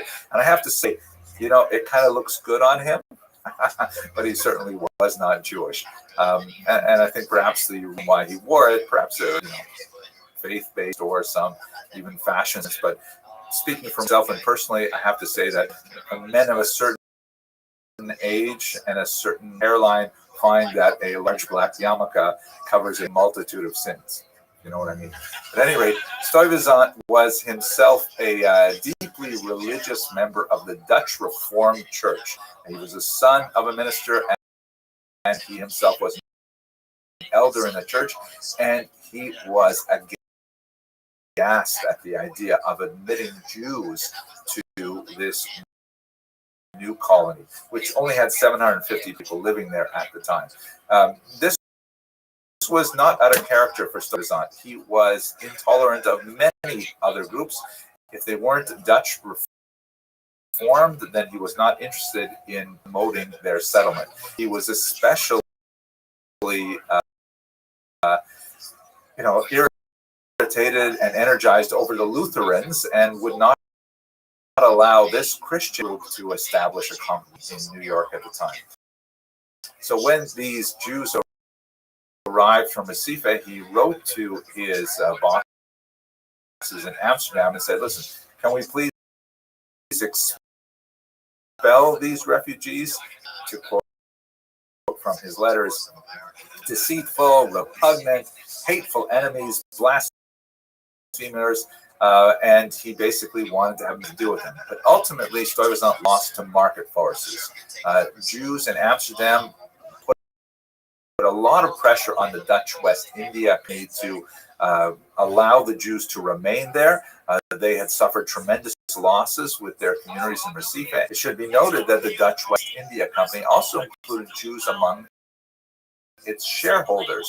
And so Stuyvesant received a reply that conceded that Jews may not be the most ideal residents, but nevertheless, he was to permit them to live there on that they would take care of their own poor. And that's actually a fascinating kind of point, because this is something that certainly has medieval origins, that the Jews were very focused on building a social support network to make sure that, you know, all of the Jews were cared for. They developed a significantly sophisticated level of charitable giving and distribution of alms that prevented Jews from becoming, you know, utterly impoverished. But it was underlined in their very first settlement in America that they had to take care of their own poor. And I believe we'll see this repeating itself generationally as new waves of Jewish refugees make their way to American shores, and higher generations of migrants feel the responsibility to make sure that they are cared for. So Stuyvesant was forced to the Jews, and lucky for others, forced to grant similar concessions to Quakers and even allow the hated Lutherans to establish a church. He was also removed from office when the territory was ceded to the British in 1664, and New Amsterdam formally became New York. Okay, that's a very quick look at the origins. In the next lecture, we're going to look at some of the major generations of migrations to the Americas. If you enjoyed this video, I really hope that you will subscribe, because it's kind of nice to see so many people subscribing and studying Jewish history with me. And I guess that's about it. Thank you very much for watching. For many, many reasons, but unselfishly, personally,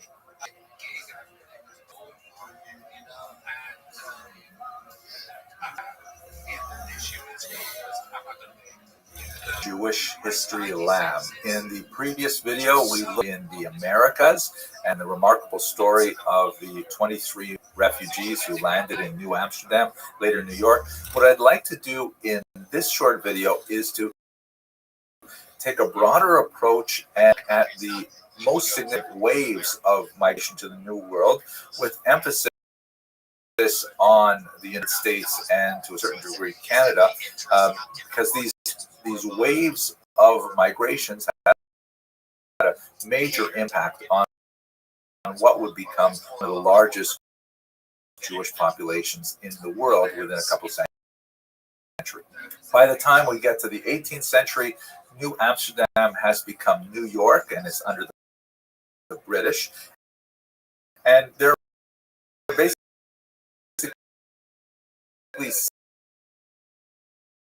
6 Jewish communities established by 1700, with only about 300 Jews in total living all in the colonies. Here you can see where they are. New York, of course, which we discussed.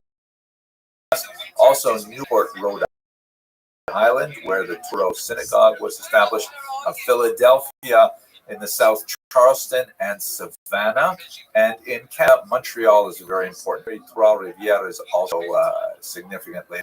Most of the Jews live in North America at this point, observing the Sephardic Rite, a tradition that would continue for much of the 18th century, even as the migrant population are derived more from Ashkenazic lands. This is kind of like the tradition-minded approach that many Jews took, because so much challenge was placed upon them in terms of forces to acculturate or assimilate to a very foreign kind of environment. So the idea of being within the tradition, even if it was not necessarily established tradition of the community, there were a lot of kind of central forces and centripetal force.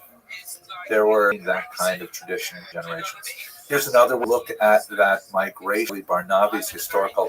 You can see that there are nations moving from the Southern American communities, in particular after the Portuguese retake the formerly Dutch shores on the coast. But there's also new population, and even from in Portugal. Here's another view of those, and you can see as we go into the 18th century, there's quite a few small establishments, all the way as far west as St. Louis and New Orleans. By the time you get to 1802, for the most part, the major are along the coast. The second major wave of Jewish migration was from Central Europe, Germany. Why Jewish men in particular find it expedient to actually leave their homeland and make their way to the New World. There are anti-Semitic forces in Central Europe that force Jews to reconsider their place of residence. There's some restrictions placed on things like Jewish marriage, like the only the oldest son in a family may marry. There are revolutions going on, 1848. So there are a lot of Jewish in particular who seek out their fame and fortune in the Americas. One of the things that's really noteworthy about the arrival of these often penniless young men on American shores is that the prior generation of migrants, many of whom have established themselves very well in America, like Rebecca Gratz, for example, here. This is Rebecca Gratz of the Gratz College fame. Who take it upon themselves to make sure that these Jews, who in many ways are very different from the American Jews at this point, they have a different language, they have different customs and so on, but nevertheless, the prior generations really make it a point to protect them. A significant rise in the Jewish population as a result of this German migration. Now look at these numbers. In 1826, it's estimated there were about 6,000 Jews in America. By 1840, that had increased to 15,000, and by 1860 to 150,000. Really dramatic increase, largely as a result of German migration, but it would be dwarfed by the migration at the end of the century. The economics of these Jewish migrants are essentially kind of literally a rags to riches story, because many of them, when they arrive in stores, they look for some kind of occupation. And the only thing that's really available to them, especially if they want to maintain any kind of contact with other Jews, is to live in an urban center and to engage in peddling. This is like right at the bottom of the commercial ladder of success, where essentially they've got a push cart and they're moving from house to house seeking donations or making small purchases of used clothing and things like that, recycling things, making brushes and things, very bottom of the economic. But with hard work, they may be able to graduate to opening a storefront where they'll engage in more of a niche economic activity with one kind of craft or sale, or as often had they moved out west, and is also the case in my own ancestors in Canada, is they'll open a general store in a developing semi-rural area, and kind of sell everything that anybody in town wants. And there'll be the beginnings of commerce in many of these frontier locations. And then, if they're really successful, they may graduate to a phenomenon that is developed in the 19th century, the department store, like Macy's or things like that, where they will carry all kinds of things in a large one-stop shopping place that ultimately results in significant wealth. So the German Jews actually enjoyed a trajectory of significant economic development over the 19th century. In terms of orientation, they were very much unlike the earlier Sephardic Jews and very much unlike the later Eastern European Jews, in that coming from Central Europe, they brought with them ideas associated with liberal Judaism, which in America was known as Reform Judaism, a much more relaxed attitude towards the strictures of Jewish law, the observance of the Sabbath and keeping kosher and things like that. And they had a significant impact on the development of the American mindset at that time. Among the greatest achievements, when they achieved greater wealth, the erection of massive structures that were testament to their success, like the major synagogues in New York and elsewhere, as we shall see. These German Jews were also noted for their willingness to take risks and to travel and to explore and to really penetrate the western regions of the United States. Here's a great picture of a merchant named Julius, together with in Omaha in the century. I believe the Jewish guy is standing in the back on the left. I don't know, it could be a guess here, but this is kind of like typical of these Jews who penetrated the far west looking for economic niches and seeking to make their fame and fortune. This map will give you a sense of the distribution of these German Jews, reaching all the way to the Pacific coast by 1877. The next major and the single largest migration of Jews, of course, occurs at the end of the 19th century and into the 20th century. This particular map shows only a piece of it. It shows only Jews migrating from the Pale of Settlement, that is the region where Jews were allowed to live in Tsarist Russia, and it only calculates the numbers from the beginning of a pogrom wave in 1881 until the dissolution of the Tsarist Empire in 1917. But it gives you a sense of some of the proportions of this major migration. About 1.75 million Jews seek to make their lives in the United States. About 70,000 Jews looking for universal health care decide to go to the civilized country to the north, 111,000 to South America, about 250,000 to Western Europe in general, smaller numbers, 45,000 to both South Africa and 45,000 to the experiment of Zionism in the Middle East, in Israel, of course.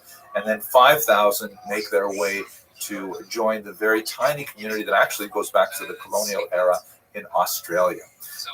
So we'll talk a lot more about this a little bit later on in this series, but let's have a look at a couple of maps from Eviatar Friesel's really fascinating Atlas of Modern Jewish History, just to get a sense of the overall population of world Jewry at this time. Here you see what world Jewry looked like, let's say in the year 1800. There are less than 1 million Jews around the world. About 70% of them live in Europe, and the rest are roughly evenly divided between North Africa and the Ottoman Empire. When we get to approximately the year 1800, you see that the population has overall grown significantly to 3.2 million Jews. But once again, Europe dominates with about 2.7 million. There are about 250,000 in North Africa and in Asia, which is basically the Ottoman Empire, but also in Central Asia at this point.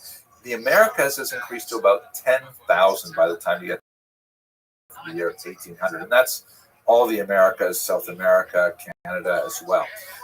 Oceania, very soon we get to the end of the 19th century, let's say the year 1900. Now you've got about 10 million Jews worldwide, a significant population increase, and it has shifted to Eastern Europe. Poland and European Russia has the largest population, the largest increase as well, but there's also a dramatic expansion of the Jews living in the U.S. and Canada, over 1 million by the time you get to the year 1900. The rest of America is about 35,000. So this gives you a sense how the overall changes. Okay, we will spend much more time later on talking about that last migration, but for now, I want to thank you for watching. I hope you enjoyed our video. I do enjoy when you subscribe, because seeing those numbers go up makes me feel like, wow, there's so many who are enjoying Jewish history. So please subscribe. And otherwise, I hope you have a great day. Thank you very much.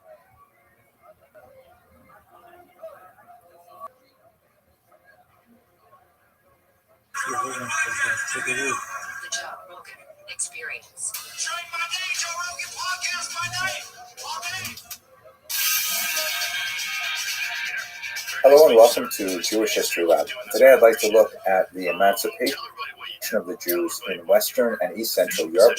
In many ways, this particular period, which begins at the end of the 18th century and extends into the 19th century, represents really the coming together of a lot of pre-modern impulses and results in the ultimate political emancipation of the Jews, or the granting of equal rights to Jews throughout Western Europe. As we shall see, the legal emancipation of the Jews is not quite the same thing as the social emancipation of the Jews, but nevertheless, it's a fascinating story, and in many ways it represents the beginning of modernity as we understand it today. Now, it's really important for us to just take a second to think about what does this word emancipation actually mean. It's a word that Jewish historiography has seized upon, although it clearly is borrowed from the experience of African Americans and a much more dramatic emancipation that occurred with the context of the American Civil War in the 1860s. There's a huge contrast. In many ways, it's really not a fair word to use, but that is the accepted term, so we'll go with it. The Jews prior to their emancipation were not slaves. It's not the same thing as the African Americans experienced. They were largely, living with a series of disabilities, residence restrictions, the hated Jewish oath, and so on. They were not directly enslaved to owners. They had a certain degree of freedom of movement. They had a limited degree of freedom to choose different occupations, very isolated and narrow opportunities for higher education, but it's not at all comparable to being a slave on a plantation. But nevertheless, we use this term to try to find a word to express the release of all of these disabilities in the late 18th and 19th centuries.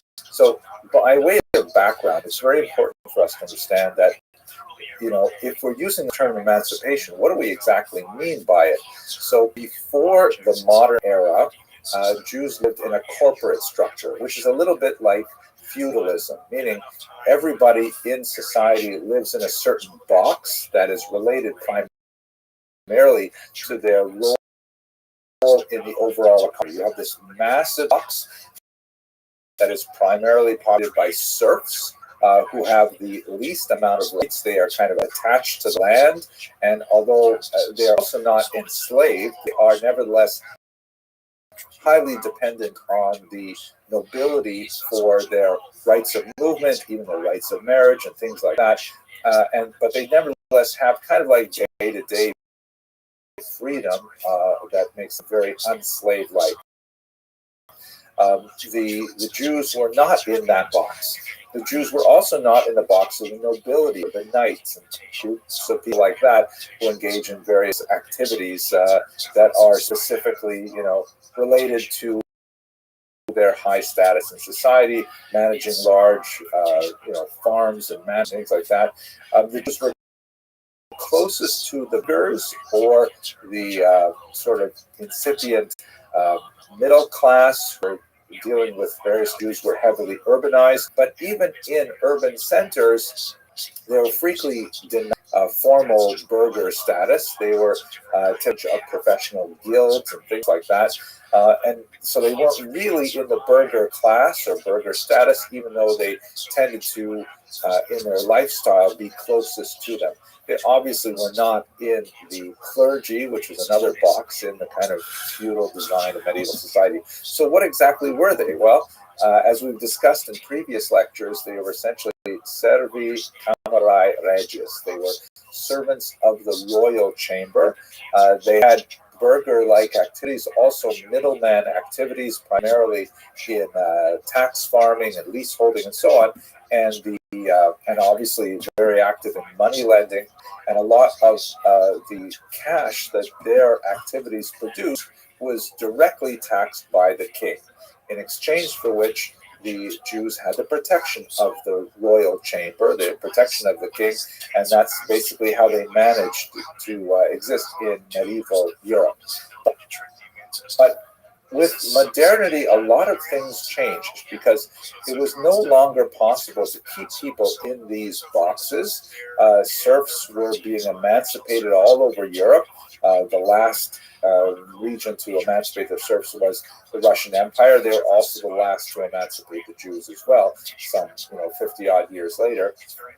And people were like moving into cities. Industrialization was happening, and people were like moving into factory jobs, which really upended a lot of the structures of rural agrarian life. But it was like a period of transition where you might have people who would go back to the ancestral farms and essentially do serf-like activity during the harvest season, and then they would go into the cities during the winter and work like blue-collar jobs in these burgeoning factories. So it was a very kind of transitional period in the 18th century and 19th century. The Jews, for their part, were really pressing to get more rights of residence, to move wherever they wanted, to be free from the hated Mora Judaico, this kind of medieval oath where, because Jews were considered intrinsically untrustworthy, or endure ritual humiliations when they were, making an oath in court. Like they had to stand on a pigskin, sometimes with their chest bared, holding on to a sacred Torah and so on. So they wanted to get rid of a lot of these things. They wanted access to higher education. They wanted access to, generally everything that was going on in culture and science and society in the modern era. And the emancipation movement was something that slowly, in fits and starts, granted these things to Jews. Obviously, it was very closely related to the Haskalah that we discussed in a previous video, the Jewish Enlightenment, because while the Jewish Enlightenment was primarily an intellectual movement that was about changing the way Jews thought and bringing it more into line with the intellectual currents of contemporary European culture, it was also a political movement. It was saying that, if Jews can be reformed in terms of their use of the vernacular, in terms of their relationship to society, and understanding their civic responsibilities, then society should in turn give them the legal rights of citizens. Let us not forget that for much of medieval history, Jews were considered formally travelers. They were like resident aliens. They were not considered like normally subjects of the king like everybody else was. And in modernity, this is a time when kings in general were in decline, and the idea of societies being made up of equal citizens, particularly white males, that's something that was coming of age, and the Jews were claiming their rights to be there as well. So let's look for a moment now at the United States, which was technically the first modern country to formally emancipate the Jews. And it was not the hardest thing in the world for the United States to do. This is because the Jews did not constitute the major challenge to emancipation. Obviously, African-American slaves were the big challenge. America is very much a society that is still trying to come to terms with the racial character of its history. And the Jews were nearly, but not quite, white. This is not the place in this class to talk about the gradual whitening of the Jews, but one of the things that is largely true of American society is that Jews were generally considered like not quite white like Northern Europeans were. And by the way, this is not only Jews, this is also Irish and Italian people and so on. Up until really the 20th century, these peoples were considered kind of like off-white in the skin tones of social structure in 18th century America, and the 19th century as well. They were not quite in the same degree of whiteness. Obviously, this speaks to the fact that whiteness is largely a social construct. Obviously, there are skin tones that we can discern visually, but especially when you get in the kind of the middle range, it really depends a lot on how a person behaves, how a person carries himself, how a person is viewed by society around them, that determines whether or not a person is actually white or actually not white. So Jews were for the most part, nearly white, and more significantly, they were not Catholic. So tremendous antipathy towards Catholics, regardless of their skin color, happened to coincide, of course, with Irish and with the Italians, who are also generally Catholic. So there's a lot of hesitation to giving rights to, first of all, African Americans. That, of course, America fought a war over that, but also these nearly white peoples like the Irish Catholics, the Italian Catholics, and then, of course, the Jews. So viewed from the perspective of those who wanted to limit the full access to society in early America, the Jews were a lower priority for their exclusion. And the kinds of disabilities that Jews faced in the 18th and 19th century America were comparatively minimal. There was questions about whether or not they could hold public office, some issues of whether or not their oaths would be trusted because they would not take them on Christian Bibles, for example, and those were fairly easily dealt with. The Constitution of 1787 and especially the Bill of Rights of 1791 clearly indicated that Jews should be free of these disabilities, although vestigial oath laws did persist in some states until 1877, when the last one was removed that was applying specifically to New Hampshire. So in other words, the United States of America, very small Jewish population, nearly white. It was not really that difficult to actually make that big step and emancipate them. In England, you have a fascinating phenomenon where social change precipitated legal change, where it seemed like English voting society in particular were ready for the idea of the emancipation of Jews before they were actually emancipated. I think one of the great examples of this is David Solomon, shown here, who was actually elected Sheriff of London in 1835, but could not immediately hold office because of that hated Jewish oath, that he would not take the oath that indicated that he was a Christian, which of course he was not. So, in other words, we have a situation where, and this happened, by the way, to many elected officials in England until the whole process was developed, where the population as a whole, the voting eligible population, thought that the Jewish candidate was the superior candidate for a position, and they voted him into office. It's always a him. And it was the office itself that was trying to hold back on allowing this Jewish candidate until eventually, after significant debates in English governmental circles, they abolished the Jewish oath. So emancipation for Jews in England actually came from a groundswell of support, at least among the voting population. France has an entirely different story. Here you see a depiction of the Declaration of the Rights of Man and, in brackets, male citizen. This is, of course, a hugely important document that's roughly comparable to the American Bill of Rights, in which, it decrees the kind of ideas of equality for all citizens, things like that.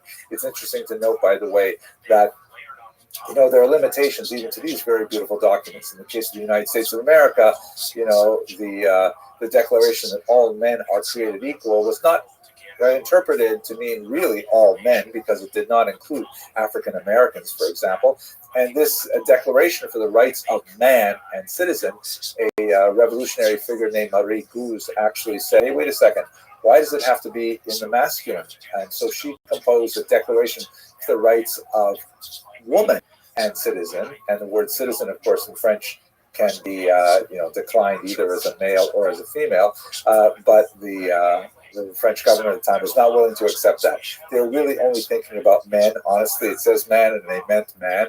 But that's beyond the scope of our discussion today. In the case of France, unlike England, where social change precipitated legal change, in France, it was legal change that dated social change, almost. In other words, the laws were put on the books before society was totally ready for them.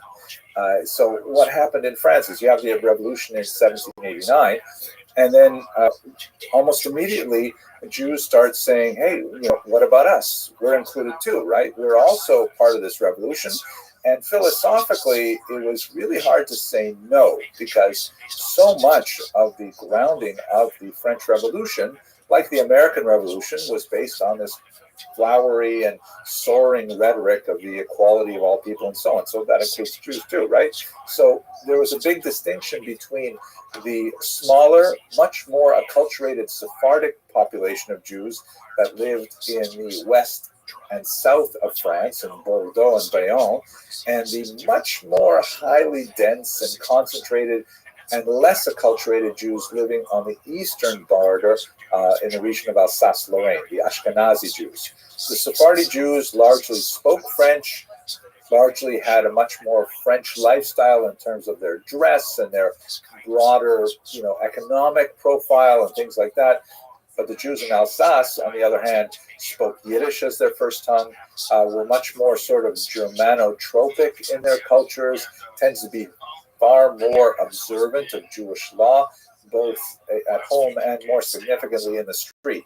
And so what happened in France is in 1790, the emancipation was extended to the Sephardic Jews in Bordeaux and Bayonne. It was much easier to accept them. And after a certain amount of hemming and hawing, in 1791 was granted to the Jews of Alsace-Lorraine. Now, that wasn't the end of the story by any means.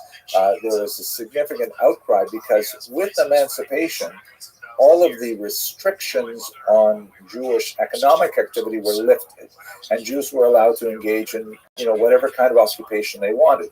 And they rushed to all kinds of occupations where they had, a significant advantage because they were overwhelmingly literate, numerous. They were well connected with Jews living in other countries, so import, export, all kinds of commerce and so on. And large populations of Christians in Alsace began to complain that, hey, our entire business environment is changing as a result of these Jews rushing into fields and, undercutting us with prices and all kinds of things. And so a lot of complaints went to the Emperor Napoleon, who, in his typically grand kind of way of thinking about things, said, well, obviously we've got to talk to these Jews. So do they have like a representative body or something like that? Do they have a pope like we do, Catholics?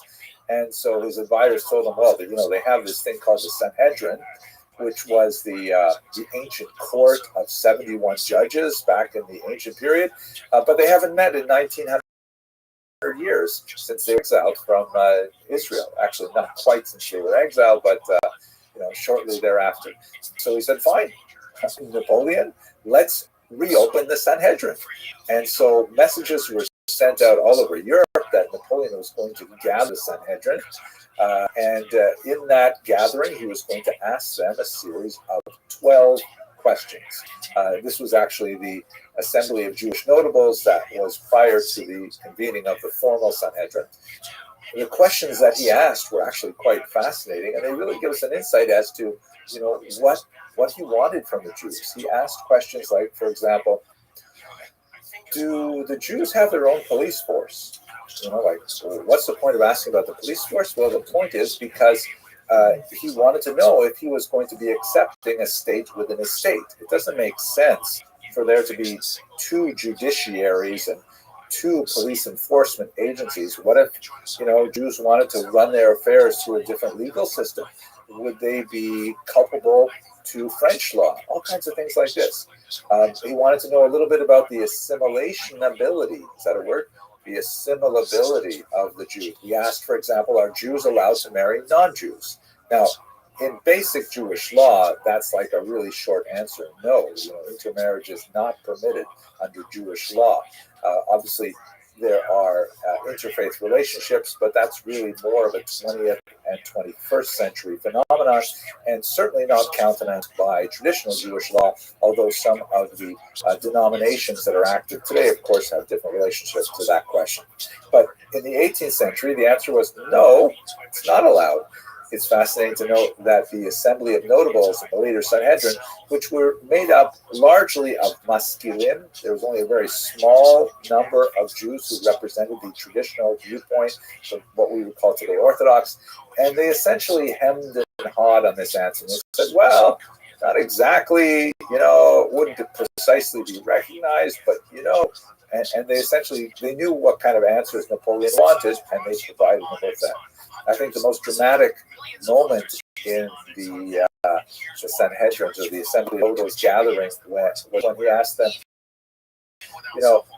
Jews defend France, they consider themselves French, or would they join with their enemies? Now, the fact is that France and Germany are having wars just about once every 30 or 40 years, which means that, God forbid, we're pretty much due for one right now. Let's hope that we put that behind us. But, he was really concerned about those Jews living in Alsace who were, Yiddish speaking. Yiddish is a much closer language to German than it is to Finnish. That they had all kinds of Jews on the German side of it. What would happen if France and Germany got into a war? Who would French Jews fight for? And dramatically, the assembly rose up and said, jusqu'à la mort. They would defend France to the very death. That was the whole idea of it. So Napoleon was fine with those answers, and he said, great. So the Sanhedrin became a formal institution, and it was headed by this man, Zinstein, who was absolutely amazing. I want a hat like fantastic. He was actually a renowned Torah scholar of the day. He wrote a significant commentary on the Mishnah called Yad David, still studied to this day. And he was one of the more orthodox members of the Sanhedrin that gave it kind of like its weight on the right wing of the Jewish spectrum. There's a lot more to say about how Napoleon directed the organization of Jewish synagogues within France, but I'm going to leave it at this point because I have a little bit of time talking about East Central Europe. So in Austria, a document was issued by Kaiser Joseph II called the Toleranzpatent in 1782. This was kind of like a very important pre-emancipation document that sort of gave the Jews of Austria a formal understanding of what their rights were within Austria. And that's very important because, rights as opposed to concessions is an extremely important notion and a great stepping stone towards full emancipation. But what happened over the next 100-odd years was really quite distressing and confusing. Austria, like much of East Central Europe, went through a revolution in 1848-49, and that revolution was then pushed back. And the revolution came from the more liberal side of the spectrum. So with the general constitution that was created in 1849, civil and political rights were issued for everyone in Austria, and quote-unquote not dependent on religion. But then in 1851, when there was kind of like a conservative backlash to that revolution, those rights were taken back. The Constitution was abrogated, and then slowly it was reinstated again over the 1860s. The same kind of thing was happening in Hungary, although you also had very significant opposition to emancipation from Jews themselves in Hungary, led by the Chassam Sofer, a very important Rabbi Moshe Sofer, who essentially said that, emancipation is going to result in assimilation. He was not at all wrong. Emancipation and assimilation seem to go hand in hand. And he said we should not accept emancipation. We should demand to have unequal rights, because that's really a very important tool that the Jews use to maintain group integrity. Nevertheless, this was the zeitgeist, the trend of the times, and with the formal uniting of Austria and Hungary in the Austro-Hungarian Empire, then there was formal emancipation granted to the Jews as well. This is also a period of tremendous social change in urban areas, in particular in Budapest. Hopefully we'll come back to that a little later. Finally, in Germany, this region has the most extensive, prolonged struggle between liberal and conservative elements, specifically with regard to Jews. So emancipation in Germany over the 19th century, which was, by the way, not united for most of the 19th century, it was very piecemeal, it was very limited. Rights given to Jews were frankly extended in a very grudging manner, and there's a tremendous amount of social hesitancy. So like in great contrast to England, where social change demonstrated the readiness for emancipation well before it was actually granted, in Germany you had a situation where there was definitely very little social readiness for emancipation. There were some, bright lights here and there, like Christian Wilhelm von Dohm, who wrote very important work advocating for the emancipation of Jews. But by and large, German society as a whole was just not ready for emancipation. But a far more representative figure would be someone like this man, Heinrich von Treitschke, a very significant historian who entered into a very heavy debate with Heinrich Gretz over the publication of the latter's History of the Jews. Von Treitschke coined the unfortunate phrase, "Die Juden sind unser Unglück," the Jews are our misfortune, and he articulated a position that would later be picked up very enthusiastically by none other than Adolf Hitler, and he argued that the emancipation of the Jews had to be rolled back, and of course the disaster of the Holocaust ensued. So that's a very quick look at the emancipation of Jews in Western and East Central Europe. And in the next video, I'd like to look at Eastern Europe, which had a very different trajectory. If you enjoyed this video, please consider subscribing. We have a great learning community that is always expanding, people who want to study Jewish history. And okay, I guess that's about it. Thank you very much for watching. The answer is just like, yikes. Yeah, but maybe, for instance, there'd be a way to treat someone with a drug ahead of time that would minimize the effect of the CT scan. Right? So that, because the CT scans are generally causing oxidative damage. And so if you could provide a local antioxidant, and I'm not saying this something like this exists, right? It's a bit of a naive. Hello and welcome to another episode of Jewish History Lab. Today I'd like to spend some time talking about the birth of modern Jewish politics, which is really a phenomenon that we see appearing in the late 19th century. Now obviously that seems ridiculously late in the sense that, as long as there have been more than one Jew, there have been politics, or it's just part of the nature of the Jewish experience, I think, and possibly of the human experience in general. But what I'm going to be focusing in on in this context is the idea of the birth of mass movements with political ideologies that are adopted by Jews, particularly in the modern era, especially because this is a time when democracy begins to make its impact on the Jewish community, and in particular the great mass of population that resides in Eastern Europe, where there's so many more Jews to create that critical mass to move political agendas along. And prior to the 1880s, by and large, Jews were quiescent when it came to political activity. They largely trusted their leadership to have any kind of interface with the secular authorities. And so really it was a matter of more kind of like feudal relationships, where the Stadtland, the intercessor that would be hired by the head of the Kehillah, would be the one that would be interacting with the nobleman or the king or whatever on behalf of the entire community. And the idea of a group of Jews breaking away from the central authorities was really quite unusual, and doesn't have a long tradition before the modern era. In the modern era, however, for a variety of reasons, begin to look at more contemporary ways of organizing themselves, and not necessarily in conformity with the will of the rabbinic and communal leadership, and that's where we get these modern Jewish politics. So let's have a look at that specifically. I think we can date the major important turning point in the development of modern Jewish politics to 1881. That is the date upon which Tsar Alexander II was assassinated, shown here with his son and with his wife. He was a very popular Tsar in Eastern Europe. He was the great Tsar liberator because it was on his watch that the serfs were liberated. It was definitely not a complete solution, like the emancipation of Africans in America. It was not a funded emancipation, like they went from one set of difficulties to another set of difficulties, but nevertheless, the Russian populace as a whole tended to regard him favorably. The ones who did not, in particular, were the revolutionaries, the early socialist movements that were burgeoning in the 1870s. And in 1881, A group of them, organized under the name Narodnya Volya, the People's Will, tossed a bomb at his carriage and killed him, as you can see in these contemporary newspaper accounts of that act of violence.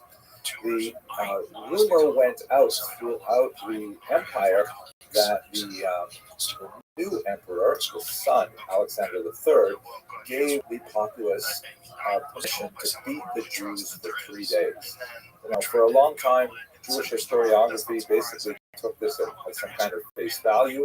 And if you've seen Fiddler on the Roof, there's a famous scene where Tevye is approached by a policeman who wants to give him some kind of heads up that a pogrom is coming. But it seems like this is not an accurate depiction of what happened in Russia. In reality, the pogroms went way out of control. The Russian Empire and the government were certainly not the architects of the violence. They had a great difficulty trying to control them. The entire administration, the police force, was exposed as being inept, excessively bureaucratic, too slow to respond to this rapid movement of violence that essentially followed the newly laid rail lines that were connecting many communities. And the pogroms went on not for 3 days, but for 3 years, till 1884. And it really underscored the fact that Russia was no longer capable of maintaining itself as a Rechtsstaat, that is, a country governed by law. There was simply too much anarchy possible, too much chaos possible, and that is really something that the Jews, as a minority, fear tremendously. So it is the violence that erupted in 1881 and extended for a few years that really triggered the rethinking by Jews of their political status, or ethnic populations that were minorities in a particular region, like Poles in Ukrainian territory and vice versa, things like that. And it was something that really just got way out of hand for the Russians. Now, this map and the few charts that I'd like to show you right now come from a really interesting article. It was published in 2019 by Elena Grossfeld, Sekun Sorkansakali, and Ekaterina Zhudovskaya that point out something that really should be fairly obvious, but no one else, to my knowledge, has really made these correlations. The pogroms, why did they happen? So there's definitely a certain amount of latent anti-Semitism in traditional society, and we can tie it to certain church teachings and certain economic practices of the Jews, and the long-term resentment that goes back to the Khmelnytsky rebellion, the Haidamach rebellion, and so on. But Jews basically lived in relative peace alongside their Ukrainian, Polish, Lithuanian, Latvian, and Russian neighbors, with only a few significant punctuations of violence, like under Khmelnytsky in the 17th century and under Honka in the 18th century. So the majority of Jewish history in the Pale Settlement was relatively peaceful, not necessarily loving, but one of coexistence. So why all these pogroms all of a sudden? So have a look at these charts. Let me just move over to the other side of the screen here. So this is a chart that shows the number of pogroms in the years 1800 to 1920. And I'm a little bit suspicious of the last number because I always thought there was a much bigger surge in 1919. But let's take it at face value for now because the conclusions are going to be really useful. Here is the number of pogroms correlated with years of crop failure. And as you can see, yes, pogroms do correlate with certain periods of crop failure, but by no means all periods of crop failure. There are some periods when, terrible crop situation, especially before 1881, that do not result in anti-Jewish violence.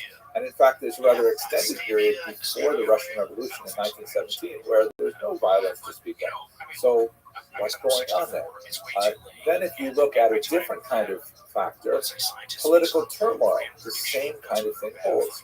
Yes, those periods of violence against Jews in 1881 and in 1904-05, which was the Kishinev pogrom and the Civil War pogroms, they coincided with significant political upheaval, but lots of periods where you had political upheaval and no violence against Jews. So what's going on? So what the authors of this study did, which was very clever, is they put together both of those variables with violent Jews, and this is the money chart here. Wow, look at this. The purple lines demonstrate that when there is a combination of political turmoil and crop failure, that is a disastrous time for anti-Jewish violence. Meaning those two factors joined together have a direct correlation with violence against Jews. And I think this says a lot about the fundamental working pieces that motivate people to attack their neighbors in this circumstance. Okay, let's go to the political thing. So under these circumstances, right, you've got 3 years of chaos in the former Russian Empire, and Jews are basically saying, nothing's working here. We've been relying on our traditional leadership for a long time. We're very disappointed with how they handled, among other things, the Cantonistan crisis that we discussed in the previous video. We have to do something different. And so basically, Jews decided en masse that they were going to use 5 distinct strategies to meet the moment. Here they are. The first is actually the most traditional of all. That is emigration. Right? That historically, when conditions are growing increasingly poor for Jews in a particular region, and they see no easy way to change it, so they pick up and they move somewhere else. This is a 2,000-year-old tested strategy that has worked fairly well. And so you can see from this map, which we've looked at in other contexts, a large outpouring of Jews from the Pale of Settlement to America, to Canada, the United States of America, to Canada, to South America, 250,000 to Western Europe, significant numbers of Jews to the land of Israel and to South Africa, and a small number going all the way out to Australia. This most traditional strategy ultimately doesn't solve the problem, it just hopes that it will be better somewhere else, and it could in fact become worse, as we shall see as we move into the 20th century in Western Europe in particular. The second major strategy says, no, we're not going to leave this country, we're going to change this country. And that is this refers to the widespread adoption of socialist ideas by many Jewish youth, in particular during this time. Here's a mugshot of Leon Trotsky, one of the most important Jewish socialist leaders of the period. He was the mastermind behind the 1905 Wildcat strike that ultimately forced the Russian government to change its way of operation. It's called the 1905 Revolution. It really wasn't a revolution because the Tsar was still in power, but he had to cede more authority to a revised parliament. What is not as well known about Trotsky's personal problems in the Russian Empire is that in 1905 it was virtually impossible to get a decent haircut anywhere in the Russian Empire. So anyways, Jewish socialism. This was something that was antithetical to traditional Jewish values, primarily because socialism, following the ideas of Karl Marx, who was himself born Jewish and baptized as a child by his parents, was rather anti-Semitic himself, a self-hating Jew, and he had lots of terrible things to say about religion in particular, and Jews as well. The socialists tend to have a very anti-clerical position, and so it did not represent the mass of the Jewish population, but there was definitely a segment of the younger population who felt like socialism, although it represented a radical break from Jewish culture and thought and so on, nevertheless represented a way forward for a more enlightened society. We'll continue with this in the next video. Thirdly, rather than saying let's emigrate and hope it gets better someplace else, rather than saying let's not emigrate, let's try and change the country here, the third strategy is Zionism, saying let's emigrate, but we'll emigrate for the last time. We'll emigrate back to our national homeland in the land of Israel, and we will there reestablish a Jewish polity, a Jewish state, a Jewish army, a Jewish flag, Jewish passports, and so on.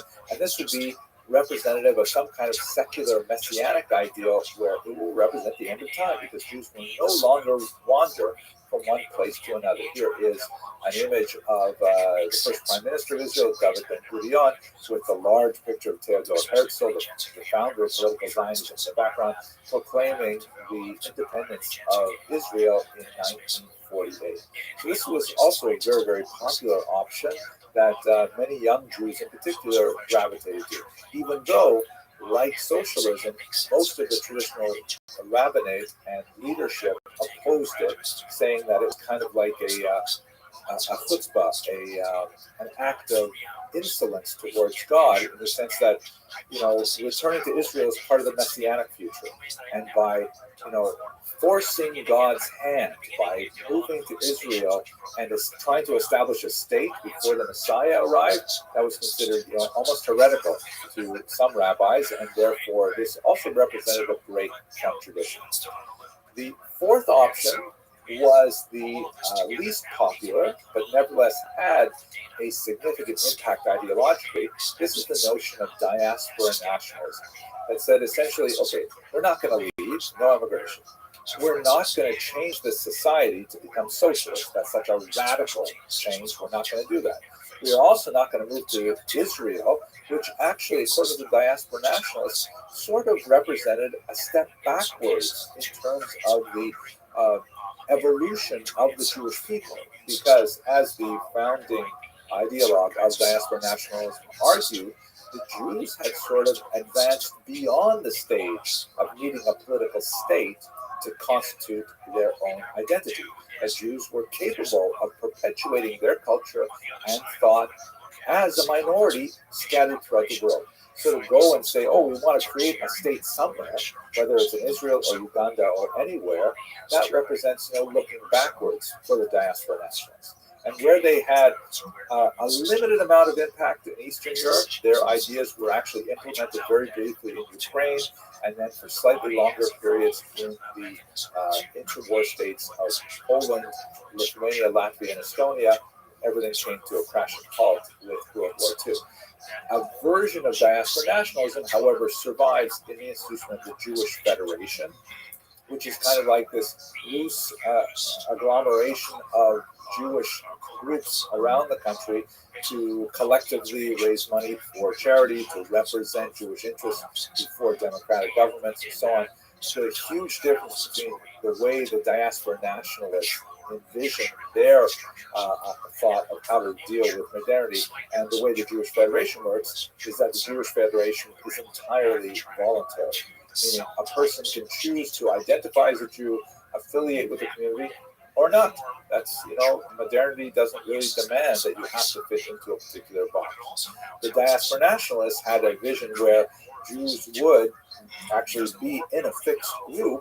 They would pay a certain amount of communal taxes to their own leadership. They would have the rights as a group to draw on state resources for communal practices. They would have a certain amount of protection in terms of not having elections on Shabbat and things like that. It was a much more well-structured organization than the Jewish Federation, which is essentially a volunteer organization. However powerful and effective it is, it ultimately depends on people wanting to belong to it, which was not the case with diaspora nationalists.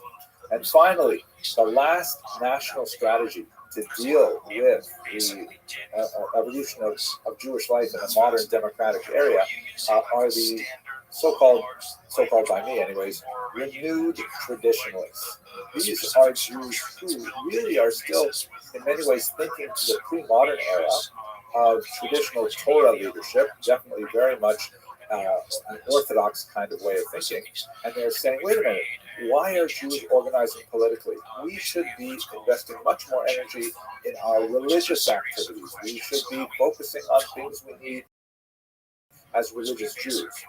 However, given the rapid advance of democratizing movements in Europe and the promise of a democratic Russian empire, which turned out, not to work out that way, but at least not in the 20th century, at least not the beginning of the 20th century. We'll talk about that later as well, God willing.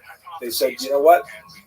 If we don't organize politically, like these other non-religious movements, then we will lose an opportunity to express the voice of religious Jewry, which represents a very large proportion over the overall. And so the renewed traditionalists, with parties like Agudas Yisrael, Agudas Achim, and several other groups, they essentially tried to promote a religious agenda, that really demanded things specifically for religious observance within this new democratic or proto-democratic environment.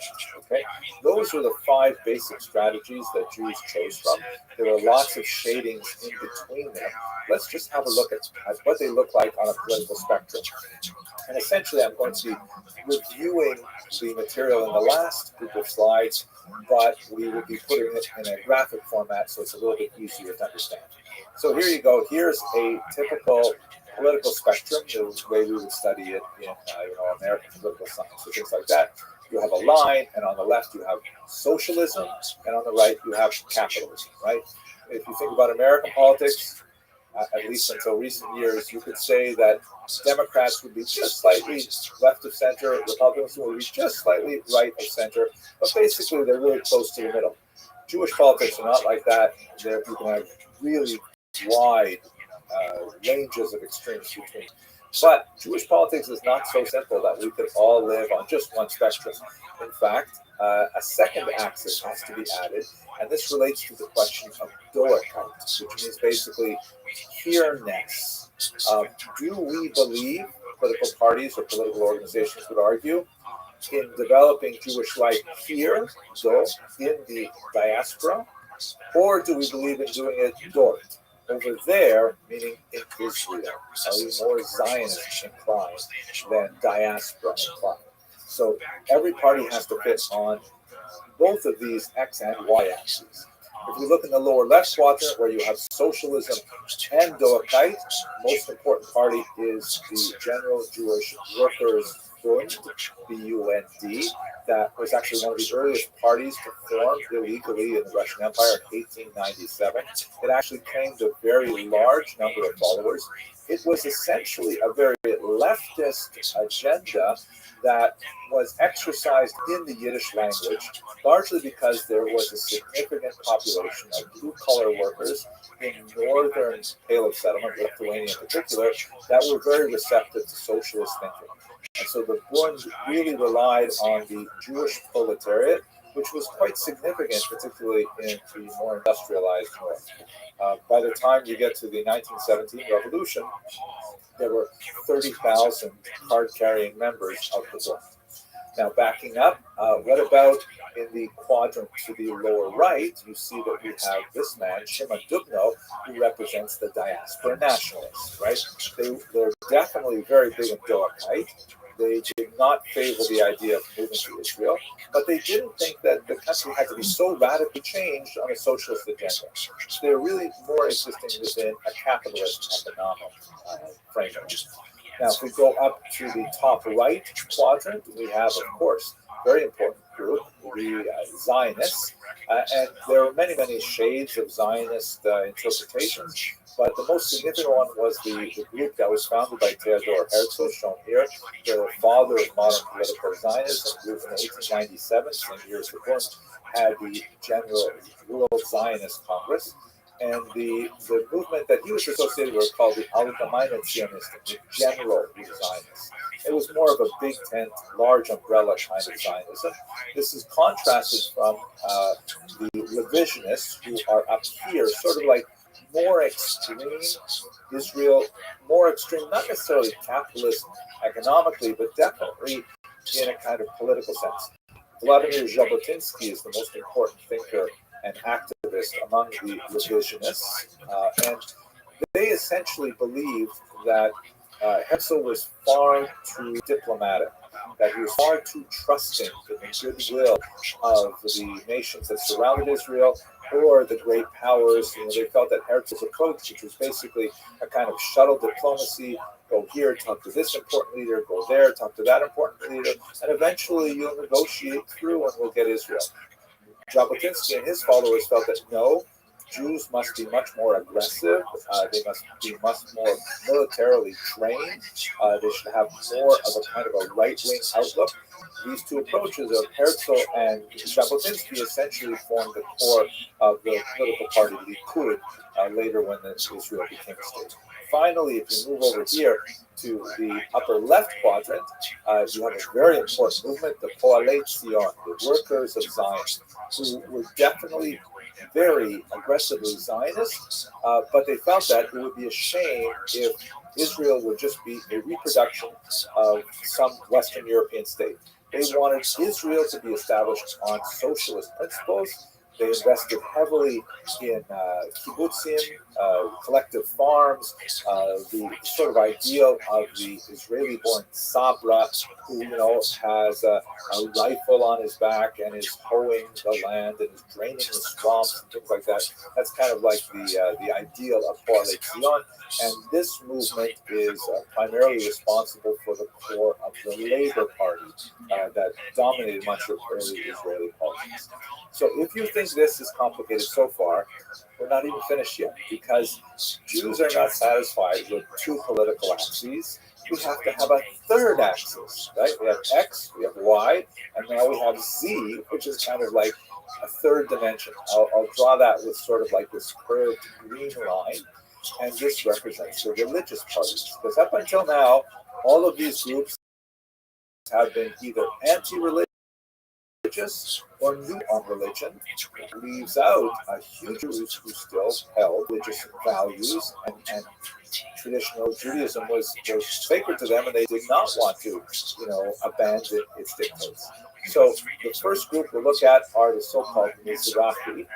These are Orthodox Jews who believe that, contrary to the dominant rabbinic opinion, that somehow working alongside secular Zionists to establish a modern state represented an abrogation of divine will, maybe that was precisely what God wanted.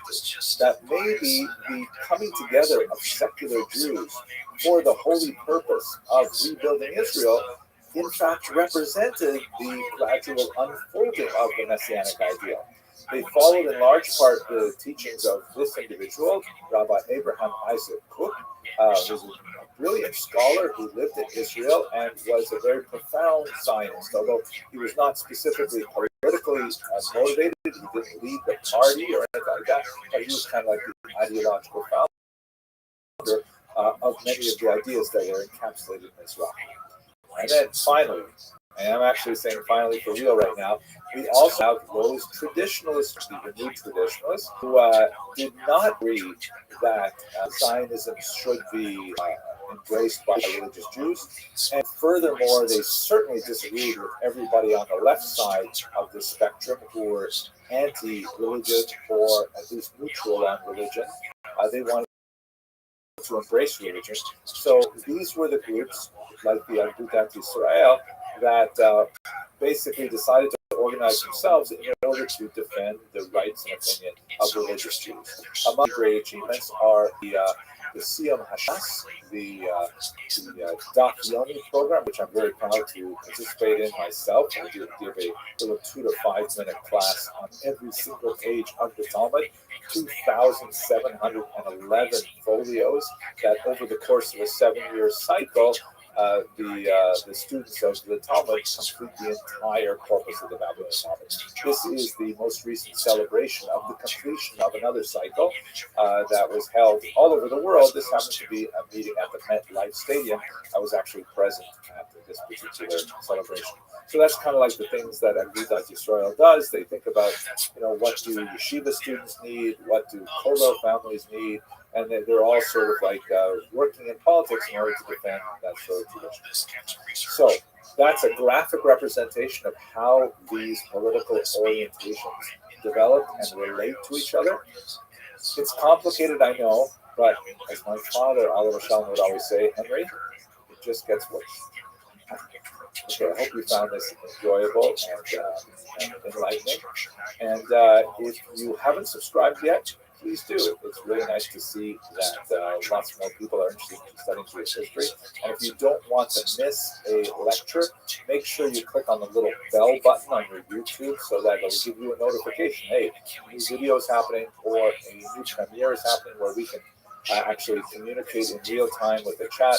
And of course, we have other levels of membership, which give you access to other lectures and live events, things like that. But I'm really happy that you're with me for this video, and I look forward to speaking to you in the next one. Thanks very much for watching. Of how the system is working. I mean, before, it used to be you'd look at a computer chip and you'd see just a computer chip with a few wires. But imagine now that you, as a scientist, have a microscope that's looking at the complexities of the wiring diagram that's connecting this resistor to that capacitor to that diode to this transistor. That's where we are now. Hello and welcome to another episode of Jewish History Lab. Today we're going to begin discussing the Holocaust, one of the most difficult chapters in the long history of the Jewish people. Please note that this information is intended for educational content only. I will only be speaking very briefly about the Holocaust within the context of this series, but if you are curious and are motivated to learn more, I have an entire online course which is specifically on the topic of the Holocaust, and it is free and open to the community. Please see the lecture notes for a link to that particular course. What I'd like to do today is to speak a little bit about the interwar period and the Jews. But let us begin first with a discussion of the terminology. What is this word Holocaust? Where does it come from, and why do we use that term? So the Holocaust itself, obviously we're speaking Nazi attempt to destroy the Jews of Europe during World War II. It was such a tremendum, such a huge and audacious act of brutality that it begged a specific to try to cap what it referred to. In the 1940s through 1970s, various terms were tossed about to try and capture the sense of this historical event. Probably the first term that was used is the word genocide, which was coined by this man, Raphael Lemkin, in 1944. And the term comes from the words genos, meaning people, or class in the sense of a class or family, and side, meaning to kill, like as in homicide or suicide or patricide, that kind of thing. So side means the killing of people. And that term was very useful and, of course, has entered the English language, but it lacks a specific Jewish context. It doesn't specifically address the fact that the Nazis really targeted the Jews. There were other people such as the Roma and Sinti and others, but the Jews really were high on the list of targeted populations, and so genocide is a little bit too generic. A term that began to be used in the 1960s is Holocaust. Here's a poster from a film that popularized the Holocaust, starring Meryl Streep and others. And where does this term come from? So actually, it's kind of a problematic term. It is a word taken from the Latin translation of the Hebrew Bible. The translation is called the Vulgate. And in Leviticus chapter 29, by the way, it's a different numbering system as well than the Hebrew Bible, the verse in Leviticus uses the term Holocaust as a translation for the Hebrew term olah, which means a sacrifice that is completely burned up.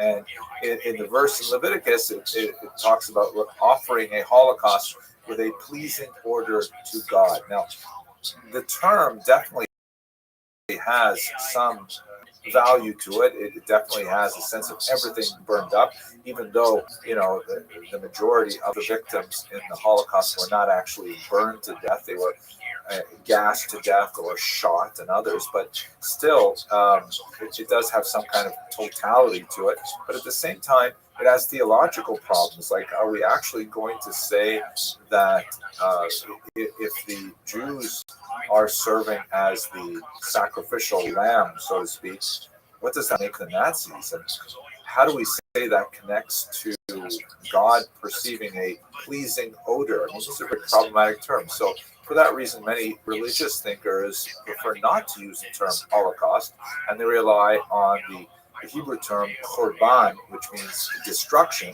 and that term korban is specifically connected to the destruction of the temples in Jerusalem in 586 before the Common Era and in the year 70 of the Common Era.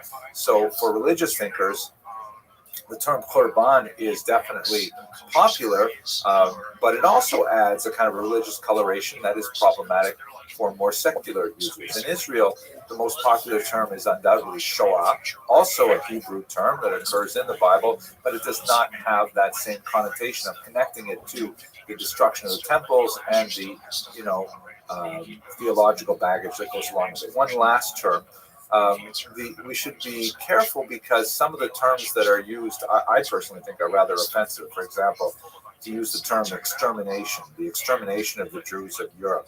Extermination is the term we use for vermin, which plays right into the Nazi ethic with regards to their destruction of this population of people. And there are certain terms like final solution and Lösung, which were actually coined by Nazis themselves. Here you see a mugshot of Hermann Goering from the Nuremberg trials, and he used terms like this, the end seal, the end goal, things like that. So Holocaust is a difficult term to use. It has some problems with it, but nevertheless it is the term that has become most popular in the English language, and so therefore we will use it for expediency. So when we go to the historical data here, the Jews in Europe at this time, you can see this map, which comes from the United States Holocaust Memorial Museum. They're spread out across Europe. The great mass of them are in Eastern Europe, in the Soviet Union and in Poland in particular. Germany has only about 500,000 Jews. They tend to be highly assimilated.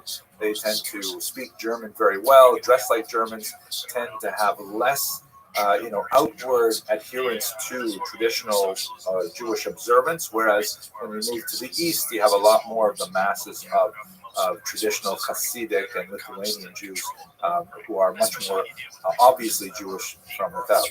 But that didn't stop anti-Semitism from spreading in Germany in particular. In fact, a lot of the anti-Semitism the Nazis relied on had a specific coloration. We've spoken in previous lectures about the development of anti-Semitism through several phases, from ancient xenophobia to medieval Jew hatred.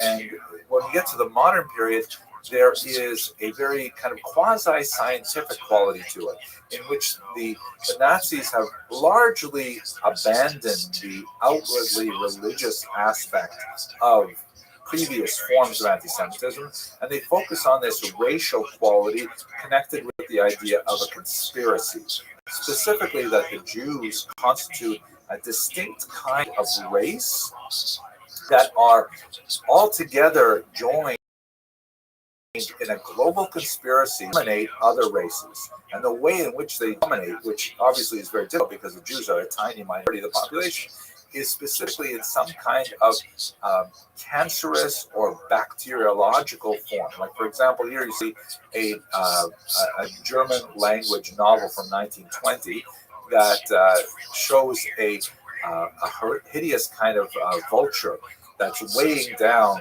this shirtless man. And what this picture is meant to say is that the Jews, who are like carrion eaters, they're vermin, they live off decay, they're going to dominate the otherwise healthy, strong, muscular Aryan races. And once they eat them out like a cancer from within, then they will feed on their corpses. The title, by the way, reads Die Sünde will das Blut, ein Zeitroman. The Sin Against the Blood, a novel of the times. And the fact that the Jews of Germany were much more assimilated actually fed into a lot of this, such as, for example, and you see this really bizarre form of children's propaganda published in the 1930s by Elvira Bauer, a really twisted kindergarten teacher who became propagandist. This is a book for children called Der Giftpilz, the poison toadstool, right? And the thing about toadstools is that they look like mushrooms, but unless you are very careful and you know the signs, you will always mistake them for healthy mushrooms. And you might eat one of these, but it's actually poison. So too, the metaphor goes that the Jews look like regular Germans, but in reality, they are quite distinct, racially different, and they represent a threat. It's the kind of theme that goes on in that particular piece of propaganda. The Nazis frequently referred to Jews as various kinds of vermin who are bent on destroying the entire world through a global conspiracy, like this French language piece of Nazi propaganda that shows the Jew as some kind of like vicious tarantula straddling the globe, or here's something from the Warsaw Ghetto that shows that the Jews carry typhus, they're associated with deadly lice-borne disease, and so on. So, and here finally, here's an Austrian example. This is just terrifying. Again, from the elections of that early interwar period, the Jew is portrayed as some kind of like devilish snake who is strangling the Austrian. And the image reads German Deutsche Christen rettet Österreich, which means German Christians save Austria, right? Meaning you have to vote for a particular political party in order to save Austria from this Jewish snake, who, by the way, is associated with the communists, because you can see the hammer and sickle are lying underneath there. So that's the kind of atmosphere that Hitler came of age in. Now, here's an image of Hitler as a baby, kind of a chilling image to look at.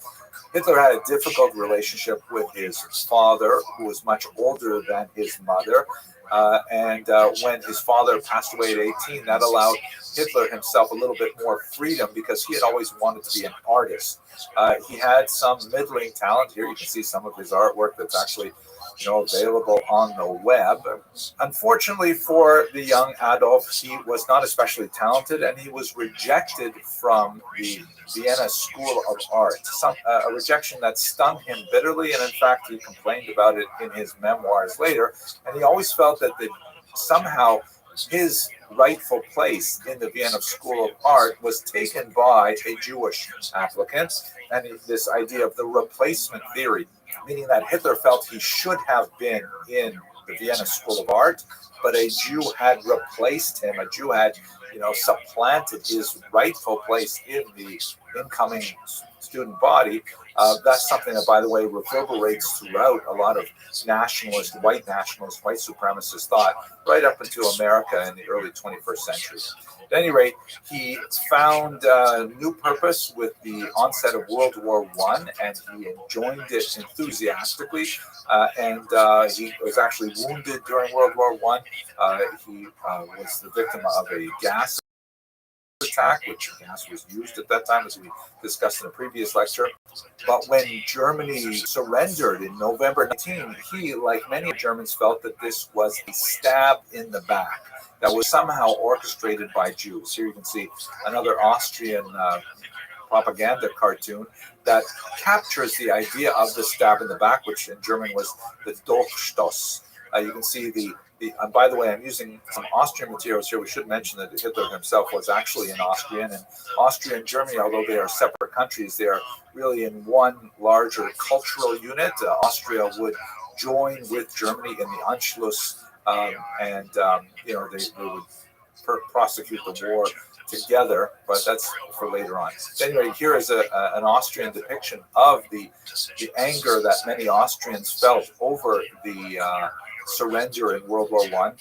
There's the lantern-jawed Austrian soldier with a steely gaze, defending the Western Front, and sneaking up behind him is this hideous-looking woman that has a Jewish star on the French-style hat that she is wearing, and with this leering smile, she's stabbing him in the back, meaning that the Jews somehow betrayed Germany and Austria from within, causing a lot of anti-war sentiment and causing the Germans to surrender prematurely before they could have actually won in World War I. Hitler, when he came back from the war, got very much involved in right-wing politics. He participated in the Beer Hall Putsch, in which there was actually an attempted insurrection, for which he was arrested and sent to jail. Here is a picture of him, believe it or not, in jail. He had a very cushy time there.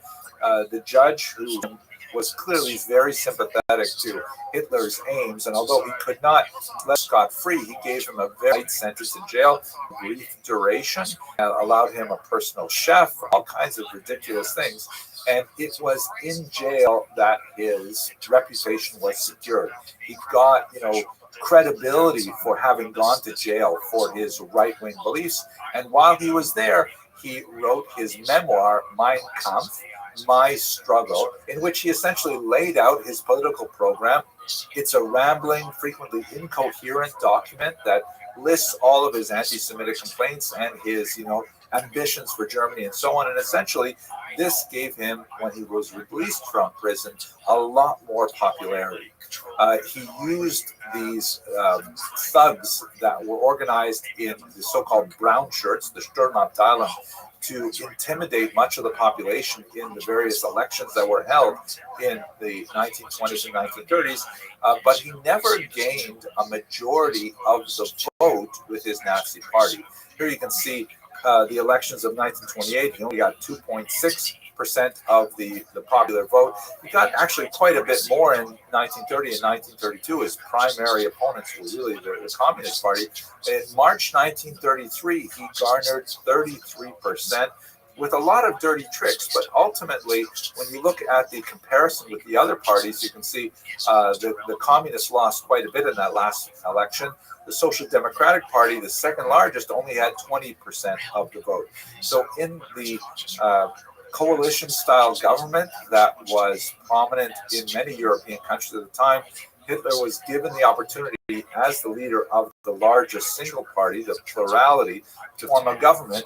And that's when he was able to come to power. He proceeded early on to identify Jews with the so-called Nuremberg Law that clearly identified them by racial characteristics. That is, how much blood was in them as measured by their grandparents, creating a very racist society that was dependent for all kinds of advancement in various careers and in public services like education and so on whether or not one was free of any taint of Jewish blood.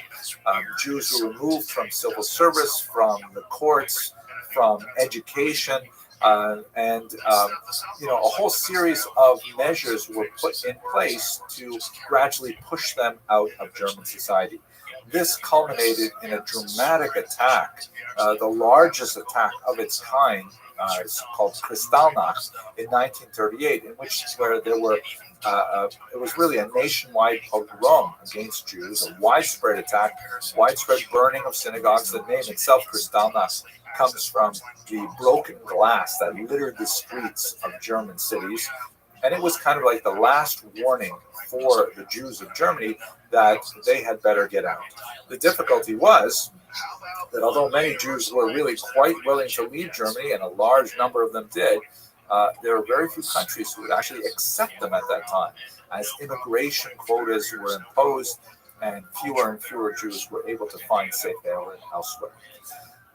We're going to continue with the onset of World War II and the Holocaust in the next lecture. Thank you very much for watching. I think that's ultimately the evolution of human beings.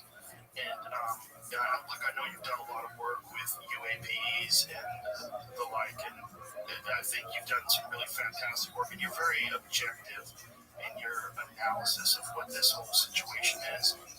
When I look at artificial intelligence and I look at this, the war broke out on September 1st, 1939. This follows the secret pact that was signed by the Third Reich and the Soviet Union, the so-called Molotov-Ribbentrop Pact of non-aggression, which essentially allowed Germany and Russia to invade Poland and the Baltic states from either side and to divide it. We're going to focus our remarks on the region that was conquered first by the Germans, and then later on in the next video we'll discuss a little bit the nature of the 2 years that Jews experienced under Soviet. The first encounter that the Jews of Poland and the Baltics in particular had with the Third Reich soldiers was primarily through these ritual humiliations that they endured, often photographed and sent home to relatives and loved ones back in Germany. But it did not seem clear that the Nazis really had a solid plan for what they were going to do with the Jews of Eastern Europe. While the Nazis had planned in advance their military advance in Poland, it does not seem that they had really thought out what they were going to do with the Jewish population, more than 3 million of whom lived in Poland itself. But it seems clear that they certainly wanted to expel them from the regions that immediately bordered Germany, 2 parts east. And so they created this section called the General Government. Here shown in Polish. The green area was expanded after 1941 to include the district towards the bottom right of this map. At any rate, it seems that they pushed a lot of Jews into this general government in particular, and for Jews throughout the region, they began to collect them in ghettos. Now, the politics of ghettos was hotly debated among the Nazis. There were actually many voices that suggested that ghettos were not a good idea, that it would increase disease, that it would allow for greater possibilities of resistance and so on. But ultimately, a network of ghettos was established throughout the region. Some of those ghettos were closed, that is, they were sealed up with walls that were frequently created by the Jews themselves at Nazi borders. Other ghettos were technically open, that is, Jews could simply walk out of them, and then they would be exposed to the local population, which would frequently denounce them, blackmailing them for funds, and often they were at severe risk of being murdered by Nazi soldiers. The organization of the ghetto, however, was extremely important. When the Nazis came into the regions that they took over, they frequently went to the legitimate authorities that represented the Jewish community prior to the war, and they go to essentially the president of the Kila or the Federation, to use a modern term, and they would say, all right, we would like the following things from the community now, a list of names and addresses and so on. We would like to requisition funds and any valuables and so on. And typically, the leaders of the Kila, the local Jewish elected leaders, would refuse and would be shot on the spot. The Nazis would then turn to a second generation, like vice presidents and treasurers, and put the same demands to them. If they refused, they'd also be shot. And at some point, they would eventually get a local Jewish leadership, which they called the Judenrat, or the Jewish Council. And the Jewish Council ended up becoming kind of like the go-between of the Nazi demands on the Jewish population, right up until the ultimate destruction of the ghetto itself. Some of those Judenrat leaders were really quite heroic in their attempts to protect the Jews. Adam Cherniak, who is shown here, who was the leader of the Judenrat in Warsaw, he left behind a diary in which he meticulously related the weather and a lot of his personal concerns. He was very worried about the fate of his son, who was missing, and so on. But he describes in excruciating detail the slowly compressing fist that the Nazis held around the Jewish population, and the way in which he tried to appease them without inflicting too much harm on the people as a whole. Ultimately, by 1942, when it was clear that the Nazis intended to destroy the entire population, he committed suicide by swallowing cyanide. Other Judenrat leaders, such as Chaim Rumkowski, however, were widely regarded by the Jewish population as villains who sought to aggrandize themselves at the cost of the suffering of the larger population. Here is some currency printed in the Litzmannstadt ghetto by Rumkowski himself, which portrayed him as some kind of like redemptionist, messianic-like figure who was frequently derided in the local population as King Chaim for the way in which he lorded over the population. And it seems that the Nazis had not clearly articulated what they even wanted to do with these ghettos.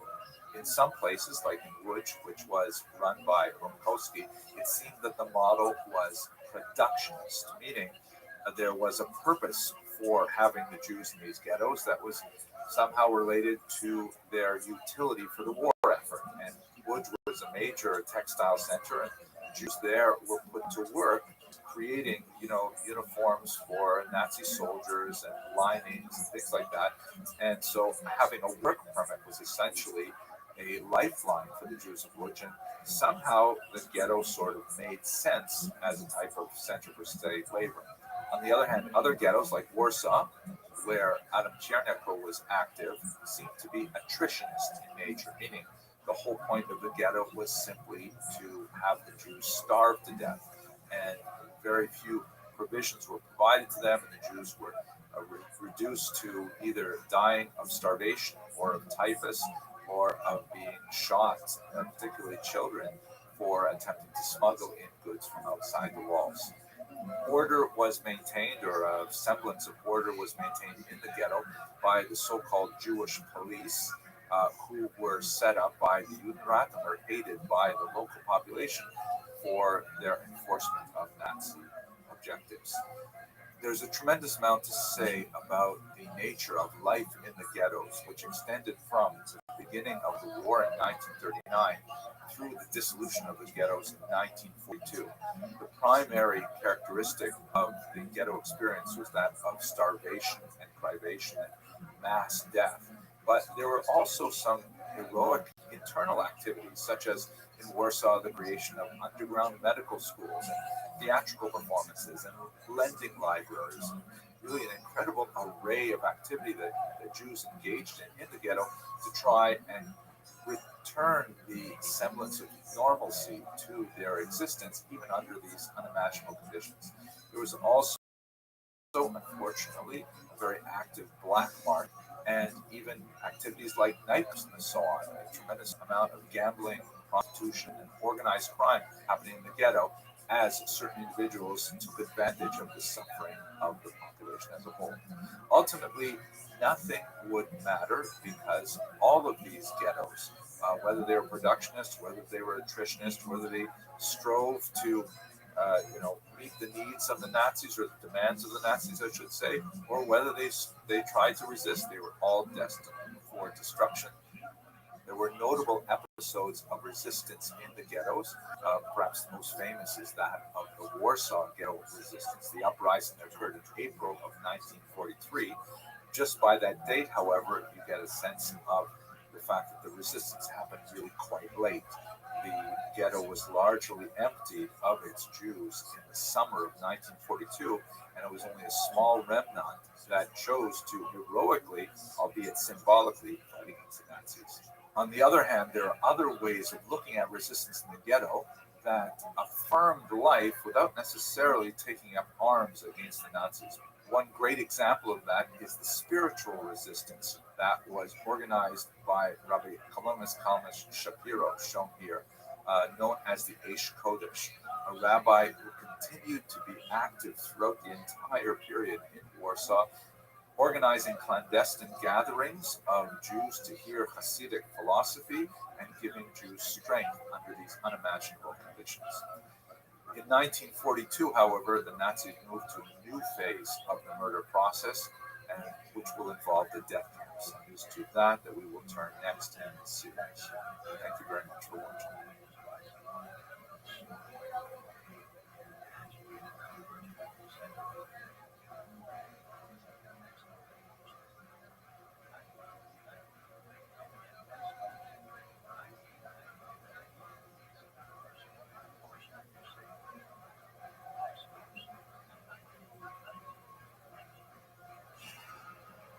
Hello, fellow students of Jewish history. Welcome to another lecture in the Jewish History Lab series. We are now continuing our discussion of the Holocaust. These lectures are intended for educational purposes. One of the historiographic challenges of studying the Holocaust is defining precisely what is it that we mean when we're speaking about the Holocaust. Are we talking about the overall period of persecution that the Jews suffered through, as well as other peoples, during the reign of terror of Adolf Hitler? That could easily take us back into the early 1930s. Or are we speaking about something more narrowly focused, like the persecutions that came along with the invasion of Poland in September 1939? That's also quite a reasonable possibility. But the Holocaust and World War II are overlapping and not identical phenomena. Coming to the core of the events which we associate with the Holocaust involve two major periods of Nazi activity: the period of the Einsatzgruppen and the period of the death camps. This is the era in which the Nazis enacted actual mass murders, as opposed to the horrific conditions that were endured by Jews during the period of the ghettos. So let us look at those two moments in particular. We recall that one of the prerequisites of the beginning of hostilities in September 1939 is the sealing of a non-aggression pact between the Soviet Union and the Third Reich, which allowed both Stalin and Hitler to invade Poland and the Baltic states and simply divide up the territory between them. That meant that a significant number of Jews found themselves inside the Soviet orbit between 1939 and 1941. I have a longer lecture on that topic specifically in a different series. You'll see my YouTube channel on the Holocaust for a longer discussion of what happened there. But basically, Jews there, like the surrounding people, were subjected to rapid communization, collectivization of farms, arrest of intelligentsia, and so on. The Holocaust per se really begins, in my humble opinion, with the end of that Soviet period on June 22nd, 1941, with the launch of Operation Barbarossa, which was the Third Reich's double crossing of the Soviet Union, abrogating that non-aggression pact as Hitler surprised Stalin with a massive, rapid advance into Soviet territory. Now, why that is specifically connected to the Holocaust is because behind the Wehrmacht troops, behind the regular army that were sent in to defeat the Soviet Union, Hitler sent 4 mobile killing squads called Einsatzgruppen. As you can see in this map here, these 4 squads spread out throughout the territory that they conquered in the Soviet Union, and their task was not to prosecute the war against the Soviets, but to prosecute Hitler's war against the Jews. They would go into the local villages known as Städtlach, little Jewish townlets that dotted the countryside, round up the local Jewish population along with other enemies of Hitler, such as communist leaders. The Einsatzgruppen would march these Jews and others out to local ravines. If there were no dry riverbeds in the vicinity, they would have the Jews dig their own graves, and then they would simply shoot them by firing squad. This is sometimes called the Holocaust by bullets, because it represented a remarkably large number of casualties, civilian casualties of the war.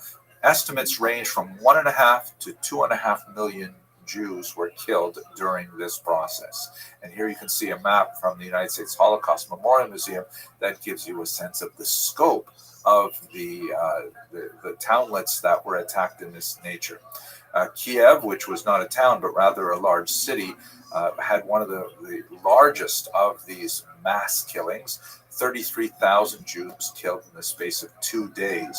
The ravine called Babi Yar was used for a much larger number of Ukrainians and other opponents of the Third Reich for coming months. The so-called Holocaust by bullets, however, proved to be a very inefficient and psychologically a very taxing form of mass murder. So the Nazis looked to a new way to rid themselves of their Jewish problem, so to speak. This was discussed at an important conference that took place at a resort at Wannsee on January 20th, 1942. Note the rather late date. You know, the war began in 1939, Operation Barbarossa, which represents the first mass killings of Jews. You know, the only thing that comes close to it before that would have been Kristallnacht in 1938, which had about 260 Jews killed. Now we're talking about hundreds of thousands, even millions of Jews killed in Barbarossa. But that was not fast enough, and it proved to be too hard on the psychological makeup of the soldiers who were engaged in these killing squads. So at Wannsee, this conference, which was chaired by Adolf Eichmann, shown here, they drew up a list list of all of the Jews. They're up a terrifying list. In my humble opinion, perhaps the most terrifying document that survived the German arc of the period. And you can see from this list of countries that it included countries that had not yet even been conquered by Germany, such as, for example, the United Kingdom. And it included even 200 Jews living in Albania, giving you a sense of just how determined the Nazis were to hunt down every last Jew of Europe. They counted up 11 million Jews, and from the Wannsee Conference, it appeared that they intended to massacre all of them. The means to be used was gas poisoning, which they had already been experimenting with for some time. Chelmno was one of the regions where a gas chamber was constructed in order to see if they could scale this up. And in fact, the Nazis committed themselves to do so at that Wannsee Conference. Here is a map that shows you the 6 so-called extermination camps. I personally don't like that term. The German term was Vernichtungslager, which means make into nothing camps, or destruction camps, or perhaps most simply death camps. These 6 death camps, Chelmno, Treblinka, Sobibor, Majdanek, Belzec, and Auschwitz, were situated in and around the Generalgouvernement, which still had a very large concentration of Jews in the ghettos that we discussed in the previous video. And they were very different in terms of camps from the concentration camps, which Hitler had set from the early 1930s. Like the concentration camps, which held largely non-Jews, particularly in the early period, they're political enemies of Hitler. The concentration camps were horrific, awful places with a significant death rate of people dying from things like starving abuse, but they were nothing like the death camps. The death camps were ended primarily for the purpose of creating death. They were factories of death. Many of them had satellite camps that were used for slave labor, but it only represented a very small proportion of the Jews who were interned in these death camps. Here you get a sense of the process of deportations from all around Europe, including regions that were conquered nearly at the very end of the war, when it was clear that Nazis were going to lose World War II. Places like northern Italy and Hungary, Jews were deported there in a last-ditch attempt to murder as many Jews as possible. What was the process? Jews were rounded up and placed on cattle cars, some 6,000 a day leaving Warsaw. And then when they disembarked, often after a terrifying and horrific long journey from places as far away as Paris, where many of whom had died actually en route, they disembarked and they were subject to selection, where those small numbers of Jews who were deemed to be healthy enough to work in the slave labor camp were isolated and sent away to those satellite camps. The vast majority of the rest of the Jews were shorn of anything that could possibly be of value on their persons, not only their personal belongings, but also their prosthetic limbs, eyeglasses, gold teeth, even their hair was taken from them. And then they were sent to these gas chambers where they were made to think they were being sent to be deloused, to have lice removed from their bodies. This was very common in many of these camps. Even the Americans later would use DDT to try and remove lice from troops and from prisoners. But in reality, the gas that was used was Zyklon B, a rat poison that was poured in typically through the roof, and then Jews were exposed to it and died within 20 or 30 minutes of horrible asphyxiation. Bodies were sent to crematoria in an attempt to get rid of the corpses, perhaps 1,500 a day in Auschwitz that would pile up. The crematoria, however, were very inefficient, and frequently the bodies simply had to be burned out in open air. Those small number of Jews who were sent for slave labor were sent to live in barracks and live unimaginable conditions. Vast majority of them died within a very short period of time because they were considered disposable. But those Jews who survived the Holocaust in these camps were not immediately processed for gassing, rather managed to live because they were sent for slave labor. Other Jews were selected for medical experimentation. Horribly cruel, genetic experiments were conducted on children in particular if they were identical.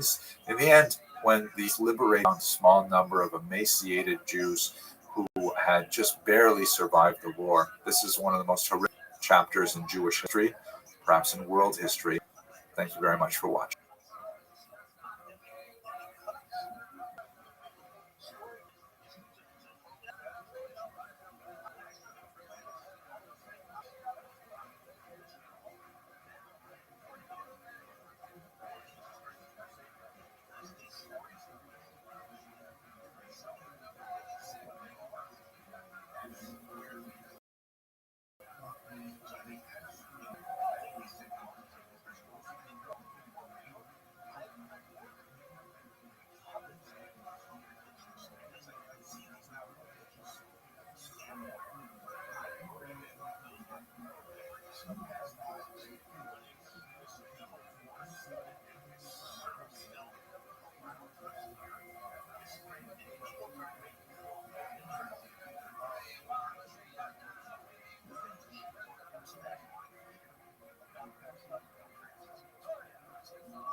Hello, fellow students of Jewish history. Welcome to another lecture in the Jewish History Lab series.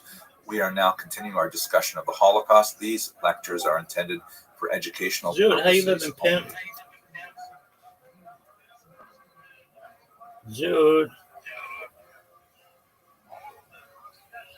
Jude, how are you?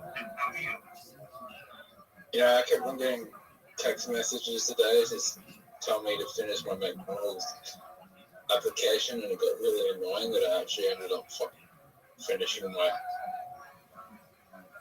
McDonald's application because I don't want to get text messages. Good job, man. Dude, I was reading, this was interesting, on the McDonald's subreddit. Again, I don't eat there, but I do find the company to be part of Americana, and thus I follow it pretty closely as to, like, I don't know, I like the drama of, like, what goes on there, and you learn a lot about corporate America from that subreddit and the Walmart large company subreddit. Right, so on the McDonald's employees one, there was a guy who was like 34 years old working in Australia at McDonald's and said that they loved it. And they couldn't believe how much they loved it. They said, you know, some of it's mindless, but some of it's really relaxing. And then somebody else came in from the from Australia who also said that they loved it. And I just thought, you know, if these guys are like 34 loving it, then that's something, you know, probably would enjoy it too. I'm not guaranteeing that. All right, so God. How long have they been working? One of them was a year, and the other one I think was 2 years.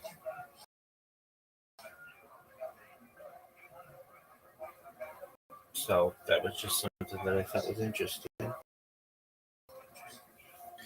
right, big dog. Are you ready? To lose at Dungeon Tale? Yeah. Dungeon. Unless you want to read. Do you want to read Dungeon Tales?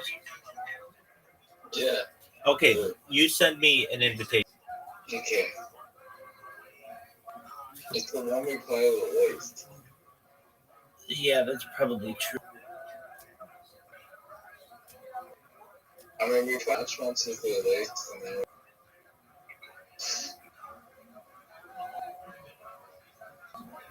we just don't do an invitation.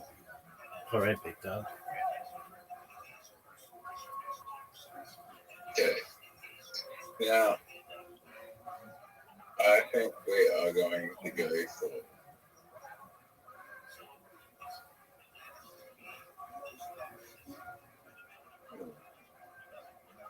3 seconds. the Dreaming Seas. All right. Who are you picking? Wizard.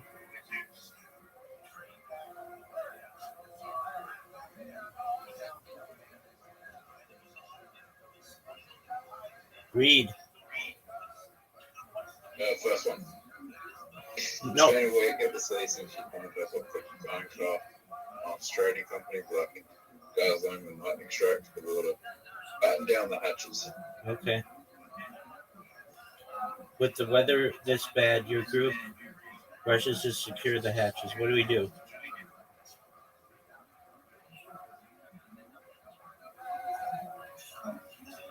We're good.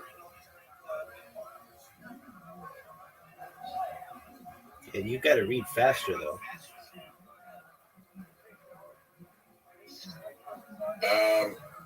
Pirates suddenly appear on the decks. Dazzling, everyone, Captain Yells engage. Okay.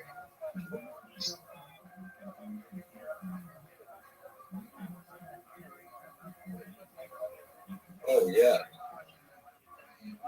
That's good. That's also good.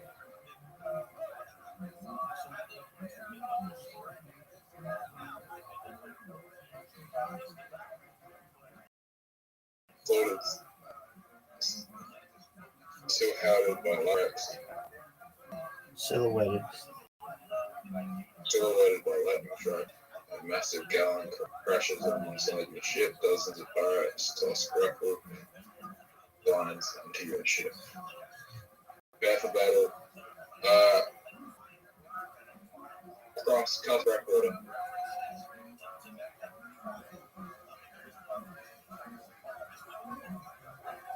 Oh yeah, we got it.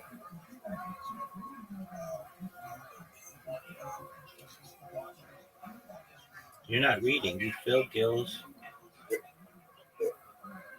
The sea darkens in your eyes when you awake. You are in tall shape. Kraken's head, wreckage, and its tail into the beach. Search for survivors. Look the bodies. Look the bodies.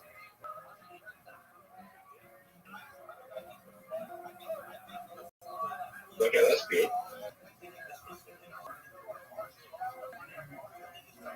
You find the ship captain's clutching a map in one hand and he's barely alive. Lying on the ground, run through with arrows is the captain. Hold. Okay, we can't do anything with the captain.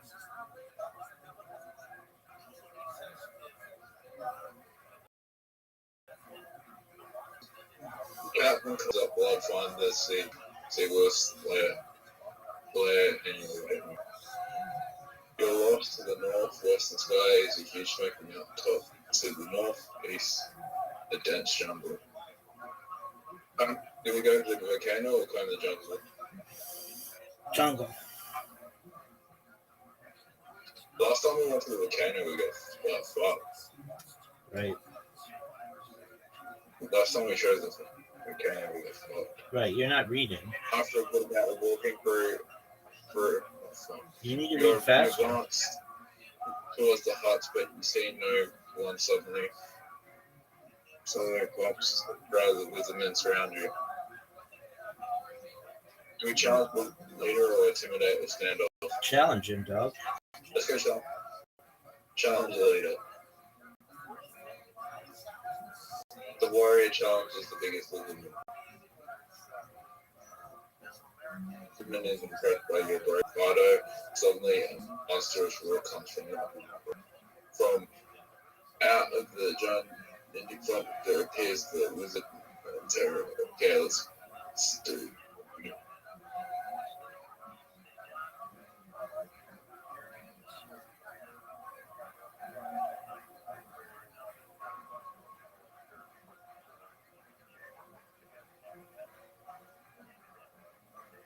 That's really good. Oh, fuck. The wizard just fucked me.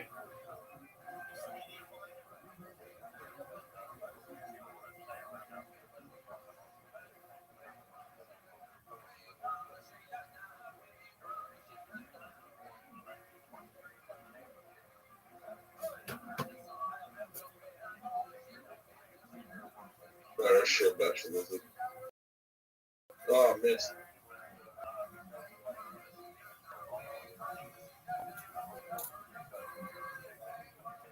Oh, he targeted me.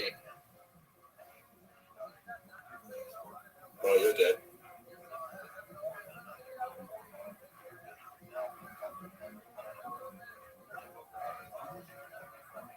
You think I can win? It'll be interesting.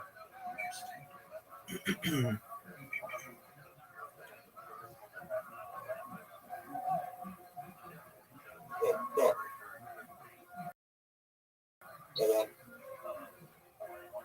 Are you dead now? Oh yeah, I'm dead. Oh no. I came Just back. strike your fire against the bait. The lizard men show you the path behind the jungle to the pirate queen's citadel. She commands a huge fleet of ships. Sneak around the ship, cause a distraction. Sneak around the ship. You got it. You're not in good health.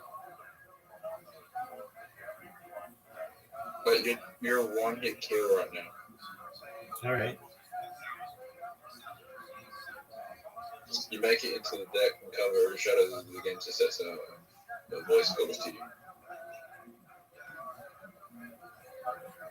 From the captain's quarters, Hela, the pirate, try to take her. She draws a sword. Oh,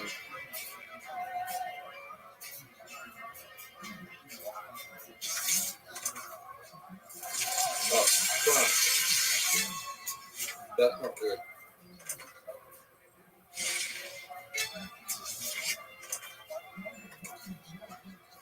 That's not good at all. That's not good. This pirate queen's a hoe. That. What? This pirate queen is a hoe. Monsters dragging him to look at the castle first.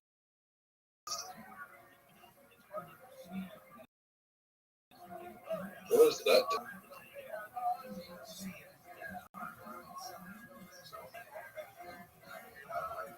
Fail. Oh, fuck. Backstab. I'm dead. It's over. The cunning queen touched you two ribbons. Quest player. That game's awful. We gotta win. We need Riser. Can you play with that many people? You can play with up to 5 people. Did you know that you have an invitation?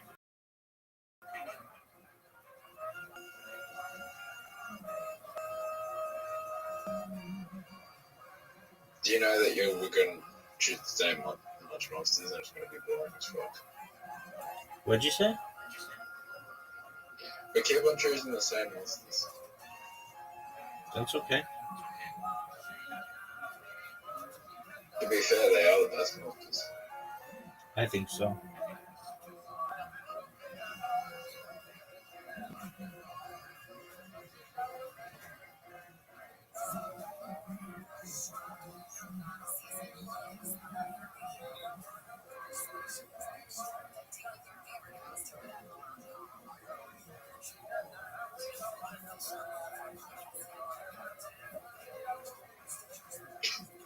So I rode to my best friend's house today, Okay.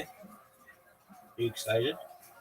and I went to my best friend's house today, okay? And there was a girl there that I actually been on a date with before that met her through me. So he met her through me, Okay. and she's staying there. And then she was like telling, she's there because she's like got nowhere else to go. She's diagnosed ADHD, diagnosed autistic, diagnosed BPD. But What's BPD? I feel like Oh, I know. borderline personality disorder. But I feel like she's in a situation where she's being medicated and told she has all these things because she has nothing. She has no other options. Just like you. Like she's being told that she has all these things, but in reality, I met her 7 years ago, maybe 7 years ago. Maybe less. Yes, 7 to 6 years ago. And I'm telling you right now, she was completely normal. There you go. Just like you, son. But she was like she just seemed like medicated and just not with it, and like she didn't like interact with me much, like, and like it wasn't like a normal conversation, and like I was like, are you like just going off this, like, are you just acting like this because your behavior's like this and now you can get away with it? Just like you, Zoo.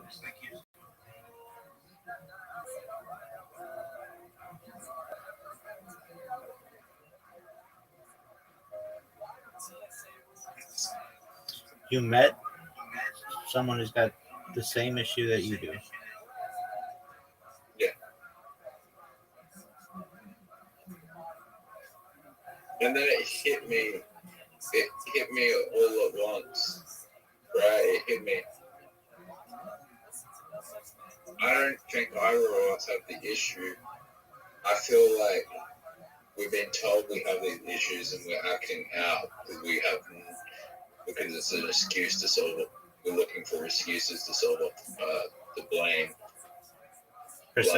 Precisely. You're exactly right.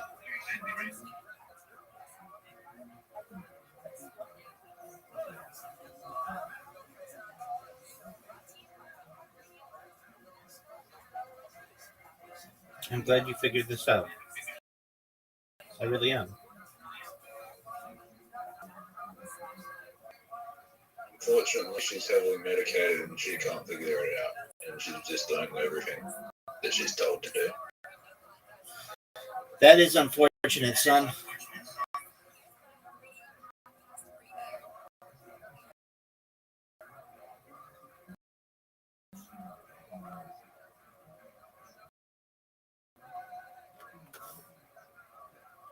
If you could only one match monster to have, which one would it be?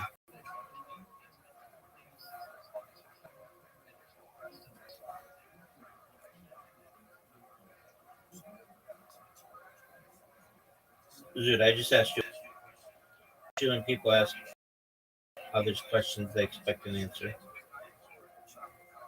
Sorry, Telisk. Yeah, that's the correct answer. But you should have just said the green one.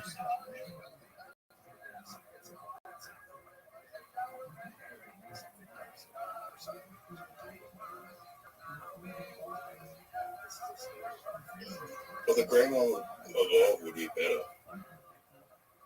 Yeah. But you know what I mean.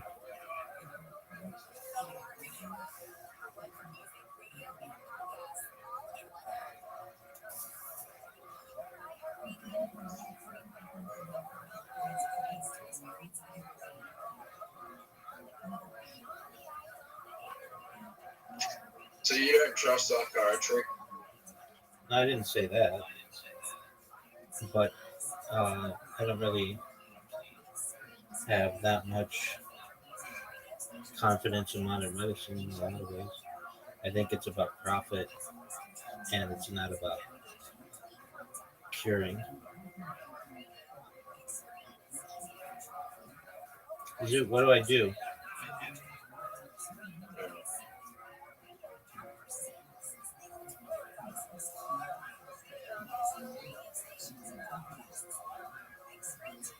I mean, just in the United States, so long as the American Cancer Society has is worth billions of dollars, they don't want to find a cure for cancer.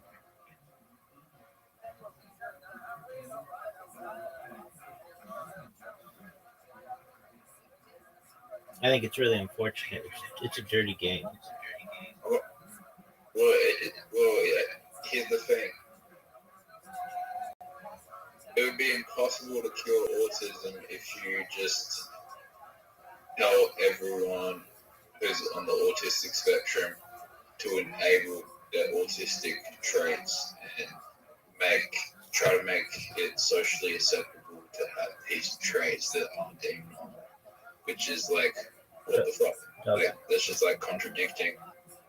It's like one of the, it's so weird. You get what I'm saying?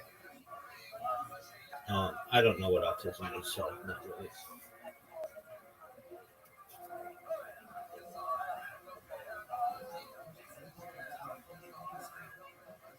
I don't think anyone fucking does. I don't even think the people who study it really know what the fuck it is. Good. I'm glad I'm not alone. When tell me I have it, I don't know what the fuck it is. Yeah, dog, they kind of just tell you that to get you out of their office.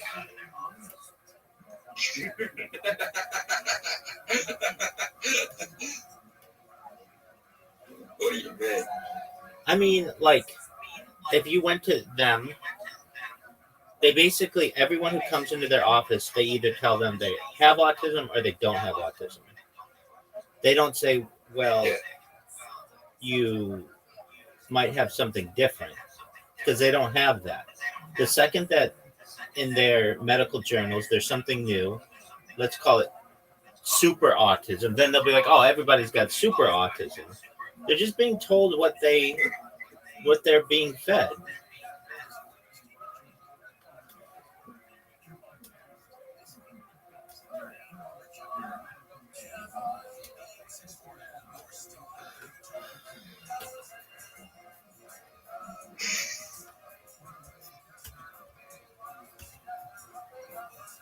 I think I want to have super autism. Yeah, that's another.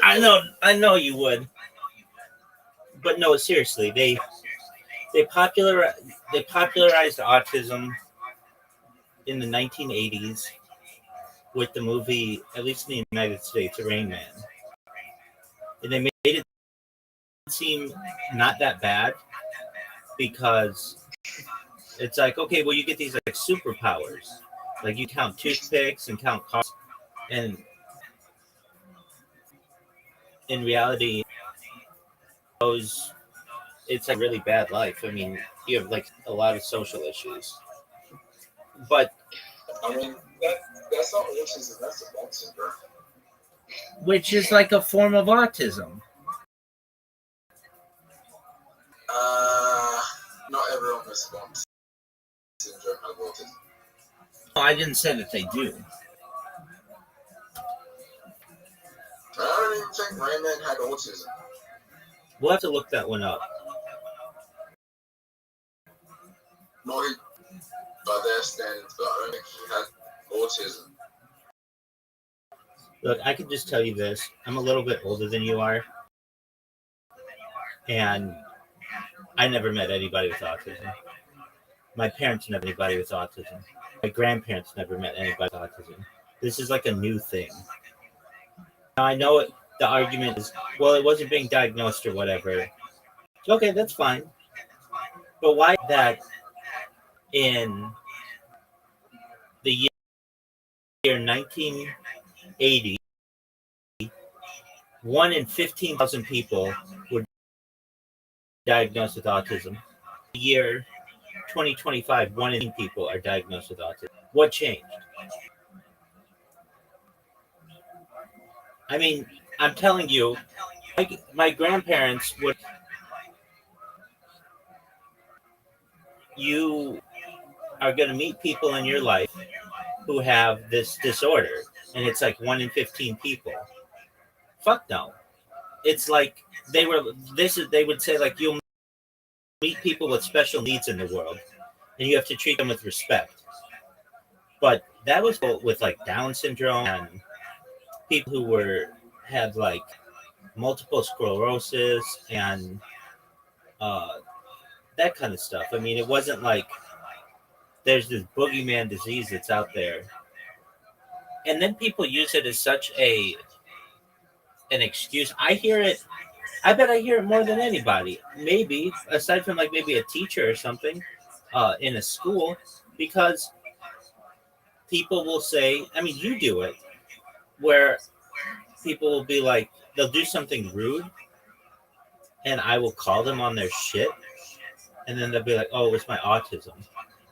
And then I'm supposed to feel bad for that. No, dog, you were just an asshole.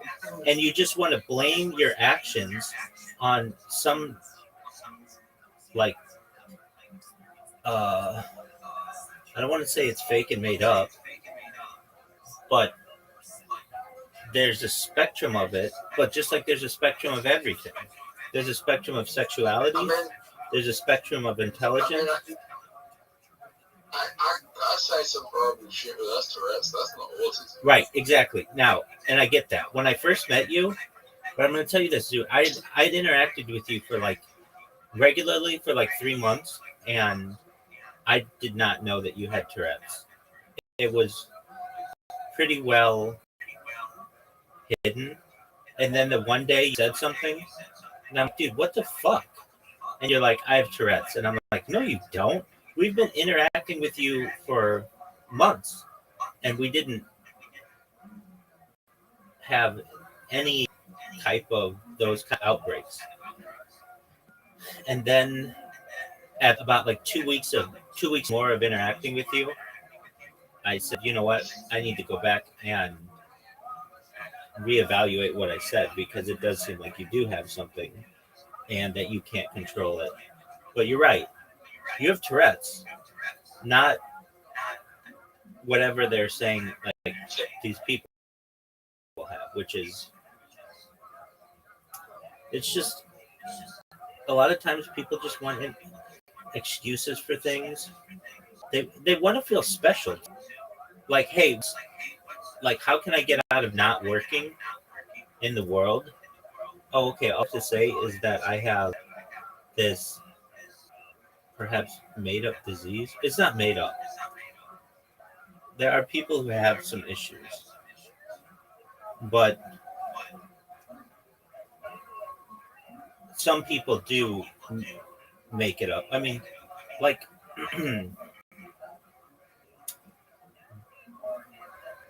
doctors, if you like, I mean, I think Reddit is like one of the best sites in the world because it gives you, I don't know, at least for me, I have the ability because I have the time to be able to learn about all different types of um, professions.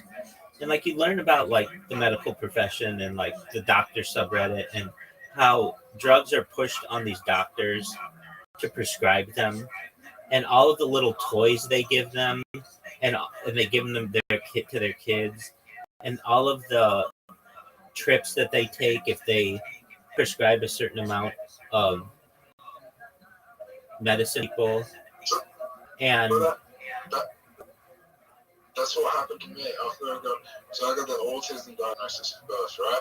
right. And then I get the ADHD diagnosis. So I got told I have autism and shit. Got my ADHD test, which got fucking distracted me because all I was thinking about that was that, which fucking distracted me where I could fucking focus on my ADHD test or the fucking IQ test. Did poorly in the IQ test, but I know if I took the IQ test again now, I'd score really fucking high. But I was just distracted because I wasn't interested because I was thinking about the diagnosis and I was just like, what the fuck is going on here? And then I had the follow-up interview and I'm talking about like autism, ADHD, and she's telling me to take ADHD medication. It's like, have you thought about taking ADHD medication? I'm just like, you know, I really don't trust psychiatry because they're just trying to medicate me. Yeah, I mean ADHD. No, she wasn't forcing me to take the medication, but she was recommending I did. ADHD. Yeah, I just wanted to say it. She didn't. It's my